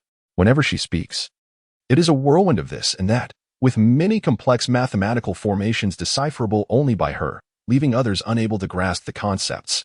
Lin's primary contribution appears to be his daily interaction with Rena, which allows him to somewhat comprehend her thought processes and occasionally translate her intentions to the group.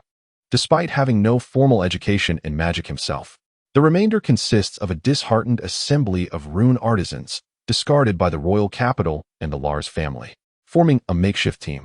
It is worth attempting, as this is merely a second-tier magic. The spell model and theory are not particularly complex. Flora nodded in agreement. Compared to the research team of the gray-white faction, the nuns, all of whom are from the church's formal training, are far more reliable. Then I shall rest easy. Should you require any materials, feel free to contact me directly, she stated. Lind, with a gentle nod, felt a sense of relief that Flora did not react like Lori, who perceived these weapons as a signal of impending rebellion. He remained oblivious to the fervent gleam in Flora's eyes beneath her mask. Flora was indeed not contemplating rebellion. The great disciple of the goddess was merely returning to her rightful place, so how could it be deemed insurrection? The faith of the bygone era can no longer reconcile the present conflicts. The people now seek a new belief. Perhaps even Flora herself was unaware that, through a series of events, she was gradually becoming more extreme. Chapter 57. The unassuming conspiracy. The obliteration of the demonic squad advancing into the Northern Territory garnered little attention, as their operations were conducted in a one-sided communication state. At most, the liaison felt that Birkin was merely reveling in the North. As for the newly emerged bird-beaked masked nuns of the Grey and White sect, although rumors circulated, only the downstream town of Fazen held any concrete information. In an era where communication relied heavily on shouts and connections were primarily established through physical presence, the affairs of the Grey and White sect appeared shrouded in mist. In stark contrast, even the slightest disturbance in the royal capital could incite a tempest. For instance, this morning, Chancellor Kotick had already entered the residence of Duke Lars. Numerous students and nobles lined the streets to bid farewell to him, evoking a sense of melancholy akin to the chilling winds of the Ishue River. Kotick did not disclose the purpose of his visit, merely stating it was for the sake of peace. Many speculated that he was negotiating with Duke Lars regarding matters concerning the North, while others expressed concern over how the Duke would treat this heroic chancellor of the capital. Their apprehensions were justified. The enraged Duke Lars was barely able to contain the surging magical energy within him, yet across the negotiation table, Kotick remained unfazed, calmly sipping tea. "Your Grace, have you made up your mind? If you delay signing, I cannot predict what may befall your cherished granddaughter," Kotick remarked. Behind him stood a young girl, closely guarded by two attendants from the Chancellor's office, Ruby Lars, the youngest sister of Reyna. Reyna had two brothers and one sister. After their father's disappearance, Duke Lars initially intended to orchestrate a war of succession among the four siblings, favoring the most capable, Sean, to inherit their father's position, while the other brother and sister were bestowed lands to bolster Sean's lineage. Ruby, under such circumstances, received her own territory, yet it was primarily managed by her brother, Sean Lars. However, Ruby now found herself in the royal capital, under the influence of her political adversary, Kotick. Duke Lars felt his head nearly bursting with frustration. Ruby's presence here, unbeknownst to him, not only indicated troubles in her territory, but also suggested that Sean's lands might be precariously close to peril. "Kotick, I had thought you understood the rules among nobility." Though Duke Lars's words bore no malice, his demeanor resembled that of a bear poised for attack. The rule in question was an unwritten code amidst the political strife among the aristocracy, that no matter how fierce the conflict, family members were to remain unharmed. This was precisely why Duke Lars had felt secure in allocating Ruby her own territory. Is this rule inscribed in the kingdom's laws? I am unaware of it. All I know is that Ruby Lars has oppressed the common folk, inciting public outrage, and has been driven from her lands, her fate uncertain. She is but a child, with hardly any subjects in her territory. She does not even collect taxes. Duke Lars exclaimed in fury, his hand slamming down, shattering the table beneath him. Do the people of the capital now place their faith in you, the inept Duke, or in me, the heroic Chancellor? Kotick proclaimed with pride. I have bestowed enduring peace upon your northern territories. He then glanced at the shattered documents strewn across the floor and retrieved another from his cloak, continuing, sign here. Your Grace, the Emperor has decreed that upon your signature, you shall be permitted to leave the capital, and you may take your granddaughter wherever your heart desires. This was a clear display of both coercion and persuasion. Duke Lars cast a wary glance at his steward, who, trembling, retrieved the treaty.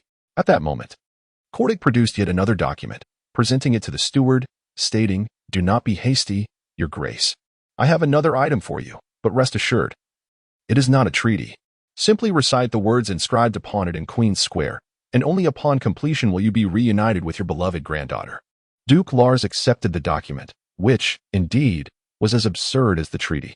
To illustrate, this document required him to read aloud a self-incriminating proclamation, filled with a myriad of actions, both committed and uncommitted, attributed to Duke Lars. However, most were deeds orchestrated by Kotick, artfully shifted onto the shoulders of the Lars family. As Duke Lars prepared to express his outrage, Kotick raised his hand, prompting the guards behind him to draw their swords and position them threateningly against Ruby's throat. Grandfather. The not yet 10-year-old Ruby clutched her cherished teddy bear, her tear-filled eyes pleading with Duke Lars. The next day, almost all the nobles and minstrels arrived punctually at Queen's Square. Duke Lars, stripped of his former grandeur, appeared as a weary old man, standing upon the pre-erected platform to read the contents of the document. eager to ascertain the truth of what had transpired in the north. Duke Lars could no longer afford to engage in a war of attrition with these conspirators in the capital. He sensed that something grave had occurred with the Lars family in the north, yet Cordic had effectively sealed all channels of information. I am a sinner. I have betrayed the trust bestowed upon me by His Majesty. My obstinacy has led the north to its current plight, Duke Lars recited. Resembling a despondent bear in its twilight years, reading the script crafted by Cordic. As more and more allegations unrelated to the Lars family spilled from Duke Lars's lips, word spread rapidly, and several passers-by hurled rotten eggs at the elderly figure. The crowd swelled, and voices rang out, chanting, "Hang him! Hang him! He must atone." Yet, amidst the uproar, some bewildered onlookers inquired, "Who is this old man?"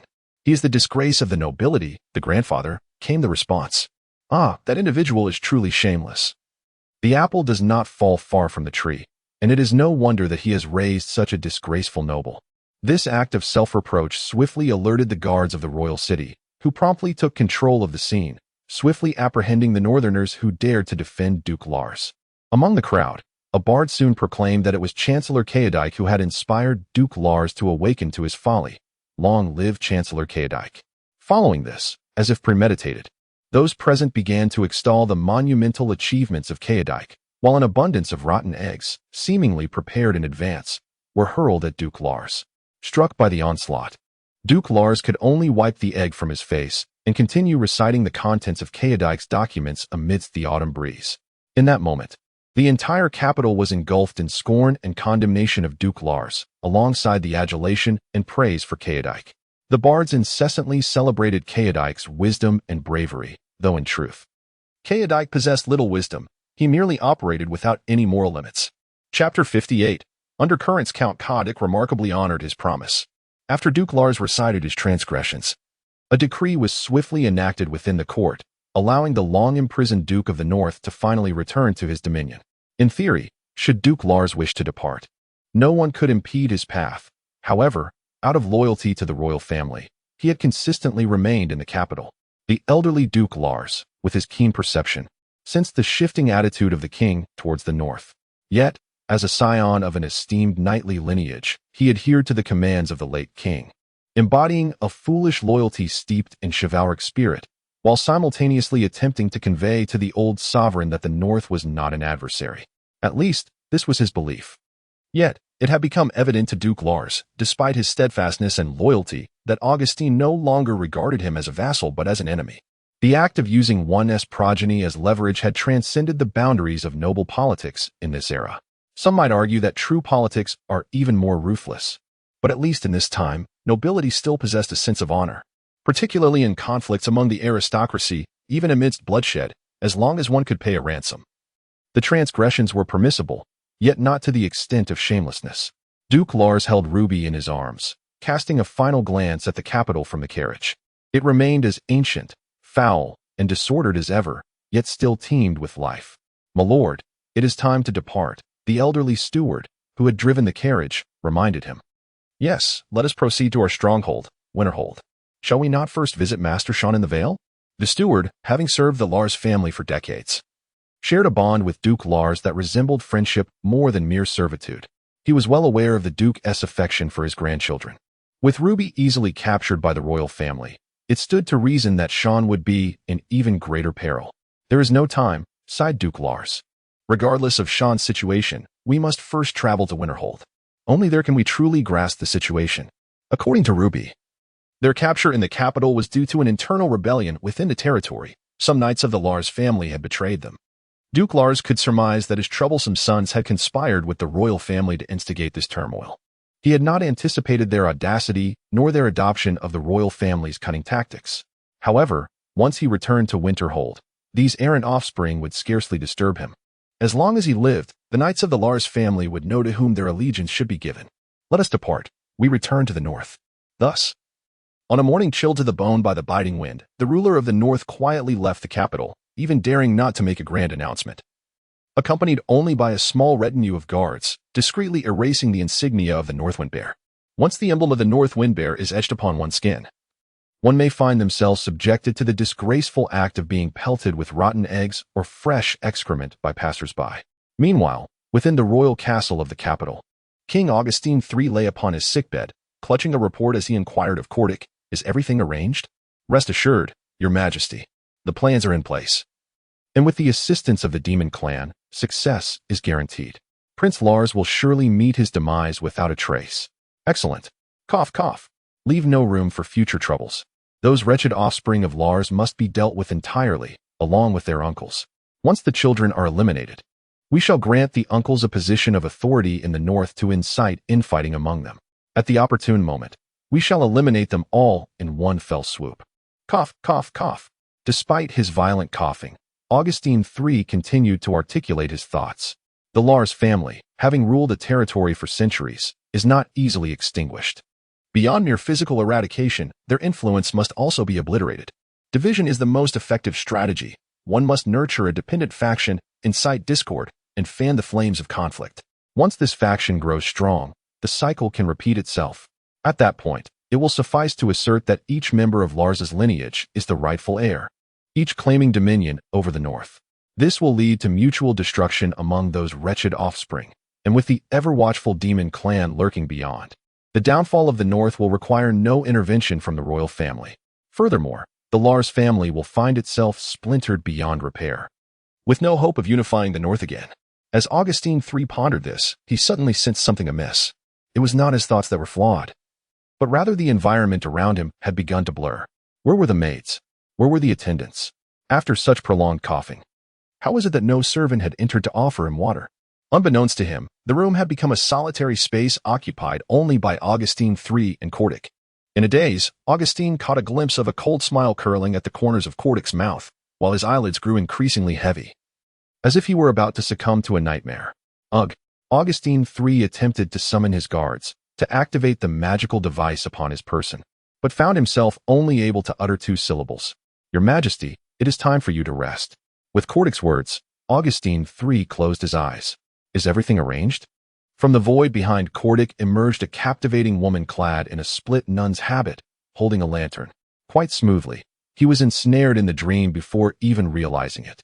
Before this enchanting figure, Cordic had shed the guise of the heroic chancellor, relinquishing the obsequious demeanor he had displayed before Augustine. Instead, he was enveloped in profound fear and submission. The magical devices upon Augustine III stirred momentarily, only to be swiftly subdued by the dark mist emanating from the woman's lantern. "You have performed admirably. To be honest, we did not anticipate that you, devoid of any boundaries, could achieve such heights." The alluring woman spoke with a sharp tongue, seemingly displeased with Cadic's cruel methods. "Indeed, we must incite conflict, yet not allow it to spiral out of control. You have excelled too well. As some disputes have already surpassed the boundaries of our dreamlike ambitions. Do you understand?" Cadic stood frozen in place, trembling and too intimidated to utter a word in rebuttal. "It is imperative now to adopt a more discreet approach, refraining from such perilous endeavors. Your actions have entangled the demon race, and the esteemed bishop is decidedly displeased." Before Cadic could fully comprehend the situation, everything that had transpired abruptly faded away like a fleeting dream. "Your Majesty? Your Majesty!" The maids in attendance suddenly appeared, incessantly calling out in front of the bed of Augustus III. Beside the perspiring Cadic stood the equally flustered royal physician and the finest professor from the Royal Academy. On the day when Duke Lars departed the capital, Augustus III, who had ruled the Capetian kingdom for decades, lost consciousness. However, the external narrative suggested that Augustus III had succumbed to ailments from years of toil, passing away peacefully in his slumber. With the heir already established, Crown Prince Cran Augustus swiftly stepped forward to stabilize the situation and prepare for his ascension. Nevertheless, the old king's death was so sudden that the capital was plunged into chaos. Furthermore, among the nobles, rumors circulated regarding the suspicious circumstances surrounding Augustus III's demise, with some even claiming that he still lived and breathed, yet his consciousness seemed to have sunk into an endless abyss, eternally asleep. Chapter 59. Sudden turn of events. Countless flames surged skyward, casting the nighttime sky into a fiery crimson. Several crossbow bolts, armed with grappling hooks, were launched towards the fleeing carriage, yet were thwarted by an unseen force. Truly formidable. In the distance, a few nobles perched on the hillside were employing eagle-eye magic to observe the unfolding events on the road. There is no need for haste, after all. The adversary is the ruler of the north, and possessing some hidden cards is to be expected. However, if this continues, Dawn will soon break. Their resilience is extraordinary. Having fled for nearly an entire night, one of the demons, opening his pocket watch, interjected, "To be precise, it has been 4 hours." 4 hours. A full 4 hours. The initially anxious noble exclaimed, "Do you realize what will happen if old Lars returns to his winter fortress? He will immediately discover that his beloved grandson has been attacked by us, and will find out that we are not only colluding with the royal family, but also entangled with you wretched creatures." In truth, Duke Lars is already aware of it. The demon cast a glance at the elite demon cavalry closely following the human riders. Moreover, you humans possess a certain self-awareness. Attacking your own nephew and subsequently your father is indeed worthy of the term wretched, yet we demons are different. We are far more noble than you, so do not liken us to your kind. Humph. The noble scoffed, continuing, "If he escapes, you may remain unscathed, but I shall be doomed." The demon, unfazed, replied, "Indeed, and it will be death without burial." Once Duke Lars returns to his stronghold, his immense prestige will allow him to swiftly reclaim his nephew's territory and reduce you to your true form. For now, we must simultaneously launch our attack, erasing both your father and your nephew and niece to ensure that you remain the sole heirs of the Lars family. Do you not think it prudent to send more men? I have already stated that there is no need for haste. You are aware that the Lars family is rich in knights, each as resilient as a tortoise. It is not so simple to devour them, which is precisely why we chose to wait here. The demon's gaze shifted to the carriage, escorted by a squad of knights, marveling at the wealth of humanity. In these 4 hours, the carriage has utilized no fewer than 10 pieces of mithril-grade magical artifacts, while copper-grade items were cast aside as if they cost nothing. Even with an extensively deployed interception force and countless traps and magical tools, the carriage had still managed to reach this location. At one point, they even employed a crystal-grade magical artifact that silenced all magic in the vicinity, nearly allowing their escape. Fortunately, they lack spatial magic artifacts, and the shadow arts are not the forte of the Lars family. Otherwise, those on the hillside would not be so brazen in attempting to ambush a Duke of the Kingdom. Inside the carriage, Duke Lars gasped for breath. The best course of action now was to embrace Ruby, mount the finest steed, and charge forth with an elite squad. However, this would necessitate the abandonment of the carriage's defensive enchantments and the majority of magical artifacts. Previously, when employing the crystalline-grade magical items, Duke Lars had already made an attempt, dispatching an elite squad of knights to breach the enemy lines. Yet, the adversary was extraordinarily well prepared. Even the most elite of knights found it exceedingly arduous to penetrate the encirclement. As the enemy advanced with ferocity, Duke Lars harbored little confidence in his ability to extricate Ruby from the perilous situation, especially considering that the foe had also utilized crystalline-grade magical artifacts and, crucially, appeared intent on leaving no survivors. Witnessing the kingdom's magical legion entangled with the green-skinned demon horde, even someone as oblivious as Duke Lars could discern the gravity of the situation. Most disheartening was the sight of numerous knights employing the Lars battle formation amidst the chaos. It was evident that Sean's territory had likely fallen. Although he had mentally prepared himself, in that moment, Duke Lars felt the weight of despair, resembling an ordinary septuagenarian. How far is it to Winterhold? Duke Lars strained to maintain his knightly stance against the rain of arrows, simultaneously directing the question toward the steward who was driving the carriage. Of course, this inquiry was ultimately futile the moment Duke Lars had departed from the Grand Fortress. Situated at the boundary between the central region and the north, he had been ambushed. Even a night of furious galloping would not suffice to reach Winterhold. By posing this question, Duke Lars sought to quell his own hopes. "I'm afraid it's too late, my lord." The sound of labored breathing was distinctly audible even amidst the barrage of crossbow bolts and spells. Observing Ruby trembling within the confines of the carriage, Duke Lars seemed to resolve himself to a certain determination. "Grandfather, am I going to be taken away again?" Ruby clutched her stuffed bear tightly, huddled in the corner of the vast carriage. "When we go out, you must listen to Grandpa the steward, do you understand?" Duke Lars gently caressed his youngest granddaughter, his heart aching for her. For hours of brutal combat had left Duke Lars utterly exhausted, his hair was disheveled, and he appeared diminished in stature. At that moment, he was no longer the formidable lord of the north, but resembled a weary elder. The aging noble cradled his granddaughter, concealing her within the folds of his robe, then calmly mounted the other steed that was harnessed to the carriage. "Seabass, how long have we known each other?" "It seems like 50 years, my lord, or perhaps 52. I cannot recall precisely." As they conversed, The robe billowed, and Ruby found herself in the embrace of the old steward. While only a small teddy bear remained beneath Duke Lars's robe. I must go and teach those ungrateful children a lesson. You take Ruby westward to seek refuge with the elves, understood? The decades of unspoken understanding allowed the old steward to grasp the Duke's intent. He nodded silently. In unison, they swiftly severed the carriage's harness and, with a squeeze of their legs and a flourish of the reins, urged their steeds to unleash their final reserves of strength. Warriors of Lars, charge with me. With a resounding roar, the armored knights, whose once pure white armor had turned to charred black, immediately raised their weapons and cried out, for the north. The enchantment systems on their weapons and armor surged to their utmost limits, casting a brilliance so intense that it momentarily blinded the onlookers. At that very moment, the old steward produced a fabric as delicate as a cicada's wing and draped it over himself.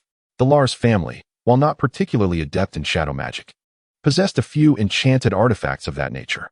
However, this particular fabric bore no miraculous ability to render its wearer invisible. Rather, it merely diminished one's presence, obscuring their existence. For anyone already targeted, it would prove ineffective. Yet now, with a small teddy bear clutched in his grasp, Duke Lars led his knights into a desperate charge, leaving the old steward to vanish silently into the ranks of the knights, accompanied by the genuine Ruby. The old man began his breakout. As we had anticipated, he set his course towards Winterhold. The nobles on the hillside erupted in applause. Under such dire circumstances, reaching the vicinity of Winterhold offered a glimmer of hope. Thus it was only logical to exert every effort towards breaching that stronghold. Should they escape the encirclement and establish contact with Winterhold, the tides would surely turn. This ambush had indeed been orchestrated with that very strategy in mind. Yet, no one anticipated that Duke Lars would direct Ruby to flee westward.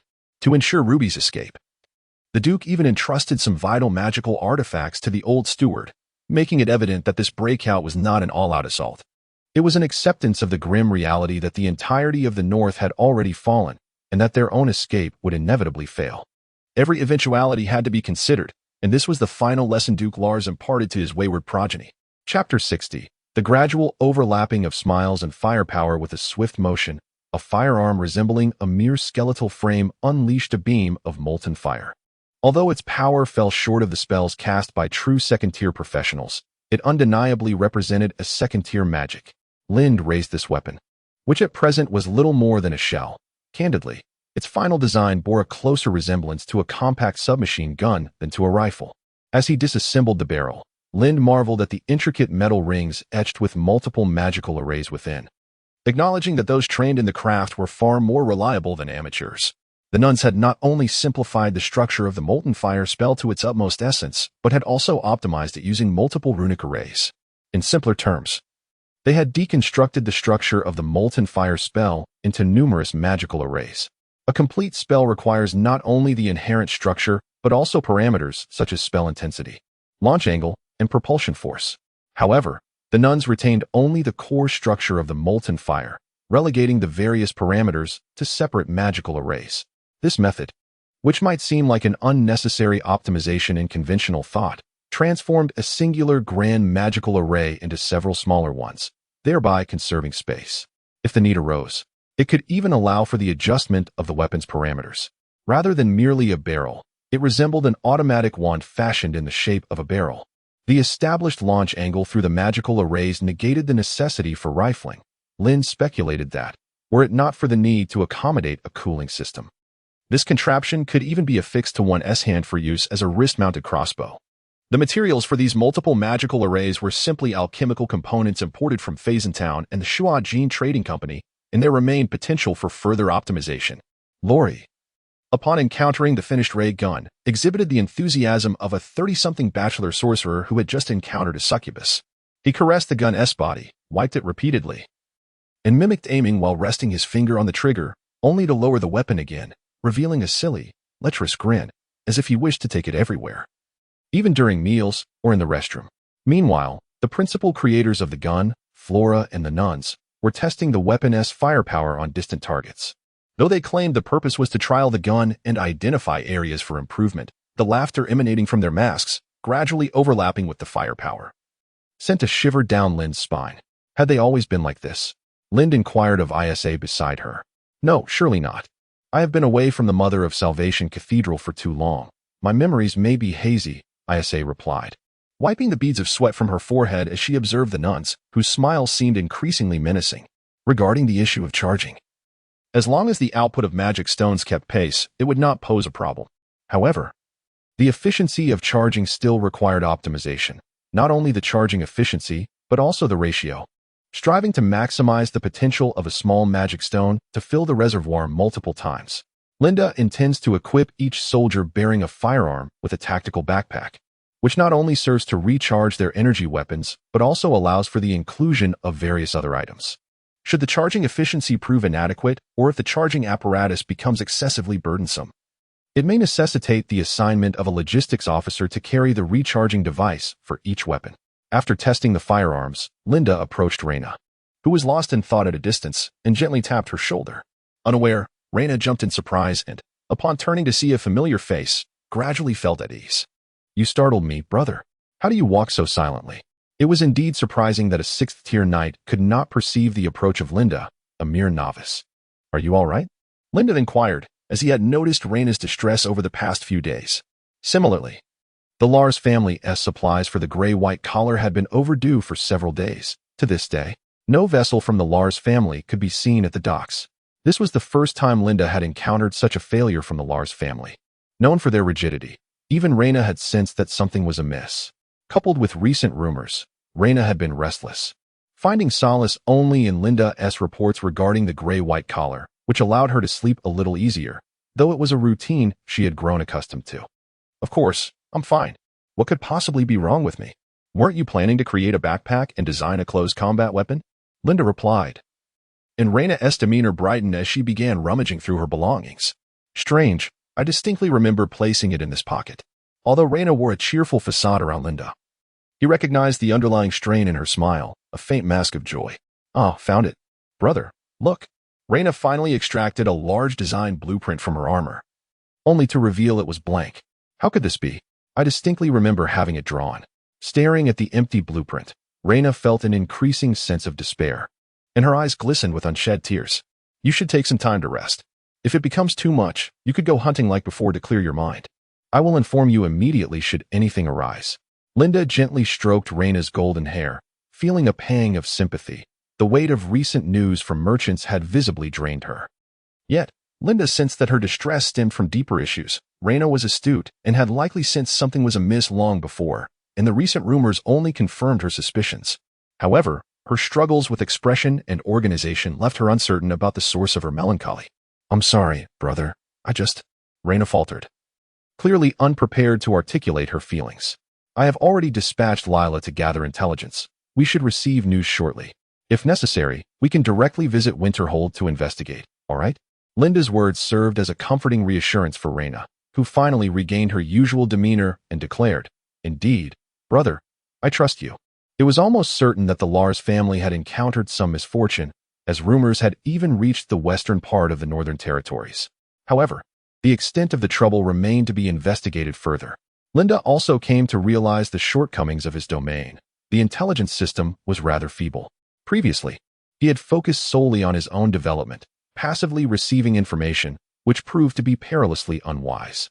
Currently, intelligence was primarily relayed through merchants and wandering minstrels.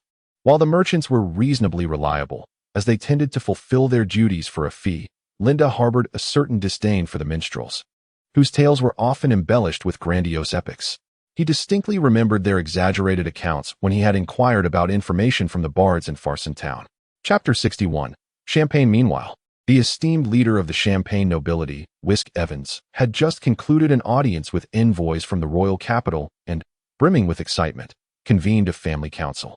"Esteemed members, our opportunity for resurgence has arrived. The nefarious Lars family has been vanquished by the enlightened Doug Lars, bolstered by reinforcements from the capital and allies from the border. Now, we merely need to eliminate the last remnant of the old Lars, who is hiding in the west, to decisively end the Lars family's dominion over the north and usher in a new era." All present erupted into applause, many of whom had already been privy to the news, but it was only upon Whisk's confirmation that they could finally breathe a sigh of relief. The Lars family had long cultivated their power in the north, and if we did not eradicate them in one fell swoop, a terrifying counterattack would inevitably ensue. Presently, the faction within the Lars family had completely aligned with the royal house, seizing vast territories, including the river valley, with the might of the monarchy and the demon tribes, and ambushing the Duke of Lars as he attempted to return to the north. It was evident that once we expunged the last vestige of the Lars family from the north, the dynasty that had ruled since the establishment of the kingdom would be reduced to little more than a hound for Augustine. Of course, Doug Lars's methods were less than honorable, aside from the regulations concerning the war of succession set forth by the late Duke. The noble warfare of this era adhered to absurdly archaic protocols, such as formally submitting declarations of war and agreeing upon time and place, with all parties shouting 3, 2, 1 before commencing hostilities. Even if such customs were foolish and should not be upheld, it was particularly shameful to exploit his lineage to orchestrate a diplomatic pretext, luring his 2 elder nephews out of the city only to strike against them. Moreover, allying with outsiders to betray kin was rather brazen. However, no one concerned themselves with these nuances as Doug Lars and his brethren had triumphed. Although the ruse of luring out his nephews led to their escape and the ambush of a young niece, the Duke of Lars had ultimately perished. Though the stronghold of Winter Fortress was not to be captured immediately, once we severed its supply lines, the aged men within would be left to await death or surrender. Now, if we could topple the gray-white territory where Rena Lars resided, a new epoch would dawn.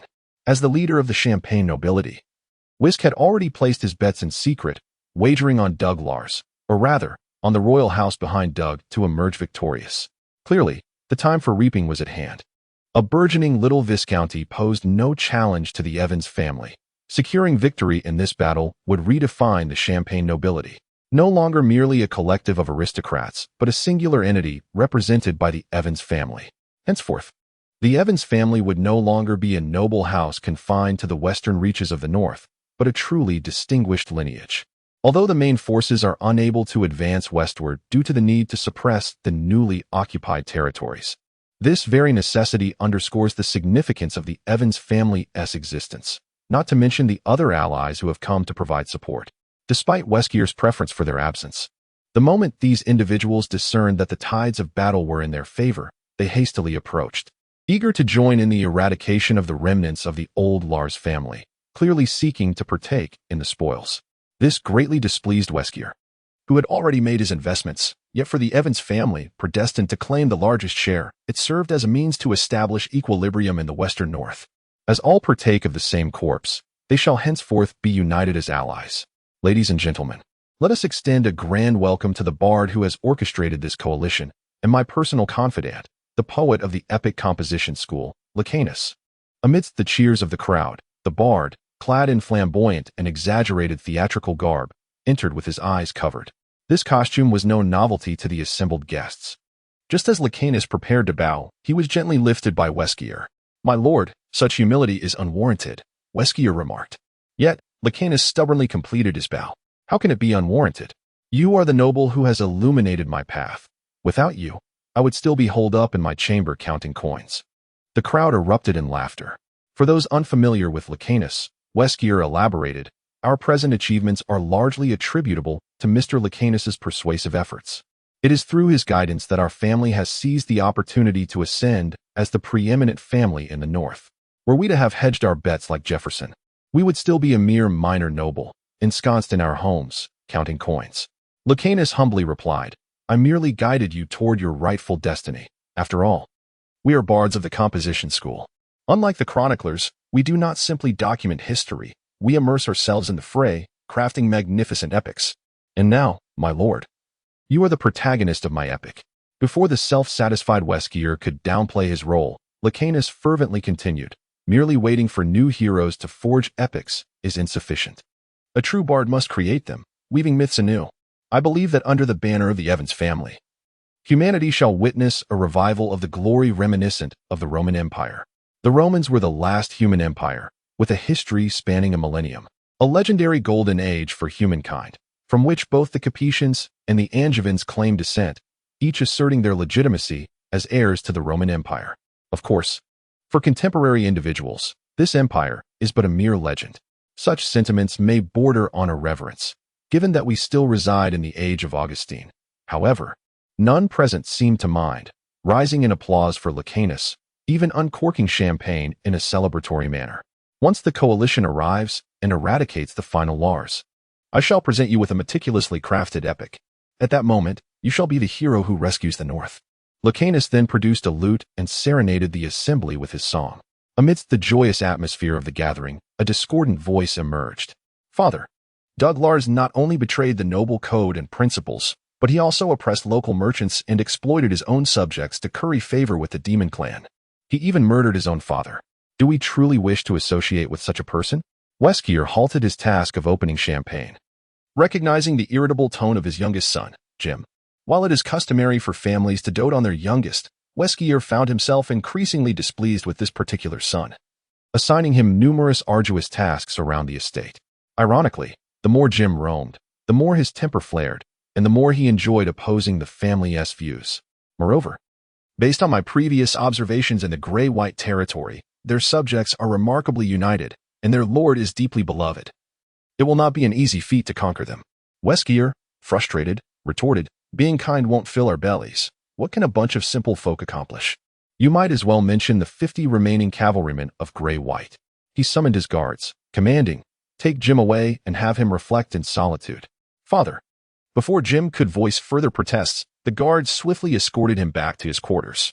Now, esteemed guests, I apologize for my son's erratic behavior. Let us resume our celebration with champagne. I shall cover today's expenses. Deep down, Weskier acknowledged that Jim had a point. As the future ruler of the Western North, soon to ascend as a prominent noble of the first rank, Weskier felt that he should not emulate Doug Lars's disgraceful victory. Although it was unnecessary to adhere to the traditional noble custom of coordinating a countdown to battle, a formal declaration of war was still requisite, as were the dispatching of envoys. After all, the outcome was nearly assured, and Weskier yearned for a more dignified triumph. Furthermore, achieving victory without conflict would be ideal, as it would deny those allies preparing to join the assault on Lars access to the largest share of the spoils. Nevertheless, Weskier knew he must confer with Lucanus regarding this matter. Upon inquiry, Lucanus expressed unequivocal support, stating that subduing the opponent without battle would only enhance the grandeur of your epic. Hearing this, Weskier stroked his beard, already envisioning the once mighty Lars surrendering to him. Chapter 62. Jefferson's attitude. Recently, Jefferson has been feeling somewhat irritable. He received an invitation to join the coalition against the Lars family. And as a member of the Champagne nobility, he found himself assigned to a significant position alongside his neighbors from the Gray-White Ridge. However, to be candid, Jefferson was rather reluctant, for the most immediate beneficiaries of the Gray-White Ridge's development were the downstream town of Fassen. Should this steady progression continue, it was only a matter of time before Jefferson surpassed Whisk to become the spokesperson of the Champagne nobility. Conversely, if the Gray-White Ridge were to be destroyed, the best outcome would be a division of spoils among many, while the worst would see the Evans family monopolizing everything. At that juncture, Jefferson might find himself merely serving Whisk, rather than standing among the Champagne elite. It was no wonder Whisk had previously shown little interest in the Gray-White Ridge's affairs, sending only his least favored son to represent him. Nonetheless, an opportunity for merit presented itself to Jefferson. During his routine tax collection from the merchant ships bound for the Gray-White Ridge, he unexpectedly discovered Ruby and the old steward, Sebastian, hiding in the ship's cabin. Despite their disguised appearances resembling that of an ordinary grandfather and granddaughter, Ruby's acting fell short, and Jefferson recognized them from a previous encounter during business dealings. It was evident that they aimed to reach the Gray-White Ridge where Raina resided. According to the alliance and Jefferson's current standing, he should have apprehended them to claim credit. However, at that moment, Jefferson hesitated. As a well-known fence-sitter, he was averse to engaging in risky endeavors. Although everyone believed the Gray-White Ridge could be easily vanquished, who could ascertain the full extent of the Lars family's latent power? To avoid a complete breakdown, Jefferson chose to feign ignorance, casually exiting the cabin and allowing them to pass unimpeded. After all, why risk his own safety for a meager share? Jefferson's attitude mirrored his approach to these merchant ships. Although he was uncertain of their cargo, as long as they paid their taxes, he would grant them passage. After all, earning anyone's money was still earning. As a downstream beneficiary of the Gray-White Ridge, Jefferson remained unperturbed. It was the nobility of the upper territories who would be foolish enough to engage in direct conflict with the coalition. Jefferson believed Lind was a shrewd individual. Even if he did not surrender, it was likely he would eventually seek the allegiance of the elves. Inside the cabin, the old steward breathed a sigh of relief. Even though he possessed sufficient magical artifacts for escape, he was reluctant to incite chaos at this juncture. The situation along their journey appeared increasingly bleak. The nobles of the northwestern territories were openly displaying their united front, intent on feasting upon this final morsel. These nobles even refused assistance from other regions, claiming they wished to eradicate the evil Lars family solely by their own strength, while in truth, they feared that outside forces would arrive and claim their share of the spoils. At this moment, the old steward's sole desire was to escort Ruby safely to the Gray-White Ridge, and then lead the two young ladies into the giant God Mountain range in search of the elf's protection. However, as the merchant vessel sailed into the Gray and White territory, the old steward discerned that something was amiss. The riverbank was lined with meticulously constructed buildings, and colossal water wheels turned languidly. Nuns donned in bird-beaked masks inspected the hygiene of every individual aboard the ship, vigilant against any infectious maladies infiltrating their domain. Although aware that Miss Reyna would deliberately downplay the Gray and White territory in her correspondence to solicit greater assistance, portraying it as akin to the streets surrounding the royal capital, the old steward never imagined the reality of Gray and White would be as it appeared. "Grandfather, have we arrived?" To disguise her identity, Ruby had to address the steward as grandfather during their journey, though it mattered little, as she had always referred to him in that manner. "I am uncertain." As they entered the port of Gray and White, the old steward still found it hard to believe that this was indeed Gray and White. The crew members nearby had grown accustomed to the scene, assuming the newcomers to be mere bumpkins from elsewhere. Name, age, a nun's cold voice, responsible for the registration, yanked the old steward back to reality. It was then that he noticed everything in the territory seemed to be under strict regulation, a sensation he found eerily familiar, an atmosphere that typically heralded a territory in a state of war. The old steward refrained from directly answering the nun's inquiry and instead retrieved a token inscribed with the emblem of the North Wind Bear from his pocket. "Ruby, sister." Reyna and Ruby embraced, weeping heartily. This was the first time Reyna had openly wept since learning of Duke Lars' demise from the merchants. "Sister, I'm so frightened. I fear that if I fall asleep, I will be taken away again."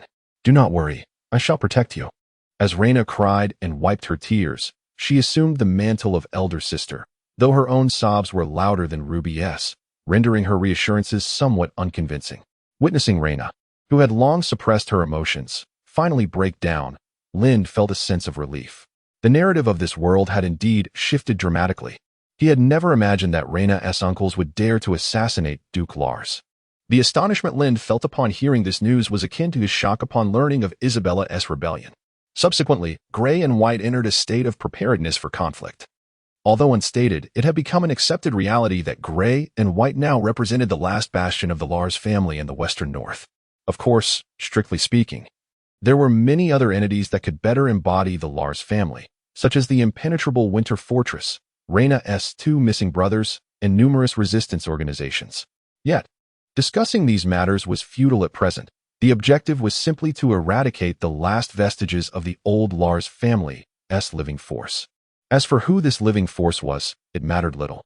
Even Lind, who had yet to wed Reyna, inexplicably found himself labeled as a legitimate heir to the Lars legacy, particularly since he had not severed ties with Reyna immediately. Lind could only lament, "Alas, I have become legitimate. Mr. Lindroar, I am immensely grateful for all you have done for the young lady, but now, I must take her to the elves. Of course, if you wish, you may accompany us."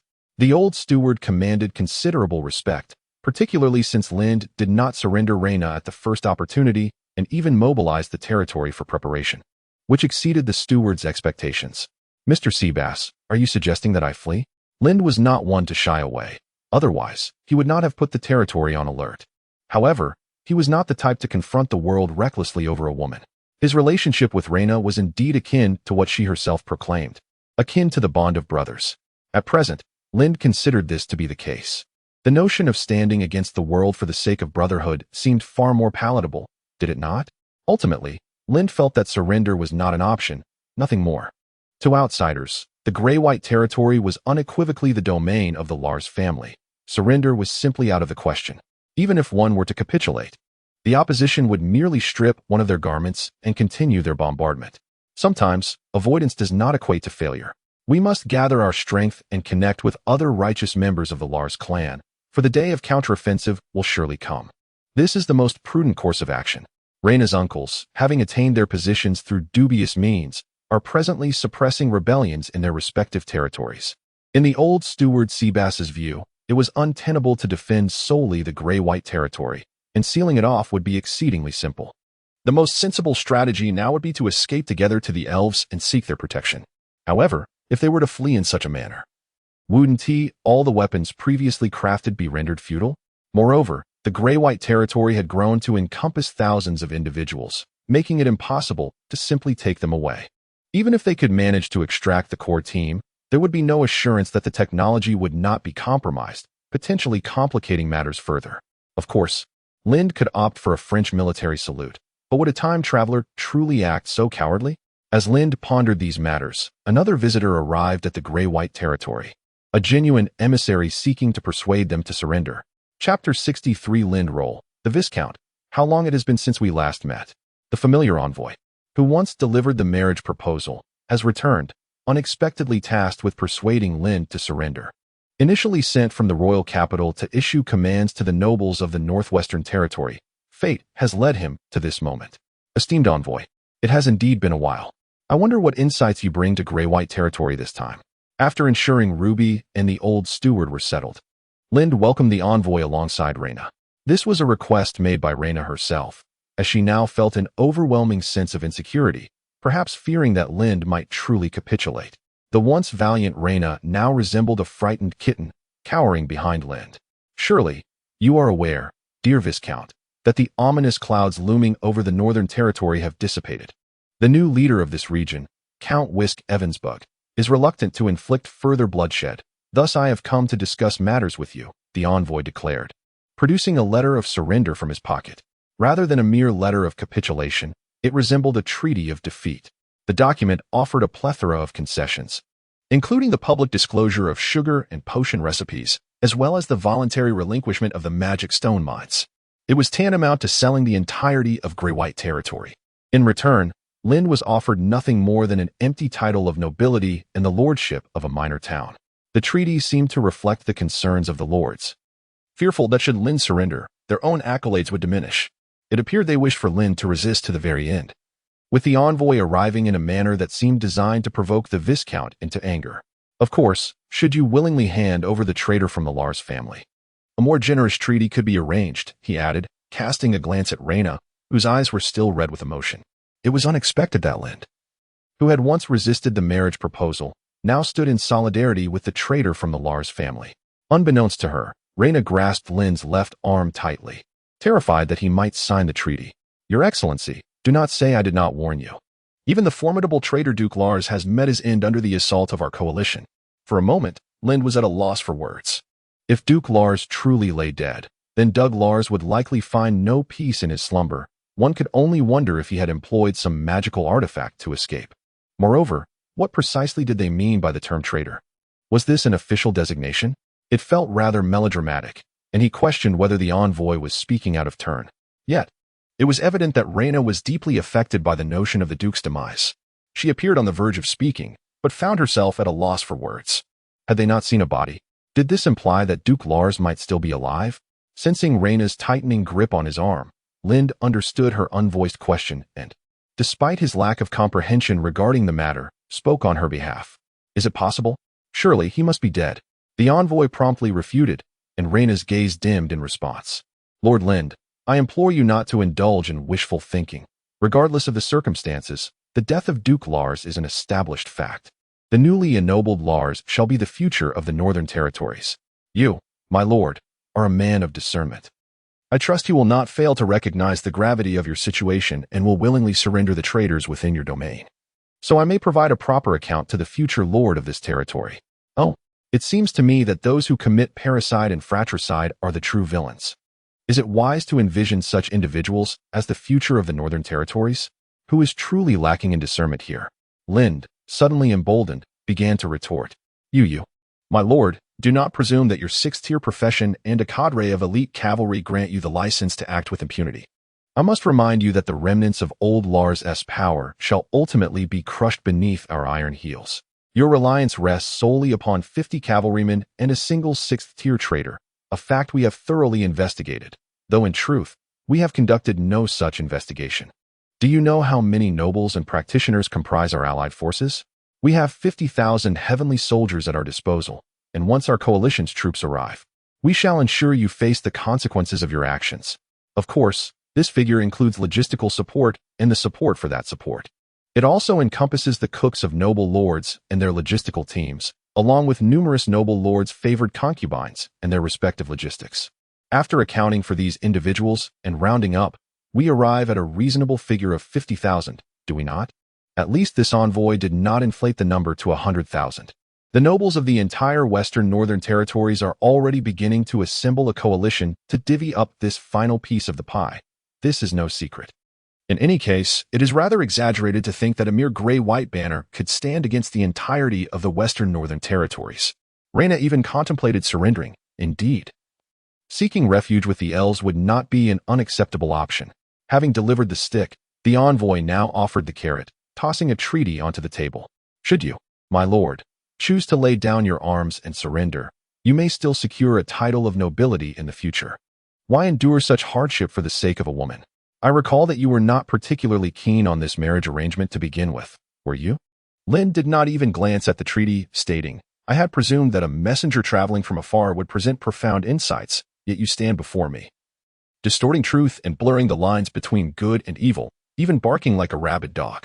You, a cadre of parricides and fratricides conspiring with foreign enemies, dare to claim the future of the northern territories? I have never encountered such unabashed audacity. With that, Lind took the treaty, inscribed a single word upon it, and hurled it back at the envoy's face. Upon receiving the document, the envoy discovered that where a signature should have been, the word reviewed had been scrawled, a clear indication of a subordinate document review format. In that instant, the envoy felt a rush of indignation and collapsed to the ground. Show him out, Lind declared, turning away without a backward glance, while his attendants, in perfect understanding, dragged the fallen envoy, who had yet to regain his footing, out of the room. After the messenger had departed, Lind observed Rena, who was still gripping his arm tightly, and said, Could you please release me? It was only then that Rena realized her grip and promptly loosened her hold. Lind rolled up his sleeve to reveal a bruise forming on his arm. Fortunately, Rena had not exerted full strength, for with the power of a sixth-tier knight, his arm might have been shattered upon impact. I apologize, my friend. I was merely a bit anxious. And then, Rena began, but Lind interrupted her, stating, Surrender is futile. They will not easily let us go. In truth, the moment the treaty was presented, Lind understood that capitulation was no longer an option. This group of vermin feared that someone might surrender and claim a share of their spoils. Even before the fighting commenced, they had likely divided their gains among themselves. Escaping would also prove to be exceedingly difficult. Even the prestige of Duke Lars would not save him from death. Moreover, Lind had interacted with the elves on several occasions. Though they were known for their trustworthiness, they deviated from the traditional image of elves, exhibiting less divinity and more humanity. The factions within their ranks were intricate and unreliable. Noticing Rena's lingering hesitation, Lind sighed in resignation. He had initially anticipated being the one to deter Rena from rebellion. Yet now he found himself urging her to embrace it instead. After a moment of contemplation, Rena nodded decisively. Very well, I shall heed your counsel. We will not seek the elves. I desire vengeance. Meanwhile, the ever-observant Ruby emerged alongside the old steward, Sebastian, asserting, I will not depart either. I wish to stay with my sister. The old steward gazed intently at Lind, seemingly attempting to decipher his intentions. Aware of the steward's scrutiny, Lind inquired, What is the current state of affairs within the Lars family? There may be reinforcements. Winterhold has yet to fall, and as long as you can hold your ground, I can attempt to reach out to the elders of the Lars family, the steward replied. Essentially, it hinged upon leveraging the remnants of Duke Lars's esteemed reputation to rally more supporters. Additionally, many remained loyal to the Duke's eldest son. As long as the young lady was present, she could attract a considerable number of followers, provided they could maintain their defenses. The old steward continued, though I say this, my expectations are rather grim. Discussions within Winterhold likely revolve around whether to align with the new Lars family or to continue their steadfast resistance. Upon hearing this, Lind merely nodded. Then let us engage in battle. The war for succession is far from over. Chapter 64. Suddenly attacked Jefferson, as usual. Relished his beef while singing merrily, and embracing his wife, savoring the joys of life. Previously, he had been intrigued by the envoy's face, which had turned a shade of furious red upon encountering the gray and white collar. What could have transpired to incite such wrath? After the envoy's return, Wrest immediately dispatched letters to all the nobles of the Northwest, convening a time and place to collectively confront the rebellious old Lars. It seemed even Wrest was thoroughly enraged, which brought immense delight to Jefferson. Though he had allied with Wrest, the Champagne aristocrats maintained only a facade of harmony while privately harboring animosities. Moreover, Jefferson had persistently threatened Wrest's standing, rendering their relationship rather tenuous. Yet, as a quintessential fence-sitter, Jefferson was nonetheless invited by Wrest to join the campaign against Lars. Due to his proximity to the gray and white collar, he was not required to assemble with the others, but merely needed to wait for the main force to arrive before joining in. However, given that Town was the closest to the gray and white collar, preparations were essential. Jefferson was also contemplating how to ensure that the conflict would not encroach upon Town, and if it did, how he might seek reparations. The thoughts of a merchant swiftly consumed Jefferson's mind. At that moment, a flustered attendant burst into Jefferson's dining room. "My lord, we are in grave trouble." Jefferson glanced up at the attendant and reprimanded, "What is this frantic behavior? Have you forgotten that as a noble servant, one must maintain composure? What has transpired?" The attendant quickly composed himself, elegantly bowing to Jefferson before declaring, "It is dire news, my lord. The gray and white collar is attacking." With a loud crash, Jefferson fell from his chair in shock. "Attacking? Are you certain? The gray and white collar is not only advancing but attacking?" His immediate thought was one of disbelief. Is Lynn mad? After all, the coalition had amassed the entire might of the Northwest, with Wrest boasting an army of 30,000. The average person would have fled at such news. Although the actual number was inflated, even if 30,000 pigs were unleashed, the gray and white collar's entire force would be overwhelming. Jefferson had anticipated that Lynn would mock them before retreating into the giant God Mountain range to seek refuge with the elves, who seemed to regard Lynn favorably. However, he was astonished that Lynn was choosing to confront them directly. Realizing the implications, Jefferson understood that should a confrontation indeed occur, the strategically vital Town would need to be captured. If it fell into the hands of the coalition, it would serve as a launch point for assaults on the gray and white collar's military stronghold. Conversely, should the gray and white collar retain control over Town, Lynn could potentially unify the two territories, transforming Town into a bastion from which the gray and white collar could initiate offensive operations. Jefferson had refrained from taking action previously because he believed that even if the gray and white faction dared to strike, they would undoubtedly adopt a defensive strategy, fortifying their position and engaging in guerrilla warfare from the majestic Titan Mountains while awaiting reinforcements from the Lars family's remnants. However, he was taken aback to discover that the gray and white faction intended to proactively seize Town. This notion was exceedingly audacious, for the population of the gray and white faction was far from sufficient. To divide their forces to occupy Town implied not only an offensive approach, but also a relinquishing of defense, a strategy that completely blindsided Jefferson. Upon realizing the gravity of the situation, Jefferson sprang to his feet, exclaiming, "Prepare the horses, we must flee at once." Town, essentially a commercial hub nestled in the tranquil northwestern region, boasted little in terms of defensive capabilities, relying solely on a nightly order led by a second-tier practitioner. Rumors had circulated that a previous squad of demons had mysteriously vanished near the gray and white faction's territory, after which an influx of masked nuns had inexplicably appeared. Jefferson was, in fact, privy to certain underlying truths. Moreover, based on his observations of the soldiers in the gray and white faction, he believed that Town could hardly withstand an assault. "Where do you intend to escape to, Lord Jefferson?" Just as he posed the question, Jefferson beheld Lynn, clad in full armor and accompanied by several soldiers wielding metallic torches, barging into his dining room. "Brother, why did you not inform me of your visit? I have yet to extend a proper welcome." Jefferson hastily donned a different demeanor, nervously rubbing his hands before Lynn. "How could you arrive so swiftly? The attendant had only just delivered the report, and the enemy is already at our doorstep." Lynn, somewhat surprised, noted that they had, in a sense, entered a state of war. Yet Town was utterly unprepared. As Lynn and his soldiers marched into the town, merchants along the way continued to peddle their wares, oblivious to the impending conflict. It was only when Reina's knights began to assert control and take over Forsen Town's defenses that the town recognized the threat from upstream. Just as the knightly order of Forsen Town prepared to mobilize, they found themselves firmly suppressed by Reyna's knights, leaving no opportunity for rescue.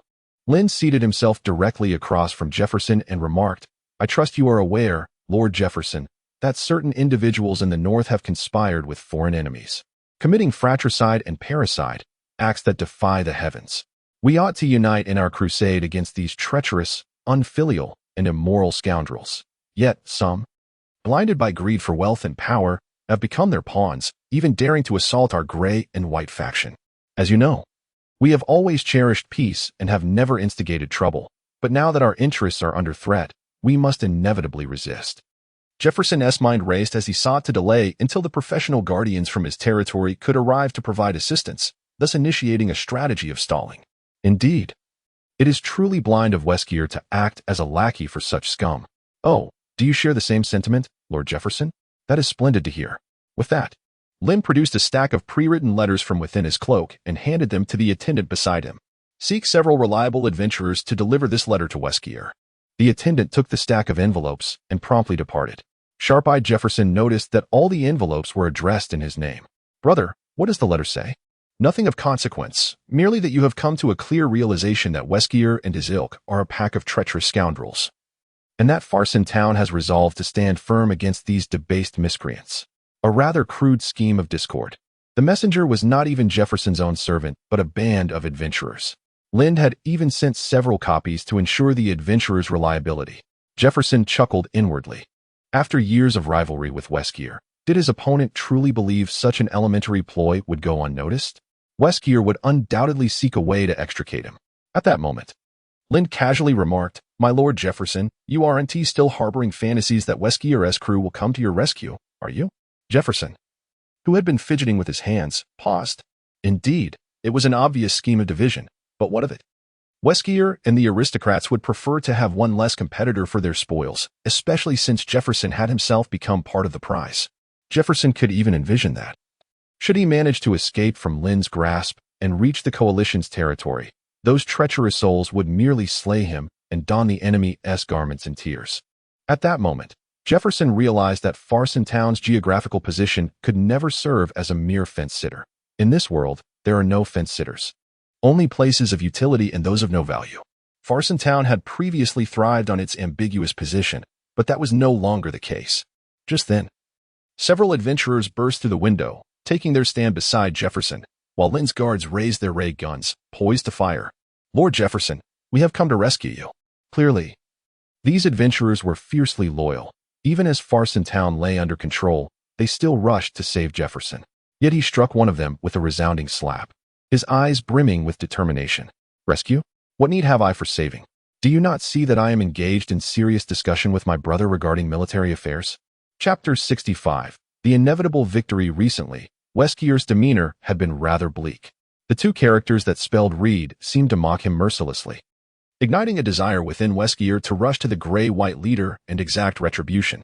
However, upon receiving the letters sent by the adventurers, a smile broke forth from him. It was evident, even with a mere thought, that Jefferson had fallen under the control of the upstream gray-white leader. Yet, true to Lynn's expectations, Westgear had no intention of rendering aid. Instead, he circulated the letter widely among the coalition. Now, the number of those dividing the spoils had diminished by one, while the bounty had increased. In a fit of excitement, Westgear uncorked a bottle of champagne. Although Jefferson was fully aware of the coalition's assembly time, attack schedule, and marching routes, Westgear was disinclined to make any alterations. The strategy would remain as it was, adhering to the predetermined offensive plan. Each pathway had been the result of extensive negotiations among the nobility, who would strike where and when had been meticulously arranged, akin to wagering on the timing and direction of Lars's rebellion, with the nobles betting on who might capture Lars's forces. As the leader of the coalition, Westgear had even profited considerably from this arrangement. Having accepted the money, it was inconceivable for him to relinquish it. This was not indicative of Westgear's lack of regard for the war. Rather, it was a reflection of the times. Even as the coalition's commander, Westgear wielded little authority over the alliance, his situation more precarious than that of a vassal's vassal. He lacked the power to command even his own subordinate forces. Even if he did possess such authority, The training methods and command systems among the various nobles were entirely disparate.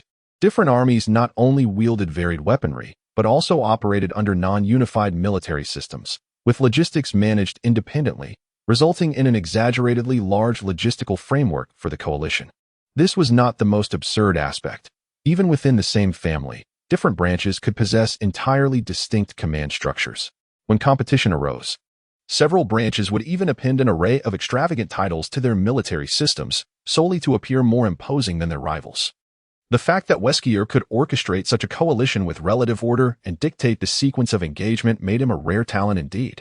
No wonder the Lars family had kept the northern nobles in a state of subjugation for centuries. Achieving a unified military structure within their clan was a remarkable feat in this era. Of course, the nobles were aware of the flaws in their military systems, with issues extending beyond mere discrepancies. The majority of troops they conscripted comprised local farmers and idlers, with lesser nobles rarely maintaining a standing army. These recruits had often received little to no training, rendering their combat capabilities abysmally low, with alarming rates of desertion. Those who could execute military orders were already considered elite. Nevertheless, these concerns were trivial, as these individuals were merely cannon fodder in the war. Though the term had yet to be coined, it was on the verge of existence. No noble would concern themselves with the lives of these common soldiers. Their purpose was solely to serve the needs of the professionals within the ranks. This tactic has been inherited from the Kingdom of Capet, wherein professionals lead ordinary soldiers in a cooperative combat approach. However, over the years, this strategy has gradually become distorted and corrupted. What was once a camaraderie between comrades and soldiers has morphed into a stark hierarchy, resembling a master-slave dynamic. The soldiers' weapons and equipment are entirely self-sourced, with those possessing mere leather armor and pitchforks considered adequately prepared. Those clad in chainmail are often granted military positions. Yet, regardless of the quality of their gear, whether splendid or decrepit, they are ultimately viewed as expendable resources. The true essence of the force lies within the professionals among them. Even within the ranks of these professionals, the military remains rather abstract. It is not uncommon for a soldier to be ordered about by 3 or 5 professionals from various factions. The noble lords exhibit a level of authority akin to that of Reyna, where a handful of knights manage a serf. It is a commonplace occurrence for a soldier to suddenly find himself integrated into another noble's army. Of course, the ordinary soldiers do reap certain benefits. For instance, during acts of privateering, professionals do lend their assistance, although a significant portion of the spoils must be surrendered to the professionals. Soldiers bearing the mantle of these professionals can often seize more than they previously could. Why resort to privateering, you ask? At times, even after a victorious battle, the noble lords fail to disburse wages. Without privateering, who would continue to toil?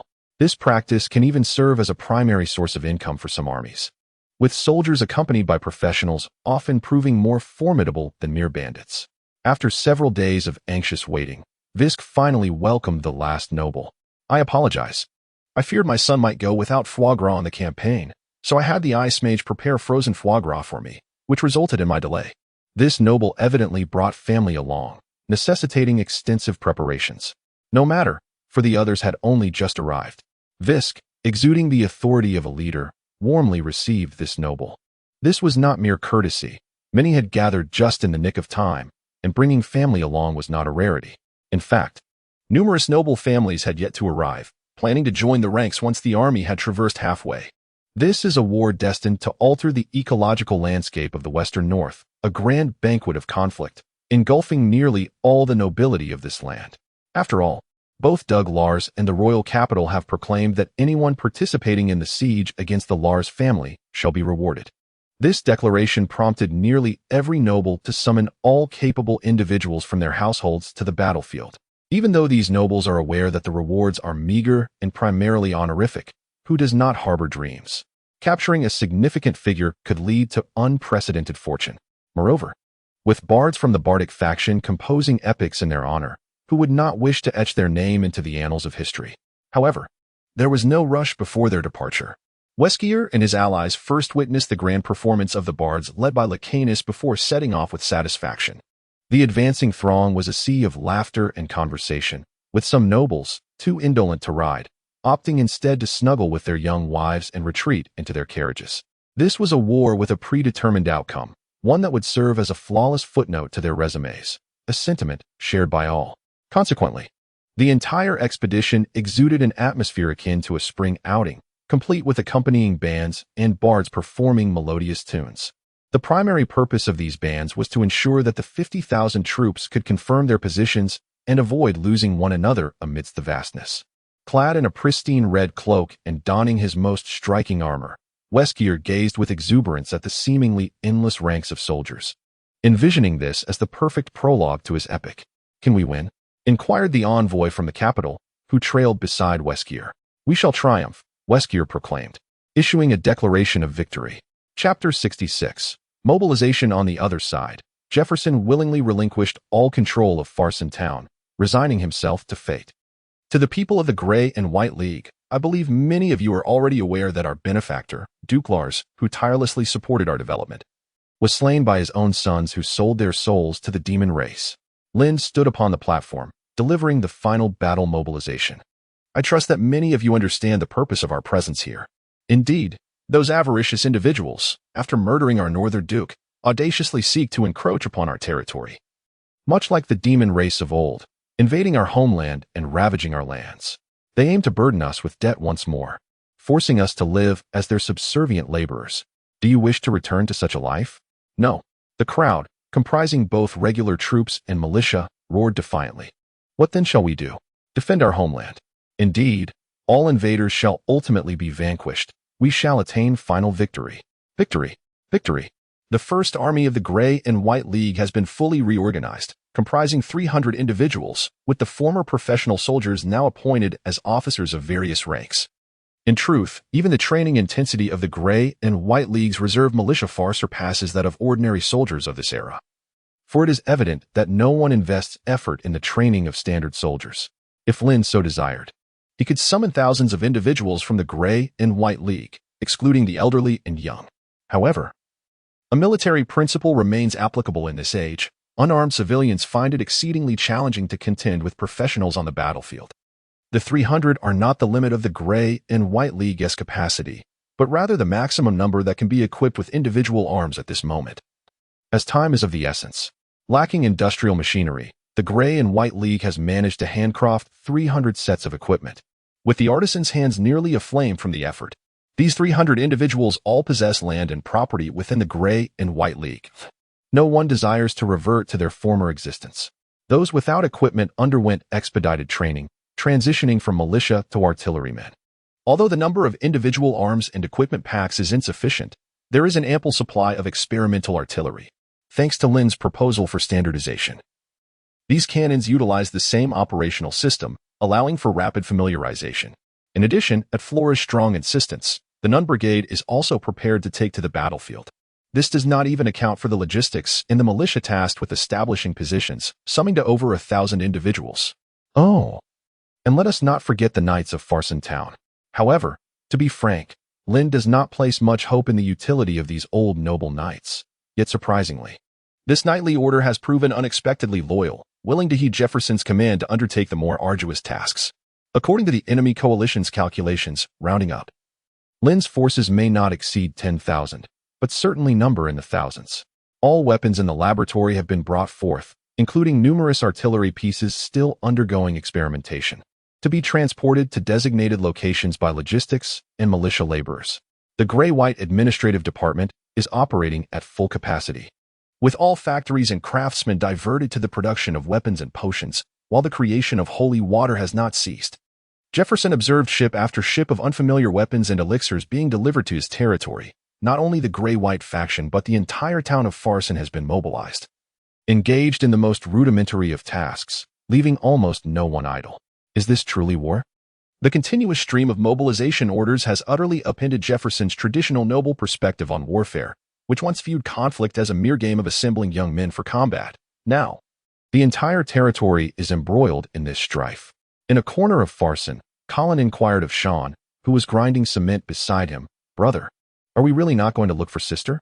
Once hailed as the most promising heir to Duke Lars, Sean now toiled in Farson, crafting cement for Lind. "I'll go once I understand this material," Sean replied, enthusiastically grinding away. Having received information from various guards stationed at different locations, he felt he was on the brink of mastering the cement-making process, revealing an almost obsessive inclination towards his task. "You could just ask brother-in-law about this," Colin remarked, clearly displeased with his brother's insistence on laboring alongside him. The experience of discovering something for oneself is markedly different from being told by others. Sean continued to grind meticulously. "Besides, remaining concealed is more beneficial for sister than openly declaring our identities," he said, casting his gaze towards the troops that had already departed the town. Although it seemed implausible that Sister Reyna and the Lord of the Grey-White faction could prevail, Sean reasoned that their appearance might complicate matters for her. After all, who could predict how his uncles would react upon discovering their niece and nephew in the same location? They might abandon the rebellion in their territory and march directly here. "Let us allow our uncles to search further," he concluded. Just then, the secretary responsible for the area approached, and the workers nearby immediately gathered around. "Here is today's wage," he announced, distributing pay to each laborer. The workers of Farson expressed their profound gratitude, recognizing the looming conflict yet feeling trapped. But the arrival of a prominent figure from upstream had provided them with ample work and immediate payment, resulting in an unprecedented improvement in the town's security, compelling everyone to stay. After all, where could they escape to? Upon receiving his wages, Colin could not help but sigh, lamenting that after a full day's toil, such meager earnings barely sufficed for his previous daily meals. Sean, however, furrowed his brow. "This is already quite substantial, at least more than you received in your previous territory. I have repeatedly advised you to treat your subjects better, yet you persist in extortion, leading to your territory willingly opening its gates to welcome our uncles. The wages you provide to those laborers are insufficient to prevent their downfall," Colin remarked disdainfully. "Here you go again, brother. You've spoken at length. Yet your territory has also been besieged. What difference does it make?" The contrast, indeed, was evident. Sean's domain still displayed signs of resistance, while Colin's remained shrouded in silence. However, Sean merely sighed and rubbed his forehead, recognizing that Colin had been overly indulged, rendering him rather unruly. Meanwhile, the secretary continued, "We require individuals to transport ammunition, with a salary approximately threefold that of here. Is anyone interested?" Sean's eyes lit up, and he eagerly tugged at Colin's arm to raise his hand. The secretary appraised the two brothers, noting their fair complexion, yet acknowledging their robust build. He then selected a few more workers to prepare for the task of transporting ammunition out of the city. "Brother, have you lost your mind? There are hidden guards in the city to protect us. What will we do once we leave?" Yet Sean remained unfazed, responding, "Do you not wish to witness how the Lord of the Grey and White intends to wage war? How will he fight? Regardless of the approach, it's destined for failure. We might as well secure an escape route early and seek refuge with the elves. Why linger here to witness this farce?" Colin retorted, "If we're captured, it's all over for us." Sean shook his head.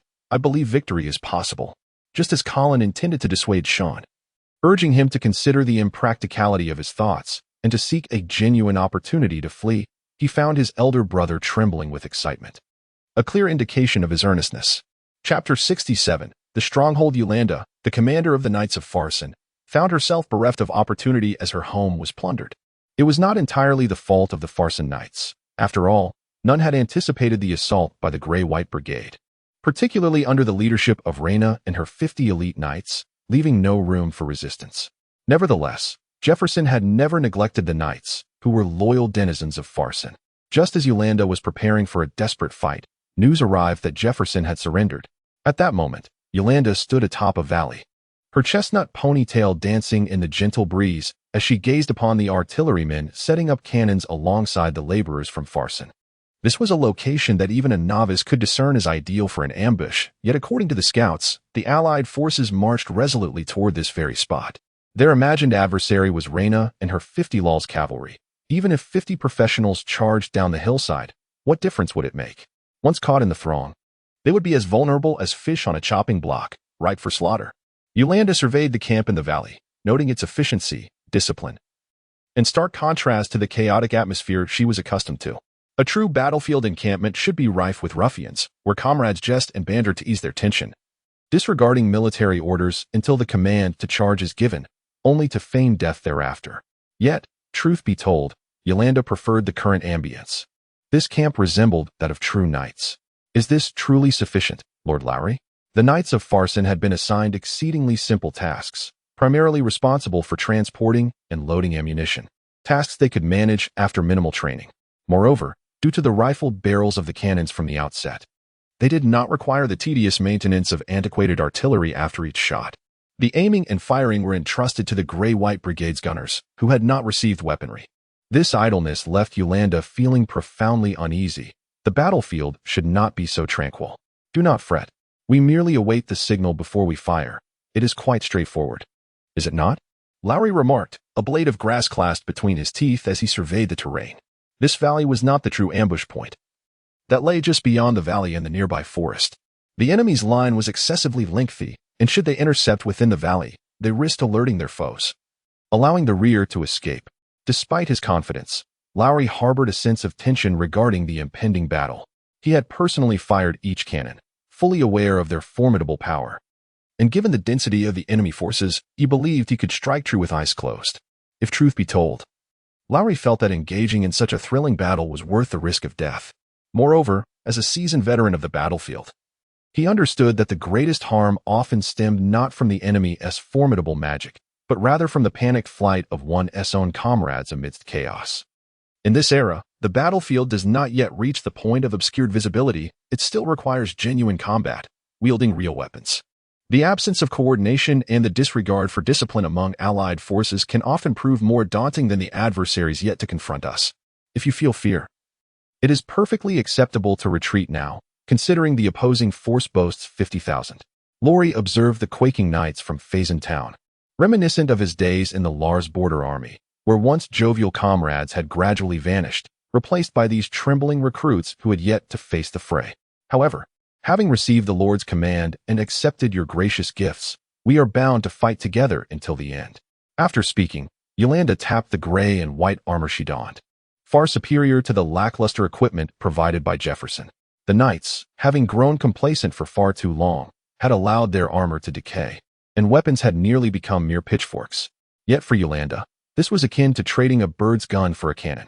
The magical fluctuations coursing through the seams of her armor attested to its enchantment, and even the most rudimentary spell imbued within it was a luxury for a second-tier knight like her hailing from the countryside. Moreover, most of the knights in her order were not professionals but merely ordinary individuals with some courage. After donning this armor, they found it hard to part with it. Of course, what Yolanda envied most was Lowry's ray gun. Initially, when Lowry demonstrated it to her, she felt no particular admiration. After all, it was merely a magical item capable of casting second-tier spells, a standard provision for a military leader. Yet, Yolanda soon realized that while artillery positions were absent, the soldiers of the gray and white faction and the masked peculiar nuns each possessed one. Lowry would occasionally feign nonchalance, showcasing his weapon before Yolanda, cleaning and test-firing it. The most agonizing part was not that he had something she did not, but rather that everyone possessed one except her, compounded by Lowry's daily expression inviting her to inquire further. Out of curiosity and politeness, Yolanda eventually asked Lowry while he was cleaning his ray gun, "Is this also a gift from your lord?" Upon hearing this question, an unprecedented satisfaction spread across Lowry's face, and he enthusiastically began to introduce her to the ray gun in his possession. At that moment, the secretary arrived with a new batch of artillery shells to the valley. Lowry and the secretary discussed whether they could leave some laborers to assist in loading the cannons, as the knights of Phazon Town needed to maintain their vigil, while the personnel for bombarding the camp were somewhat stretched thin. Assisting in the loading of the cannons was a relatively simple task that astute laborers could easily manage. After conferring with the laborers, the secretary retained a few of the more capable-looking ones to aid the artillerymen. However, Yolanda noticed two rather soft and pale laborers among them. Feeling that something was amiss, logically, these laborers should have been from Phazon Town, yet as the commander of the Phazon Town Knights, Yolanda found the two unfamiliar. If one were to suggest that the peasant leader possesses a rather fair complexion, it could be attributed to his status as a bankrupt landowner seeking refuge in Phazon Town. However, among these peasants, one individual's demeanor is strikingly exceptional. Yolanda, who has long been in the company of the noble Jefferson, astutely deduces that this peasant may have once belonged to the ranks of nobility, hailing from an esteemed noble lineage. Yolanda even entertains the notion that she might have encountered him before. He must undoubtedly be a figure of considerable renown within the aristocracy. Yet she remains unable to recall his identity. Indeed, it is as such. I have high hopes for you, young man. Lowry expresses great satisfaction with these peasants, particularly with the fair-skinned youth. Although his initial attempt at acting the part of a canon was somewhat awkward, he quickly grasped the concept, exhibiting an eagerness that almost compels Lori to consider him for his own ranks. Observing the slightly flustered yet beaming young man basking in Lori's praise, Yolanda shakes her head, pondering whether she might be mistaken. After all, how could a true noble take such delight in the commendation of a mere soldier? Chapter 68. Bombardment within the encampment of Fazentown. A flurry of carrier pigeons and scouts continually traversed in and out of the tents, enabling Lind to promptly grasp the latest movements of the Wist coalition. 50,000 coalition troops, marching directly towards us without division? As a distinguished graduate of the Royal Academy, ISA repeatedly verified the intelligence in her hands. It was so contrary to reason that ISA remained convinced there must be a deception. This sentiment was entirely justified. Beside her, Jefferson wiped the beads of sweat from his brow, regretting his indecisive stance, while he explained to ISA, the coalition does not number 50,000. The actual count is merely around 20 to 30,000, and among them are many relatives and attendants, even cooks. Not to mention that the cooks must carry a multitude of logistical supplies, and the servants required to maintain the noble's dignity likely constitute a third of the force. Such a cumbersome assembly makes it nearly impossible to command a divided attack. Upon hearing this explanation, ISA exclaimed, "Is this how you nobles wage war? No wonder the borders are in such disarray."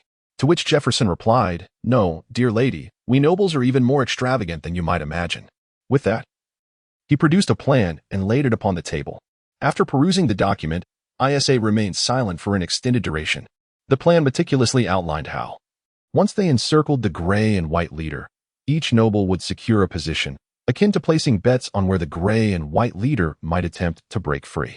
Naturally, there were also wagers on the leader's potential surrender, but the odds were considerably lower, far less thrilling than betting on a position. To prevent anyone from advancing to secure a more advantageous location, the entire coalition was under unified command, making division of troops utterly unfeasible. As he switched to another handkerchief to continue wiping away sweat, Jefferson elaborated further, nearly perspiring to the point of dehydration, especially as the coalition drew nearer. This was utterly outrageous. ISA had envisioned a baseline for the nobility, yet their actions had demonstrated, "My thresholds exceed your imagination." Lind carefully stored the new intelligence and gazed at the map, stating, "Do not underestimate them, but there is no need for excessive anxiety. We shall adhere to the planned actions, including 300 soldiers equipped with individual combat packs, along with Reina's knights and nuns. Both sides could indeed be considered evenly matched. If the opposing army could not position themselves for a direct confrontation, they might as well be regarded as paper tigers." Amidst the chaos, those ordinary individuals merely summoned by their lords to fight would prove to be burdens. As the enemy drew closer, Lind's inner calm only deepened. At that moment, Reina entered, clad in armor that seemed incongruous with her stature. "How do I look, brother? Do I resemble my grandfather? Though undeniably heavier." As a sixth-tier professional, Reina managed to maneuver with remarkable agility.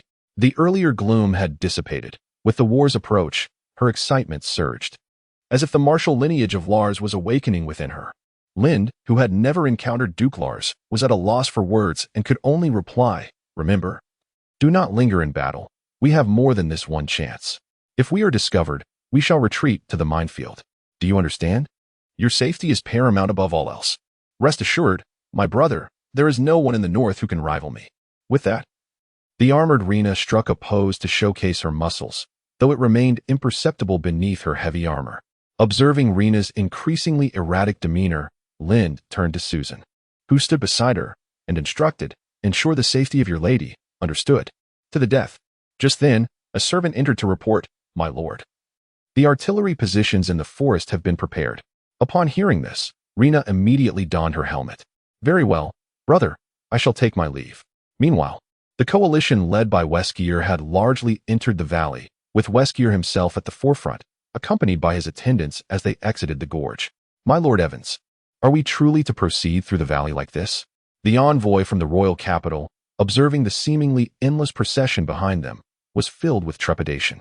Even one unfamiliar with military tactics could discern that if an ambush lay in wait within the valley, the coalition could be severed in an instant. Yet, after having consumed a modest amount of wine, Weskier, with a flushed face, replied, "Have you heard the jest about Lars, your excellency?" The envoy shook his head, acknowledging his unfamiliarity with the north. Once, knights from the Lars family pursued a few demonkin across the river. The waters were too deep, and there were no bridges, forcing the knights to resort to their bows. Little did they know that the demonkin possessed a bloodline magic specifically designed to counter arrows. Thus, the knights could do little but scratch their helmets in confusion from across the river. Ha ha ha ha, do these knights lack even a modicum of ranged magical prowess?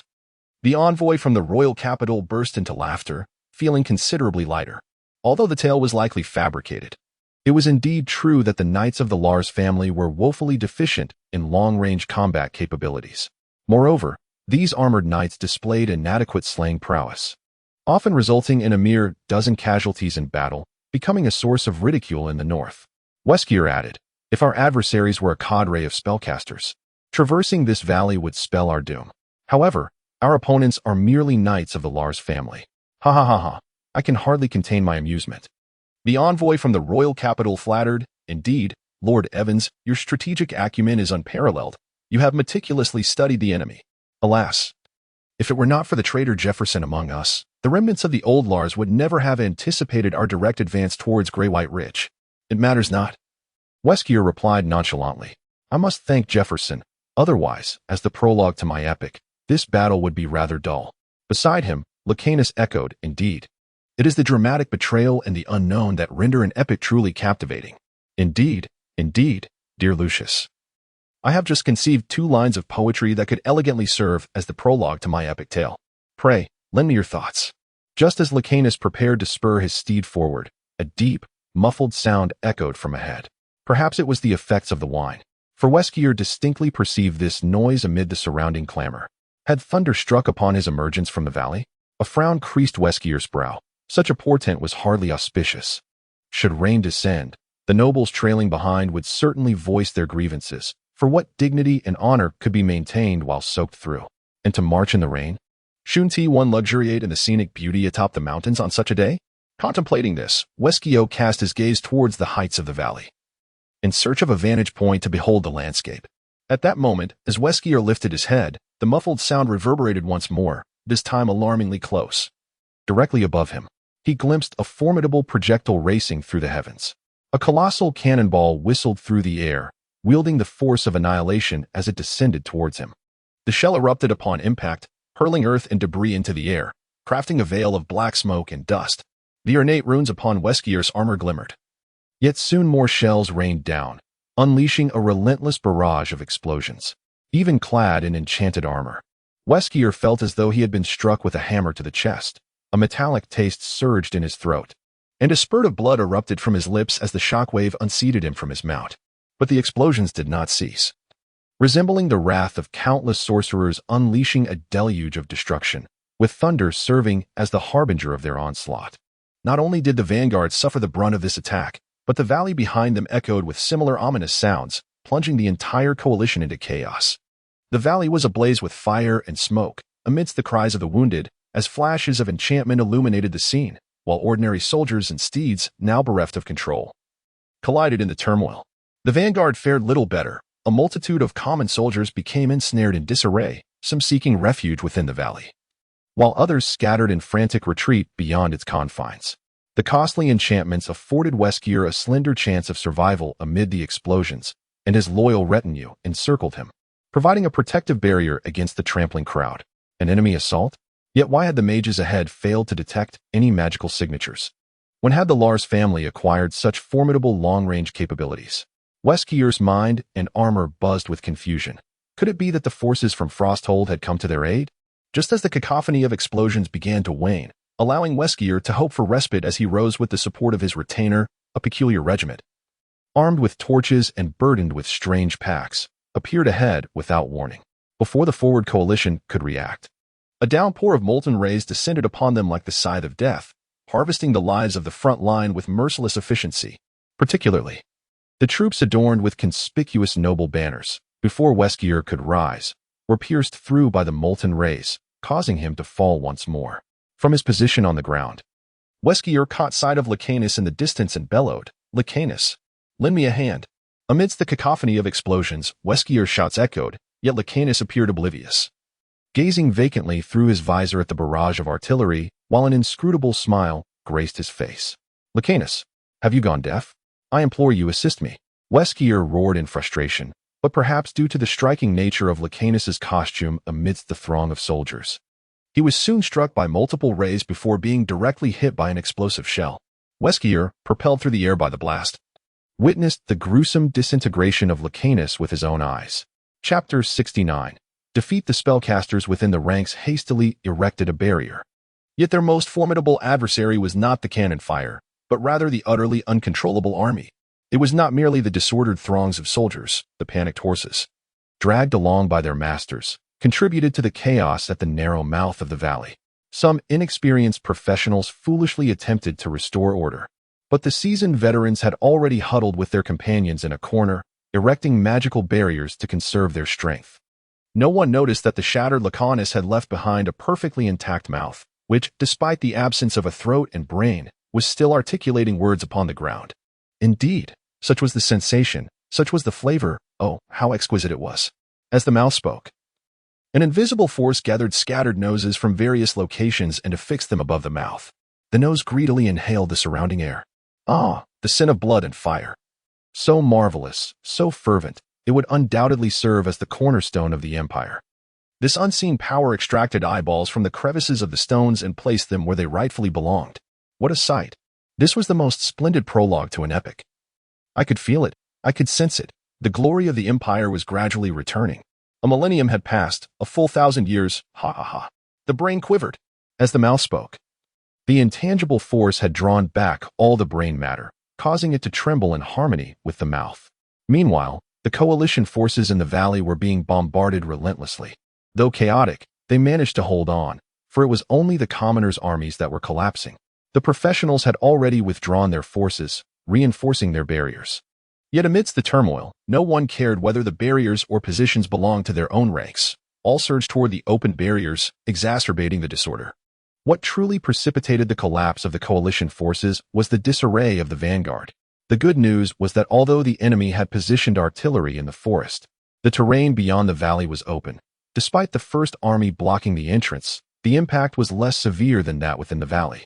The bad news was that amidst the cannon fire, a cavalry unit brandishing the banner of Duke Lars charged forth through the smoke. Duke Lars had been resurrected.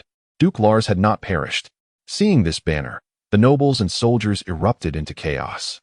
Reyna, clad in a replica of Duke Lars's imposing armor, led the cavalry into a charge against the coalition forces. Following Lin's orders, Reyna specifically targeted those nobles adorned in ornate armor. With her knightly stance fully unleashed, Reyna moved as if through an uninhabited realm. Even though the armor did not fit her, she trampled over all present. Before the leading noble could react, the ancestral war axe of Lars came crashing down upon him, shattering all enchantments and runes, resulting in instant death. The chilling aura coalescing within the knightly stance, along with the presence of Lars's most elite knights, all hinted at the true identity of this charging force. Amidst the thunderous roar of artillery, Lena emerged like a vengeful specter resurrected from the depths of hell, brandishing her battle axe as she charged at one noble after another. Countless spells rained down chaotically upon the Knights of Lars, and at that moment, no one dared to jest about the Lars Knights anymore. Once the so-called turtles of the battlefield plunged into the fray, they became an unstoppable force. Ordinary spells could hardly breach their defenses, yet in close quarters, the Lars Knights proved to be a lethal presence for these professionals. Some astute nobles quickly deduced that the figure masquerading as the Duke of Lars was none other than Lena, but it was too late. The news of the Duke's resurrection spread like wildfire throughout the ranks, becoming the final straw that broke the coalition's morale. With the Duke's revival, the spirits of the allied forces plummeted, while a few moderately capable nobles attempted to stabilize morale and organize a counteroffensive. The truly astute ones had already begun to withdraw their troops in search of an escape. Regardless of whether the Duke had truly returned from the dead, Lena's impact mirrored that of the Duke himself. Under normal circumstances, even if Lena were formidable, her effectiveness would be limited once the frontline troops were bogged down. Yet, with the frontline shattered by cannon fire, the professionals were not only incapable of uniting to restrain Lena, but were also expending their utmost effort merely to protect themselves. However, as Jefferson aptly noted, even if one were to corral 50,000 pigs, it would be an impossible task. Soon, a group of professionals began to retaliate, with some employing pitfall magic to hinder Lena's advance.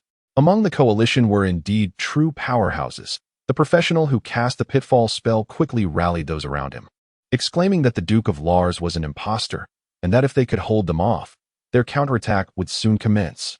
Rapidly, more professionals grasped this reality and began to cluster around the caster, realizing that the terrifying explosions were likely the result of an explosive trebuchet rather than any spell.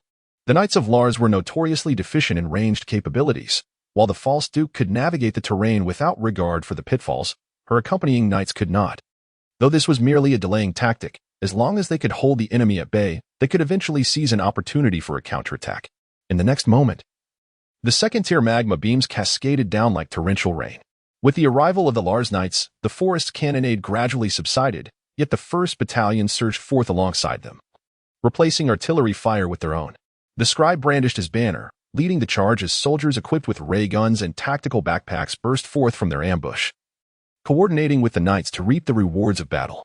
The trigger finger of Darcy felt almost numbed. This weapon far surpassed the bow in ease of use. Back when he roamed as a wild hunter, he had never missed a shot, and with the ray gun, wherever the light shone, he struck true. Whether the illumination was from the nobles' enchanted runes or the spell models of casters, it mattered not. He simply shot and let the results speak for themselves. The once resplendent runes and magic of the nobility have now become mere harbingers of death upon the battlefield. Everything has come to an end. As knights bolstered by ray guns fill the final gaps, recklessly charging against the banners of their foes, nobles are increasingly discarding their insignias, shedding their cloaks, and even removing their heavy armor, fleeing in disarray alongside their retainers. The news of Duke Lars's resurrection, accompanied by the tide of defeat, swiftly permeates every corner of the coalition. The nobles, whose valleys have been ravaged by artillery, upon hearing this news, immediately summoned their beleaguered mercenaries back, hastening their escape from the valley. The foolish believe that Duke Lars has risen anew, or perhaps never perished at all, thinking it prudent to retreat to their domains and sever ties with the coalition to avoid retribution. The astute, however, surmise that the Duke's return is but a ruse. Yet it matters not. Even if false, it has become a truth in the present moment, granting them the opportunity to flee and preserve their strength, ready to play both sides later. The nobles at the rear promptly turn their backs and begin their retreat, with the mercenaries hastily following their employers, who had merely come to partake in the fray for a meager stipend. Why risk their lives for such trivial sums?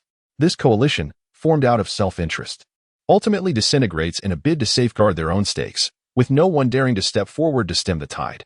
Standing atop the hill, Laurie gazes at the distant flickering lights of ray guns, remarking, "It appears the fighting has subsided. The first army has begun its harvest." Casting a glance at the field of corpses below, Laurie muses, "Did they truly bring only cooks? I anticipated someone would charge up the valley to engage us. I was even prepared for sacrifice."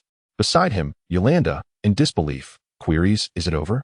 "Not yet," Laurie responds, aiming his ray gun at the valley below. "Do not relax. The war is far from finished. Keep your focus. Dying now would be a grave error. The real battlefield lies in the aftermath. For while a 50,000-strong army can crumble swiftly, our small number must now contend with the potential resurgence of the enemy, which will prove far more challenging than their initial defeat." Yolanda remains in a state of disbelief, horrified as she watches the throngs of retreating figures, sensing that many mercenaries below have not even exerted their full strength, merely offering token resistance before retreating to conserve their energy. Is this truly how the war concludes? Meanwhile, Sean, disguised as a laborer, gazes at the corpses in the valley, his face contorting into a twisted smile. "We won, truly won. The Lord of the Gray and White Collar, no, my brother-in-law, has actually achieved victory?" Sean squats beside the artillery, his legs trembling. If he were in their place, would he have emerged victorious as well? He does not know, but even if he possessed these weapons, his first instinct would surely be to await reinforcements for these cannons, cumbersome in their mobility, were designed for the defense of cities from the outset. At that moment, Sean finally comprehended why his grandfather often remarked that he lacked the audacity to wager everything. Gazing at the victory before him, Sean came to a clear realization that perhaps he was not suited for the position of heir. Indeed, it seemed that this role rightfully belonged to the Lord of the Gray and White Collar, or rather, to his brother-in-law. Only his brother-in-law possessed the capability to exact vengeance on his behalf, and it was solely he, with mastery over these skills, who was truly fit to inherit Lars' legacy. Only his brother-in-law could restore Lars to greatness. Meanwhile, Colin's gaze grew increasingly frenzied. He even felt that the battles he had fought alongside his uncles paled in comparison to this. The past tyranny seemed utterly trivial.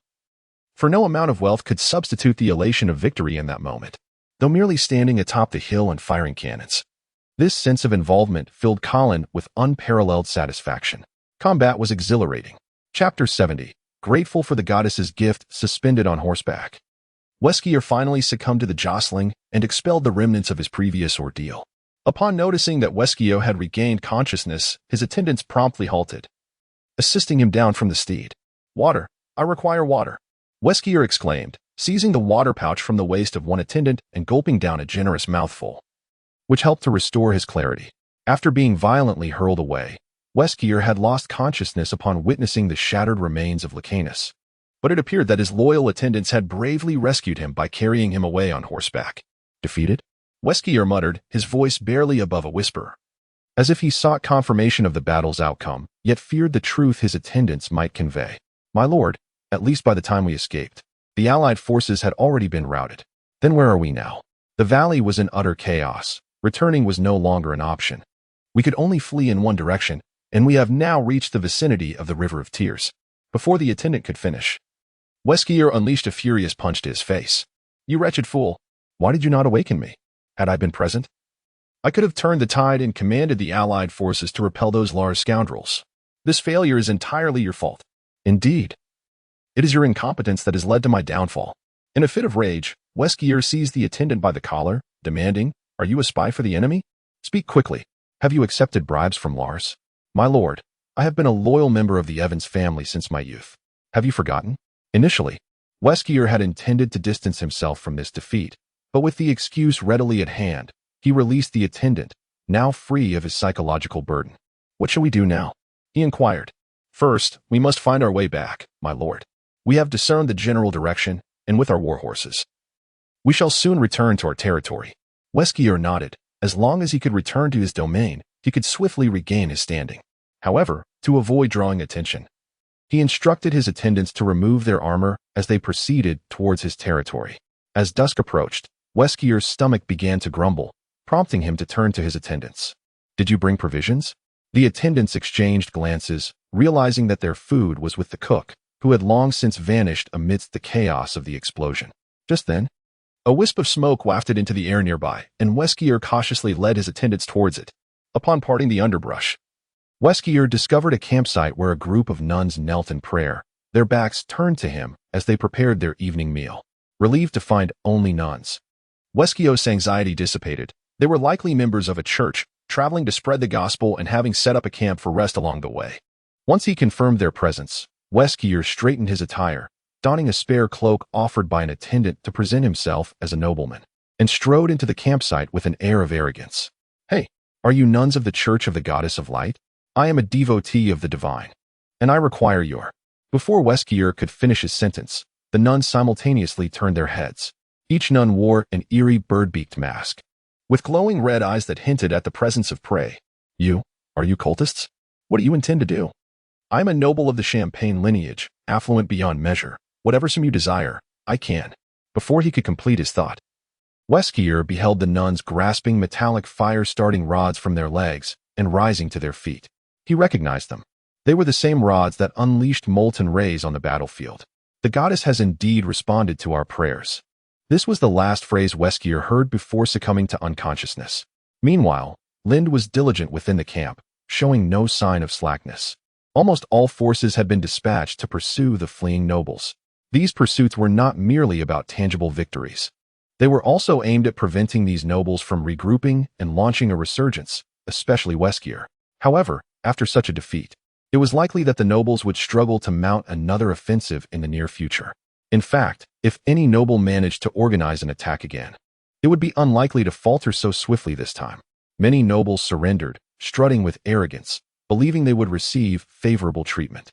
This reflected the traditional mindset of noble warfare. After defeat, one merely pays a ransom, right? And as a high-ranking noble, would not the opposing lord grant preferential treatment to attract more to surrender? Yet, these nobles seemed to have forgotten that they initially sought to gain military glory without leaving any survivors. The motivations behind the gray and white-collar counterattacks included vengeance. This was a war aimed at bloodshed, not mere squabbles among nobles. Lin's relentless pursuit of the fleeing nobles clearly illustrated his stance. Those who surrendered with arrogance were quickly disarmed and imprisoned.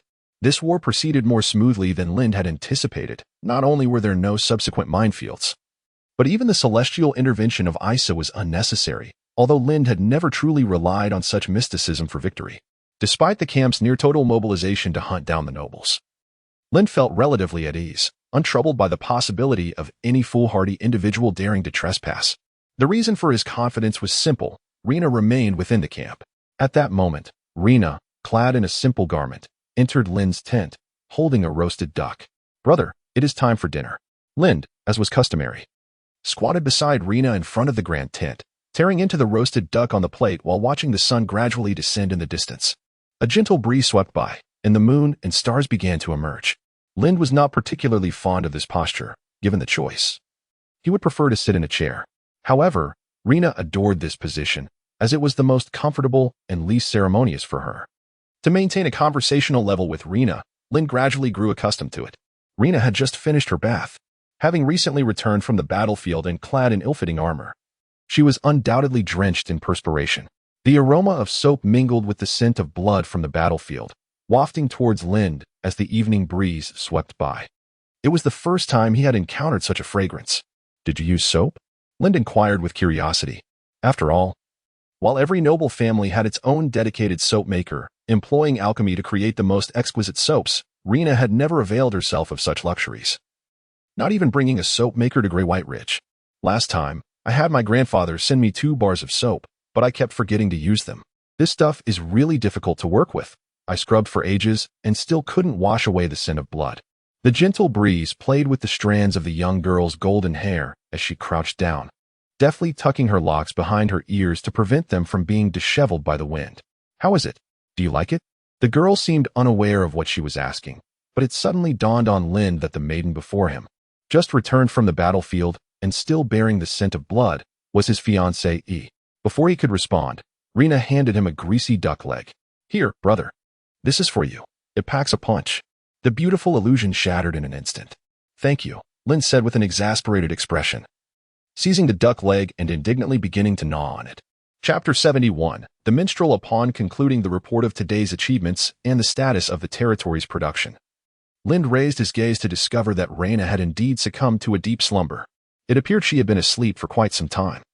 The blankets were strewn haphazardly around her, drool escaping her lips, and a portion of her clothing had been inadvertently lifted, while her right hand absent-mindedly scratched her abdomen, embodying the very essence of slumber. As a traveler from another realm, Lind found it intolerable to witness someone sleeping with their navel exposed. Thus, his compulsive tendencies compelled him to gently cover Rena with the blankets once more. Observing her serene repose, he was reminded of the question, "Do you like it?"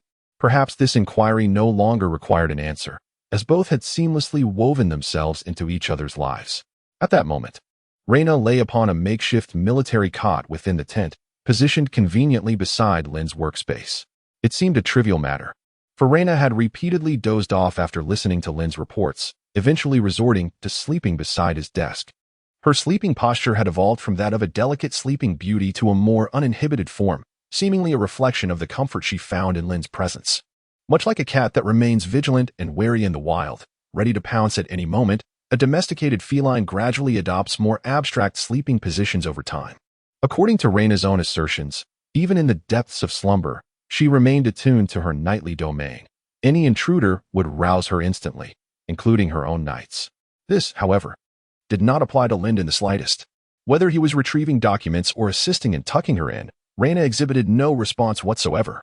Had it not been for a maid inadvertently stepping into the tent while handing Lind a document, he might have questioned whether Rena's nightly instincts had somehow waned.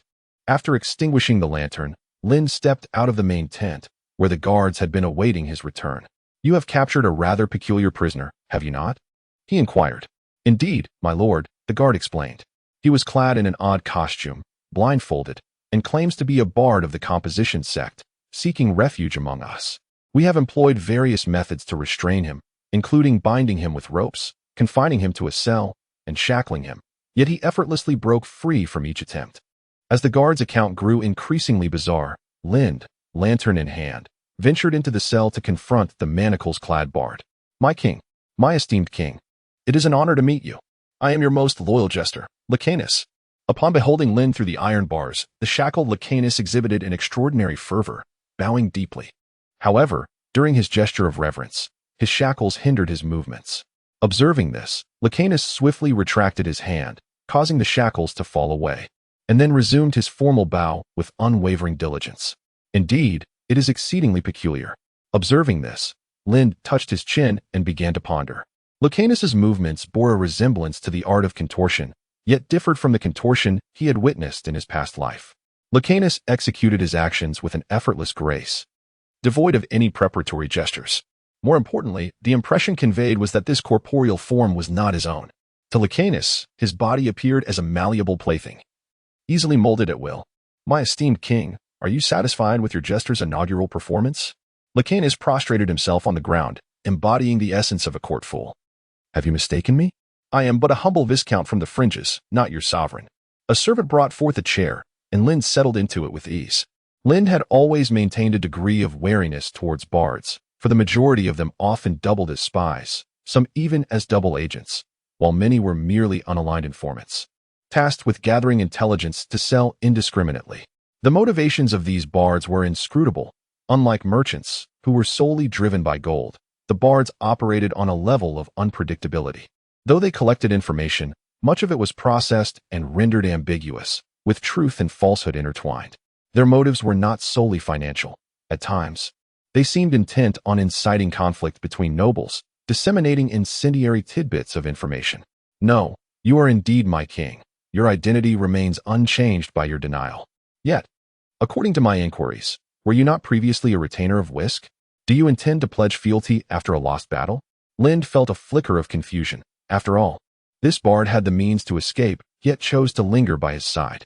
In our previous state of bewilderment, we sensed that a tempest was about to engulf this world. However, we had yet to discern the genesis of the epic. Hence, we continued to broaden our horizons, considering all potential candidates as contenders for the epic's inception. Upon hearing this, Lind found himself even more perplexed. What was this new storm? What constituted the epic's origin? Sensing Lind's confusion, Licanus spoke. "My king, as your jester, I shall speak with utmost candor. You must have observed that the demon kin have begun to emerge from the eternal frost. The human empire is fracturing, and the subsequent kingdoms are also crumbling. The Anjou dynasty in the south is initiating reforms, while cultists stir restlessly. The other races, as in times past, await the self-destruction of humanity, preparing to seize the glory that rightfully belongs to man. As witnesses to history, we must uncover the starting point of this epic tale and witness the ensuing heroism." Lind began to grasp the implication. This bard was asserting that the world was on the brink of transformation, and they were to chronicle its history. "So, did you once believe that Whisk would be pivotal in this historical turning point?" "We still hold that belief. He is merely a footnote in your grand ambitions. Yet he serves as your most perfect stepping stone." The fervor on Licanus's face was unmistakable, bordering on madness, reminiscent of a zealot. "So what exactly are you bards? Are you merely responsible for chronicling history? And why, then, do you assume the role of noble spies?"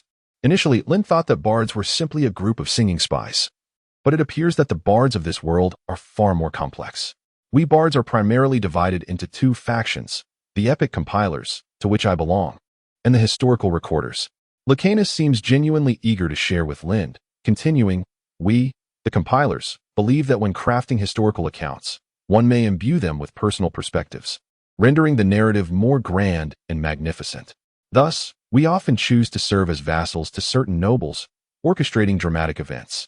In contrast, the recorders are a bunch of sticklers, devoid of intrigue and loyalty.